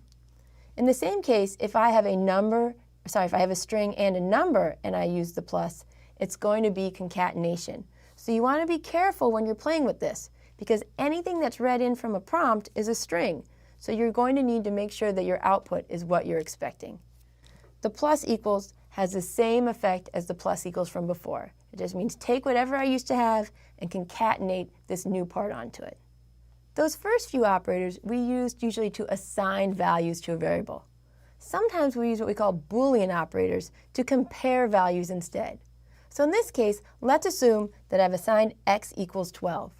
Some of the different Boolean operators I can use are equal, equal, which means don't set x equal to 5. Instead, I want you to check, is the value stored in x equal to 5? This is a kind of a test case. Well, in this case, no, it doesn't, so it returns false. But if I have x equals 12, oh, they'll say, yep, those two things are equivalent, so I'm going to return true. There's also another shorthand, which is the exclamation point equals. This is the negation, or the opposite. It says, hey, make sure the value stored in x doesn't equal 5. So you kind of have a little bit of reverse logic in there. We also have more of the traditional greater than or equal to, less than, or less than or equal to, where they just compare the left-hand side and the right-hand side, and they return true or false. With JavaScript, we have a special case, though, and that's because in JavaScript, we don't really care about types too much. So what happens if you want to see if a number is equal to something else, but you don't want it to say yes if it's a string? So here, I've got the equality statement we used before, which is equal, equal. If I were to say x equal 12 the string, JavaScript would say, yep, they're the same, even though to us, it's probably not the case that 12 the number and 12 the string are the same thing. So if you're looking for what we call equality with type, you would use the equal, the triple equal operator. And that checks and says, hey, are these two values the same, and are they the same type? So this is just one more thing to kind of put in your arsenal as you start programming. Now, I'm putting in this little note here because I need you to stop and kind of think about these operators and what we've been talking about. It is complete human nature to watch this video and nod along, got it, yep, got it, and just think you've really grasped everything I've been talking about. It's really hard to understand how these things work unless you type in some examples, play with the numbers, and try to fool yourself and give yourself tricky situations. If you can do that, then you'll feel comfortable moving on with these operators. So let's go ahead and do one last little group or two groups before we finish up. In this case, I have what we call the and, so this is, the ampersand. This stands for and. It means, hey, are the things on the left-hand side and the right-hand side, are they both true? The pipes, the straight up and down lines, this is what we call or. In this case, you might want to say, at least one side must be true in order for me to say true. And then we have the exclamation point, not, which is kind of like this negation. If I had to come up with an example for using and or, one might be that in order to enroll in courses at University of Michigan, you have to be an enrolled student and your tuition has to be paid up. It doesn't work if it's only one or the other. For the or, you might use the example of that in America, you can't get into certain movies unless you're 18 or you're with your parent. So that would be a case where you only need one thing to be true. When it comes to programming, it's not enough for you to just know the syntax of the language or the different rules, or even for you to listen to me and kind of nod along. It's really key that you go ahead and you practice these different things. And before you start programming yourself, make sure you think about the logic you want to go into your program. Do you want to use greater than or equal? Do you want to use the and or do you want to use the or? If you think about these things before you start and then you go in and test them a lot, your code is going to be a lot cleaner and the whole experience will be one that you really enjoy much more. So good luck.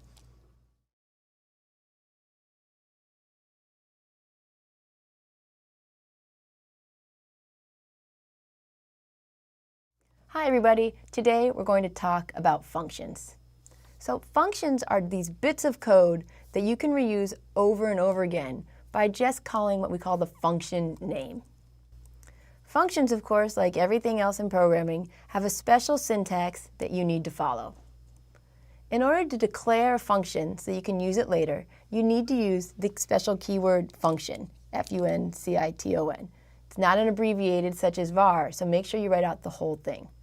once you write out function, you can give it any name you want. Stick to the same rules as the variables.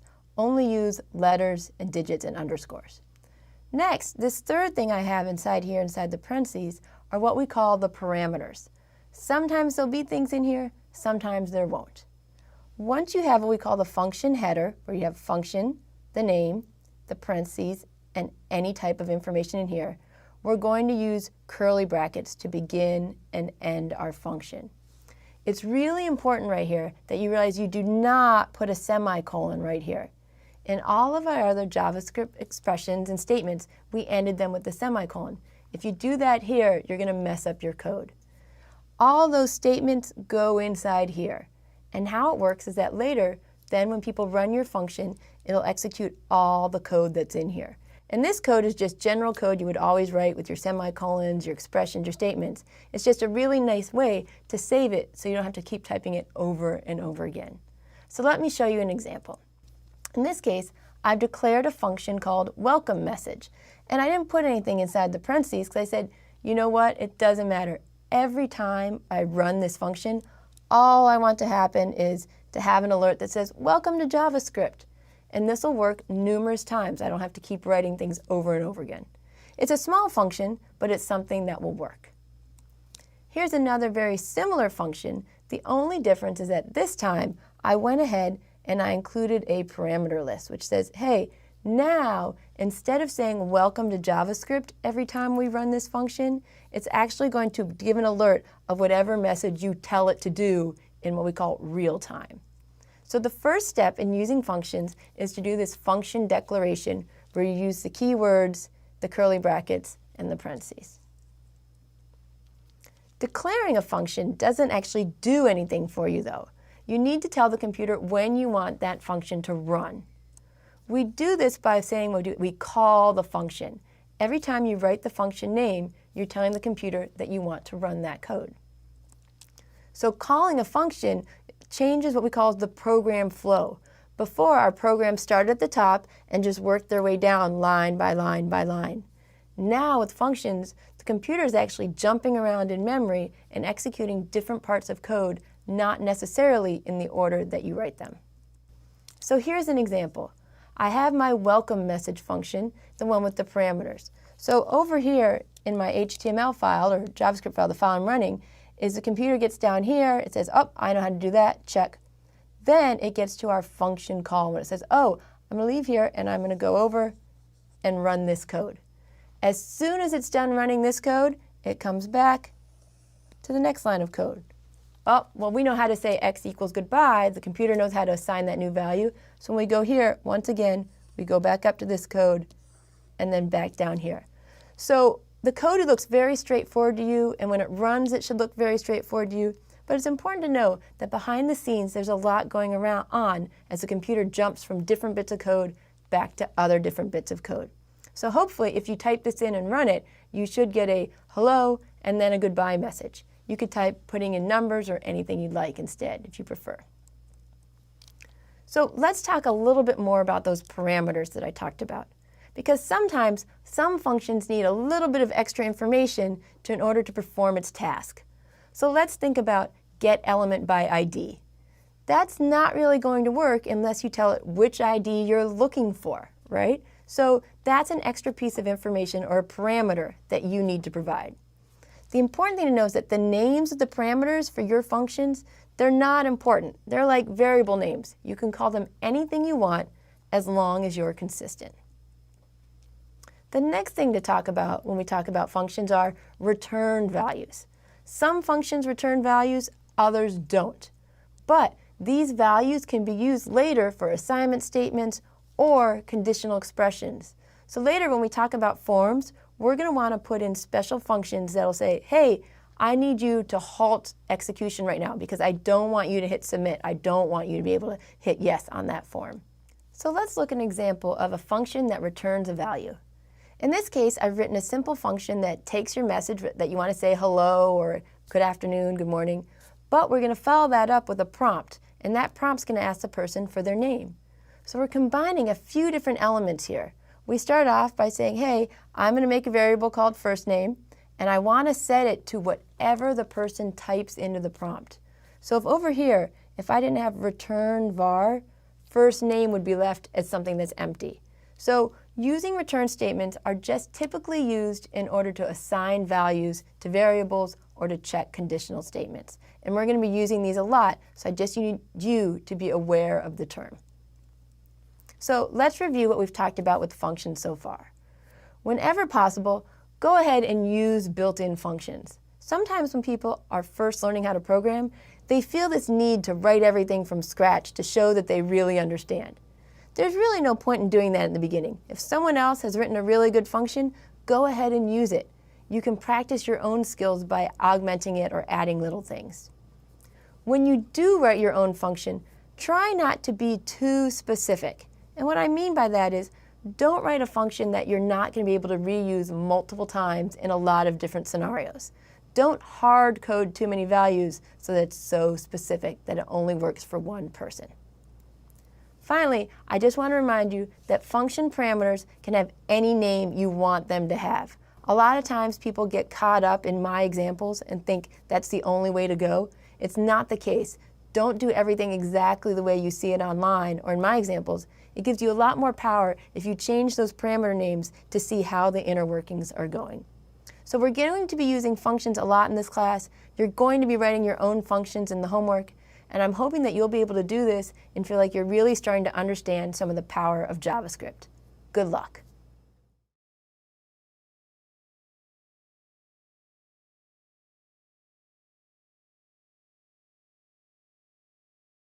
Hi everybody, welcome back.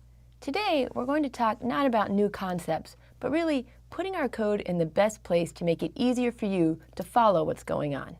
So up to this point, we've been putting our JavaScript into the HTML body tag. Now, it's fine to start off that way, but as we get more and more complex, it's going to make your life easier if we separate our content from our other style and JavaScript functions. So in order to do that, we need to think about where we can put our JavaScript code. And where you can put it is you can leave it in the body, as we've been doing. You can put your functions into the head section of your HTML code, or you can use an external file. If you decide to put your JavaScript functions in the head section, that's a really great idea because they're separated from the content and it makes it a little bit easier for you to follow the code that you're writing. It doesn't make any difference to the actual execution, but it just might make the debugging easier. If you're going to use this method, you need to remember that you have to use a script tag. Just as a style tag tells the browser that you're about to add some style to your page, the script tag says, wait, this isn't content, this is going to be some JavaScript code. If you do this, if you put your code into the head section, don't worry. All of your functions will still have access to all the document information, the IDs, the classes, etc. So let's take a quick look at an example. So as you can see, I here have my head section, and inside there I have the script, ending script, and ending head. You need to make sure that you have the proper tags if you want your code to validate. Inside the script, I've put a very simple function called message. Now, what you need to understand is when I talk about putting your JavaScript code into the head, I'm only really talking about your JavaScript functions. It's still necessary down here in the body of your code to call the functions. But still, it's a lot cleaner than having the entire function written down here. Plus, for code reuse, you can now call the function multiple times, but only write it once up here.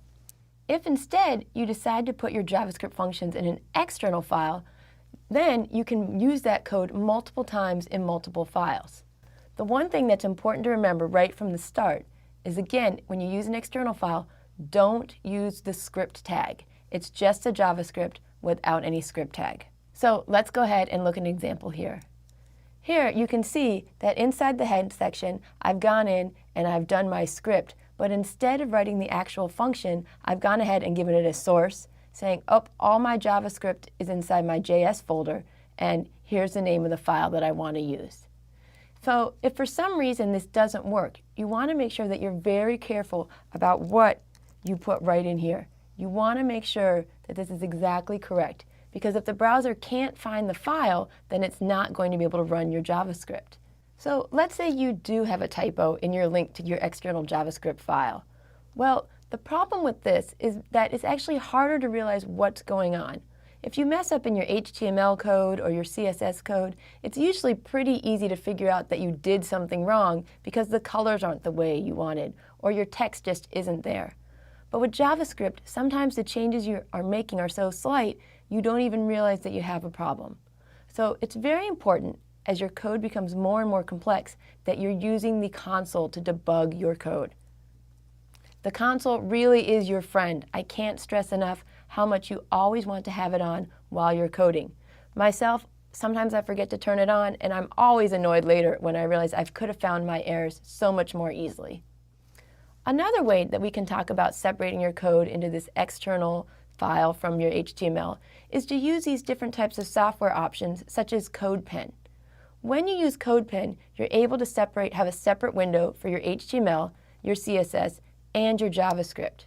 What's great about this is it lets you see all of your code at once and see in real time what's happening as you change that code.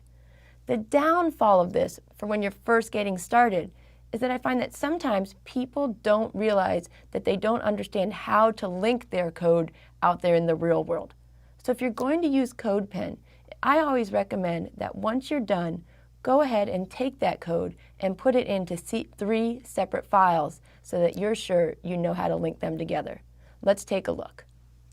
So as you can see here, I have one window for my HTML code, one for my CSS, and one for my JavaScript. And CodePen takes care of all the work of making sure that they're all together. If this is your first time ever using CodePen, I did want to point out that there's this handy little function that you can resize the windows. So if you're not too concerned with your CSS right now, you know it's the way you want it to be, you can kind of make that smaller and really kind of focus on what you're working on in the HTML and the JS. All right, so let's go ahead and review what we talked about today. The first thing is that you need to feel comfortable with the idea that your JavaScript code can appear in the head or the body of your code, or very often in both. Code can also be placed in an external JavaScript file. If you do this, just make sure that you link the files correctly together, otherwise you might have some issues trying to figure out why your code isn't working.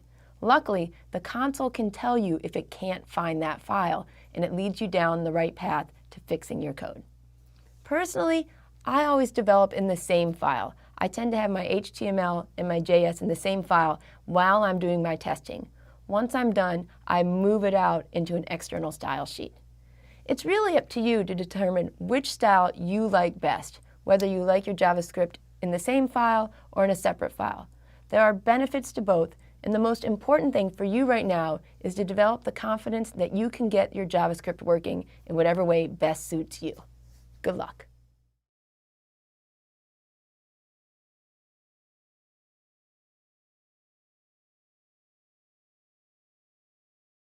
Hi everybody, welcome back.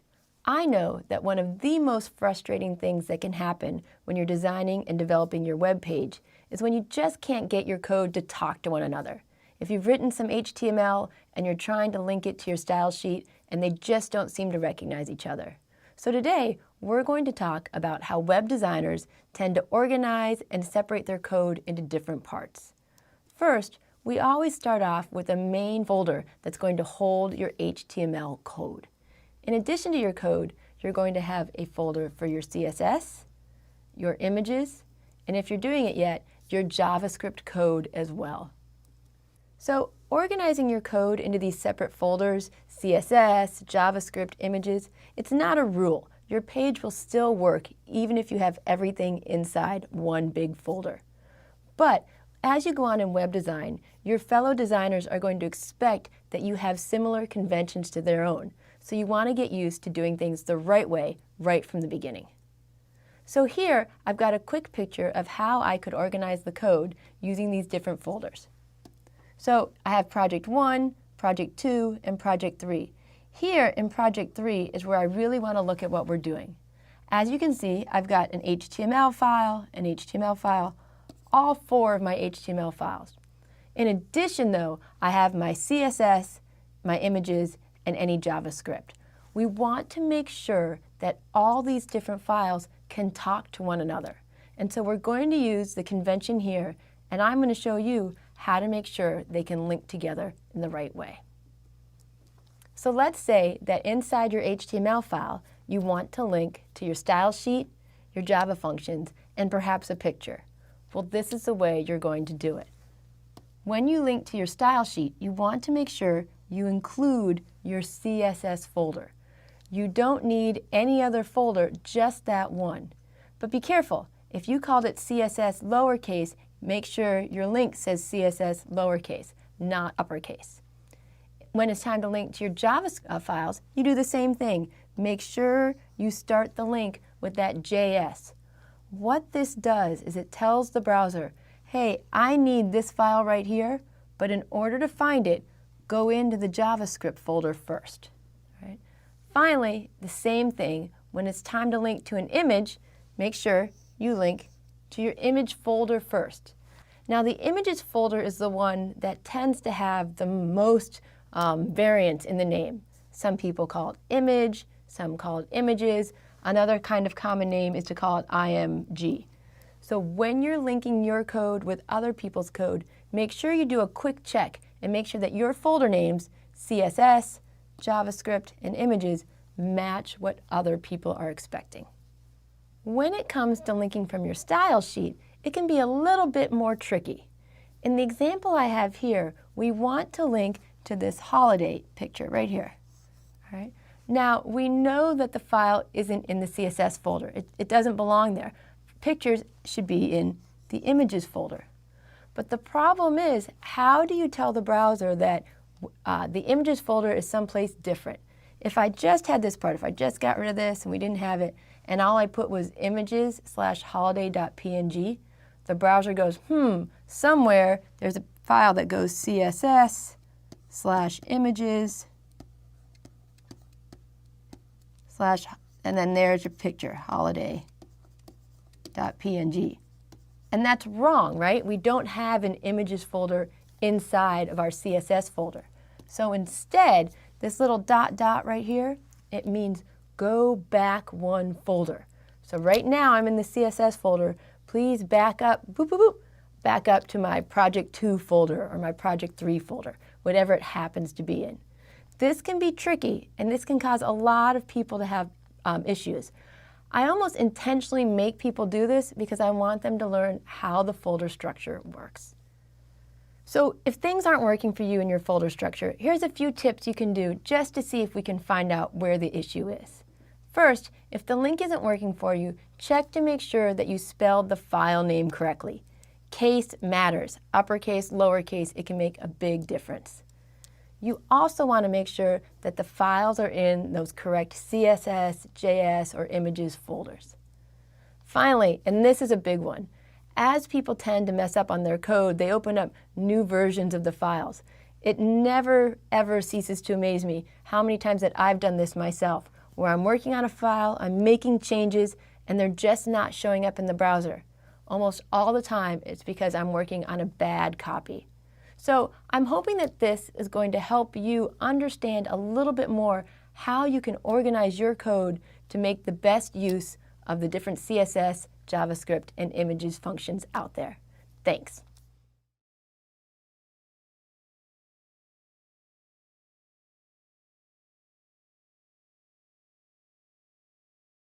Hi everybody. One of the things we promised you in this course was that we'd teach you how to do interactivity with JavaScript. Well, we finally reached that point where we can start having some fun and reacting to events that happen to your web page. So up to now, it has been up to us to decide when the function should execute. In our code, we put the script tags and we called those functions. Well, now what we want to do is we want to take advantage of the fact that we can call these functions based on special events. Where do these events come from? Well, they come from the JavaScript API. We can start doing things based on clicking, mouse movement, all these different type of dynamic function calls. So let's take a look at how we can do this. First, let's talk about just some of the events that we normally react to on a web page. The first one is onClick. It's very straightforward. If the user clicks on an HTML element, we want some sort of JavaScript function to execute. We can also have on mouse over, on resize, and a very common one is on load. This last one says whenever the page is loaded, I want to call some JavaScript functions or run some sort of JavaScript code, but please don't do it until the page is completely done. The reason that this one is a little bit more interesting to me is that sometimes students have problems and that they try to write JavaScript, but the page that they're trying to apply the JavaScript to is so complex and takes so long to load that the JavaScript is done before the user can even see the page. So this last one, on load, is one that we're going to use quite a bit to make sure we're all seeing the exact same events. All right, so how does this work? We know that any element can react to an event. Well, we need to add code to our HTML that links the events and the tags together. So here's an example for you. Here I have my tag div, simple HTML5 tag, but I've added this event right here that says on click. So now the browser's changed. The browser is what I say listening. It's listening to this one div and saying, okay, if anybody clicks on this, then I am going to call the JavaScript function message. All right? This isn't going to happen just once. This is going to happen for the duration that this site is loaded onto the browser. So one of the things that we need to talk about is the use of quotes. When we have our events such as onClick equals message function or onClick equals add function, anything like that, we need to put the function inside quotes. And you can use single quotes or double quotes in order to do this.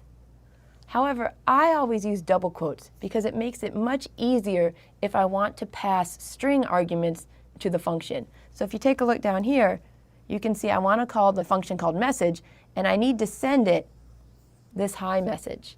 Well, if I had done it this way, equals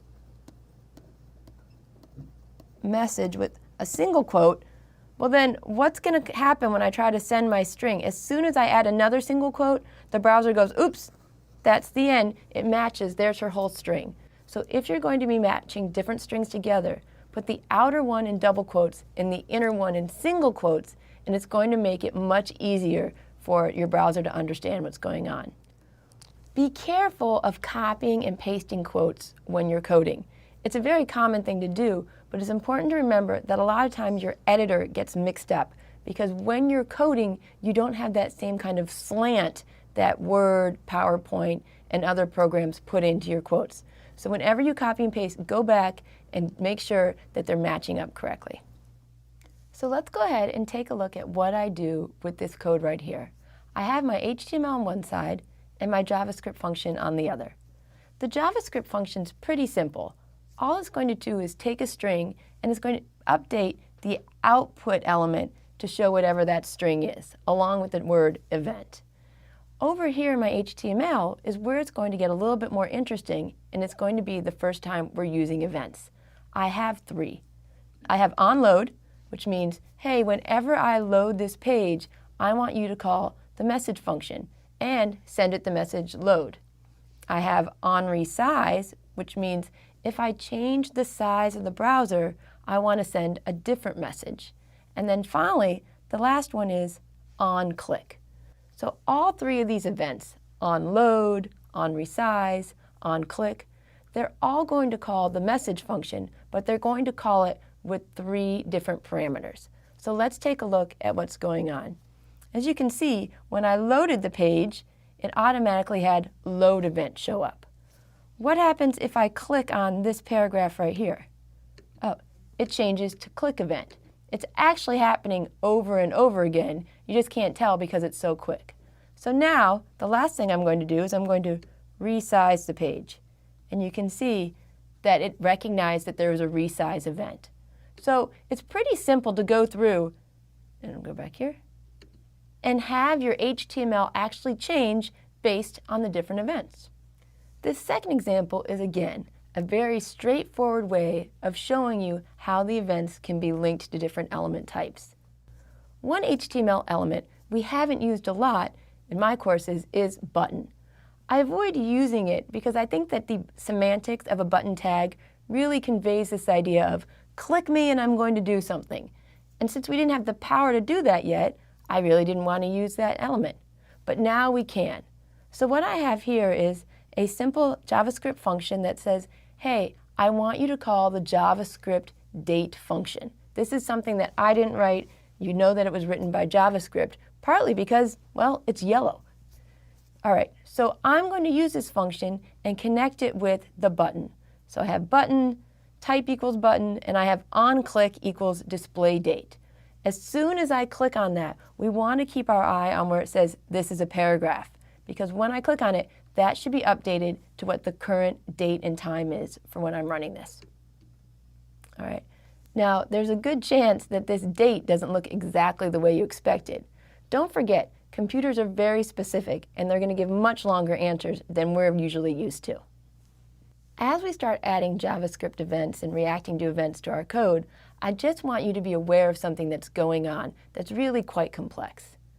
Before JavaScript, for the most part, our programs ran in a linear order. It would start at the top and execute each statement step by step, one by one. And everything was really only executed once. But now that we have events, we're really causing the program to, what I want to say, is run continuously. Because as soon as I add that event, the DOM is now always going to be listening for those events. The API is saying, all right, I need to wait on click, on click, on click. So if you add too many events to your page, you could conceivably slow down the execution of your page. Clearly, there are a lot more events than just the 4 I told you about. We tend to categorize these events into groups. We have mouse events, where you can react to on-click, double-click, mouse enter, mouse leave, mouse move. You can react to keyboard events, so you can actually listen for certain keys to be pressed down or released. There's also what we call frame events, and we've looked at 2 of those already. You can do on load, on resize. You can react to scrolling on your page, or even if there's an error. If you want a more comprehensive list of events, you can really go anywhere online, but I went ahead and I'll link one for you in the course page that goes directly through Mozilla. The important thing to know is that you're not expected to know all of the events. It's something we're going to learn over time. So hopefully you've got this little idea of what events do and how you can start using them to add a little bit of interaction with your page. Without these events, JavaScript would be limited in its ability to interact with the DOM. If we didn't have on-click, on-load, it'd be really hard to actually work with our web pages. Another thing that I'd like you to take away from this is while events are really cool, they are also very annoying. It's possible to put a listener on every paragraph of your page or every div and have cool things happening all the time. But after a while, the usability of your page is really going to take a hit. I know I've said it before, but don't worry about memorizing all the different events. As you code, certain needs will arise and you'll say, oh, I wonder if there's an event for that. I'm going to go look it up. What I'm much more concerned about at this point, and hopefully you are too, is gaining the basic idea of, I know how events work, I'm going to try to implement one, and when a problem arises, as it probably will, I can kind of fight my way through and make it work. Just don't forget, we're there on the message boards. We're happy to all work as a team to make sure that your page is doing the types of cool things that you want it to do. Good luck.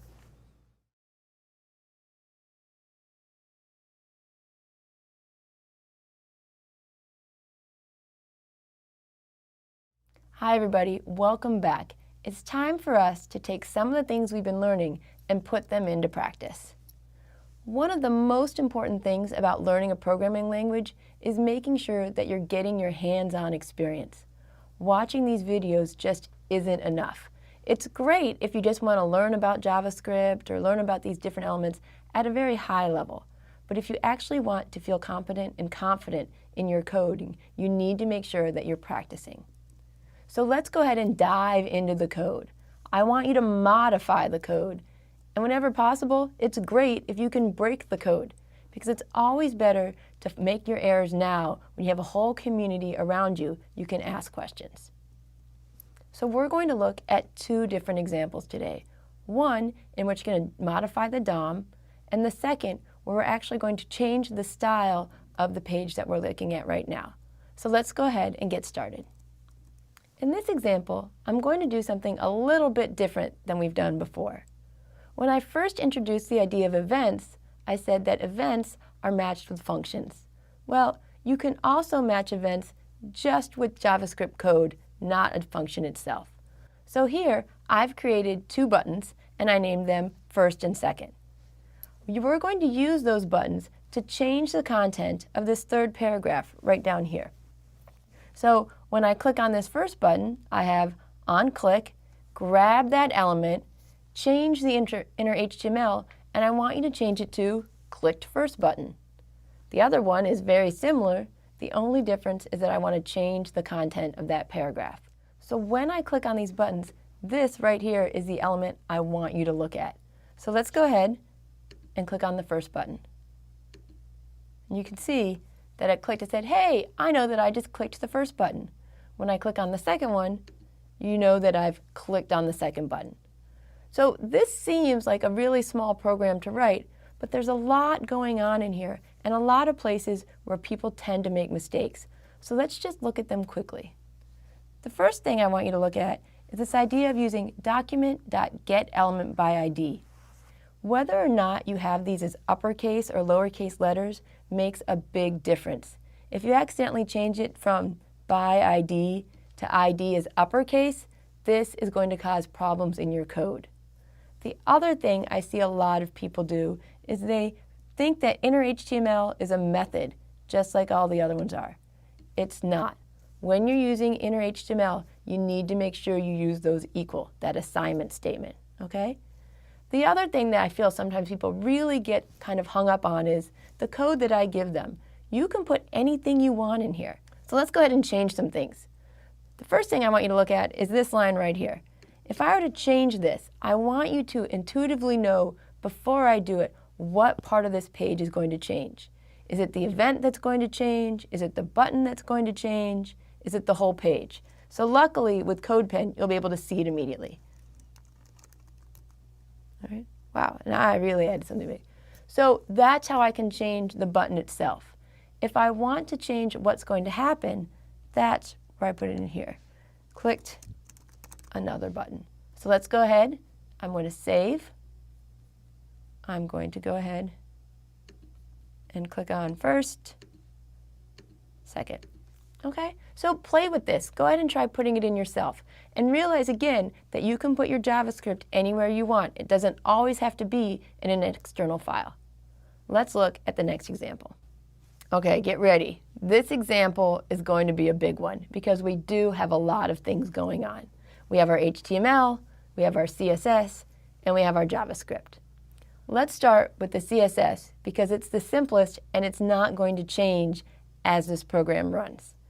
I've declared two classes, one called closed and one called open.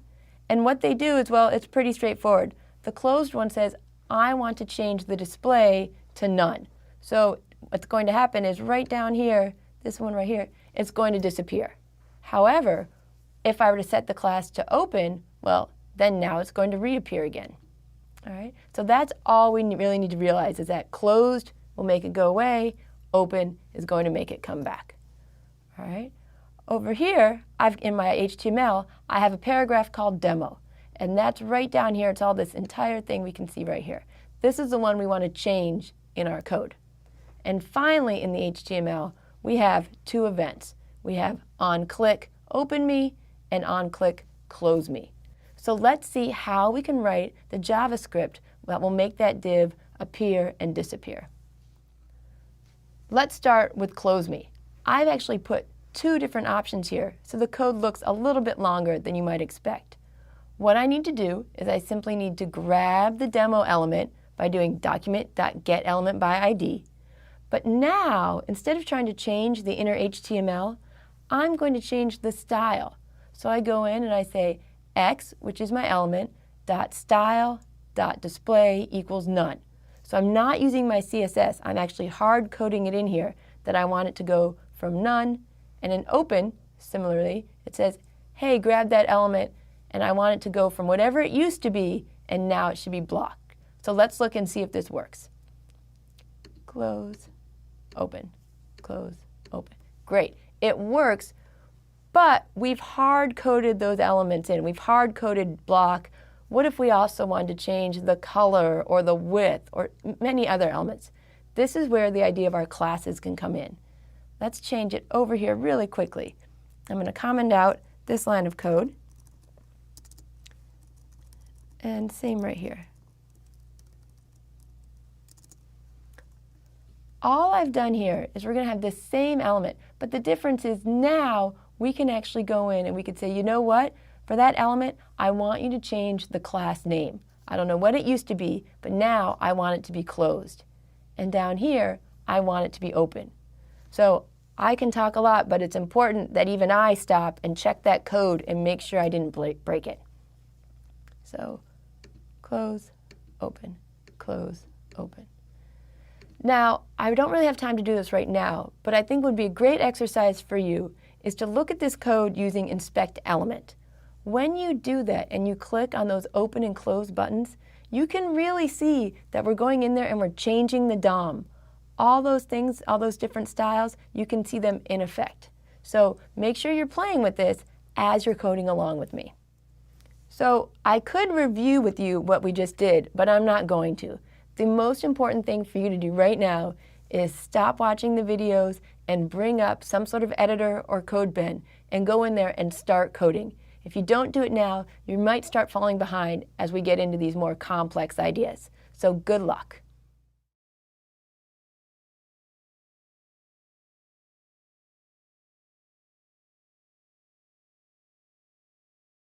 Hi everybody, welcome to my personal least favorite lecture of all time. It's the lecture where I try to explain the word this and how it's used in programming languages. The only reason I don't enjoy this lecture is that I find it extremely difficult to kind of talk about the word this without using the word this. So try your best to follow along and I'll do my best to make sure I'm as clear as possible. So why do we even need to use special keywords? Well, because a key to smart programming is using different functions. You don't want to write your own code, you want to use somebody else's code. But a common roadblock, especially for new programmers, is trying to figure out how can I write a function so that I can reuse it over and over again? How can I write this function so that different elements can use it, but the function knows basically how do I know what information to use? That's where this keyword comes in. So this allows an element to refer to itself. So every object in the DOM has an automatically generated this. This attribute allows you to access an element's info. Without this, it would be very difficult for functions to know what data to use. This is also used in outside functions. So let me draw something really quickly before we get to more explicit examples. When you're writing code, if you were to say have an A tag, and somewhere along the lines you say on click, and you want to write a function, how do you tell the function that you want to use this particular A tag as opposed to other A elements that might be in the program? Well, you can go ahead and you can somewhere put the word this in here. Whenever the computer sees the word this, boom, what it's going to do is it's just going to backtrack and go back, until it goes, oops, here's an open tag. They must be referring to this DOM element right here. So let's look at what I hope are a few simple examples of using the word this. Right here, I have 4 different elements on my page. I have 2 awesome pictures from the 80s and the 70s, and then I also have a few divs with some text in it right here. Boom and boom. Each one of these elements has been associated with an event, and I want to show you how I can use the word this so that the events can be very specific to the element I'm clicking on. So let's start by looking at this picture right here. In the HTML code, you can see that I have source, check, I have alt text check, and I also have an event that says on click, I want you to log to the console the alt text of this particular element. So as soon as the computer sees the word this, it's going to back up until it gets to the image, and then we'll say, oh, they want the alt text for this image. So let's see what happens when I actually click on this image. As you can see, as soon as I clicked on it, the message, awesome 80s haircut, shows up. All right? If I were to click on this multiple times, it doesn't actually show up in the console multiple times. You can see that there's a little number over here that says, oh, this has happened 4 times in a row. But the important thing is that I clicked on an image and the event knew that this was the image I was clicking on. Let's look at the next example down here. I've got my div that just says, hi there, checking out a div. I'm looking at the second example right here. On this one, I want to do something similar, but divs don't have alt text. So instead, what I said to do is go ahead and log the inner HTML. So when I click on this div, I'm expecting to see, hi there, checking out a div to show up in the console. As you can see, it's working. These first 2 examples are very similar in that all I'm doing is basically kind of manipulating what's going on in the console. In these last 2, I did something very similar, but instead of just using onClick and do something, I'm going to go ahead and use this function over here. Here's a great example of code reuse. The first 2 examples, concept only. This one, I want to show you how I can use this same function called display ID on different elements. On my family Christmas photo down here, you can see that I have an ID of ID1. On this picture over here, I have an ID of ID2. So my hope is that they can both use the same exact function called display ID, and even though they're using the same function, it's actually going to show different results. So let's see what happens when I start to click. Up, ID1, ID1, ID2, ID2. Here's a simple example of us using onClick along with the function and the keyword this to provide different data. I want to show you, though, a slightly more colorful example that I think also makes this point really well. In this example, let's start right off with the JavaScript. I have a function called showProperties, and it is expecting to be sent some sort of element. Remember, I can call this parameter anything I want. I can call it element, I can call it E, I can call it elem. It doesn't matter to the computer. As long as it makes sense to you, the general idea of that, oh, I think I'm going to be passed a DOM element here. Once you get inside the function, it's going to do document.getElementById. Basically what it's doing is it's grabbing this section of my HTML, saying I want to go ahead and I want to change what's showing up inside that little box. What do I want to change it to? I want to change it to the alt text of whatever element is being sent to me. I'm going to stop here and pause just for a second because this is a great place for you to think, all right, she's talking about alt text, so that probably means the element is going to be a picture, because if it ends up being a div or a paragraph, this won't break, but nothing's going to happen. Now, I'm going to show you the cool part of this.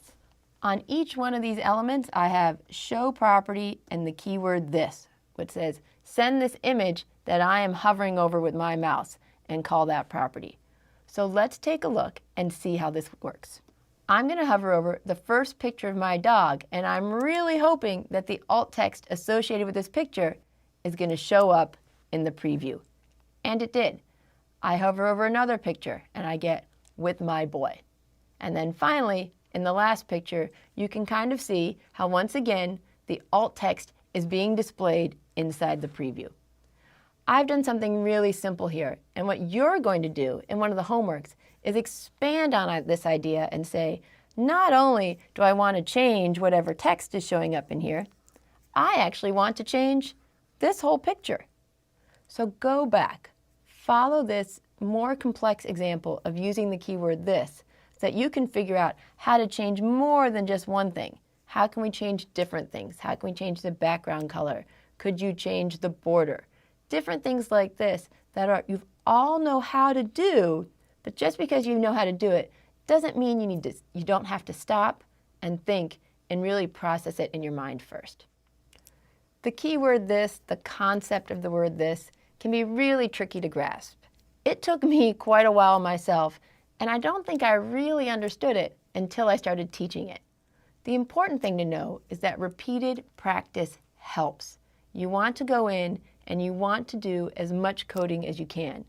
And then, if or when you get stuck, remember to work backwards. Find that keyword and just start marching back until you find a tag. As soon as you find that tag, think back, think to the early things you learned when you were first learning HTML5. Think about that DOM and go, oh, we're talking about this little part of the tree right there. I hope this is something that you're able to grasp much more quickly than I did, and I'm going to do my best to give you the examples that you can use to really master this. Good luck.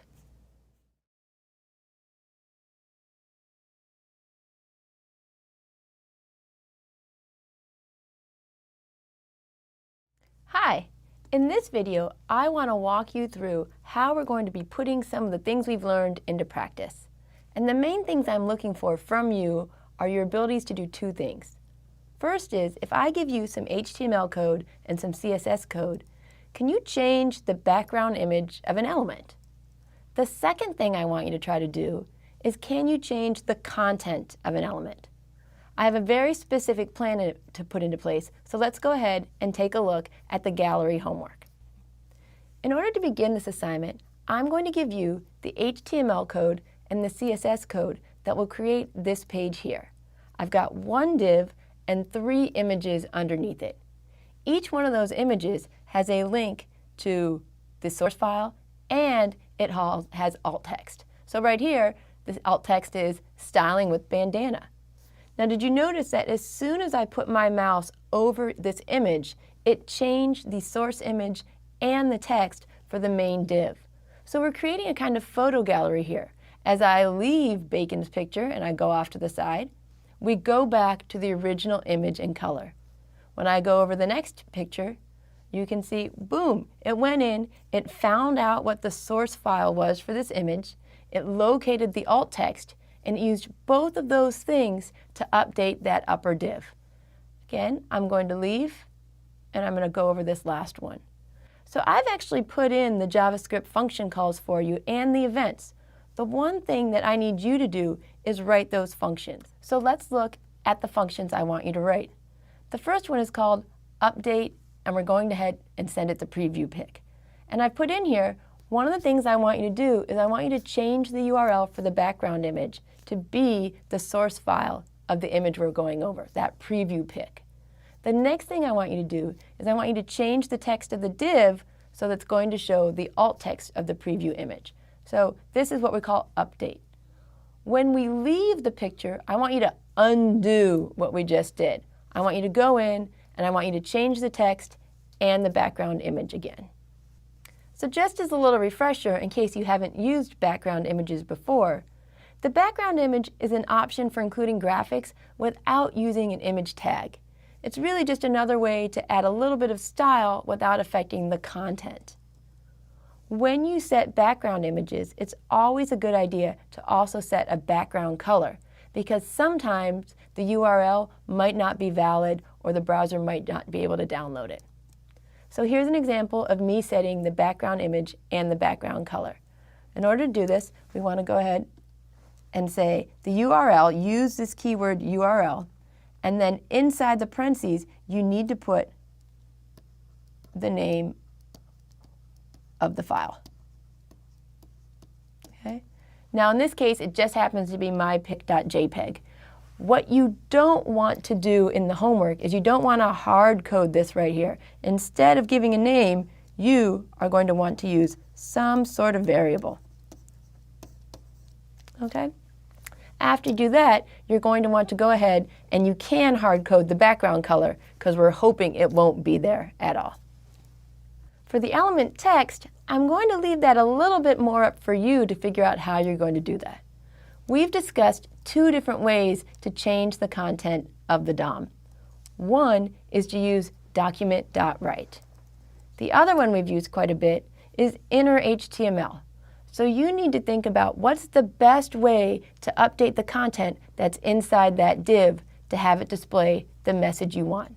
Again, I really want you to avoid doing anything where you're using the actual alt tag. I don't want you saying, oh, look, this picture happens to say the alt text is happy, and you going in and hard coding something and saying, oh, well then this should equal happy. This isn't how programmers work. The way that programmers try to do things is instead you should have something's going to equal some sort of element. All right? So avoid using quotes on the right-hand side for this assignment. Really try to use something that can change as the document changes. Okay, so a couple tips to get you started. The code you need to write should actually be really short. If you're writing more than 5 or 6 lines of code, you probably want to stop and rethink the logic behind what you're working on. I wrote it in 2 lines of code, and that was actually each function in about 2 lines of code, but I can see you putting it more into 5 or 6 to break it down into small pieces.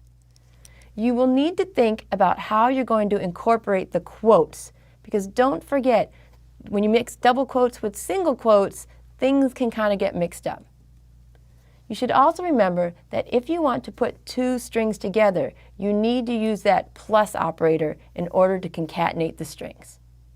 This homework assignment is really meant to give you an opportunity to do something that you're proud of. If you find yourself getting frustrated or lost, you should really stop and ask for some help on the discussion board to make sure you're on the right track. But really, I'm hoping this is something that you can do that you can later use if you want to incorporate it into your own portfolio. So good luck.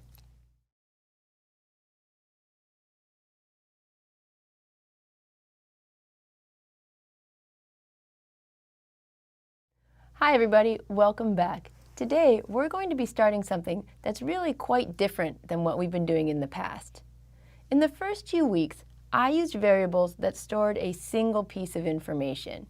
So we talked about numbers, strings, true or false booleans, or objects. And while objects can be quite complex, where you can have entire DOM elements, the fact was that we're just dealing with one element at a time. But what do you do if you want to use multiple related pieces of information? Well, that's where this idea of using arrays is going to come in. Arrays give us a chance to declare multiple values that are all linked to a single variable. So in this case, I've declared an array called grades, but instead of giving it 1 value, I've given it 10. In this next example, I said I wanted an array called foods, and I've given it 3 values. In the first one, they were numbers. In the second one, they're strings. My third example, I'm finally going to get to where we can start using those APIs, get elements by class name. So in this case, I have no idea how many elements will be in this images array because I don't know how many images were in the document. And in the same way, I could declare array by saying, you know what, I want to make a variable. I'm going to call it list items, and how I'm going to assign it or declare and initialize it is by doing document.getElements by tag name and giving it li.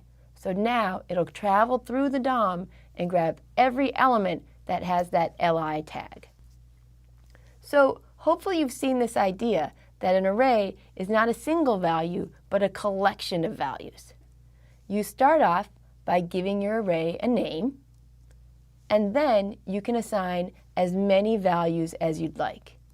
Each one of these values, my 80, 82, 81, etc., these are called elements. So my array is called grades, and it has 10 elements in it. Now, if I want to actually use these elements, I need to know that each element has a numeric index, or a number that goes with it. And in arrays, with almost all computer science ideas, we don't start at 1, we start at 0. So if I have an array of 10 elements, the index goes from 0 to 9. if I have an array of 5 elements, I know that it'll go from 0 to 4. Okay, so we have our array, and we know in this case that we have an array with 10 values in it. So each of those values is called an element. In computer science, when you're talking to other people, this is a term that you want to use because then you'll really be conveying that you're using an array. How do we get to those elements though? Well, each element is referenced by an index. So if I were to say grade 0, right here, well, the computer knows, oh, I have this array up here, I need to go find the one that's in the 0 place. So grade 0 refers to 80. If I want to talk about grades 4, well, this refers to value 62. So grade 0 is the first value, grades 4 is actually the 5th value. If this is the first time you've really experienced starting your counting at 0, it can be a little bit confusing at first, but you'll get the hang of it in really no time.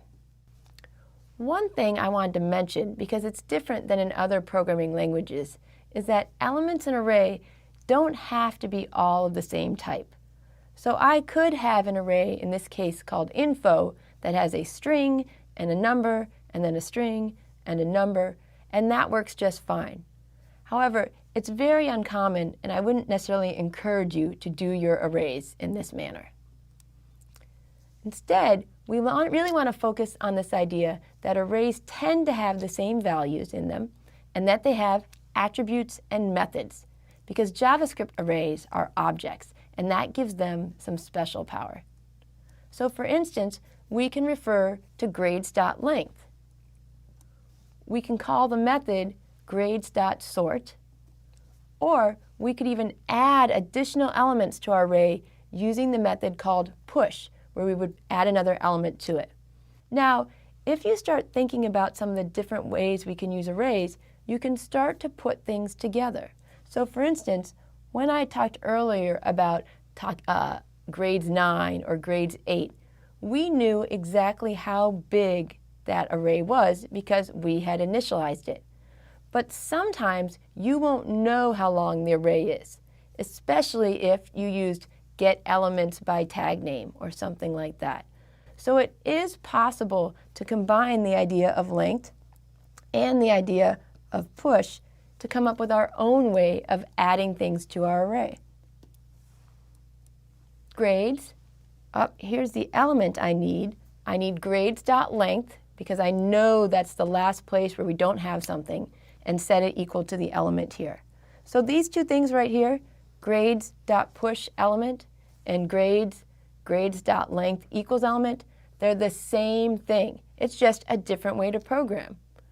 This kind of flexibility can be really great once you get the hang of JavaScript. But when you first get started, it can sometimes be confusing when you see people doing the same thing in different ways. It's a really great learning opportunity for you to try to figure out which things match as you go out and see new code. So let's go ahead and review. As you learn to declare and manipulate arrays, your code is going to become much more powerful. You just need to take the time to switch your mindset from single values to collections of values. And once you do that, we can start playing with these new API methods that we haven't used before, the getElements by tag name and getElements by class name. Quick note, because I know this is a typo a lot of us make, is that you're writing this the correct way. We've been using getElement by ID. Make sure you're typing this, else you might run into problems. So go ahead, start typing in some code, use the console to make sure things are going the way you want them to, and keep coming along with me as we learn new ways to use arrays to improve your page. Thanks.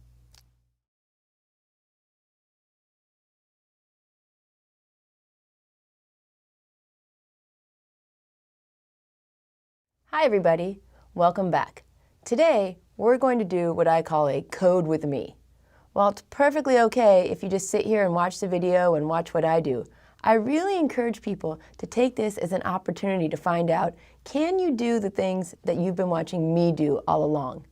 Specifically, I'm wondering, can you declare an array? We've been talking about them, we've been using them, but I've been doing all the work. What if I ask you to declare an array? Would you be stuck, or can you jump right in?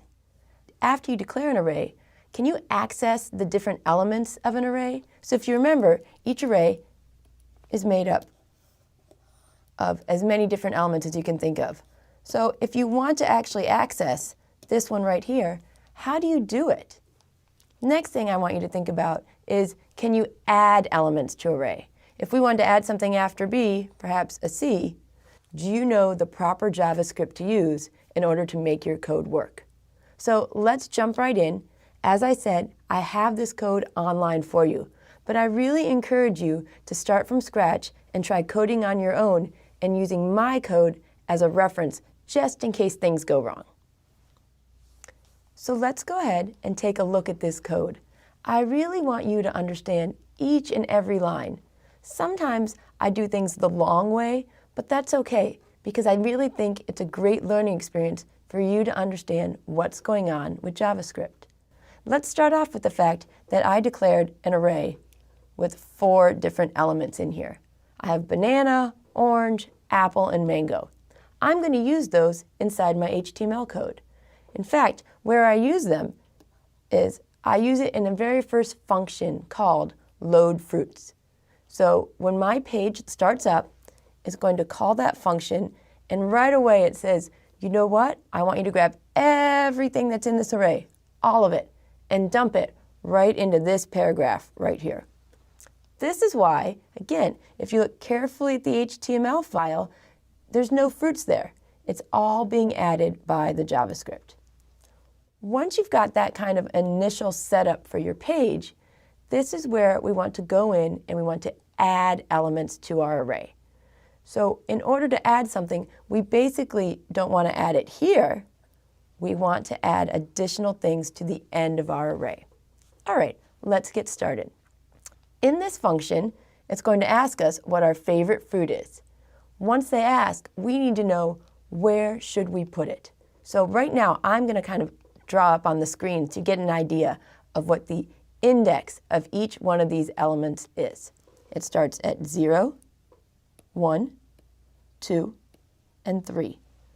So this means we want to put the next fruit in position 4. So let's take a look. I click Add Your Favorite. I'll say strawberry. And when I hit OK, right away, the JavaScript has gone in and said, oh, I need to add this.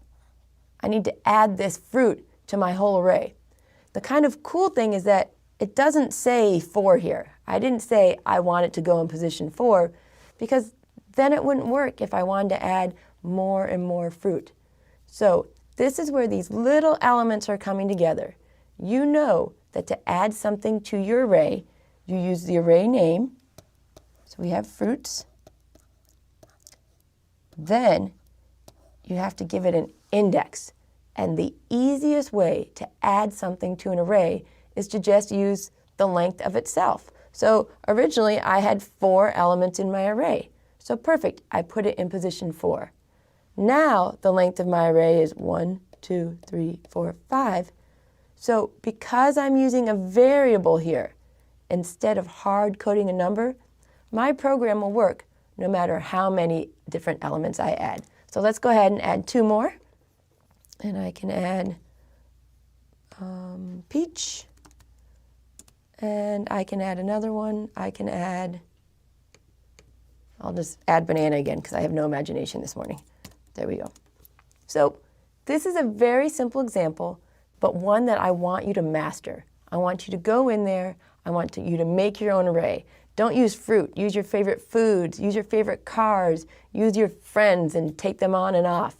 And see if you can do these different things to manipulate an array. Once you feel comfortable doing this, you should feel confident going on in this class, watching additional videos, and knowing that you do understand what's going on, even if you make a mistake now and then. So good luck.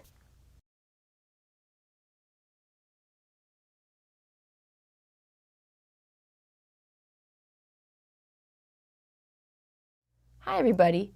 Now that we know that arrays are an option for storing data, we need to think of the upsides and downsides of using them. The upside, of course, is that arrays can store a lot of things in a single variable instead of declaring variable grade 1, var grade 2, var grade 3. The downside is when a single variable stores a lot of data, sometimes it can be a little bit harder at first to access that data. So what do we want to do if we want to go through every single number, but we don't want to write the same code 10 times or 20 times or 40 times? Well, what we want to do is we want to use iteration, or what we typically call looping.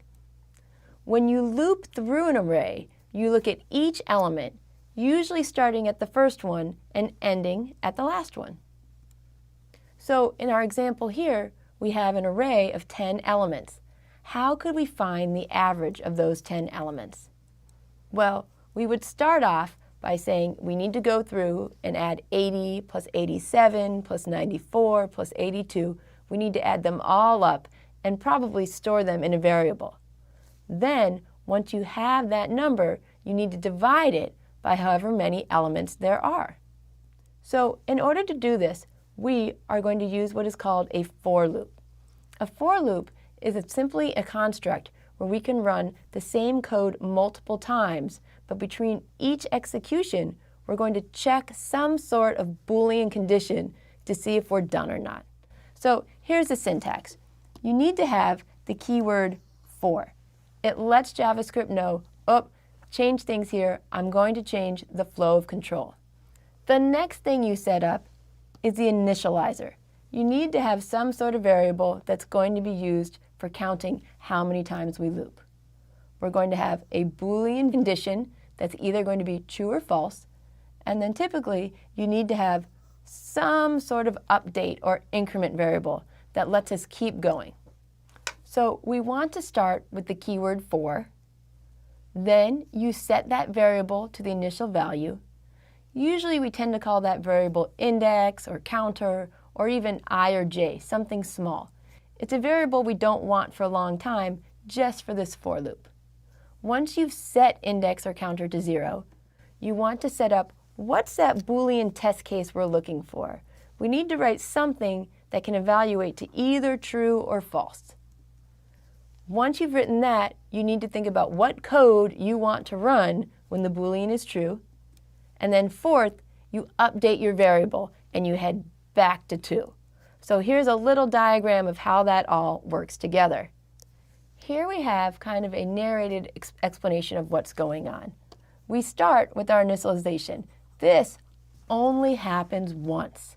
After you've initialized your variable, you head down and you check and you say, hey, is my condition true or false? If it's true, we want to head down here and run all of our statements. Once you're done, you increment your variable and you go back up and you check again. Hey, is it still true? As long as it's true, you're going to just keep looping down and you might end up looping 5 or 6 times. You can't be sure. But once the condition evaluates to false, then you know, oh, I'm all done. I'm not going to run this code anymore, and you hop out to the end. So the important thing to know for a for loop is that the initialization is always going to happen once, but you have no idea how many times these steps are going to happen. So here's a quick for loop that's going to go through and write each element of the array. We start at 0, we loop until we get to the length of the array, and each time we add 1 to it. So if the array has 10 elements, the for loop will run 10 times. And then it'll stop as soon as, because we know that 10 needs to be less than the length of the array. If the array happens to have 6 elements, it'll run 6 times. If it has 2 elements, it'll run 2 times. We're very flexible here by using that array.length. So let's get back to that example where we want to find the average of all the grades that are stored in our array. What I've done is I start off by declaring a variable that's going to keep track of everything we've looked at so far. So at the beginning, sum is going to equal 0. Then it'll be 80. Then we need to add 80 to 87. So it keeps getting bigger and bigger and bigger, and it's going to keep track of all those numbers. Each time we loop, this is where we're adding in the next value, and we're going to go through all 10 times. When we're done with the for loop, when we're all done, that's when you want to go in and actually divide the number by the number of elements. It can be pretty tricky when you're writing this code because if you're not careful about what you want to be inside the loop versus what you want to be outside the loop, you can get some really inaccurate answers. Okay, so if you followed that code and you understand how it works, that's great. What we want to think about instead is what would happen to make that code not work? So the first question I would ask you is, why did I use grades.length instead of 10? We could have said keep looping as long as the index is less than 10, and that would have been perfectly correct. But the problem is, what if later we decide to add some numbers to our array or take some numbers away from our array?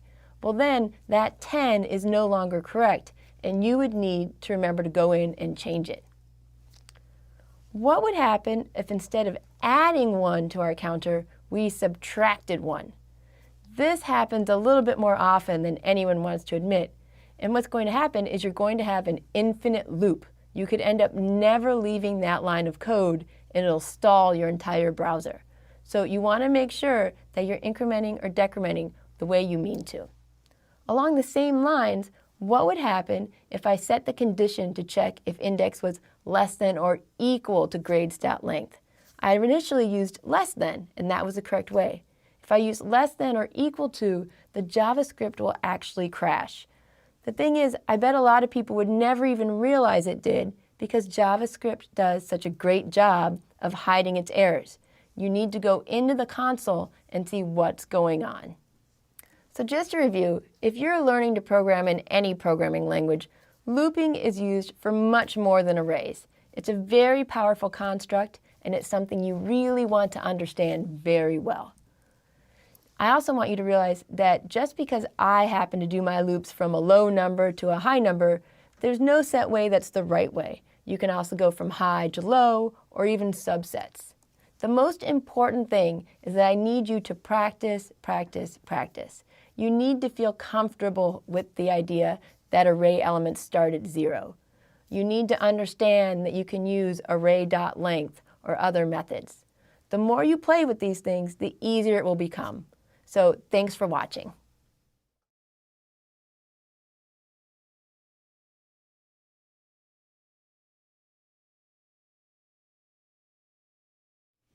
Hi everybody. Today we're going to be talking about flow of control. Flow of control is just a fancy term for the fact that sometimes we want to be able to control which code our computer actually executes. Instead of doing everything, we're going to be putting decision points into our code. When your computer comes across them, it can kind of decide at the fly whether or not you should run it. This is a great way to add a little bit of variety and interactivity to your program. It's also a way that you can respond to what we call good or bad user input, and I'll show you some examples today in the lecture. Finally, it also helps us avoid potential errors that the user might be putting in. This isn't even something always that they do, but that we've coded ourselves. So let's talk about flow of control in a little bit more of a technical term. When you design your code, it's very important that you break your program down into blocks. Blocks are just another fancy word of saying, here are some statements we want to always put together. That way, when your program runs, really efficient algorithms, which is another word for the steps your programs take, can execute only those blocks that they need to execute. And again, the execution of these blocks is where we come up with the term flow of control. So, we've actually had decision points before in our program where we might not have realized it. So we've actually written decision points in before when we wrote for loops. You might not have realized it because it wasn't very specific. But we basically had the idea of that, hey, have we each reached the end of the array? If we have, we should stop adding numbers to figure out the average. If we haven't reached the end of the array, then the computer should keep going and add that next number. So there are many different ways for changing the flow of control. Some were kind of hidden and we didn't even know they were happening, and some are very explicit. and these are the ones we're going to talk about now. One of the most common control structures in any programming language is the if statement. With an if statement, it evaluates a Boolean expression and then says, is it true or is it false? If it's true, then we want to go ahead and execute the code that comes next. If it's false, then we should skip it. So how we would write this code is the actual word if. Inside parentheses, we would put in a Boolean expression. And again, those are the expressions that are always going to return true or false. So is A greater than B? Does C equal D? After the computer checks that expression, we give it a list of steps to perform. So let's talk about the syntax and logic of the if statement. One of the things I said is that you need to realize that the word if is a reserved word. And reserved words in programming have a very specific meaning, and you're not allowed to use them for variables and different things like that. The next part that's very important is that you have to put in these parentheses. If you don't put in the parentheses, your program won't work. Inside the parentheses, you're going to put your Boolean expression, something that's going to evaluate to either true or false. So we're going to see a lot of greater than or equal to or equal, different things we talked about earlier. Finally, after the if statement, we're going to see the actual statement that we want to perform all by itself. Now, in this example, I didn't include those kind of curly brackets that you might often see. So something along the lines of here. These curly brackets say, don't execute just one statement, execute a whole bunch of them. Each one is a statement followed by a semicolon.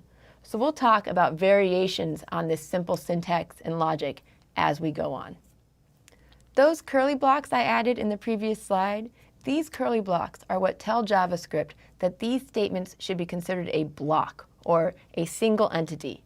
It's really kind of cool because when you do this, other programmers can look at your code and realize, hey, that's not really a single statement, it's something that needs to be done together. Now, when you do blocks of code, it's very common to indent them together or, move them all over a little bit so they all line up. It's not required, but you're going to see most people do it because it makes your code a lot easier to read. It's a lot easier to see that there are 6 or 7 lines of code that are all along the same line than to necessarily always be looking for these curly blocks. So let's look at this with a little bit of action and animation added to it. The first thing we're going to do is evaluate that condition. If it's true, go ahead and execute either a single statement or an entire block of statements.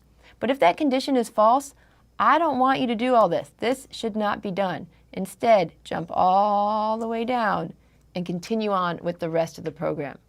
So make sure that makes sense to you, that an if statement doesn't make you skip everything that comes afterwards. It only skips certain blocks if it's true. Now, let's go ahead and do 2 examples with real code. So let's look at this example over here. In the code that I have, I've declared a variable called name, right here, and I've decided that if somebody enters their name, I'm going to say hello to them. But if they don't enter anything, I don't want to say hello at all. So let's see what happens when I enter in Colleen. Look down here, I have hello Colleen shows up. All right, how that happened is that I went in here and I added my if statement. I said if that name, if the length of that name doesn't equal 0, which means someone actually typed something in, go ahead and write my name. And that worked great. But let's see what happens if I put in nothing. We have the same prompt, but I'm going to just hit OK. In this case, the program didn't crash or anything along that line. It just doesn't have any output at all. So that was a very simple example. Let's move on to another that we've seen before. In the example where we figured out the average of an array of numbers, we were very straightforward. And we went in and we said, here's all of our numbers.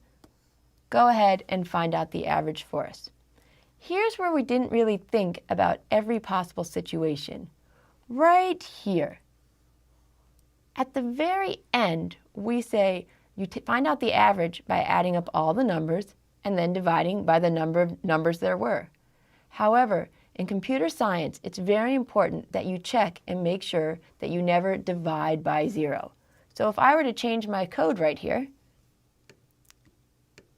and get rid of all the numbers so that we have an empty array, let's see what happens. Up, down here, I've got, instead of 83 or something like that, I have something called NaN, or not a number. That would really freak people out if they were on your website and they saw something like that. It'd be much better if instead we gave them some sort of idea that, oh, it's okay, we're just not going to do the average. At the very least, we should get rid of this kind of weird not a number. How are we going to do that? We need to write an if statement. In the code I have here, called array average with 0, I took the same code we had before, but I added an if statement. And that if statement says, oh, you know what? Before you bother finding the average, before you do any of that, I want you to check the length of that array and make sure that it's greater than 0. So my code still works right now when I have these 4 simple numbers, but it's also going to work when I delete the ones that are in there. So in this case now, you can see that instead of having not a number, we have just a blank screen. Now, you might be thinking, I'm not sure a blank screen is such a great idea. Don't worry, we're going to handle that as well when we talk about the else that can go along with the if. So how do we do that? How do we add a second option to your code? Well, an else can be added to an if statement to make what we call an if-else statement. And in this case, it looks very similar. The only difference is that we have to include the word else, and there are no parentheses. All right? You never want the parentheses after the else portion of the statement. When you have this if-else statement, how it works is that if the condition is true, then statement 1 will be executed. If the condition is false, then statement 2 is executed. One or the other will be executed, but not both. Again, let's kind of look at this in an animated version. We're going to evaluate the condition first. If it's true, go to statement 1. If it's false, do statement or statements 2. And then, you know what? Just keep going. So let's look back at our examples really quick with an added else. So I've gone back to our JavaScript if statement with the name, and I've added an else. And all it does is say, hey, that person didn't enter their name. Let's go ahead and send them a little message. So now, if I put in my name, it still works as we expected. Hello, Colleen. But if I leave it blank, instead of doing nothing, it just sends out a little message called feeling shy. We can do the same thing with our average, where here, instead of just doing nothing, instead of reading in those numbers and just acting like nothing happened if it's an empty array, we're going to go ahead and we're going to add a little message that says, you know what? There was an empty array, so I didn't do anything. Let's make sure I didn't break my code.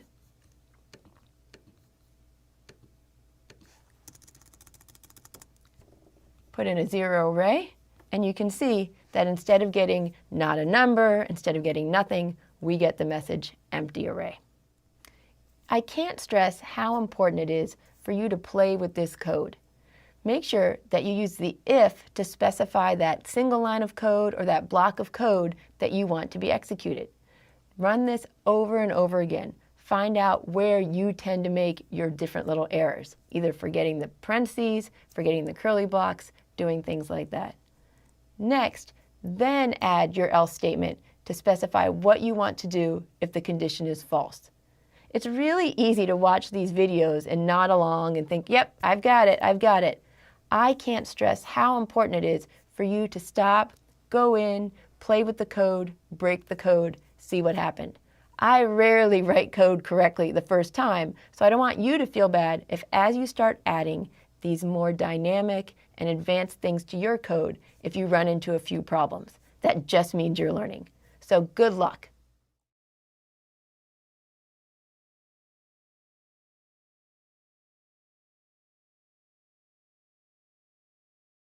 Hi everybody, welcome back. It's time for another Code with Me. This is one of those situations where I really hope you put down whatever else you're doing and really focus on writing your own code from scratch. I know it's easier when I provide the code for you and you follow along, but the real learning happens when you make the mistakes that come along with coding by yourself. So let's think about some of the things we've been learning and how you can incorporate them into a more complex situation. So for instance, can you identify where you need decision points?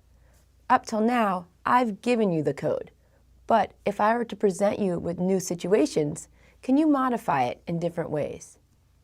And when you do modify it, are you giving the very best answer for as many situations as possible? So in today's example, we're going to build on the previous code where we took the average of an array. But now we want to make our code a little bit better and a little bit smarter. So let's get started. So here's the code we had earlier in this course, but I've made one very important change. It's right up here in the array. Instead of specifying a value for every single element, I've left some of them empty, or what we in JavaScript call undefined.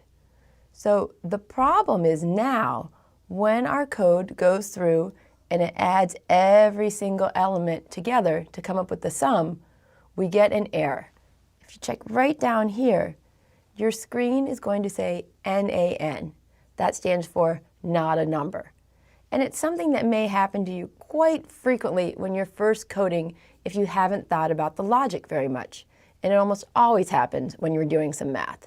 So let's think about how we can fix this and what kind of logic we need behind it. The first place I'm going to look is right here. And my reason is we want to make sure that we're not adding everything into the sum, just the things that truly belong there, only the things that are numbers. So if you had to stop and go forward by yourself, the question might be, what do I need to add here? Do I need to add another assignment statement? Do I need to add looping? Do I need to add a conditional? Well, the answer is we want to add an if statement because we only want this line of code to happen sometimes. So let's think about what that would be. Right in here, one line above, I'm going to add an if statement. And this if statement says, you know what? I only want to do this if the index has actually been defined, if this is a real number. If it's undefined, which is a very specific word to JavaScript, then skip this, don't do it. And hopefully right away you can see that we now have a valid number as our answer. So we're off to a really great start. However, we want to make sure we don't stop right here. That'd be a really bad idea. The reason is because our answer isn't actually correct. If you look at our array, we have 2 plus 5 is 7, 9 is 16, 24, 32. So it adds up to 32, and we have about 1, 2, 3, 4, 5 numbers here.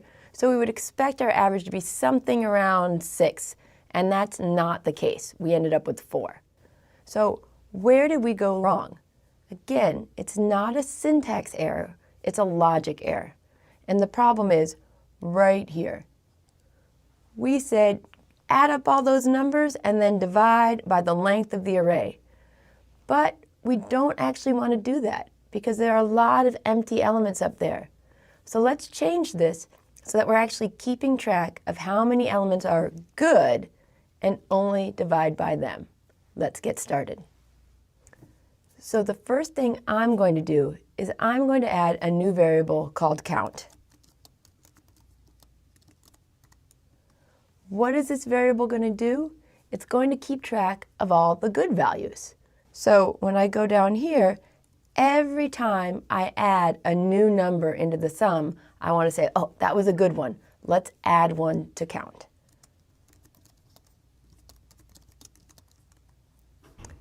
Now, this is very important. I want you to look so closely at this code and notice that these two lines right here line up. They're kind of right underneath each other. This is your editor trying to give you some sort of information. And what it's saying is, you know what? This count right here, this line, it's not part of the if statement. It's not there. And even if I go in and I say, oh, I want it to be part of the if statement, so I'm going to do 1, 2, 3. Oh, good. Now it lines up. That's not good enough. If you want two things to happen as part of your if statement, you have to remember to put in that extra curly bracket, right? Because that says, oh, I want you to do both of these things. So now we've done this, we're adding one to our count. We have one last place we need to change our code, and that's right down here. Instead of dividing by the length, we're going to divide by count. And up there you can see we've updated our answer, and now we have 6.4, which is much closer and hopefully correct for what we were aiming for. So the real lesson behind this lecture today is not about dividing, and it's not about if statements. It's about you going in and thinking logically about your code and trying to write the best code for every possible or as many possible scenarios. It's really one of those things that's going to help you solidify your knowledge. So go in there, change the array, try to think of other situations, and practice, practice, practice. Good luck.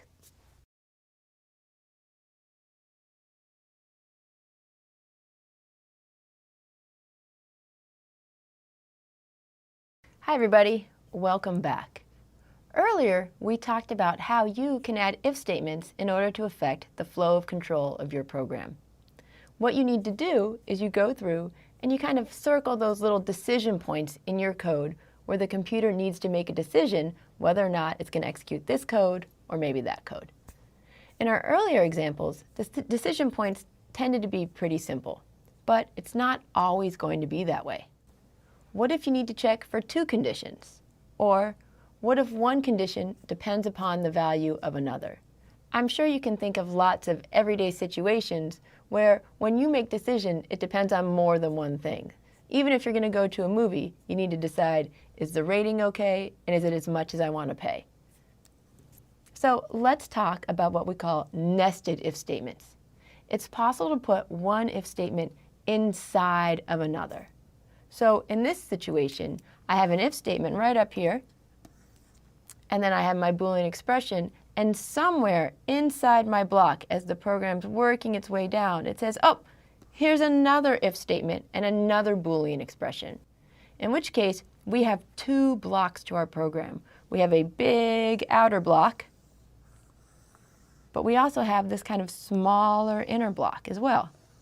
Now, here's where the logic comes in. It's important for you to understand, I will never get here, ever, ever, unless both Boolean expressions are true. So the first thing I'm going to say before we even go on with this is that it's so important that you think about your code and you plan ahead, because as we start to make these more complicated or more complex decision points, you want to make sure that your logic is correct. So what about else statements? I talked before about how you can nest if statements inside of each other. Well, if you want to have an else statement along with those if statements, it's important again to think about the logic, because an else statement always matches the most recent open if statement. Indentation, where you put your code, whether you put an else directly below an if, has nothing to do with it as far as the computer is concerned. It's all about the curly brackets. Let's go ahead and build on to that nested if we were doing before, or that if statements we were doing with a name before. The difference is, while earlier we would simply respond and say hi to whatever name they put on, we want to be a little bit more complex. We're going to leave that same part where if they don't enter anything, we're going to say, hey, are you feeling shy? But now, if they do enter a name, we want to do different things depending upon what they enter. So if they enter any regular name, I'm going to go ahead and still just leave out, hello, whoever. But if the name they happen to enter is, say, Colleen, we're going to print out, what a beautiful name. So we need to think about the decision points we're setting. First, we have to decide, did they enter a name or not? When we think about that, that gives us this first big outer block. Then we need to think about each of the different cases that might happen when we enter a name. And so I have my if name, and again, it's equal, equal, not equal, but equal, equal. That's how you check for equivalence. If name equals Colleen, do one thing, else do another. Now the reason that this else statement right here matches this one is that it's the last one that's open. Because what we don't want to happen is if someone enters in an empty name, we don't want this else to suddenly go, hello, emptiness. We want it to, again, skip and go all the way down here. Hopefully that'll make a little bit more sense as soon as I run this. So first, let's go ahead and put in my name. There we go, exactly the output we were hoping for. What if I put in a different name? Such as, well, then we get the hello, Catherine. Finally, if I try it one more time and I don't put anything in at all, we get that last message of feeling shy. So you can see that by adding these different if statements, I've created different levels and different outputs depending on what the person put in. Now, I want you to look closely again at this code one more time. As you can see, when I get to this statement, let's say right here, I'm basically saying that name.length isn't equal to 0 and the name equals Colleen. This statement down here, I'm basically saying the same thing as if name.length doesn't equal 0 and the name doesn't equal Colleen.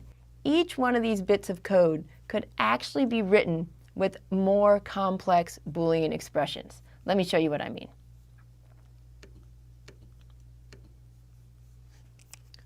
Right here, I've replaced my nested if statements and replaced them with much longer conditional statements. Much more specific, we might also say, conditional statements. This code works, and it's absolutely fine, but it's much less efficient than nesting the different if statements. And here's the reason why. When the computer runs through this code, it does this if statement. If it's true, it executes the code, but then it still goes down and it checks this one and that one as well. So we're not really doing flow of control as much as just checking one line at a time. In our previous example, if the computer sees that the name is empty, it skips all of this and it jumps all the way down here. In a similar manner, if the computer sees that this is true, it skips all the way down here. So when we write these flow of controls in these small programs, it may not seem like much that we're skipping 2 or 3 lines of code, but you can imagine how in the long run it could really make a difference. So what do I want you to do in this class? I want you to do whatever you are comfortable with. It is possible to create complex flow of control in a program using if, else, and different nested statements.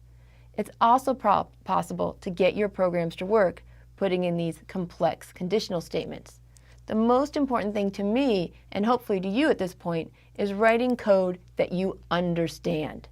So follow along with my code. Make sure you understand it. But when it comes to writing your own code, I'm not as concerned that you necessarily do it the same way I did it. I want you to write it so that you understand what you're doing. So go out there, code as much as you can, play with the examples. I promise that I'll provide more so you can keep practicing. Good luck.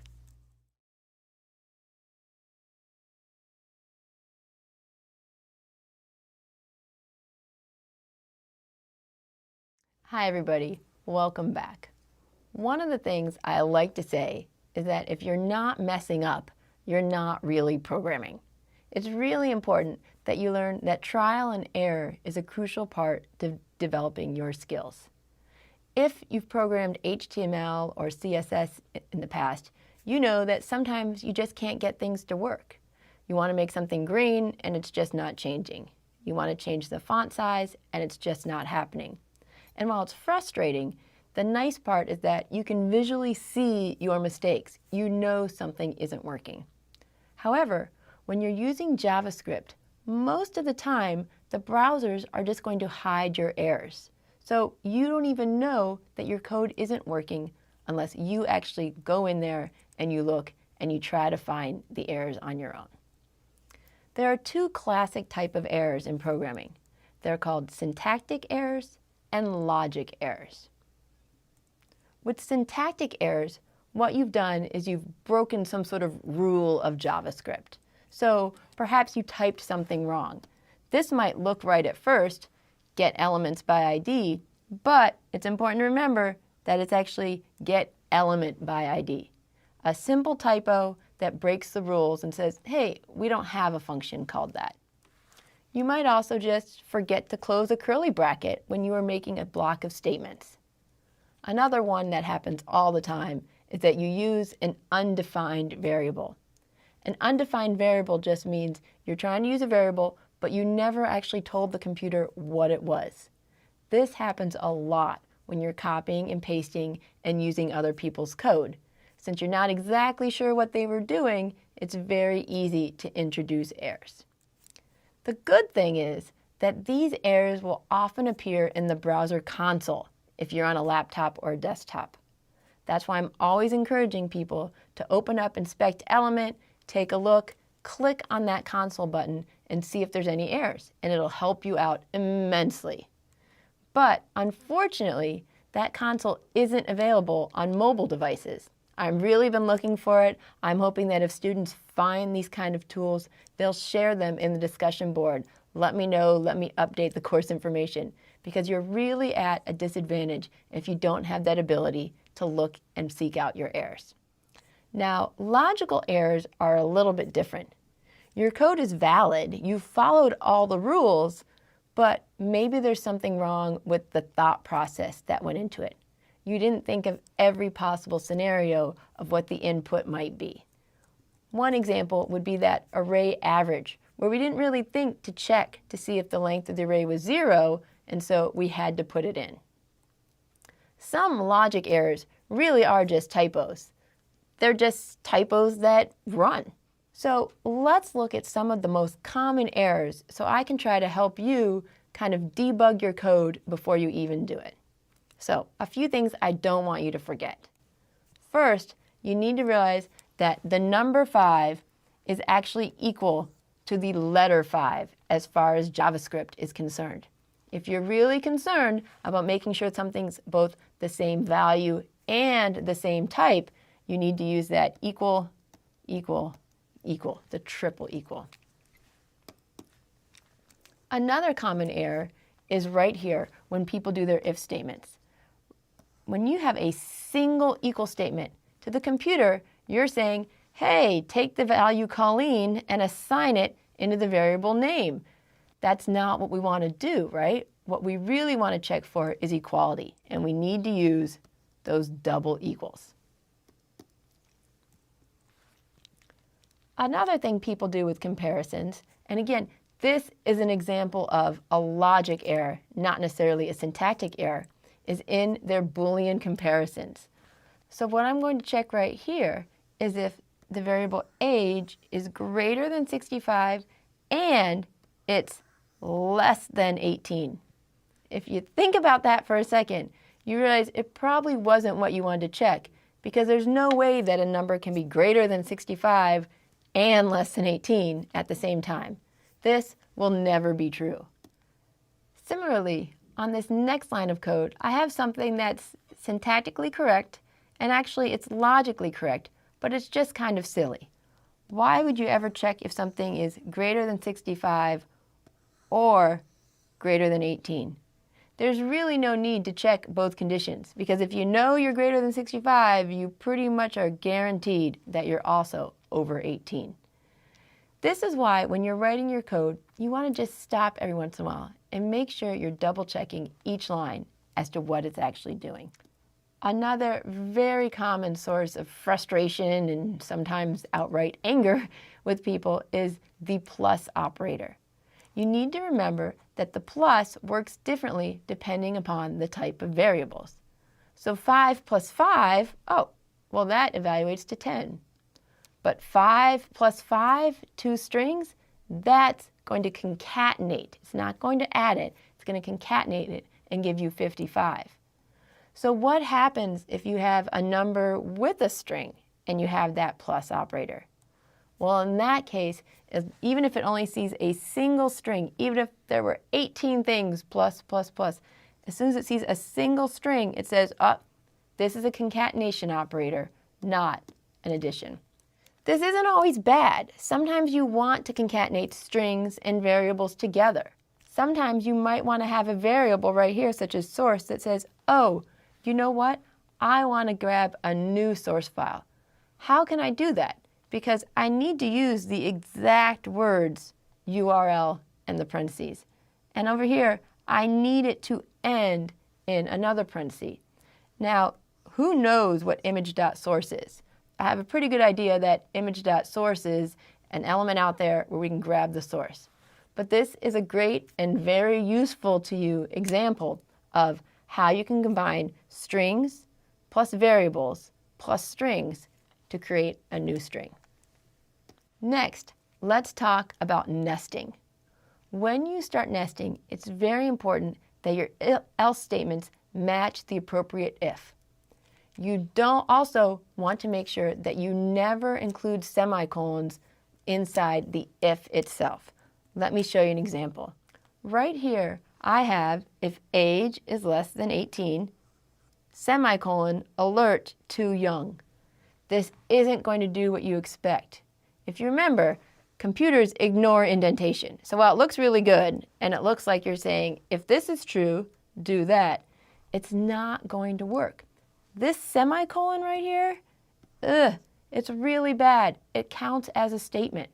So what you're really saying right here is, if age is less than 18, nothing, and then it'll immediately go down to the next line. It's always going to say too young. In a very similar manner, I have a for loop over here where I included a semicolon. We're going to have that same exact error. What's going to happen in this case is that it will loop 5 times, just like you wanted it to, and each time it's going to do nothing. When that loop is all done, the last thing it's going to do is go to the next line of code and write out the number 5. I've put this code online, and I'd really love for you to take a look at it and kind of play with it and help you recognize how these semicolons can affect the flow of control. Whenever possible, I really encourage you to use that console. There have been so many times when I have wasted a lot of effort trying to fix my code when the console was telling me the error the whole time. I just didn't think to use it. Again, think about your code before you write it. It's so tempting to just start typing things down and hoping frantically that something will work. The good news is it probably will. The bad news is you won't understand what you did. And that's the whole point, right? Helping you understand better these different aspects of JavaScript. Code and then test it, and then code and then test it. And please save as often as you can. Because again, it's really easy to start coding and think, oh, I can fix this, and make little changes, and then suddenly realize you don't remember where you were even 10 minutes ago in your code. Finally, ask for help. That's the point of Coursera, right? To have these discussion boards. It's so often the case that someone else can see your errors more quickly than you can. It's not because they're any smarter, it's just they have fresh eyes. So similarly, make sure you go out there and help someone else with their code. Not only are you doing a great thing, but it's a great way for you to learn even more. Thanks.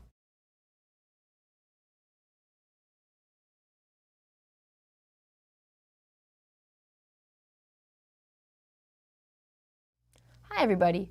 One place where you tend to see a lot of JavaScript use is when people are creating forms. Forms are a great way to let you give people the opportunity to send you feedback. Forms also add a new layer to what we call the request-response cycle. So previously, we've had our phone. Yeah, no one has an antenna anymore, but I'll put one in. All right. And we had a server. And how it would work is from your phone or your laptop, you would send off a request and say, hey, can you send me back that file, index.html? And then the server would send back a whole bunch of information. It would send back the HTML file. It might send back a style sheet or two. It might send back some pictures. And it was really good. We can get things to work nicely that way. But now, what if you also want to send additional information? Instead of just the index.html, we said, hey, can you return a page? And by the way, here's my name and my username, or sorry, and my password. There we go. Forms let us send that additional information. So forms pass this data, and how they can do that is they can let you put in different type of input elements, strings, numbers, files, a lot of different things like that. However, in order to really get the full power of forms, they must be associated with a server. So we aren't hooked up to servers in this class. You're just developing locally on your laptops. So we can create the forms, but we can't really process them yet. The reason for this is that we're doing what's called front-end web development. With front-end development, you tend to think about what happens on that browser or client side, how we want things to look on your laptop, on your phone, on your tablet. We do this using our HTML and CSS and JavaScript. If you want to take this further, this idea of forms, then you need to jump into what's called back-end development. That's where the server is actually handling that data you're going to send to people. You'll need to learn something like Python or Ruby, PHP. There's a lot of different things we can do at the back end. But in this class and in this lecture, we're only going to talk about the front end. We're going to talk about that HTML, CSS, and JavaScript that we use to put together a form. Okay, so how do we make a form? Typically, you want to use at least 3 different HTML elements: the form, the label, and the input. The form tells the browser, hey, we're about to do a form and we're going to probably be processing some data. Get ready. The label is what matches different text on the screen with the actual input that you can put in. Right? So let's start off by putting in the name. Here I have label for name, type equals text, ID equals name. And then I do actually happen to have name equals name. It can get a little overwhelming with all the places I used name. All right? So when we do this, what I've done is I've just created a label called name, and I've linked it to that field that somebody can type into. And that label is very important because what it means is if somebody clicks in here, great, I activated the input field. But it also means if somebody clicks even on the name, it'll activate this input field. Why is this important? Well, some people have a hard time navigating through forms, especially on their phone. So by letting it set up so that you can hit small pieces of text instead of just necessarily the buttons or the checkboxes, it's going to make their life much easier. So by putting in label for name, it lets the computer know that these two things are linked together. But we can actually go ahead and link forms and labels in another way.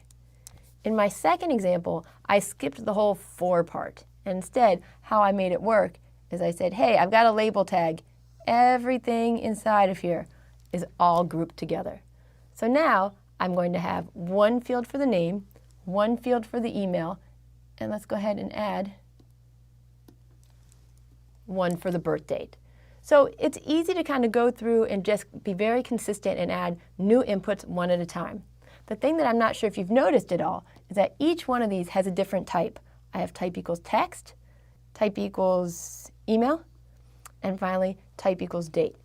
Each one of these will create a different type of input experience for the user. And speaking of form attributes, the last thing we want to make sure we always have is input type equals submit. If you don't have this part right here, there's no way for anybody to actually send the form, so don't forget to include that. Now that we have this code, let's see what it looks like on the browser. Here's how it would look on Chrome. I have my name, I have my 3 input fields, and if you notice, I have right here some sort of month, day, year. It's a nice little calendar function. If I look at the exact same page, exact same code, but I look on it on Firefox, it's going to look a little bit different. That month, day, and year are gone. So let me show you this in real time. So here's my form when I'm looking at it on Chrome. And you can see down here in the corner, I've got my name and my email and the birth date. And when I click here inside birth or inside here, I can have an entire calendar function pop up for me, where I can say, oh, I want to pick February 13th, 2015, right? And this is a really handy way for someone to be able to input data. But now, let's look at the same code, but on Safari. You might notice that this isn't here anymore. There's no way for me to generate that calendar to pop up, right? Shouldn't have done that, but that's fine. And so these are the little things that you need to consider when you're coding for multiple different types of browsers. Right. So you've seen a very simple form. Let's talk about the different attributes these form elements can have. The first one is type, the next one is name, and the next one is ID. These are the three attributes we're going to see the most, so I want to cover them in a little bit more depth. For our input types, there's a long list of different things you might see in your field. You might see a text field, email, password, a radio button. Those are those little circular things where you can only pick one or the other, or one from multiple choices. You can have a checkbox. With a checkbox, you can click yes or no on multiple different elements. And finally, you're used to seeing the submit button. These are kind of the key input types that everyone would expect you to know how to use if you're a web developer. A few additional input types are number, range, color, date, and URL. Each one of these are very restrictive in what they let the user type in. If you have that something is a number, the form isn't going to submit if you put in some letters. Same thing for date, and for URL, it's expecting to see http://. If the user doesn't input that, the browser is going to say, nope, you just can't do it. The other really cool thing about these input types is that if somebody is looking at your page on a mobile phone, some of them will cause a different keyboard to pop up. Have you ever been on your phone and when you're filling something out, you'll get if it's a web address, you'll get the @ symbol on your keyboard? Well, if you're filling in a phone number, you'll get the number keypad instead of the character keypad. All these different input types can help make your site act a little bit better to the user. Let's go ahead and take a look at these just briefly on the website. So here are each of those input types on a form. And I'm just going to go in and type in a few of them so you can see. If I type in my name, it's as you expect. But look what happens when I start typing into the password. I'm going to go ahead and write in Colleen. And instead, you're getting it kind of masked or covered up. With radio buttons, I can only check one of the options, not both. While with checkboxes, you can click as many as you want. Now number, when you get the number, you get something, it's called a spinner, where you can actually press up and down. You don't see those in text boxes or email addresses. Range lets you pull back and forth. Color, if it's supported by the browser when I click on it, will actually give me a color wheel, a whole list of different things I can pick. Right? And finally, URL was the one where I said it's going to expect you to type HTTP. In addition to the input type, I mentioned there are two other attributes you want to make sure you understand. The first one is name. Almost every input type should have a name attribute associated with it. Because if you don't, when the time does come for you to work on your back-end development, if you decide to go and work on the servers, is that information is actually sent to the browser. So for my name example, I would have name equals Colleen is actually included in the information that's sent to the server.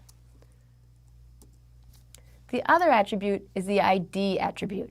The ID attribute is very important for what we're doing for the front-end development. First, it's used for those labels that I talked about. It identifies this particular part of the form as that particular part, so you can make sure that when you click on the label, the right input value is kind of highlighted. The second reason, of course, is that we've been using IDs with JavaScript all along, and we want to make sure that we can continue to do that. Just two additional attributes, because they're going to make our life easier, one is value. When you have a value attribute, it's going to do different things depending upon which input type it's matched with. So if you have a button, that value actually becomes the text inside the button. So it becomes the words click along that line. Now for a text field, it's a little bit different.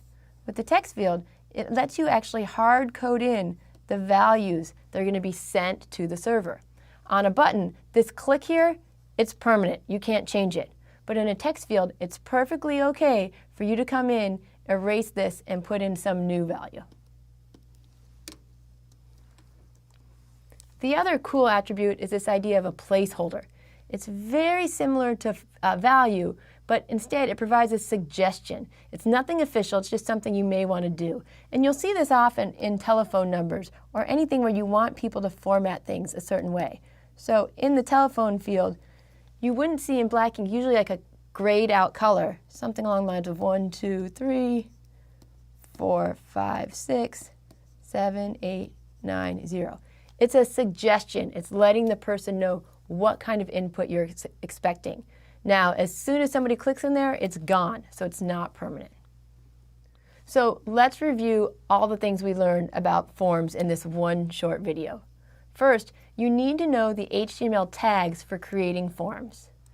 Once you create that basic form, then you'll be able to add the extra functions that we're going to be covering in these next few lectures. So go in, use the basic form, change it so maybe you have a first name and a last name. Play with what happens when you have an email field versus a text field, and see if you can make something that you'll be able to play with throughout the rest of this week as we learn more about JavaScript. Thanks.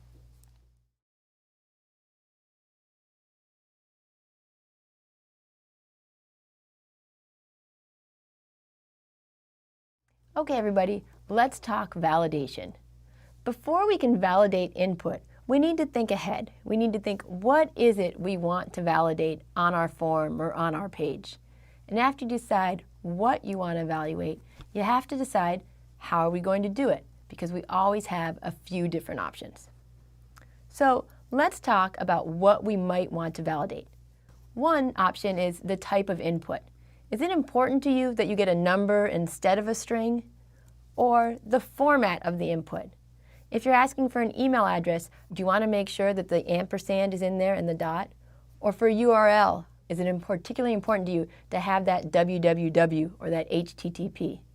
Sometimes with phone numbers, people have very strict requirements of how they want people to enter those numbers. Should you have spaces, parentheses, different things like that?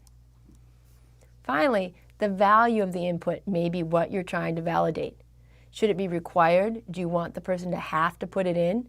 Do you want to check to make sure that two email values match? These are the type of things I'm talking about when I say what to validate. When we talk about how we want to validate, here's where it can get a little bit more interesting. One option is to just use the new HTML5 input types. So email, number, URL. They can actually force the person to type in just what you want them to put in and nothing else. You can also use HTML5 attributes. So required, placeholder. These are things we'll cover in just a few minutes. The third option is to use custom JavaScript functions, code that you're going to write to make sure that they're entering only the information you're expecting. So let's start with those new HTML5 input types. The input types require that the browser validate the input, not you. So you're putting it all on Chrome, Firefox, Edge, whatever it is you're using. When they're supported, it will actually keep the browser from being submitted if it's a not valid input. How it tends to work is it'll find the first thing that doesn't meet the rules and it puts it into focus. It's when it highlights that one and says, nope, you can't go any further. If it's not supported, then the input type just falls back to a plain text field. Let's look at our early example of all the different input types, and I'll show you what I'm talking about. So I've gone back to the form we used before, and I've gone ahead and I've put in some values for each of the different input types. I have Colleen, me, passwords, all those little things like that. Now, because I used the email input type, this should fail as soon as I hit click here. Great. There you go. The browser, this is Chrome, said, nope, you need to have that ampersand and a dot to make this work. So no problem. I'll go ahead and put it in. And once I've done that, I'm going to go down here to click here again. And the next thing it found that didn't fulfill that input type is now highlighted or in focus, as we call it. So I can make this 3. The last one I'm going to click on is, it says, sorry, this is not a valid URL. It's requiring me to put in HTTP before we do that. So now, when I click here, it's going to hopefully just refresh and we've submitted the form. But just as a reminder, when I said this last bullet here about if it's not supported and the input type is just text, that means in some browsers, using the email tag or the number tag or the URL tag, it doesn't guarantee valid input because maybe the browser just doesn't support it. So another step we can take, instead of just using input types, is to use input attributes. These are just additional attributes that tell the browser additional information. The required attribute essentially says, hey, you can't submit this form if this particular input field is empty. So if you want someone to put in their password, you're going to include required.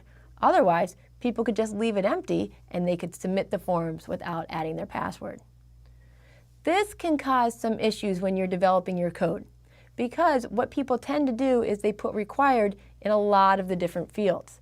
So let's think about the form we just looked at where I had 10 or 11 input fields. It's going to be super annoying when you're testing your code if you have to fill in all 10 every single time. So it is possible to overwrite the required field with a special attribute called noValidate. So if I were to include in my code form, my form tag, noValidate, it will ignore all of the required attributes. It seems a little silly, but as you start programming, you're going to be really glad you know about this because it lets you test sometimes and not test other times. Another attribute you can use is called pattern. Pattern only works with the input type equals text, and what it does is it forces the user to use a specific format when entering their input. So for instance, you might say, you can only enter in numbers and there has to be 5 of them. Or you can only enter in numbers, but there needs to be between 13 and 16 of them. Where did this weird example come from? Well, this is actually the pattern for credit cards. Okay. You may want people to only be able to enter in characters. So for their usernames, you might not want them to enter in numbers or spaces or things like that. So this right here says you can enter in lowercase a to z, uppercase a to z, and this plus means, and there has to be at least one character. Now, these are called regular expressions, and they can be a little bit tricky to figure out on your own, but that's okay because you don't need to. Usually what people tend to do is they combine their patterns with a placeholder and supporting text to let people know, hey, this is the format we have to use. But then when it comes time to come up with these special expressions, you go to a website such as HTML5pattern.com. If you go there, there are people who have spent way too many hours of their lives coming up with all the different combinations you could ever think of. So don't worry about creating the patterns, just practice using them right now. Another way that you can kind of validate the input is by limiting your number to only certain inputs. You can use min, max, and step to say, you know what, you can't enter a number that's less than 3. You can't enter a number over 100. And step means you can only enter in increments of 5 or increments of 10. The range attribute that we saw earlier does the same thing. You by default put in a max and a min. The only difference is that instead of typing in a number, you use that little slider to move things back and forth. Okay, so let's put some of this into practice. We're going to do an example of where we want to enter an American zip code into one of our input fields. So if we want to do that, we need to decide what it is we need to check and how we want to check it. So what do we want to check? We want to make sure that we have a 5-digit input. All right, how are we going to check it? We pretty much have 2 options. We can either use the input equals number combined with a min and a max, or we can use input equals text and combine that with a pattern. So let's go ahead and look at an example where I've used both text equals input and text equals number. In my first one, I have type equals text, and I have my pattern that says I need digits between 0 and 9, and there should be 5 of them. just to make my life easier, I've made both of these required. In my second example, I have input type equals number, and I have a min of 5 zeros and a max of 5 nines. That's kind of trying to keep it within that 5-digit idea. So let's see what happens when I type in some values. Do they both work? Does either one work? You can never really know with my code.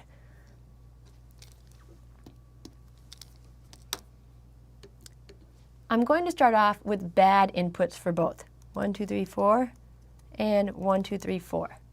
Now, when I hit submit, right away the browser says, sorry, that doesn't match the input. So I'm going to go ahead and stick in a 5. Great, that'll work. So now let's go ahead and hit submit, and you can see it actually accepted that value when I only put in 4 digits. The problem with min and max is that I'm not making it be at least 5 digits. In mathematics, this is the exact same thing as just plain old 0. So in this particular case, if you really want there to be 5 numbers, you want to save it as a pattern. So as we've seen, not every browser supports every input type or even the pattern attribute. So what we want to do is start thinking about how we can use the JavaScript that we've learned to write functions that can do a kind of custom validation on the events. So before you dump too much into JavaScript, go ahead and embrace these new input types and the attributes that are provided. Even if the browser doesn't support them yet, there's a really good chance it will support them soon. Plus, these input types tend to add a little bit of styling and semantics that are really nice for the user. But you will still need to add JavaScript if you want to ensure that the input is correct. Don't depend on the browsers, don't get lazy. It's time for us to start looking at how you can start writing code to make everything more secure. Thanks.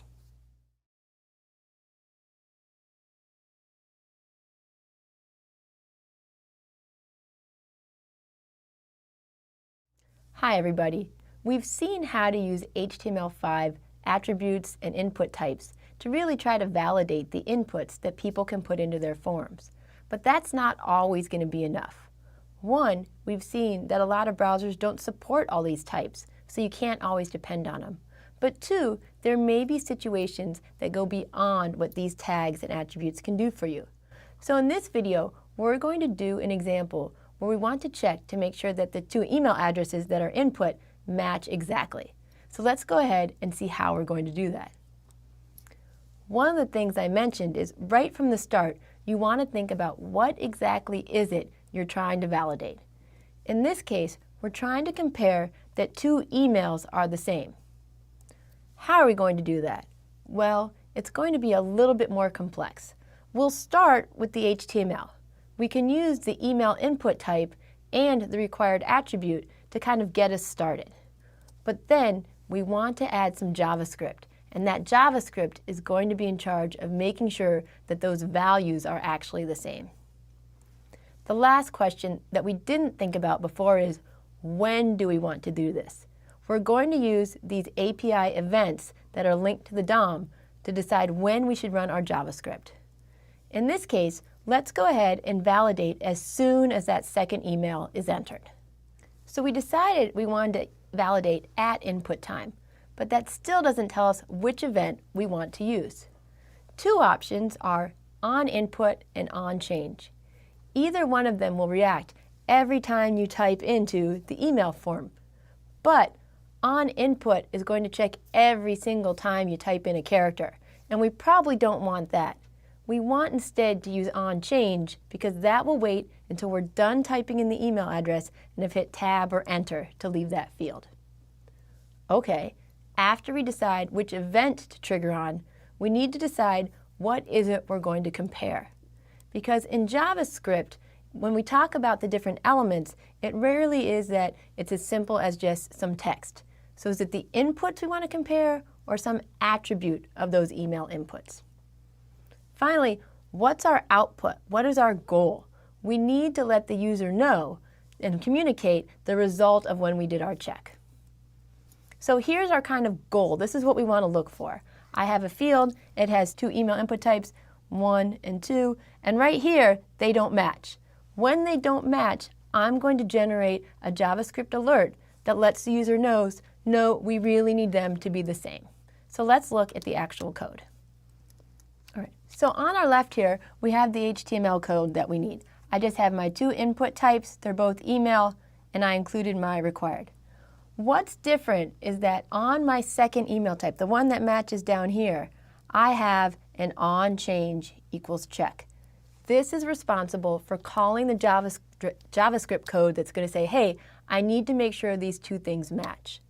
The other thing that's really important about this HTML code is that I've included IDs. So I have ID equals email address and ID equals email repeat. This is how JavaScript is going to identify who's who. All right, now let's switch over to the JavaScript code. I'm going to take a few extra steps just to try to make everything clear. I've created two variables, email1 and email2, and I used document.getElementById in order to grab those values. If by any chance you've reached this point and you don't follow what's going on with these two lines of code, I actually recommend that you stop, go back and review some of the earlier things. If you are okay with this idea, great, let's move on. Your first thought might be, we need to compare email 1 to email 2, and then we'll know. Not exactly. You have to remember that when JavaScript makes the DOM, this may be email 1, and this may be email 2, but it's not the whole node we want to compare, right? We don't care about background colors or things like that. What we care about are the actual values that are stored in email 1 and email 2. So we have this line of code. If email 1 doesn't equal email 2, then go ahead and send up that alert that says, hey, the two emails must match. Let's see if it works. I have me and me.com, and I'm going to put in me at me2.com. As soon as I'm about to tab out of here, I'm hoping to see my JavaScript alert. Great, it worked. It said the two emails must match. Before I go any further, I'm going to do the smart thing and make sure I don't always get that alert. Tab out. Great, it didn't happen. Now, this works exactly the way we planned it out to work, but that doesn't mean we planned it out the right way. I'm going to click on Confirm Emails now. And you can see that it let me get away with that. So let's think about what we need to change. When you check on inputs, it can be the case that while everything's worked, it didn't really have what I call teeth. It didn't make anything happen. So how can we actually stop the form from being submitted if the values aren't correct?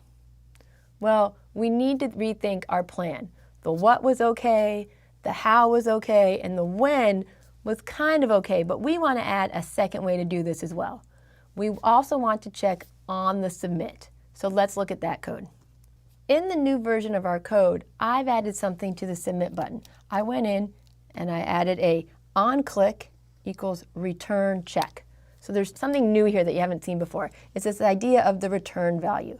And it says, hey, don't just run this function. I need to know, did it return true or false? Then I went over here and I added an additional line of code to our JavaScript. It says, go ahead, check all the same things, and still do that alert. But in addition, after the person hits OK, I need you to return false.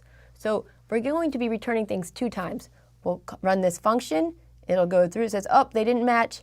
I'm going to return the word false over here.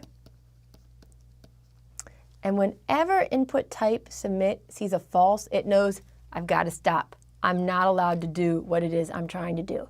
So let's take a look if this works. I have the me and the me too. And now when I try to confirm, it won't let me. It won't let you hit that submit button until you get it right. So what is return? It's something we're going to get into in a future lecture, but for right now, you just need to know that every function can return values, whether they're numbers, strings, booleans, objects, arrays. When we do form submission, we tend to stick with the boolean, where we're saying, you know what, we need to stop this. And when we do that, it's going to stop whether it's a submit or a link or any type of HTML5 tag that has an action associated with it. So I hope from this lecture you got the general idea that it's more than just knowing how to code. You have to be careful about what you're comparing and when you're comparing it. Even though it can be tricky, JavaScript is still a great tool for verifying the input, and it's a great language to know no matter what you're doing on that front-end development. But really, what you need to make sure you're doing is creating the most basic forms before you go in and try to add this JavaScript interactivity. It's going to make your life much easier, and it's always going to create better, cleaner code. Thanks.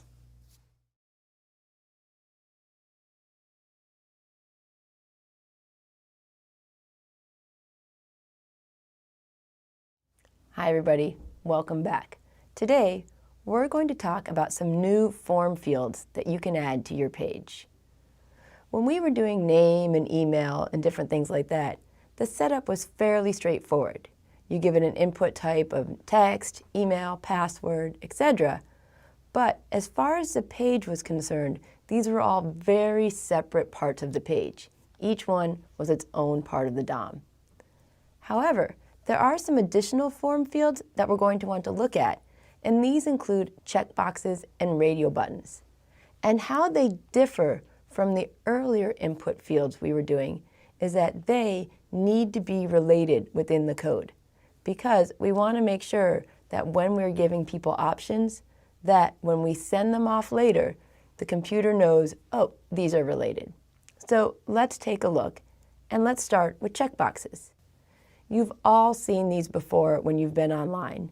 They're typically shaped as these squares, and you have the opportunity to click them for things such as, do you want to be part of the mailing list? Do you want to receive additional information, etc. It allows the user to select options with just a single click instead of typing in the different options they may want. The important thing to know here is that in your code, each of these options shares a single name. All right, so if you remember, when we're using other input types, we'd have name equals first name or name equals p-word. Now, if you look through your code, you're going to see multiple input types that all have the same name. So let's take a look at the example called Easy Checkbox. In this code, I've put up a few checkboxes to let people indicate which foods they like and which ones they don't like. So as you can see, I have 3 input type equals checkbox. But the important thing is that for all 3 of them, they all have the same name. Even though they all have the same name, each one of these has a different value. And so it's going to let the computer let the other software know that, oh, their favorite foods are pizza and chips, or just kale, or any combination of these. Something I want to point out for just a second, because it's so important with accessibility, is that I have labels on each one of these input fields. I know that personally, there are many times I've tried to click on something in a form and my fingers are just too fat and I can't get it just right. And if you have to click only on the box, that can be a real problem, turning it on and off. But by adding these labels, it also lets you click on the text next to it. So I can click on the word kale and it'll activate the button. So this is just a really simple way for you to add checkboxes into your code. The next thing we want to look at are radio buttons. So visually, radio buttons are typically shaped like circles. And just like checkboxes, it allows your user to kind of click on it to say yes, no, and have different options. The big difference is with radio buttons, you're only allowed to select one option per group. So with checkboxes, I could pick kale and pizza and chips. With radio buttons, you can only select one. So let's take a look at how that works. In this example, I've gone in and I've made something for gender, and it's simply you can choose male or female. The important thing to notice is that when I click on male, that's fine, but when I click on female, not only does it select female, it unselects the male. And as you may have just noticed as I fumbled on this a little bit, I was like, why isn't it working when I click on the male? Why do I have to hit the actual button? It's because I forgot to put labels on these. And so the usability is really taken down a notch when you don't remember these simple things. So once again, I have the same exact name for every member of the radio button, and a different value. So that's how the computer will know which one somebody selected. However, let's think about this a little bit deeper, because it often happens that people go, oh, I've got it, I've got radio buttons down and we're all set. But then as they try to do more complex things, stuff pops up. So let's look at the easy radio button too. In this example, I have two groups of radio buttons. I have gender and I have favorite food. And while it makes sense that with radio buttons, if I click on pizza, maybe chips will go away, or if I click on kale, it'll go away. Same with male and female. The important thing is that many times I've seen forms where someone clicks on male and then somehow that unselects the favorite food. You want to make sure that you're being logical and you're grouping things together. And how we do that is, again, with the name attribute. These share the same name, and that's gender. These share the same name, and that's food. And so this is how you can make sure that your code is clicking or unclicking the way you really want it to. Okay, great. We've got our checkboxes and our radio buttons, but this course is about JavaScript. So how do we incorporate JavaScript with these checkboxes and radio buttons and other kind of advanced form fields? Well, now, instead of looking at things such as inner HTML or if things have been clicked, these different attributes have something called a checked attribute. And so how this works is a radio button or a checkbox can be labeled as checked. And when you do that, by default, JavaScript will know whether it's on or off. In fact, in the code I did earlier, I threw that checked attribute in there. So let's take a look at that and then go on for a more advanced example of using JavaScript. So now that I mentioned checked, I want you to take a look at this again and see if you notice something. When I first loaded the page, chips was pre-selected as one of my favorite foods. How did I do that? Well, if you check the code, you can see that right here inside the input type equals radio, value equals chips, I included a Boolean attribute called checked equals true. This says, hey, I want you to highlight this one as being pre-selected. And again, this is something you see all the time when you're on the web, right? When you go to check out someplace, it's been pre-selected that you want to be part of the mailing list, or it's been pre-selected that you would like to auto-renew. So this is a kind of tricky way that web developers can kind of guide people down the path they want to go. But now that we know about checked, let's look at a slightly more complex example where we'll use the JavaScript. Now, in this code, what we're trying to do is we're trying to give people the option of including a nickname in their form. So there's a lot of code, and I'm hoping you'll go back and you'll look at it line by line. But let me give you a quick introduction to what's going on. Once I have my names in, I need to decide if I want to include a nickname or not. So when I click on this checkbox, boom, a new input field opens up. So let's see how that worked. If you take a look at our code, you can see that right here on the checkbox, I have an on change. So if someone clicks or doesn't click it, let's call the nickname function. Now, this is something where, again, we need to use logic, because just because something changed doesn't mean we just clicked on it. We may have unclicked it as well. So the first thing we're going to check is say, hey, is that checkbox checked? Oh, yes it is. So that means it was closed before, and we want to change this little part down here from display hidden or display none to display inline. And then the next thing we want to do, and this is something new you haven't seen before, is not only do we want to make it display, but we want to set an attribute on it. Because if someone says they have a nickname, we're going to force them to add that nickname in there. And so I have set attribute required true. So this right here is the code that's going to be executed when I turn the checkbox on. However, when I turn the checkbox off, oops, right down there, this right here is the code that's going to be executed next. We say, oh, never mind, it's not required anymore. We're going to remove that attribute, and we're going to hide it by setting the display to none.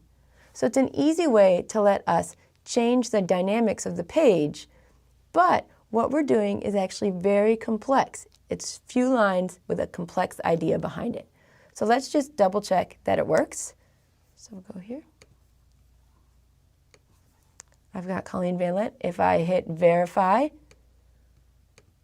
it lets us go to a new page. However, if I go back and I click on that I have a nickname but I don't provide it, we get says, nope, sorry, you need to fill that in. Again, when I was coding this myself, I was all gung-ho and I did all the if part correctly and it worked great. It was the else part that I actually had to sit and think about and say, oh, that's right, now that I have these required attributes and different things like that, we really need to think about it. So the important thing for you to take away from this is that the idea that checkboxes and radio buttons are typically using the checked attribute in order to handle any type of interactivity. We've been playing a lot with forms, and forms are a really great way to allow a user to interact with your page. Checkboxes and radio buttons, these are very commonly used events on a page that really give the user a lot of power to do things without typing in a lot of code.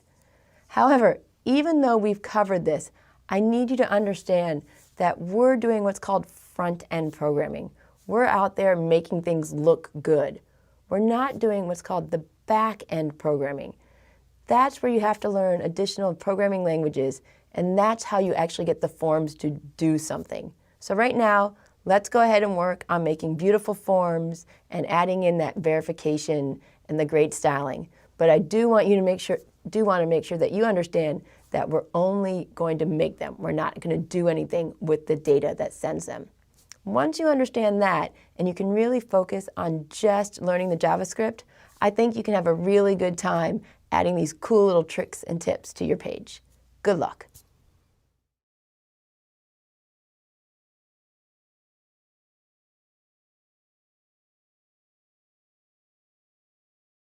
Hey everybody, congratulations on finishing the Interactivity with JavaScript course. I hope you're really proud of what you've done so far and excited to keep learning more. However, I do want to warn you right now that what we've covered in this class, you're still considered what we call a noob or a newbie. So in order to really advance your skills, you're going to need to keep working. But the good news is that learning the basics of any programming language, whether it's Python, JavaScript, some other type of scripting language, is that it makes you feel like you've really done something that can last a long time. And it's true, because these different concepts of variables, arrays, functions, and looping, these are concepts that repeat everywhere else. So now that you've just begun programming, you'll find that learning new languages is actually easier. Now, we've done a lot of client-side processing, so I just want to talk to you one more time about the idea that what we've learned in this course is really only part of the picture. Learning about server-side code or kind of hardcore programming is something that you'll need to explore on your own in other courses if you decide that the coding part is what you really enjoy of web design. This full stack or back-end programming, they can help you with this, but it does require additional resources beyond what most people find on their laptop or phone. So what should you do next then? Well, I hope you continue to practice your skills, because unlike HTML and CSS and some other components of web design, with JavaScript, if you don't use it, you're absolutely going to lose it. You lose these ideas. You forget about checking the console. You forget about the logical errors you made earlier. What you can do now, if you want to make sure you're still keeping your skills sharp, is think about joining a meetup or offering your skills as a TA at different workshops. You might also want to consider learning jQuery.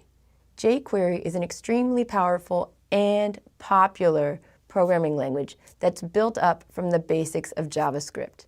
However, I always encourage my students to understand just at least the nuances of JavaScript before you jump into jQuery, because it can make your learning curve so much easier.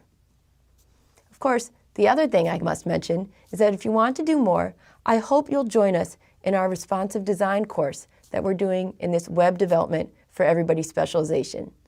So whether you're done and you hope to never code again, or you're really excited and you want to do more. I can't say anything else but thank you for joining me in this course. And thank you to everyone who is on the message boards, mentoring each other and encouraging each other. Good luck.